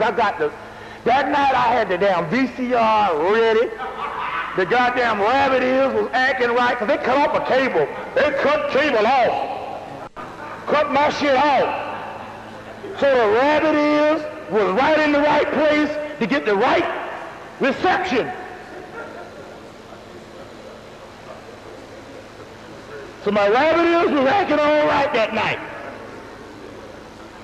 Perfect. Clear. So I'm dealing in the 60s on y'all ass. I got rabbit ears and aluminum foil on my shit. And I have to go like this and go like this and go like this and go like this and go until I get that shit right. You see, so the rabbit ears, look, it'll roll on my cable shit. That shit been gone. That's been gone since 97. Cut shit off. Now, so they said how the universe will end on Nightline. And they said it was a big black nothingness out there that was traveling faster than the speed of light. And they said it was covering up all the stars in the universe. Now I'm going to show you how this thing goes. They said that they had this thing up in there and they looked and they thought wasn't nothing in it. They said, but they found out that in the nothingness was these patterns and there was something in the nothingness. It's on the movie Never Ending Story. You ever saw that movie? Never Ending Story. We're being covered up by the nothingness. The nothingness is covering us up. The never-ending story. But nothingness is called Ayin Sorta Uda, Ayin Sorta, which is the top of the spear of the Kabbalah. And the gateway to nothingness is Darth, which is the third eye, and Sirius. Darth Vader coming on their ass. That's what this shit is about. So it's on the spear of the Kabbalah. So the nothingness was covering up everything. They said it had some stuff in the nothingness, but it was pushing the stars out. And they said that's how the universe going to end. They said everything is just going to disappear, going to be this blackness. Now Gershom Scholem, who was a head Jew from Tel Aviv, died in 1982. That's the head scrapper on the Kabbalah. They studied it, and he said, they say, well, what does all this shit mean? He said, chaos gonna just come and take this shit over. But you know, we're in the chaos because we are the blackness. Now, so then they said, so Nightline, that guy said, oh shit, the guy said, yeah, this gonna cover up everything. So that Nightline came back. Now here's the pitch to get all the motherfuckers in TV land. They done told all the people who got some sense what time it is. Now here it is for the old ignorant ass niggas and stupid ass white people. Oh, it's traveling faster than the speed of light, but it's gonna take a couple of million years. Now wait a minute. You fuck around and get up and that sun start coming up. And you want some more sleep. That motherfucker start coming up in the morning. Shit. Couple of minutes, that shit is bright and shining in your face. And yet they're talking about a couple of million years. Okay, so they did this thing, cool people out. But then Time magazine comes out with this. How the universe will end this year. Then Thursday, we get this.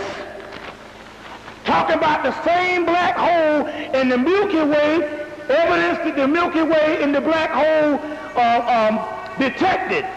They're talking about the same thing Thursday. All right?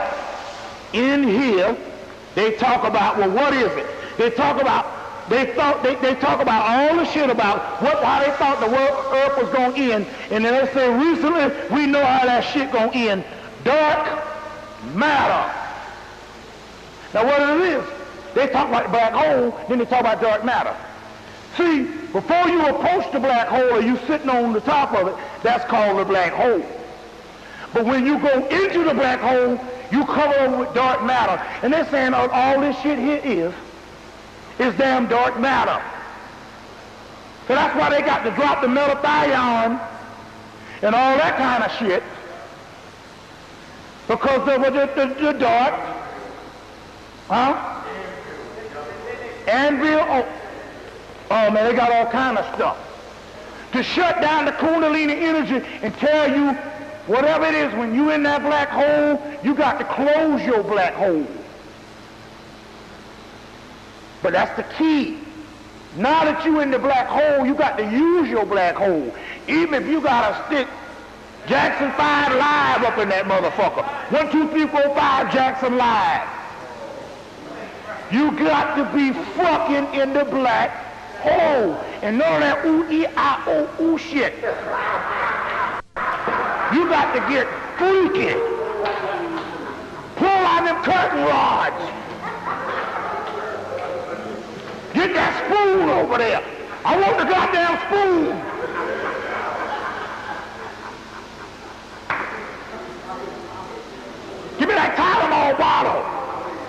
some freaky shit. To open up these vortexes, you got to be fucking and fucking. Telling you how this shit go. Because you in the dark matter. All right? What time is it? Because I'm getting ready to get into this other shit. 5 to 11? Okay, now let me get into this stuff right here on what's going on. Now it is time to get down with the real funky shit. The Black Sun. They talk, oh yeah, by Peter Moon. Awesome book. Awesome book. Black Sun by Peter Moon. Huh? Oh, I'll tell you about that. That's just, I'll go into the question and answer 1 minute. We'll clear that up. Now, let me explain what's going down here. I even lost a goddamn girlfriend over this shit. Ginger told me, look, come 2000, if we ain't dead, I'm getting the fuck on, nigga. She said, come 2000, we supposed to kill ourselves or something. Come 2000, if we ain't dead, I'm getting the fuck on. So I said, well, cool.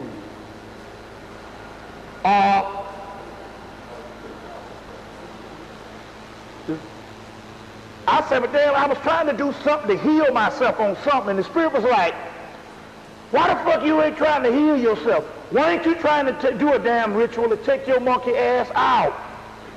Get to the other side. I said, damn, I never thought about it that way, because I had did all these rituals from 94 to 96, and what shit happening? I was just mad. And the Spirit said, you can't enhance energy that you already have. That's white people shit. Them rituals don't work. So I gave up on the ritual shit. I said, man, I ain't did no ritual since 96. So I told Ginger, I said, we got to do some rituals. She said, oh, man, not that shit again, man. Come on. I said, listen. I said, the other time when we was doing that shit, we wasn't trying to kill ourselves. She said, that's it. She said, that's it. That's the key. I said, well, I'm going to work all Christmas to get this shit right. I'm going to study this shit and to get this shit right so we can goddamn slay ourselves. But in 96, I was dealing with the voodoo, and that's where I left off. I said, the voodoo will be the shit to do it. So, we put together this shit, worked on January. On Super Bowl night, we did the shit. But I didn't do the voodoo one. On Super Bowl night, I wrote out my own one. And I got a little bit of energy or whatever, but Ginger was mad as fuck. She said, goddamn, she woke up, she said, man, I'm tired of this damn shit, him. Sick and tired of being sick and tired. So about a week before the conference, I said, oh, I didn't use the voodoo. I didn't use the goddamn voodoo in this thing. I said, I got it. So we did the same ritual again, added the voodoo, and they hit me that night, and it was walking all over my face. The shit was walking all in my damn face. I talked about this the last time I was here. Now, then we did the conference, and I found out that what had happened is we always give our shit to the damn cracker. The voodoo, man, is being practiced by thousands of white people. And whenever you do these this shit was not made for world systems like religion, like baptism, like holiness and shit, like Protestant. These are damn priesthood stuff. So they done saturated the fucking energy. So, but I had already mixed voodoo and the whole Yoruba thing, a combination of both. So, to get into the story, went to Detroit, did a lecture, woke up that night, rubbed the bedspread. It was April 8th, 9th, and 10th. That was the same time that the Book of Law came to Crawley in AWAS. And I woke up and I rubbed the spread and these blue sparks were shooting from my hand on the spread. I said, I'm dreaming.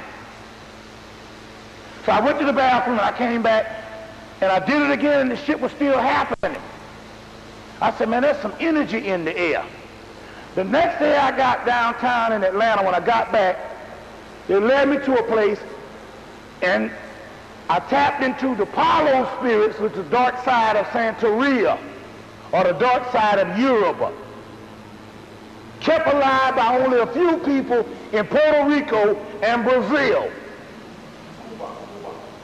And Cuba.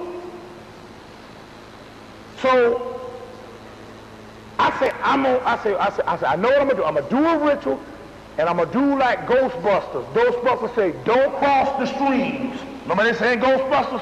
Whatever you do. He said, what you do when you cross the streams? He said, I don't know, but some very bad shit. Don't cross the streams in Ghostbusters. I said, I'm gonna cross the streams. I'm about a crazy motherfucker. I said, man, shit.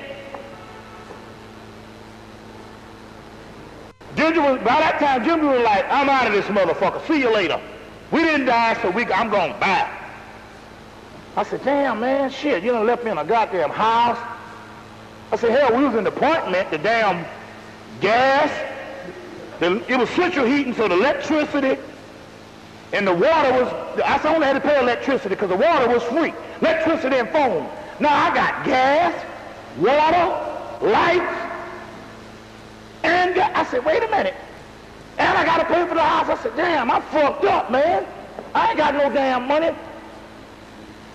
I said, I'm going to cross these damn streams up. So I put down the Yoruba, I put down the voodoo, put down some Camite stuff, but basically, and I put down the Palo, and shit happened. Got some energy. We could feel the energy in the house, but nothing happened. So August came, and I got a friend when he comes. Every time he comes, I come down with toothaches, come down with colds and all that shit. What happened was we used to hang out together like in the early 80s when we was ignorant as fuck. And now I'm conscious, and he's regressed. So when the energies hit, I was coming down the car, I said, damn, man, he coming the wrong time. So I cleaned up the room and took down all the ritual shit. Because I said, well, it's been up all summer. Let me just clean this shit out and get a whole new slate. But I left down the Palo rituals, the Palo Bebes. That's the symbols, the Palo Bebes. I left them down, and lo and behold, I left them down, the damn shit started working. He came in, he said, he got at 5 o'clock in the morning. He said, I got to go, man, I got to go. He left and went to one of our friends' house. He said, I'll see you tomorrow, we gonna go ride out. Didn't see him no more till Thursday, and he was getting ready to go back to Augusta. I said, damn, what the fuck going on? I said, oh shit, these motherfuckers working, and they was like, we don't like to work with none of them other motherfuckers. We are straight dark side. And so I started doing rituals that they asked, and shit started working all last fall. And that's when the heartbeat and all that stuff started happening to me. And then this what happened. I'm telling you this shit here right now. In January, because they talk about this shit in Hilton Hotima and all this stuff. They talk about it in Buddhism. Some advanced forms of Buddhism. I came down pregnant, but it wasn't I had symptoms of pregnancy. Goddamn stomach got bigger and shit. That's called the Buddha gut.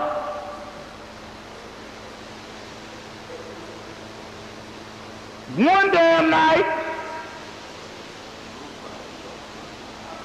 this shit, it's not a physical pregnancy, but it's a spiritual pregnancy. One night I'm laying in the bed, this motherfucker kicking. You know how to say the baby be kicking? This motherfucker was kicking, but this motherfucker was kicking on this side and this side. I said, and I wasn't scared. I'm just so happy after 9 years some shit happening. I'm sitting around here and shit, kicking. And then this what happened. I go to the toilet. Now I'll be 40 in 2-3 months. Now here it is, I'm damn near 40. And I go to the toilet, and I ain't no vegetarian no more. But even in vegetarian, this shit don't happen. I go to the toilet and shit out a 40-year-old man shit on me.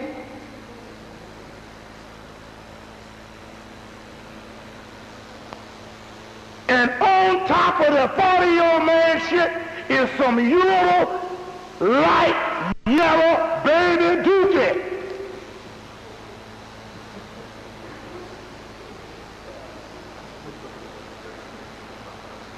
I swear to God, I said, wait, what the fuck is this shit here?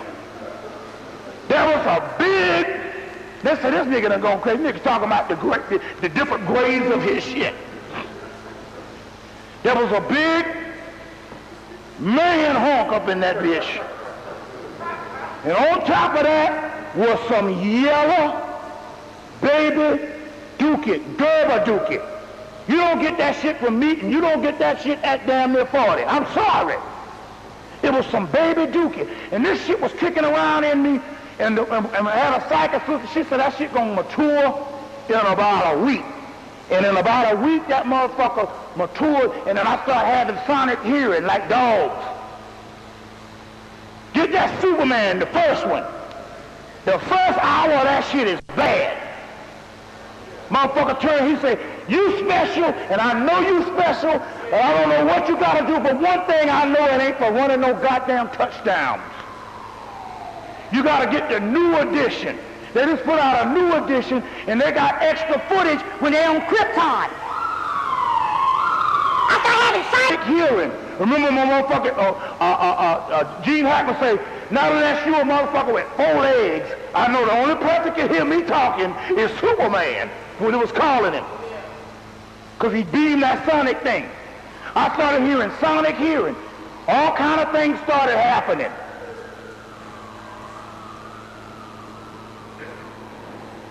Then, well, I might well get grotesque.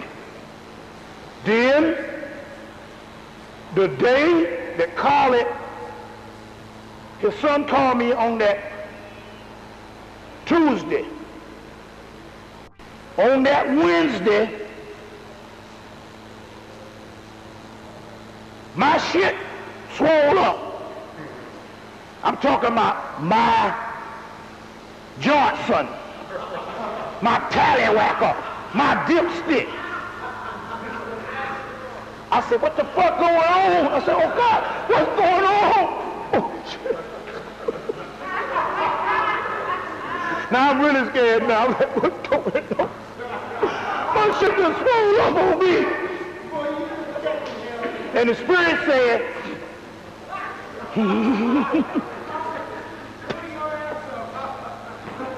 the Spirit said, don't worry, you will like what you see. So what kind of shit is this? Then the next day the shit went down. I was fucked up on that one. I said, man, damn this old metaphysical shit here. You niggas get scared now. I said, damn this old metaphysical shit here. Damn if motherfucker gonna have me with a big old pump on my side, pumping my shit up and shit. That motherfucker got a pump on his damn side, pumping his shit up. I said, damn, I have a motherfucker with a pump on my side. I gotta go pump my shit up to get some sex. Pump my shit up with a damn tube and some shit. I said, damn that shit, I got scared as hell. I said, damn, I ain't gonna be going out like this. Going out with some old pump on my damn side. Pumping my shit up. I said, damn that shit. So, about a week later, I'm in the bathroom and I said, wait a minute, hold on.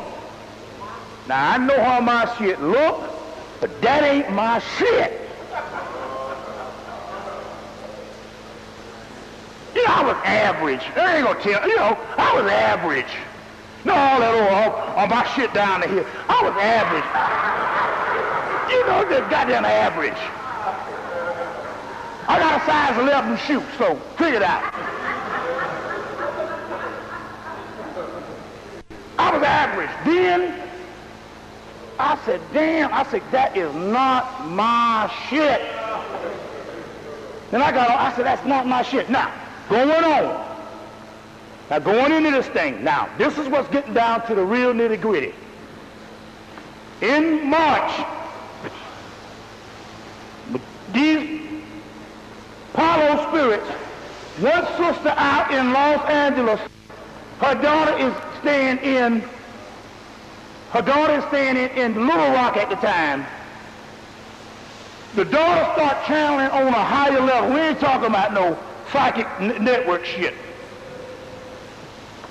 When we go in, we are right there with all of the deities. I'm like, call on Typhon. They call on Lucifer. Lucifer comes to kill all the motherfuckers, kill them all. I said, you know, call on those shoes, call on.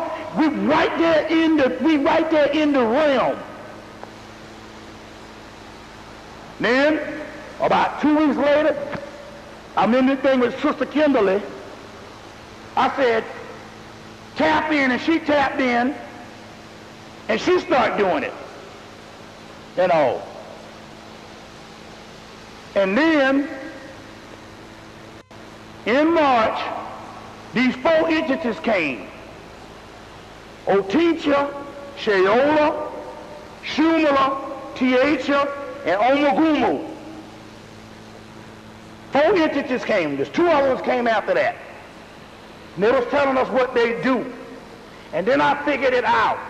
The history is that the Europeans, when they were studying H.P. Lovecraft shit and Kenneth Grant and all them out of England, they was trying to make contact not with the regular deities that you have on the Olympian realm or the ones that rule over men in this dimension, but they was trying to get in contact with the outer gods, which would be the gods of the next paradigm shift. The pure chaos beings, and the only thing they had was the fictional names, Cthulhu, Azathoth, Yog-Sothoth, Hastar, and Nyarlathotep, and Shub-Niggurath. H.P. Lovecraft had these dreams, and he got those names. So these entities came: Shumala, Otincha, Tiacha, Omagumu, and Sheola. And then, a couple of nights later, Obatala, Legba, Shango, and Ogun came. Now let me get into this science so you know what's going on. Them motherfuckers came and said, look, we don't like y'all motherfuckers. Tell you how. Now don't get come and go into pure scholarship. We got it all down. All you gotta do is study. So I ain't talking no bullshit, but I knew this shit was coming. So we don't like y'all motherfuckers. And y'all motherfuckers ain't gonna never get up here if we got something to do with it. Meanwhile, Oshun, Yeminya, Oya, Olakuna was like, we all love you. They all realized what was going on. See, that's why it's good to study various mythologies, because the Egyptian shit is so fragmented till we may never get none of that stuff for the simple fact that they got that stuff on lockdown. British Museum, University of Chicago, so we may never get some of that stuff. So you gotta use the existing mythology. Now there's a book called The Glory of Hera. And there's so many words when you study Hessed's Theogony, Ovar's Metamorphosis, the Gilgamesh, the Enuma Elish, and a lot of and all that damn Hindu pantheon, which is probably the most cohesive, because they were separated, so they shit ain't in fragment as much. That goddamn Rig Veda, they Ramayana, Upanishads, Mahabharata, that kind of shit. So, when they came, I was confused. I said, goddamn, Obatala, I thought that you was my fucking head all this time. He said, I was. No, don't worry, because this what happened in March. It was just a conversation in March. Them motherfuckers rolled on us the last 2-3 weeks. And we're going to go into this shit right now. Now, you can take this shit or leave it. But I'm going to tell you what's up. And they might roll on your ass, too. Depends on how advanced your soul is. But I got to give you the mythology. Obatala, Ogun, Shango, and Elegba. That's the 4 major deities. Now don't be alarmed. Let me explain how this shit goes. To understand this, I had to go to some classical mythology and some shit from India, because the Egyptian shit, whether we like it or not, is fragmented. We still got that old blood shit. You really don't know. I want to know all about the ins and outs of Osiris. You just know that same old drama. But you really don't know the stories, the complete stories. You understand what I'm saying? You see, now, okay. This is what happened. Now, if you want to get some of this good mythology shit, you got to go to the Strand bookstore. You got to go to the Strand bookstore. Let me show you these things, because you can only get them here in New York City. You're going to see, go to the mythology section, especially the one down there on Fulton Street. Go to the mythology section. You can only get these shits in New York, and they got a bunch of them. Santee Press. They got all these mythology books for like $4. This is one from Spain with the Moors, pre-Columbian America. That's that Olmec and shit. You can get all these things down there at like $4. You can only get them at the Strand bookstore. They come from England. They got them all there. So I had to go study this stuff. This is this one, pre-Columbian one. This is one, Myths and Legends of Spain. But they got them Egyptian, they got the Hindu ones, they got the classical mythology. Now remember now, all that shit you thinking is Greek, that shit was black, come by the Etruscans.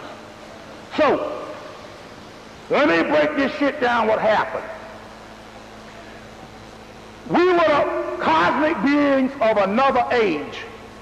They call that in the Kabbalah the primordial worlds, or the primal worlds. Our world is built off of several other primal worlds that existed prior to these worlds, which is a botched job called the Matrix, or illusion, Maya. The primal worlds existed as about the same amount of time as the earth has existed in physical creation.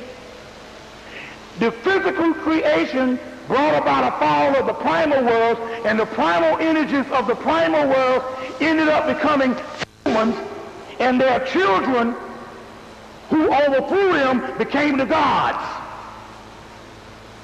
So we are the mothers and fathers to the gods we worship. Now that's in Gnosticism, that's in the Greek thing, that's in,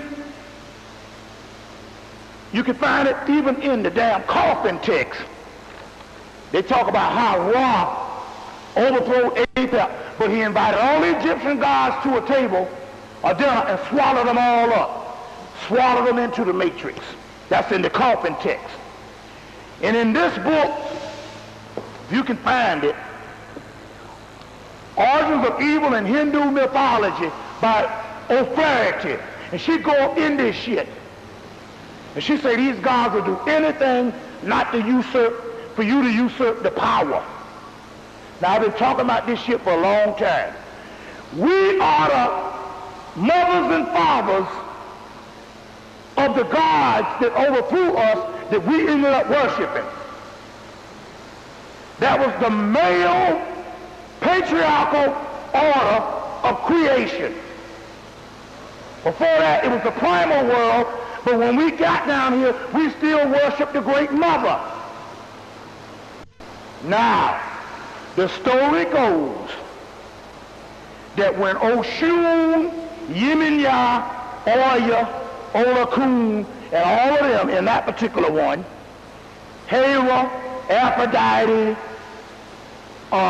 different ones in the Greek one, different ones in the Hindu ones, and Isis, Osiris, Heru, when they were overthrown, when the matriarchal realm was overthrown, they cast the majority of the matriarchal realm in chains and bind them into physical bodies. So Tiamat in the Numeral list is overthrown. Her blood is used to make humans. And inside of our veins is the chaos, the melanin, which is the primordial realm. And the soul is what's trapped into the physical body, which is the matrix. And the brain is the matrix to give us this illusionary world, because the other brain is up under that, which is the third eye, that sees above the matrix. Okay? Now, let's get this thing right. Let's get this right. So, we mostly got cast down into the physical. The other female entities, they needed some female entities for consorts, for wives. This younger matriarchal Zeus culture. And in order for those female entities that came from the feminine realm, the ones that was left behind that didn't get cast down into the physical bodies, they had to shut their mouths and become submissive to the male entities and become their consorts. Remember, one time it was the realm of the Great Mother. And they only had one son. Then you had the consorts, whereas these male entities started to rule. But they are gods, and they need feminine consorts. So those ones that used to rule in the matriarchal realm with both male and female of the matriarchal order, the ones that didn't get cast down, they had to shut their fucking mouth. And although they could be deities, they had to be somewhat subordinate to those male deities, or they would have got cast down too. So, when I tapped into Zarabanda in this Congo right, they are completely dark entities. They are the matriarchal order that got cast down. And as soon as I came and I tapped into it, Obatala and them got offended. Because they are all the male patriarchal, including Ogun, Rape, Yeminya. That's a part of the story. What? Wait a minute, hold on. Let me just.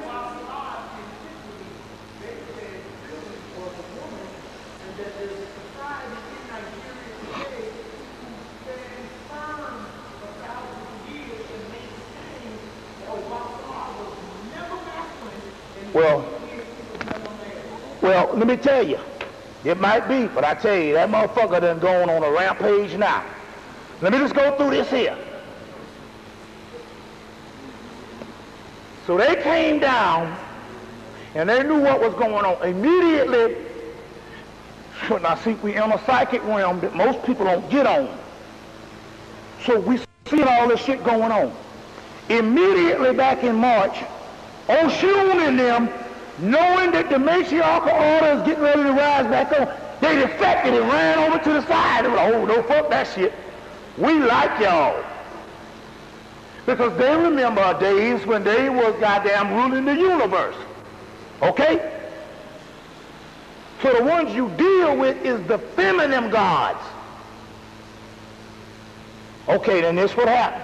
So last we heard of them, Ogun and them say, we'll never bow down to y'all. And I'd rather cut my head off if we bow down to you motherfuckers. Say you all got the rise. That's the last we heard of them until 2 weeks ago. So, we knew then, in the spring of the year, another entity, which is a form of the Congo rites of Cthulhu, but the Congo rites of Osiris, Horus combined, called Kakumbo. He came about, lurking about in April. Kakumbo. This was a bad black motherfucker. And he came lurking about in April. He might visit you sisters in dreams. Sexually. So if any of you mothers already had a visit from a motherfucker that visit you in dreams, and I know some sisters are already laughing because this shit happened, because when I went to damn Detroit, one sister said, I had him visit me in Denver. He'll visit you in dreams and get busy with you. His name is Kakumbo. The other one name is called Lokeo, that is his feminine counterpart. That's like Heru and Ma'at. But they really started getting to a high level when Sirius rose. Something about in this book here, Dionysus' book, they talk about when Sirius rises, there's a whole lot of bees. It's got something to do with bees. A swarm, bees. Now what is the bees? Bees, if you get one bee by itself, it's dumb. But when they all come together, they become intelligent. That's that African bee, kill your ass. But the bee has a honeycomb matrix that looks just like the melanin molecule. When you look at the beehive. And all this is connected to Osiris and Dionysus. That's why they made the goddamn movie Candyman. Black motherfucker slaying niggas, slaying people for fucking over him. And he got them bees around him. That's Osiris.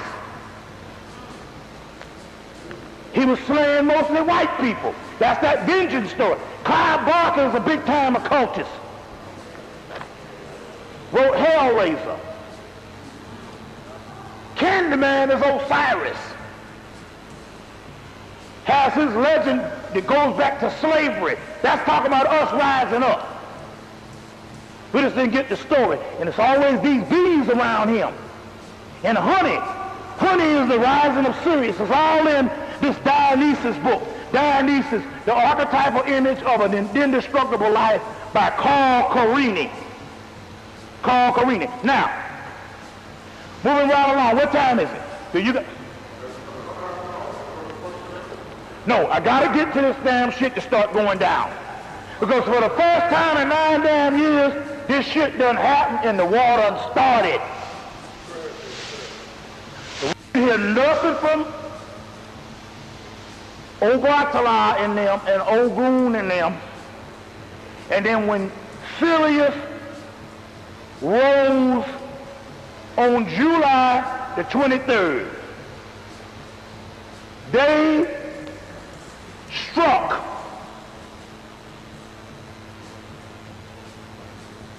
one sister, I'm going to give her name or whatever, did a ritual 2 weeks ago She wake up with a splitting headache, and this is her words, and she don't, and really she's not the type of person that know all of the little logistics about what these entities are. She's just not getting into this, but she said, look, she said it was Obatala, Shango, Ogun, and I said, please don't say Elegba. And she said, Elegba. She said, it was around me, and they was trying to kill me, and I was almost dead. She said, until the goddess Sekhmet stepped through and saved me. She said, I was almost dead. I said, damn. And she said she woke up after it, and she said at the end of that day, she had two completely gray dreadlocks. So they really fucked her up. All right. Then the night Aaliyah died, had another sister to tap in on that realm. So when this sister tapped in on the realm, I immediately called up Obatala and all of them. I said, well, why y'all fuck the damn sister up? They said, we just didn't like that motherfucker. Always whining and grinning and shit.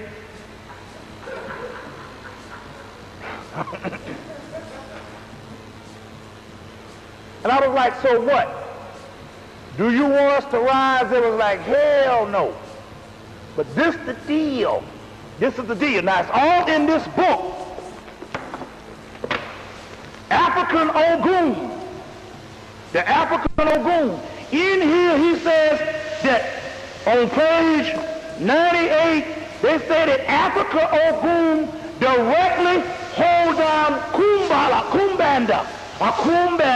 Kumbanda is the Apollo spirit, which is the dark side, and Ogun holds them down. Kumbanda is Zopeh, who is Osiris. Even in the doggone book, they got El Cristo Negro. That's the chief Christ figure of the damn Apollo. So these are what is called chthonic beings. They're down here with us.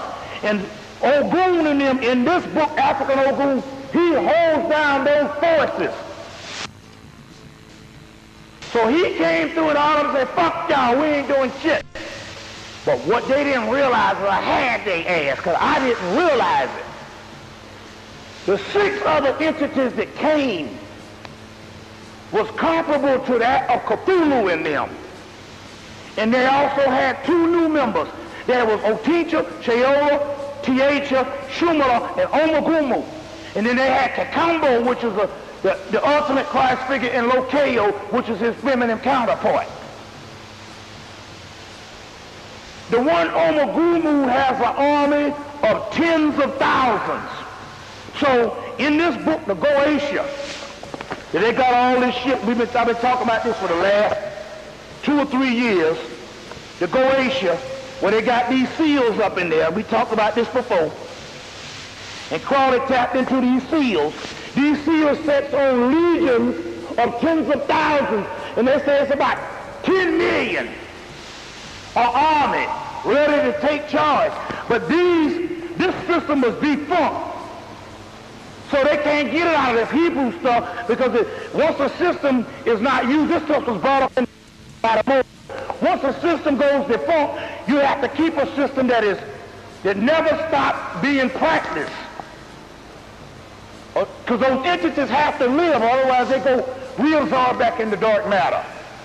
So these Goetians, legions of tens of thousands, there was one named Omagumu. He said, I got 10,000 legions. So Ogun started talking that shit. And I said, motherfucker, I got a nigga for your ass. Now here's the one that directly hold them down. He's the ultimate warrior, Ogun. I put this Omagumu on that shit, and Ogun hauled ass. Why? Because they're very old. And they need these rituals to keep them going. So they'll sell out the white people just to get those sacrifice, them birds, pigeons, them cakes and shit. To keep their energy so they can keep this matrix going because they sell over the matrix. And I put Omagumu, I said, Omagumu, you got an army of tens of millions. He said, yeah. I said, get on that nigga ass. And all four of them shot the fuck out hiding. So I'm sitting around that shit, man, like, this shit is on. This shit is on. Cleaned out all day Sunday, about a week ago, 2 weeks ago. Cleaned out all day Sunday, 2 Sundays ago. Woke up, didn't sleep under the fan. Woke up with a toothache. I said, damn, my damn tooth hurting. I said, I've been cleaning out all day. That kind of shit happens when you don't clean out and shit is backed up. Sister called, I said, damn, my tooth hurting. She said, man, the sister that got turned on. She said, man, them niggas done Shango, I think it was Shango and a leg bar. She said, Shango and a leg bar put some shit up in your tooth and they done zap your ass. And man, every hour that shit got worse and worse and worse. I said, well, in 1998, this shit happened to me. She said that they zapped your ass then because you was talking about that dark side. But you didn't know who they were at the time. You didn't know they wasn't on your side. You figure African deities, they got to be on our side. They zapped me. And my shit got worse and worse and worse. And she looked, she said, man, she said, they went into your gums. She said, they can't kill you, but they can get on your last nerve.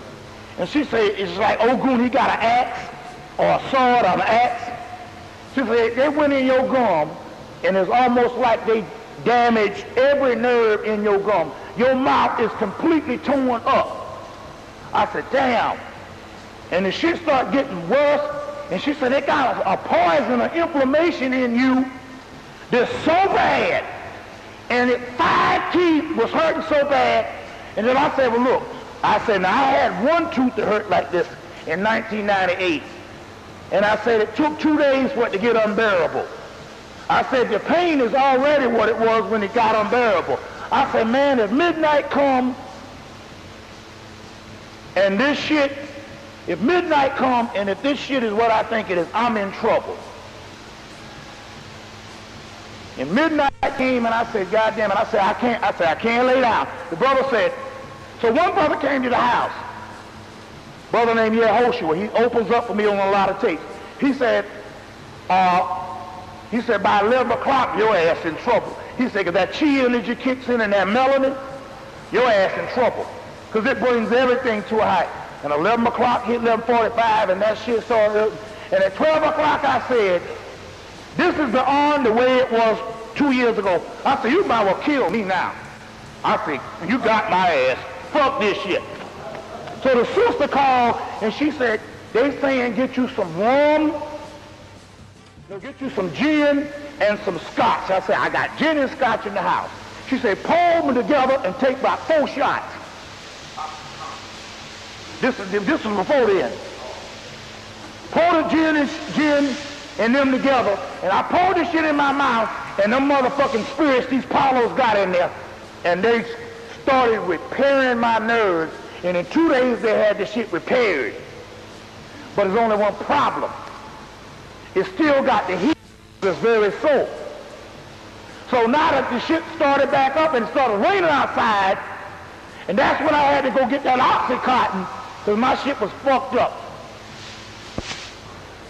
They later on last week hit the sister that was doing the channel, and what I had in my tooth, she got in her whole fucking body. And it took her a whole damn week to get well. And you know what that motherfucker told me? Yesterday morning, told me on Thursday night, she She said, I got better. She said, but guess what I was throwing up? She said, I was throwing up pure dirt. I was throwing up mud. So the point is we done tapped into some shit. But I'm telling you, listen to me. They patriarchal orders, and they didn't want to be found out. The matriarchal orders, Oshun and Yemenyan, all of them, that's up a matriarchal order that predated, you see, the doggone patriarchal order. And Ogun and them is of the patriarchal order and of this particular matrix. Why the hell you think you got to damn give them all them candles and all that shit? Oshun and them is doing it, but they can go back and forth to the dark side, and they already defected. So what I'm trying to say here is there's a war going on. Then they hit the fucking sister again, the other one that they hit with the dreads, and it was a Bartolon. He tried to kill her ass again. But she had opened up a gateway to their system in Voodoo, and Legba sits over there, and she couldn't close the gateway. So we had to beg Zalaban and them to give us a ritual so she could close the damn gateway. Or they said the third one, they come the third time, they was coming to kill her. So this is the kind of war. There's a war going on the outer realms. But the key here is we done found the ones that's supposed to go to the next realm. So it goes like this in the Kabbalah. They got the Sephiras, which is the emanations in the world of appearances of the creation world, the world of the matrix.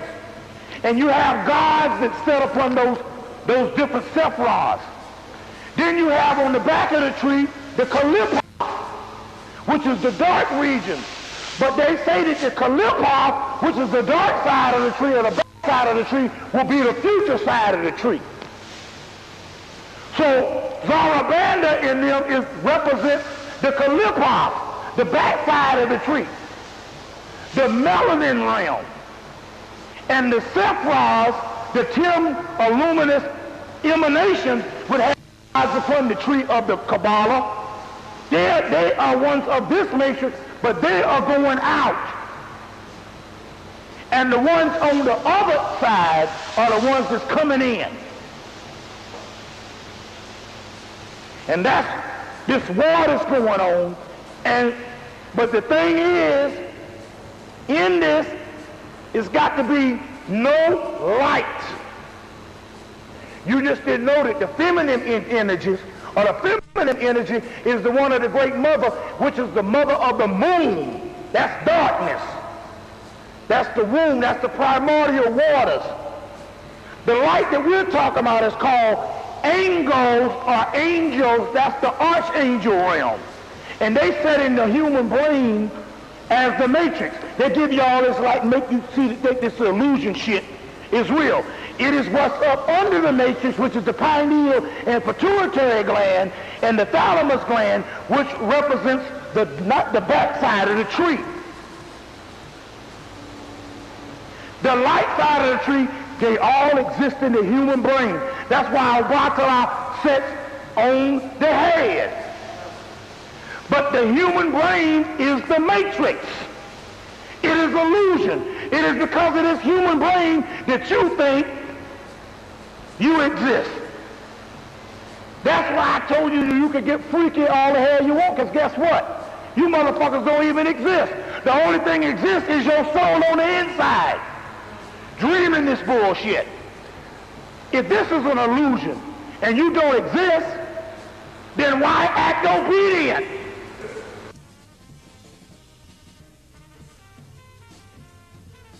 Proof 191 wrong.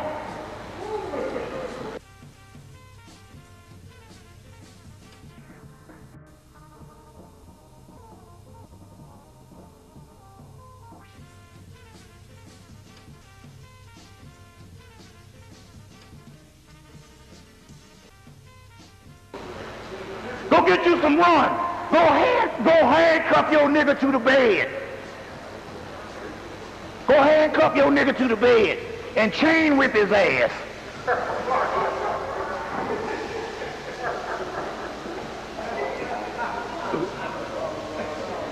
The problem here is that black people have become 19th century white people.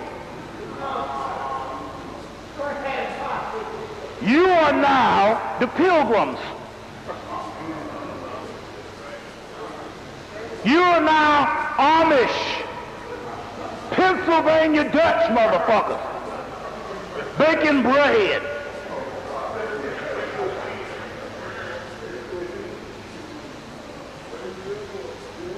You got to break the cycle of humanity. Guess what the enemy is? They've been telling you on all the goddamn monster movies. The enemy is humanity. That's the enemy. Humanity is what we did in a cycle when we was in the cocoon. Now we are coming out of the cocoon into the metamorphosis stage as a butterfly. Now the cocoon is supposed to be seen as the enemy. So anybody trying to be human don't get it. Because black people now are the Amish, you 19th and 17th century crackers. White people is like they say, do what thy will. Should be the whole of the damn law. They say in the book of in the holy books of Thelema and Liber Tesdi, they say, I am the God of the black earth, and I did not come to chastise you. I bid you not to change from all your voluptuous ways and all your follies. So you need to be goddamn smoking your marijuana, smoking your cigarettes, eating your shrimp,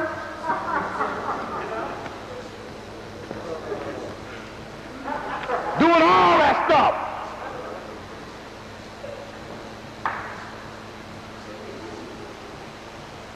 That's what you got to do. You got to get to another level. Let's go into a question and answer. We got 5 minutes, period. Let's go into a question and answer. For the people that's confused about this thing, all I'm telling you that the people in the Yoruba, all I'm telling you is, now it is time to, if it is not based on a patriarchal side, don't mess with it. It's about the feminine energy. If it ain't about the feminine energy, don't mess with the shit. What's that? Or then you, whatever. Go ahead.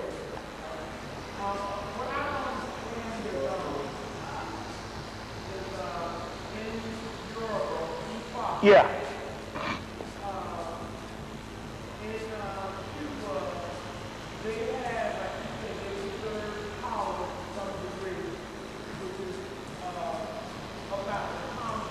Yeah.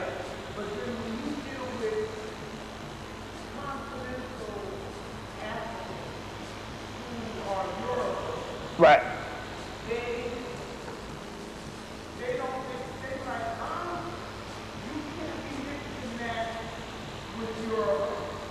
That's why they got rid of it.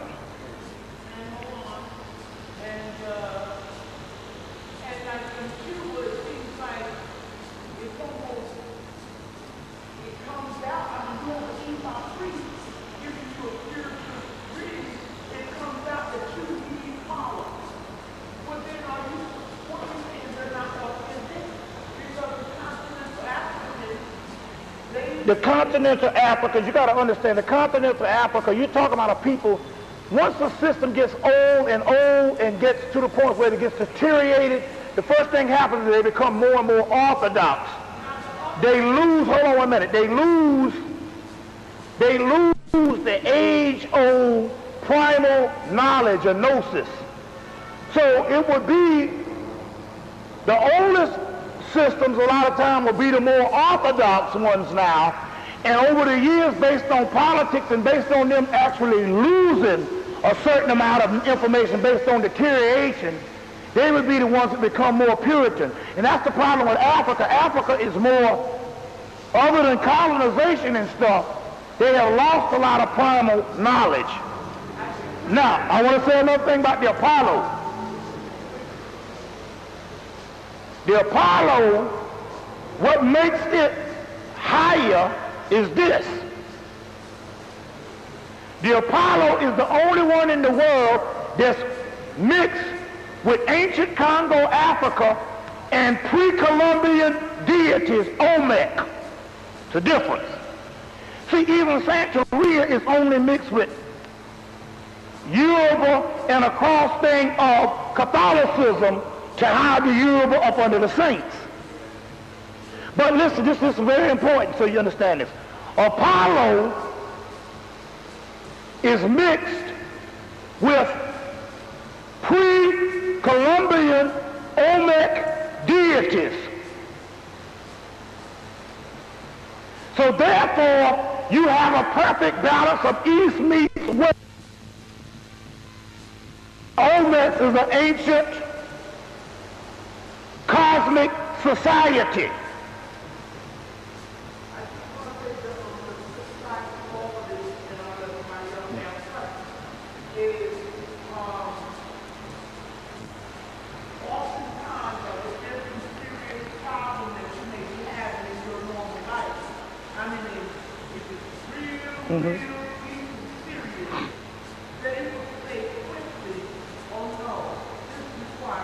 Palo, yeah. Because Palo is the highest thing. The other one consists more now of everyday life maintaining the matrix, and that's what the Yoruba thing does. Palo goes beyond that because the simple fact you got to understand, it's not only Congo, it's Olmec. That's the key. That's the key. And when you get that, that means you're getting some Atlantean shit. You get some Lemurian shit when the continents was one.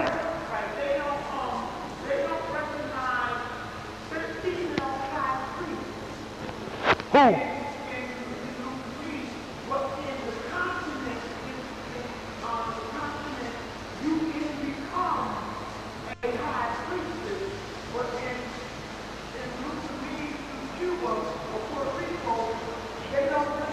Well, that's just based on that's based on political system. See, what I'm talking about here is this here. Now, get me right on this. I'm telling you not to even go about none of this shit in any traditional line of Yoruba, Palo, or nothing. I'm telling you to use what work and make up your own shit. Then this where we overhaul this shit. See, if you deal with it on even the priesthood and the initiations and the voodoo on what happened, you're stagnating the energy because that was a system that's going on. I'm telling you to take these shits and make up your own shit. That's what you're talking about. So we're not even talking about these old traditions, none of that old bullshit. Some old Ifun and some all that old shit. I'm telling you, make up your own shit. You know what I'm saying? Make up your own shit. Put a goddamn cartoon character up that bitch if you got to. Make your own system up, but use the same energies.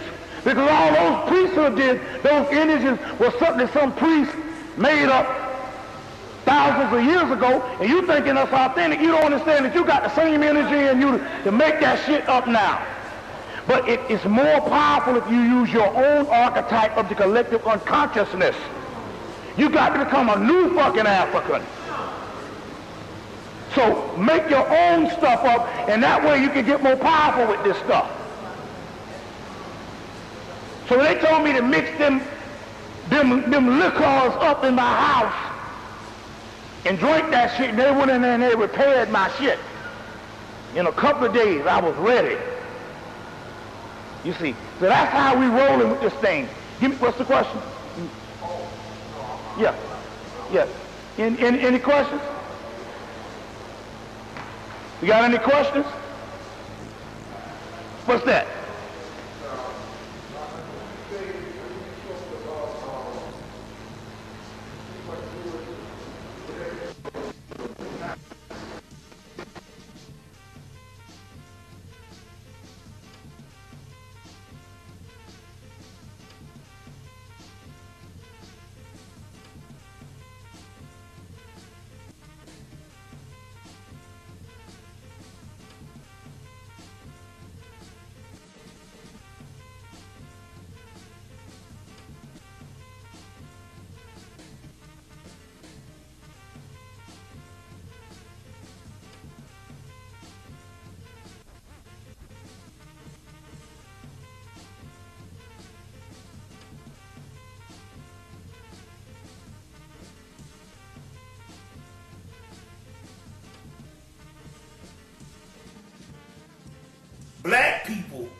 are at a disadvantage of dealing with white people because the simple fact that we think that white people think like us, and they don't. You see, we think in a humane way, and we always make the mistake saying, well, this white man, he's gonna deal with this like I would deal with it. And we run up and butt, as they say down south, because the simple fact we don't understand this man has a whole nother mindset. You see what I'm saying? He has a whole nother mindset. You see, our morality is not based on laws and code of ethics. Our morality is based on us being the original humans. Certain things we didn't do, you see what I'm saying? Because we were the blueprint of humanity. Right. We were humanity. So they were saying, look, there's going to be a whole lot of non-human activity. And when you say non-human, let's clear this up. Non-African activity. You see what I'm saying? That's going to hit the world. So Rome has to come into being to be this brutal mirror so that we can have some type of calculation on how to deal with these people. Let me explain what I'm talking about here. Let's say you got a whole bunch of wild animals. You got to put them in a cage, or you got to put them in an area, you got to see what eats this and what eats that, and experiment with them just to see how these people are going to be. You see. Now we know that the Egyptians already knew because we got text, the text this guy Alan H. Gardner, which was a great Egyptologist, wrote on these texts. It's a text in France called Abduction Extraordinaire. Never was translated into English, but it says that it talks about these people. He said these people that live in Europe with these mountains, that their way of communication is not a clear one because they're always grumbling. Because they were saying they even had to be taught how to talk, how to speak. Count Varney talked about that in Ruins of Empire. But in this Egyptian text, they said that these people are always grumbling. They have a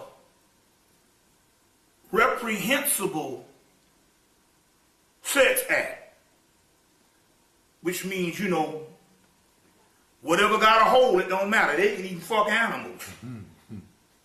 These are the Egyptian texts that they're over in France and stuff. I was lucky to own one of these because it was a book came out called Set, the God of Confusion by T.H. Valdi.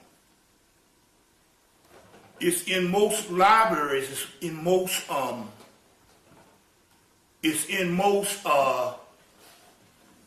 college libraries, but was never published as far as a book for central publication. It's mostly in college libraries and stuff like that. The colleges got books that they never published to the public. They're only published for the colleges. And this book, Set, the God of Confusion, they actually have these texts from France in there, where they talk about these people, and they say these people do not announce the day of battle. So you have to understand what they're trying to say. They say these people here are unfair. You see, if you have a disagreement, you're all going to come together and you're going to disagree, have the right to disagree. These people here will kill you without you even knowing that you had a problem with them, or they had a problem with you. So it goes into what these texts are trying to say in the Egyptian terms. And these texts may be about 3,000-4,000 years old. And what they were trying to say, they was looking at the Europeans and all, you know what I'm saying? And they were saying, these people are not, they were trying to tell the people, because these were in religious texts, Don't look at these people and say that they got the same type of mindset that you have as a human mindset. This is something new that's coming to the earth. So by the time the Romans came, that's why Hannibal and them fathers say you're going to have to deal with these people. But Hannibal went in and he kicked their ass. They say in one day battle, he killed 70,000. You see. And he kicked they behind and they said but this is what he did to show you the mindset. Because the Europeans now looking at this said that he came all the way to the gates of Rome. And they said he turned around and went home. They wanted to know, they can't understand, these war generals studied him.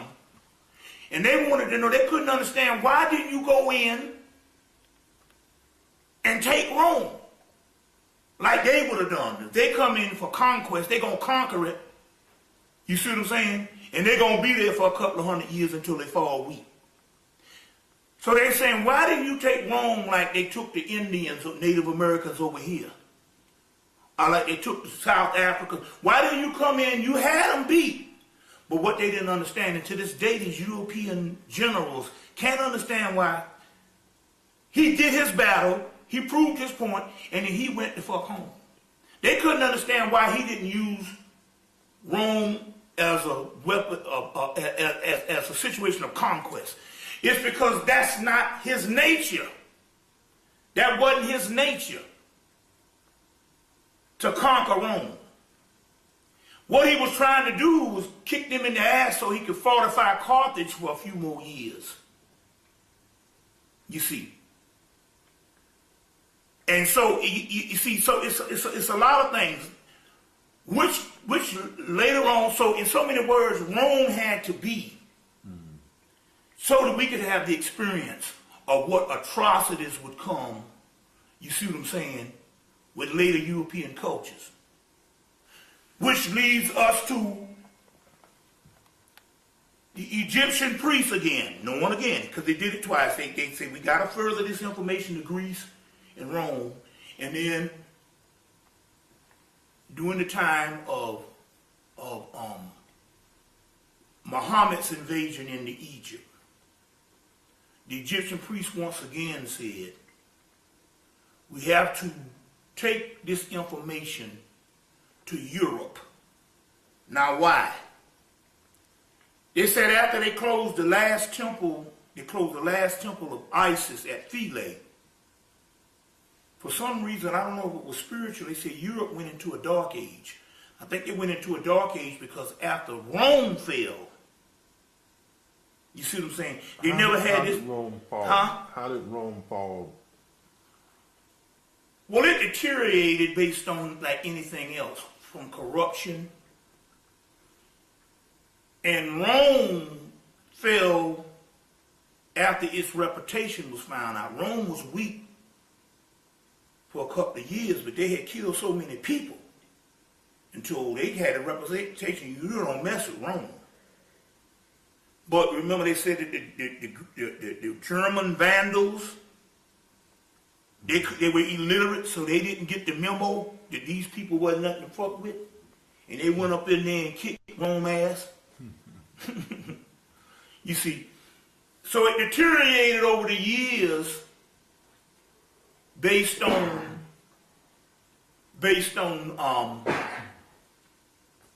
corruption. And also they with Constantine, although they say didn't he kill his mother and his daughter or something like that? He turned it into a Christian country and stuff. You see what I'm saying?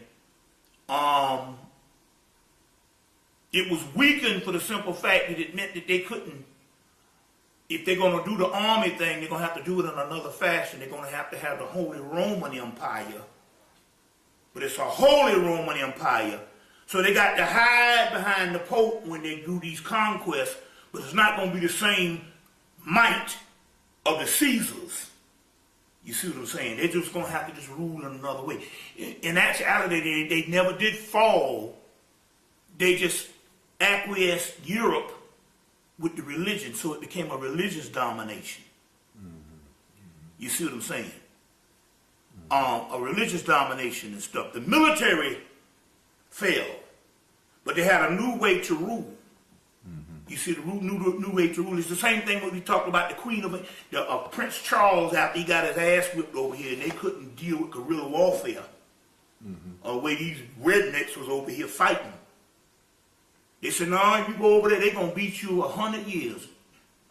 They said, just regroup, and we will take over financially. And then we'll put, because of the finances, we'll put the heads of the government will be connected to the queen. And we'll rule that way, rule through secrecy.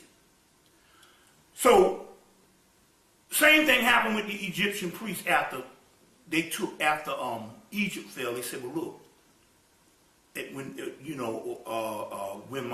and Muhammad was still living when the Arabs invaded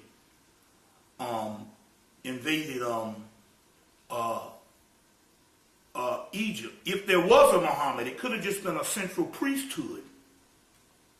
Because we know Bilal, come to find out, he was the one that wrote the Quran, because if there was a historical Muhammad, he couldn't read or write till the day he died. You see. He couldn't read or write till the day he died, and we knew it was some type of Egyptian, Ethiopian priesthood just by the central surah of the star, where they mention Sirius in the Quran. You see, the moon, Tahuti, the cow, Hathor. You see, these different things that they did means that this was a part of a mystery system. You see, and in this particular case, it probably was an Ethiopian Cushite mystery system, because we know Arabia was a part of Cush. We know it had to be a Cushite mystery system based on the first 5 books of Moses. You see, it's not a Central Egyptian theme. It's just the third coming of Judeo-Christian. You see, but in that particular case, by that time of them, Ethiopia had usurped the whole Hebrew thing. In parts of Coptic Christianity. So we know who put this thing together. You see what I'm saying? It wasn't translated from Gabriel, but then again, Gabriel could have been a priesthood. But in so many words, after they came and dominated and took over Egypt, the Egyptian priest said, look, Islam is a new conquest tool. You see, to essentially bring Islam into play, they had to fight at Mecca and Medina, and it was a kick-ass machine. So they said, this is the same kick-ass machine that conquered Egypt. So what we can do, these Egyptian priests, is we can go under the banner of Islam, take all these sacred texts, and go into Europe, and Islam will be a conquest thing, but the religion would be a mystery system. You see, so all these ancient Egyptian texts and all this ancient stuff that was translated, so here go again, here's another translation point. They took Meta, they took Greek, they took Coptic, they took Latin. Remember now, the Egyptian priests had already translated stuff into Latin and translated stuff into Greece. Coptic is later day Egyptian. You got Hebrew. But these Egyptian priests are the authors of all these languages and all these texts. So what they did is they went to Turkey, Baghdad, Salamanca, Spain, and then they translated the Greek, the Latin, the Coptic, the Meta into Arabic. And then they use it as a central force to open up the 16 universities in Europe to teach the European. They stayed there close to 800 years. Then whatever they brought to Europe, the European preserved. They had these conferences. They had a conference at Toledo. You get Toledo, Ohio, comes from Toledo, Spain. And from those conferences of Toledo, now this is after either right before the expulsion of the Moors in 1492 or right after. They had these conferences with all these texts that the Moors had brought up from Egypt and brought up from around the central ancient world and gave to the Europeans for 800 years, close to 800 years. So they took these texts and they had these periods. They call them Renaissance periods. Now, so what they did is they had these conferences and they had these festivals or conferences or these Renaissance periods in a place called Toledo. And from Toledo, with all those texts and stuff from Toledo, Spain, Cambridge, Oxford, and those early universities around Europe opened from the stuff that they preserved from the Moors. Then, after 1492, and a little bit, a couple of years later, they start having the Renaissance period in Italy. Now remember that this is very key, because you'll hear these white people talk about the Renaissance periods. And they'll talk about things like all this learning and all this stuff.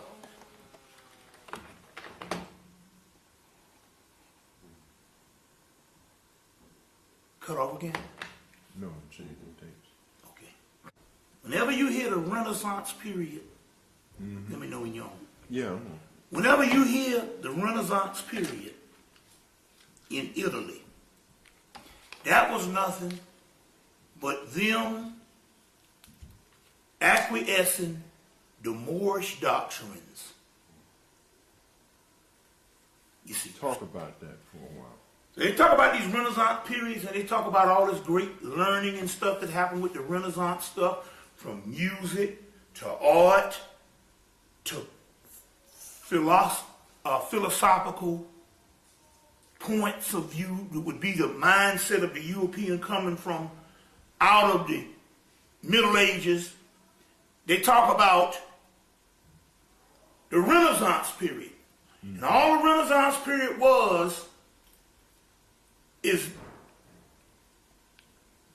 the Pope and the Italians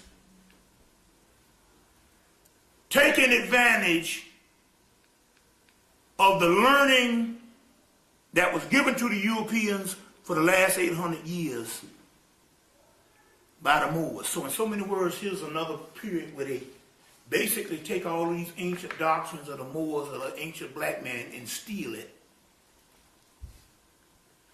and say it's theirs.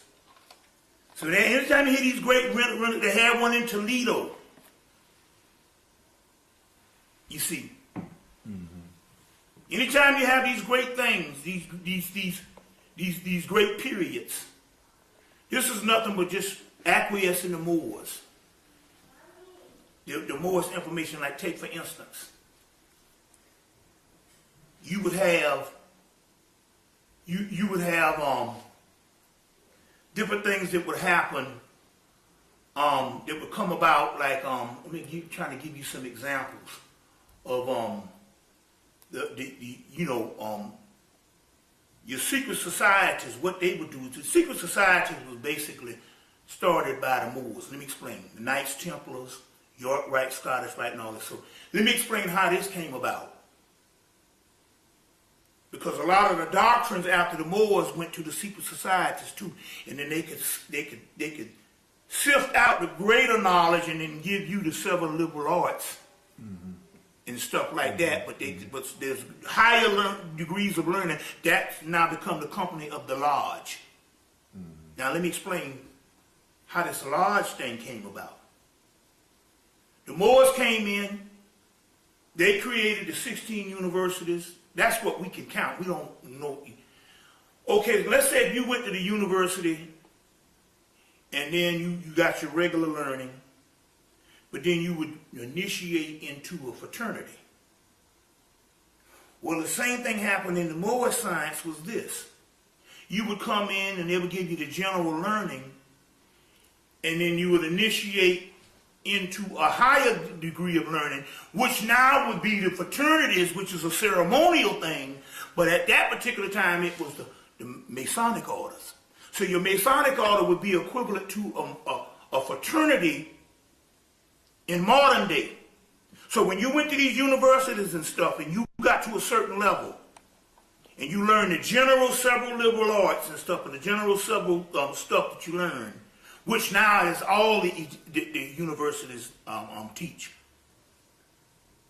After that, you would go into a Masonic order that was a part of the universities, or a secret society that is a part of the universities, you see what I'm saying, to learn higher degrees of knowledge. We see remnants of that now where you got the Skull and Bones at Yale. So the Skull and Bones at Yale, although you got the people from Yale, but you got a secret society, that all came from the Moors. So what would be the secret societies inside of the universities of the Moors? It would be the York Rite, Scottish Rite, all of these different ones. And then later on, groups like the Rosicrucians that would come up. And what they did is that they took all of this Moorish doctrines. And so a lot of the higher degree stuff became a ward of the Masonic orders. You see what I'm saying? But all this stuff is nothing but stuff that they learned from the Moors. You see, they learned from the Moors. And everything is a series of acquiescing somebody else's paradigms. So the Moors saw a vision. The Moors saw a vision of a country and a place by the setting sun that was not even a civilization yet. It hadn't even come into fruition. And the Moors set out to bring that city on a shining hill that Ronald Reagan talks about in the West. They start America. That's why you so many presidents before George Washington's were all black.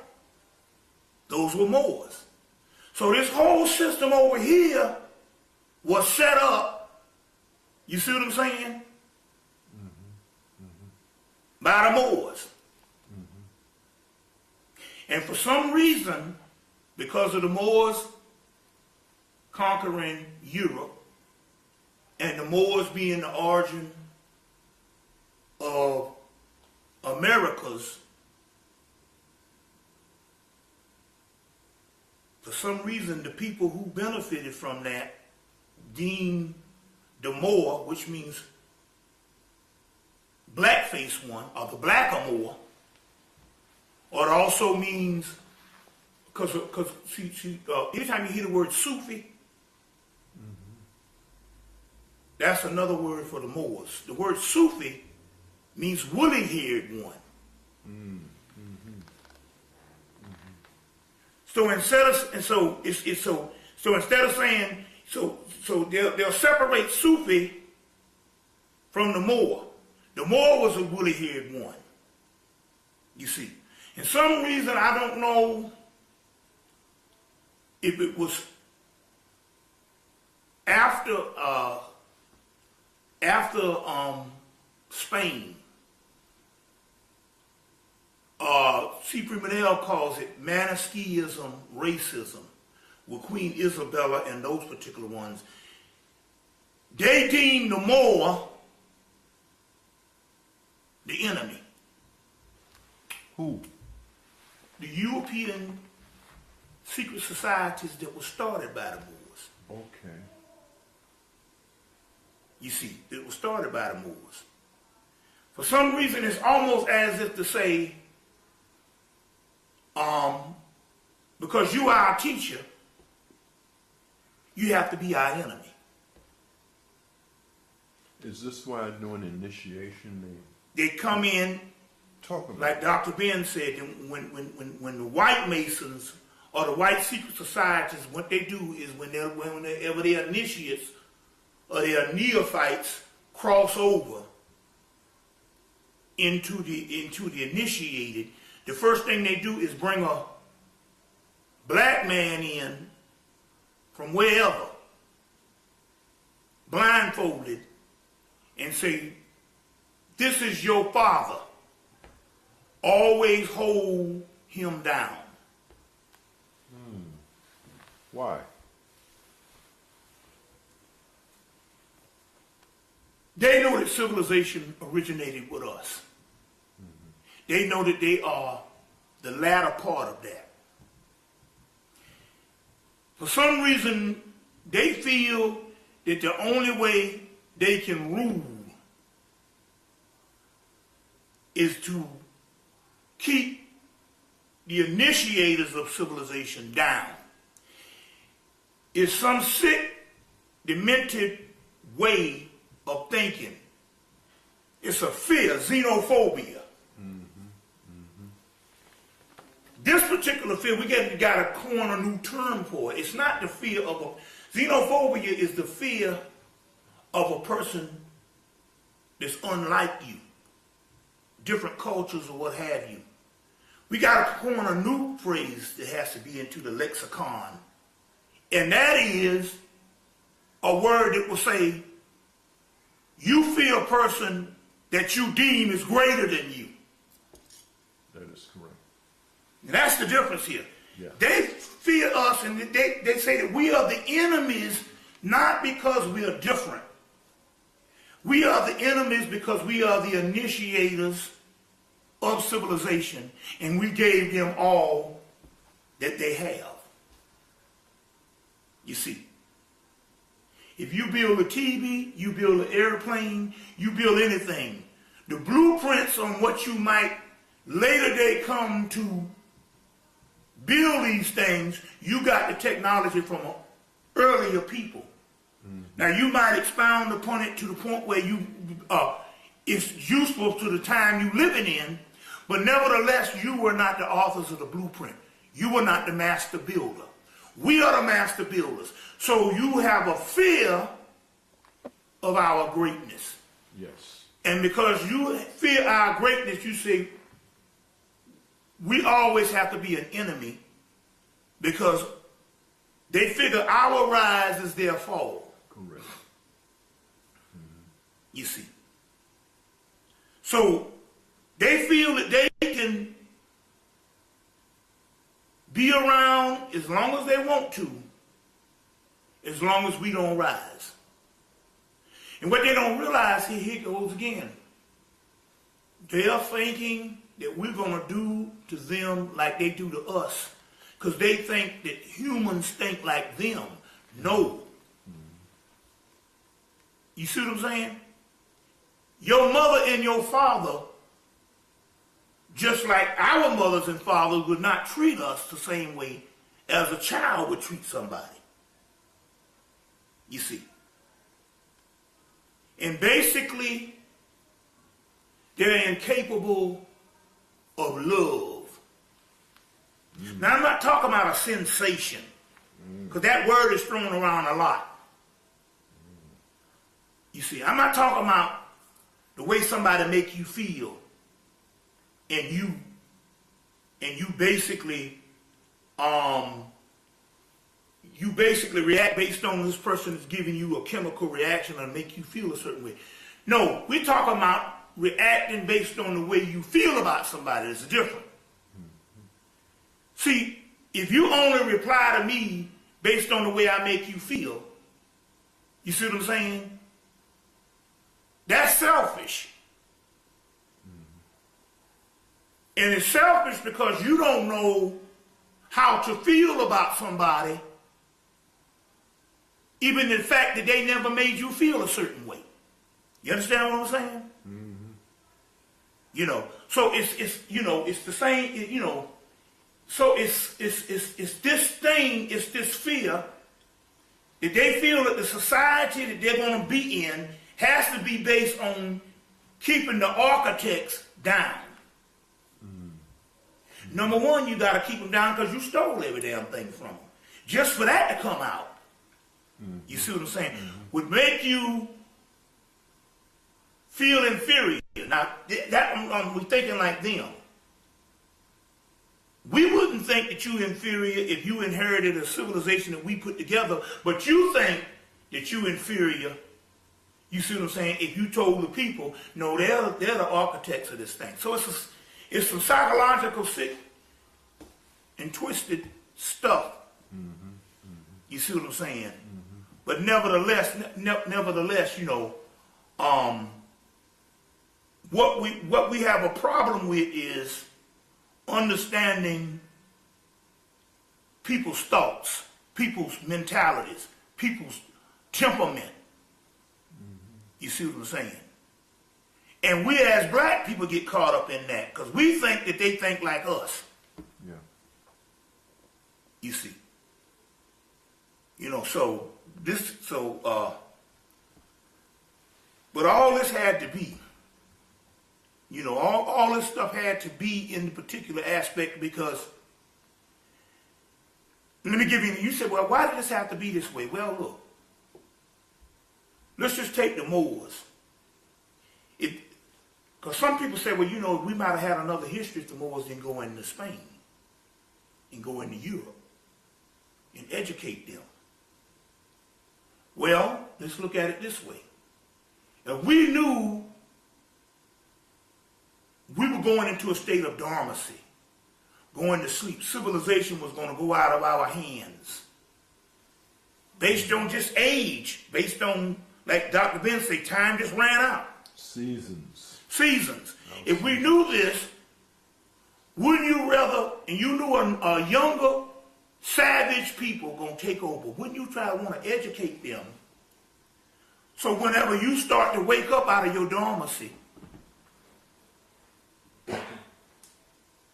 you would have some sense of education and some sense of civilization. It's not the perfect, it's only a shadow of what we did. But can you imagine what would happen if you didn't educate him at all? Oh, yeah. And you came out of your dormancy and he's taking over the world. You see what I'm saying? Mm-hmm. Mm-hmm. In barbarism. Mm-hmm. So we knew if we didn't educate them, you see, then when we did start to wake up, we wouldn't even have a pseudo-education. We wouldn't have anything. If we just get back part of what we gave them, there's things in us that we can preserve. You see what I'm saying? Yeah. And be at a better position. Yep. We can look at the white man and say he came from the caves and preserved some stuff from us and started ruling. We got to have something so we were advanced enough to see the future, know that we had to do certain things. You see. Because if we didn't give these children this, when we did wake up from out of our dormancy, we wouldn't have nothing. Look how bad it is when we woke up. Yeah. Can you imagine if he didn't get shit? Nothing? Mm-hmm. You see. So, our pyramids, from the pyramids or from the pharaohs to Negroes, you understand? Yeah. In so many words, it's not necessarily a tragedy as it is a process. Now going back to the timeline, if you rule for thousands and thousands and thousands of years,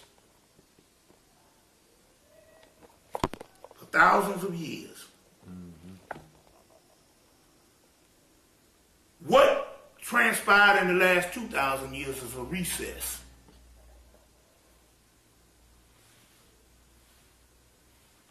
Because you got to understand something now. They said that the European would only rule for a short period of time. You see, we look at civilizations, America is falling off the hinges right at a little over 200 years. You see, so we understand that, you know, this stuff it doesn't last forever. It's going to spin itself out. You see, so it's going to spin itself out. But then again, on the other hand, it's a recess compared to how long we rule. Yes. You see, on that particular level, you see. And, you know, and not unless somebody wipes you out on a genocide level like the Tasmanians or the Aborigines, you still endure. Now, it might be at a certain level, but nevertheless, nothing is ever really destroyed. You see? We gave him a version of pharaonic society. To this day, we can look at certain things and say that came out of Egypt. You see, that came out of Egypt. So we look at things like that. So here goes again. From the pyramids to the projects. From pyramid to Negro. Is a process more than it is and a recess. More than it is a failure. You see. We got texts. Even the Bible say the Son of Man will rise in the west. Yes. The Book of the Dead, one of the names for Osiris is Osiris Winnefer. And Osiris Winnefer means the great westerner. Amenta, the land of Amen, is in the west.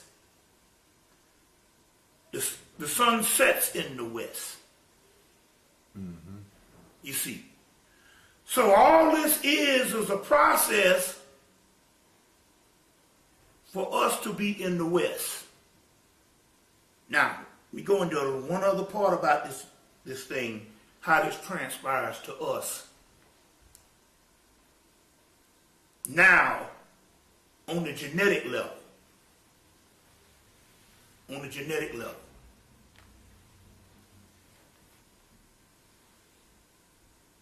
They say, out of Egypt I will call my son.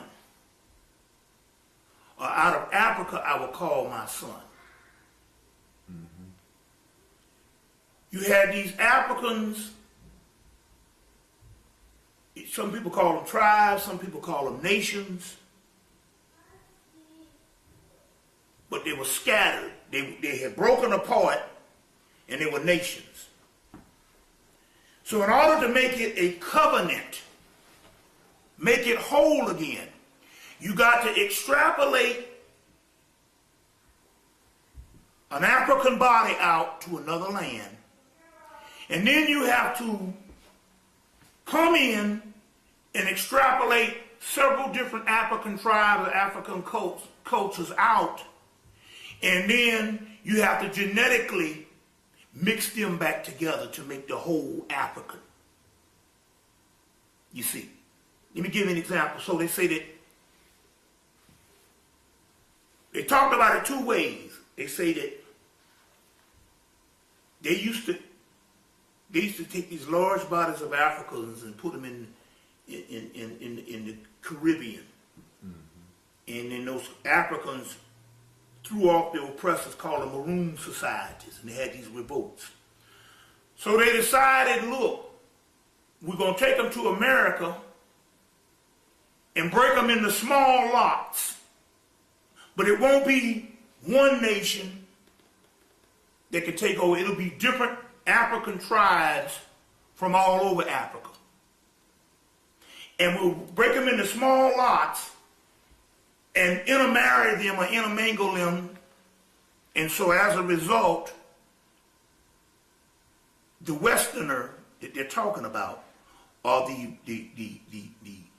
especially the African American, represents the putting back together of all the Africans' tribes through the DNA. Because the African in this country has all of the different African tribes in its DNA. In its DNA. You know, in its DNA. You see. Put back together. Even the Schomburg in 2000, they said, well, you know, our story is a very unique story. Because our story as far as African Americans is not only where did we come out of Africa, but they intermix all different nations of Africa together in the DNA. You see? Because they didn't have the big lots of African that could come together and overthrow people based on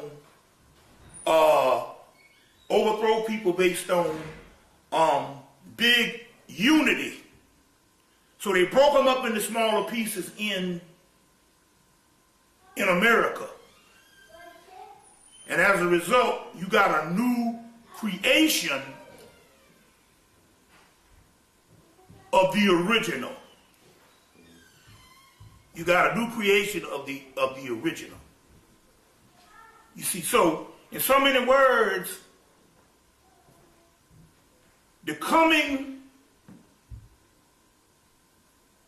of the African to the West is actually the coming together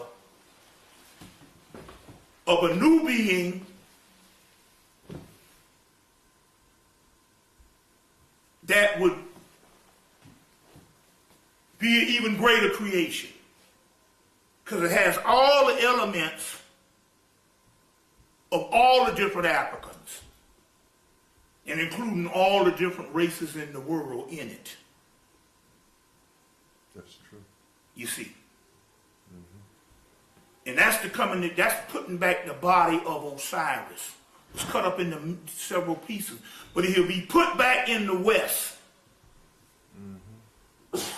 You see. Putting back the body of Osiris. So we saw all of this coming. We knew it was going to happen thousands of years before it happened. And we worked through hell, you see what I'm saying, to get a product together that we're really not even, we don't even know the power we hold now. That's right. Just by going through slavery. You see. We got texts coming from the Library of Alexandria of a group of people. They said a group of, we'll say Phoenicians. See, in that way, because if we put it back on the continent, we'll say group of Africans.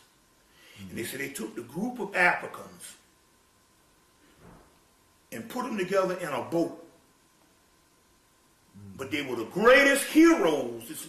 It's in the text, Jason, of the Argonauts. He took the great heroes, they say from around Greece, but actually from around Phoenicia. Or we can say Greek because that was a black culture too. And they put the greatest ones in one boat to sail to the ends of the earth to get the golden fleece. And the golden fleece, in so many words, is the earlier version of what you would call the Christ now. So in order to make this Christ, they took the best of us, put him in a boat, sailed to the ends of the earth to get the golden fleece. You see, well, that's what happened with us. The best of us came united in the West.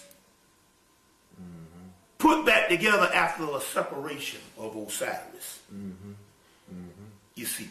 And the thing about it here is we just don't know what happened because we're still looking at the victim side of it.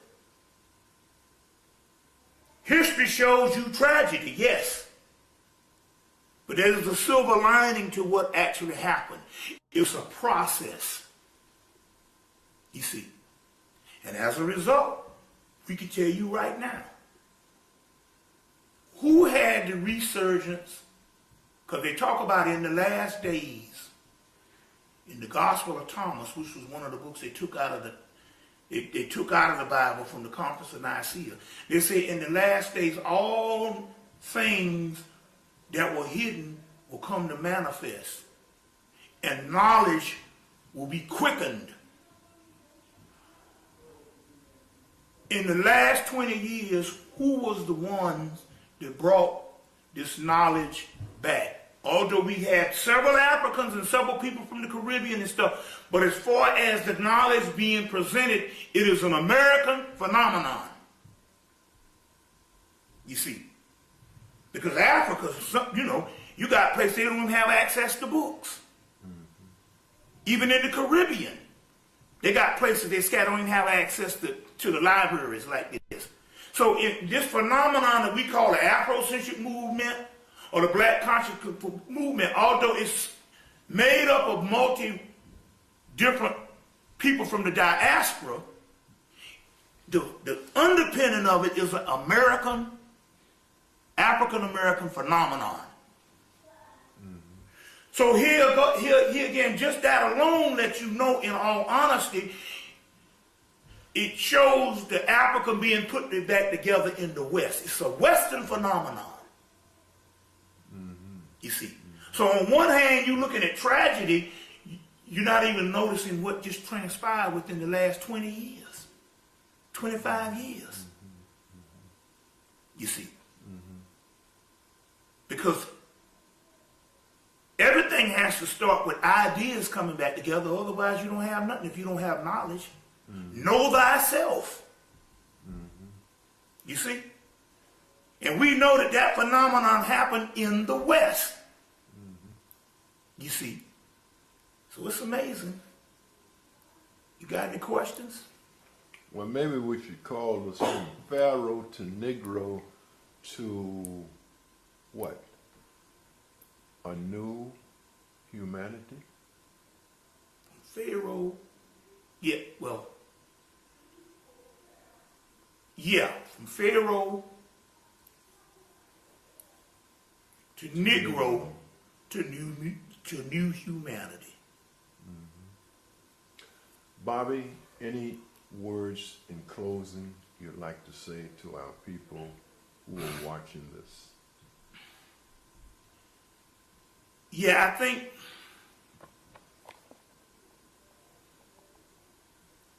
they say never look at the apparent. When you look at, like I said before, the Barack Obama thing. Now, a lot of people are getting disappointed based on the policies and things didn't transpire and stuff like that. We're not talking about that. The phenomenon, and even though they might have been sinister moves on the reason why people put him in, nevertheless, they don't know that although they put him in thinking it's one way, they don't know that they are tools of the spirit that's working. So they might say, this is a conspiracy, this is sinister. We're going to put this man in because we have a certain agenda. But what they don't realize is the unseen hand, spirit's hand, that put him in for a spirit purpose, just for the psychological phenomenon of black people having something we never had before. You see, it's like the guy Eugene Robinson. He works for the Washington Post. He said, I could tell my daughters about black teachers, black lawyers, Every job in this country, they got something. He said, but I never could tell them about no president. He said, that's wiped out now, because we've already done that. You see, so for a psychological purpose of seeing a black man and a dark-skinned, bootylicious wife. You see what I'm saying? Mm-hmm. She is the quintessential black woman, the one that went through the process of slavery. Because see, now the white wing Republicans are saying Barack Obama is not an African American because his mama's white and his daddy's Kenyan. Now all of a sudden they are saying, before, if you a slave, you ain't shit. But now they're saying he didn't go through the slave phenomenon, so he's not authentic. Don't matter. Michelle Obama is up in there, and her shit show got from the pharaohs to the Negroes. You see what I'm saying? But my point here is this. If you are African in the 1800s or the 1600s that came over, if you are African from the 1600s or the 1500s that came over, and you met up with a slave master, and you became a mulatto, what's the difference in the 1600s becoming a mulatto or becoming a mulatto in 1961? What's the difference? If an African and a white person united, what's the difference? And that's basically, when you look at it, that's all African Americans are anyway. We didn't come over here these different hues. So the point I'm trying to make here is, they're trying to run this game, but nevertheless, Michelle, not only did she come to the White House, she took her mama with her. You see. You see, and the mama is there for protection because she knows the juju. You see. From South Carolina, Barack Obama ain't stupid. He put her in the mix because the mother knows the mysteries. She knows the African sciences to keep him protected. She knows the roots. She knows the conjuration of African science. You call it voodoo, you call it roots, you call it Santeria, you call it Yoruba, you call it Obeah, or whatever you call it. You call it juju, you call it hoodoo. Whatever the deal is an African science. She's the African scientist. She's there for protection. That's why he brought her there. So what you do, so that you don't make it so they see her going down to botanicas, picking up the herbs and the roots and stuff, because our people have been taught against that. Our sciences, they take the herbs and the roots and build them in the White House lawn, call it a garden, put a few cabbages and a few tomatoes up in there, a few okra, and give it to the little people and stuff and feed them. And nevertheless, she can go in that garden right now and pull the herbs that she needs, because they plant those too.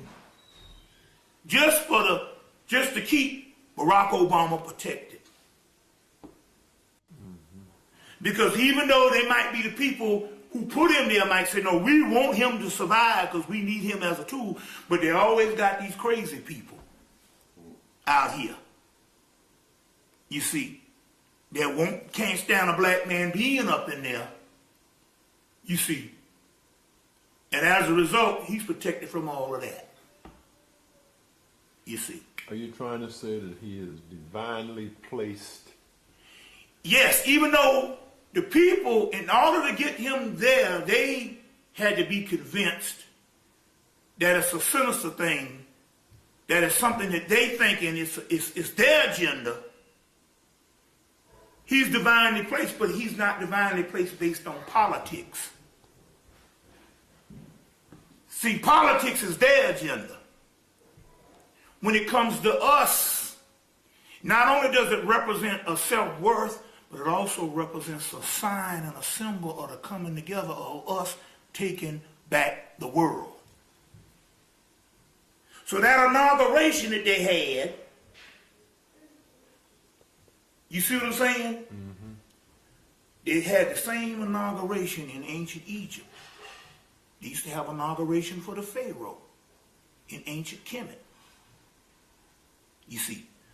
And that inauguration represented the divine king in the double White House.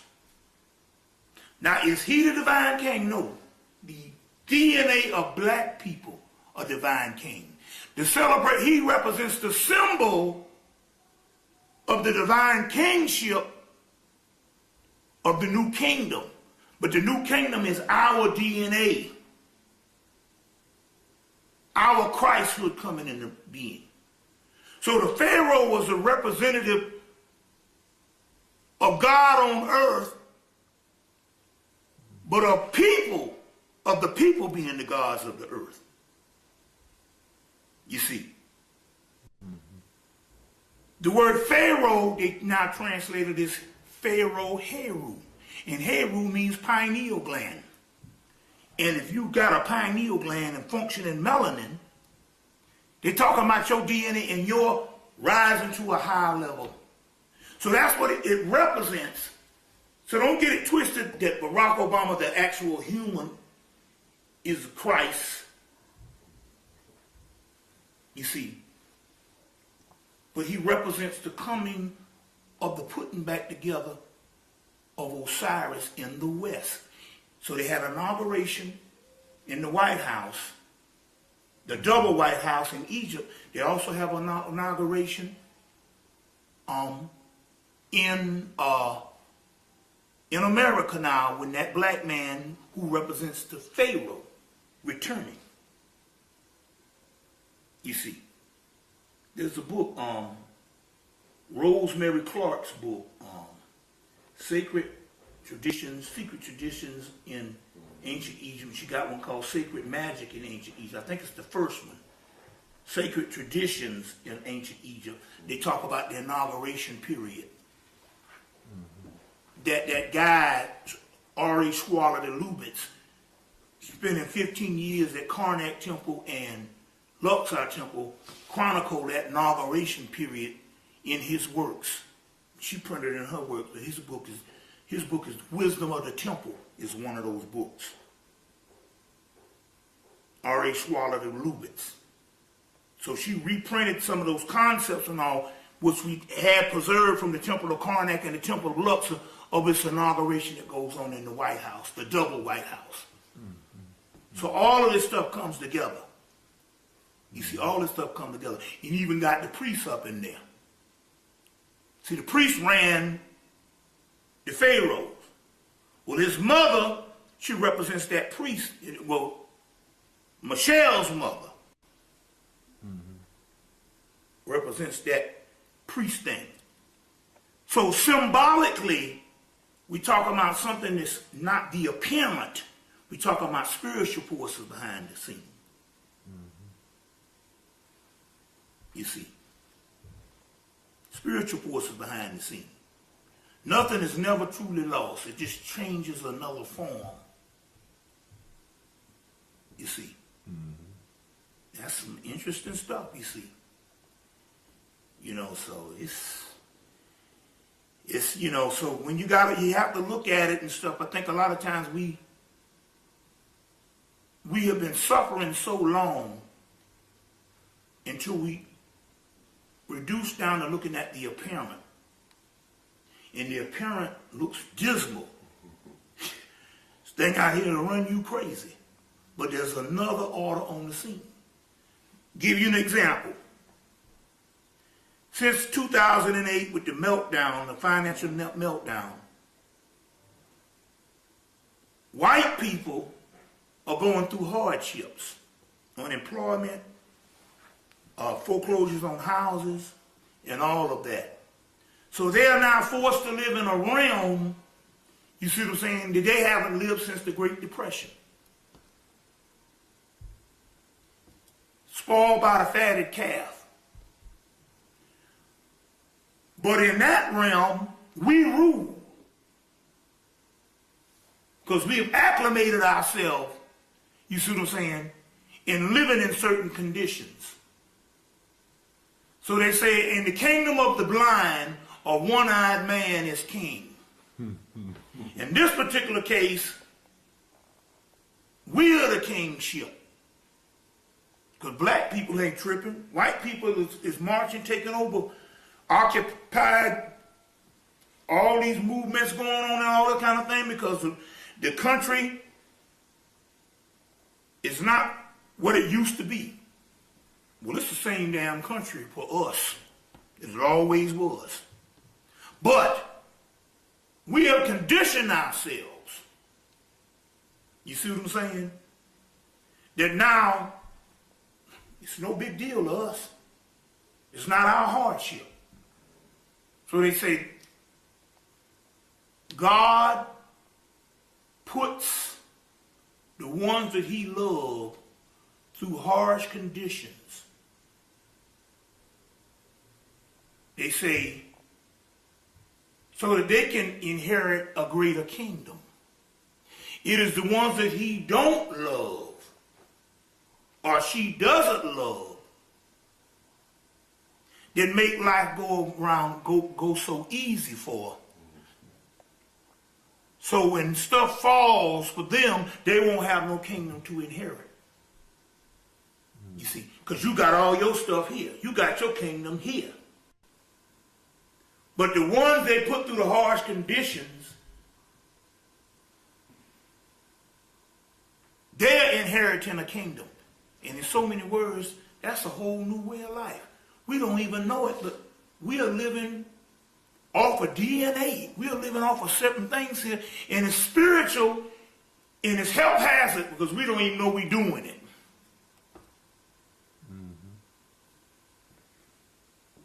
We don't know we're doing it. Mm-hmm. You see. So pretty soon they're going to have manuals for white people how to survive through the black methodology. We're going to have to teach them. So it's amazing stuff, you see. You can learn a lot from some people that done gone through hell. That's right. Mm-hmm. You see. You know, they had some hard times too, but see, the eating was good at least the last 60, 70 years. Mm-hmm. They got whole things on now where white people experienced affirmative action in the 1950s, in the late 40s. They said it because white people went into, okay, now you got the Depression, that meant that everybody in this country was poor. So, how did white people get back on top when the playing field was the same in the 1930s? How did they get back on top and we remain at a certain level? They got back on top because they had affirmative action. They talk about all the programs that they put in to raise white people up to becoming the richest country on earth at a certain time. It was through affirmative action. And then they're going to tell you about affirmative action. Mm-hmm. Mm-hmm. They said all the programs from the late 40s, the 1950s, and the 60s was to put white people at a certain advantage. And it's a form of affirmative action. There's a book out on when white America, when affirmative action was white, written by a white man. Something like that, yeah, so it's interesting. So I tell you, is there any questions? No, Bobby, we're going to get you to the airport. Yeah.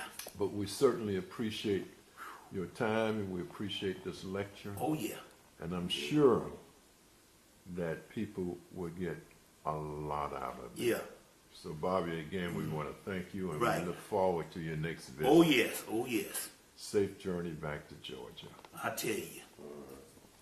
All right.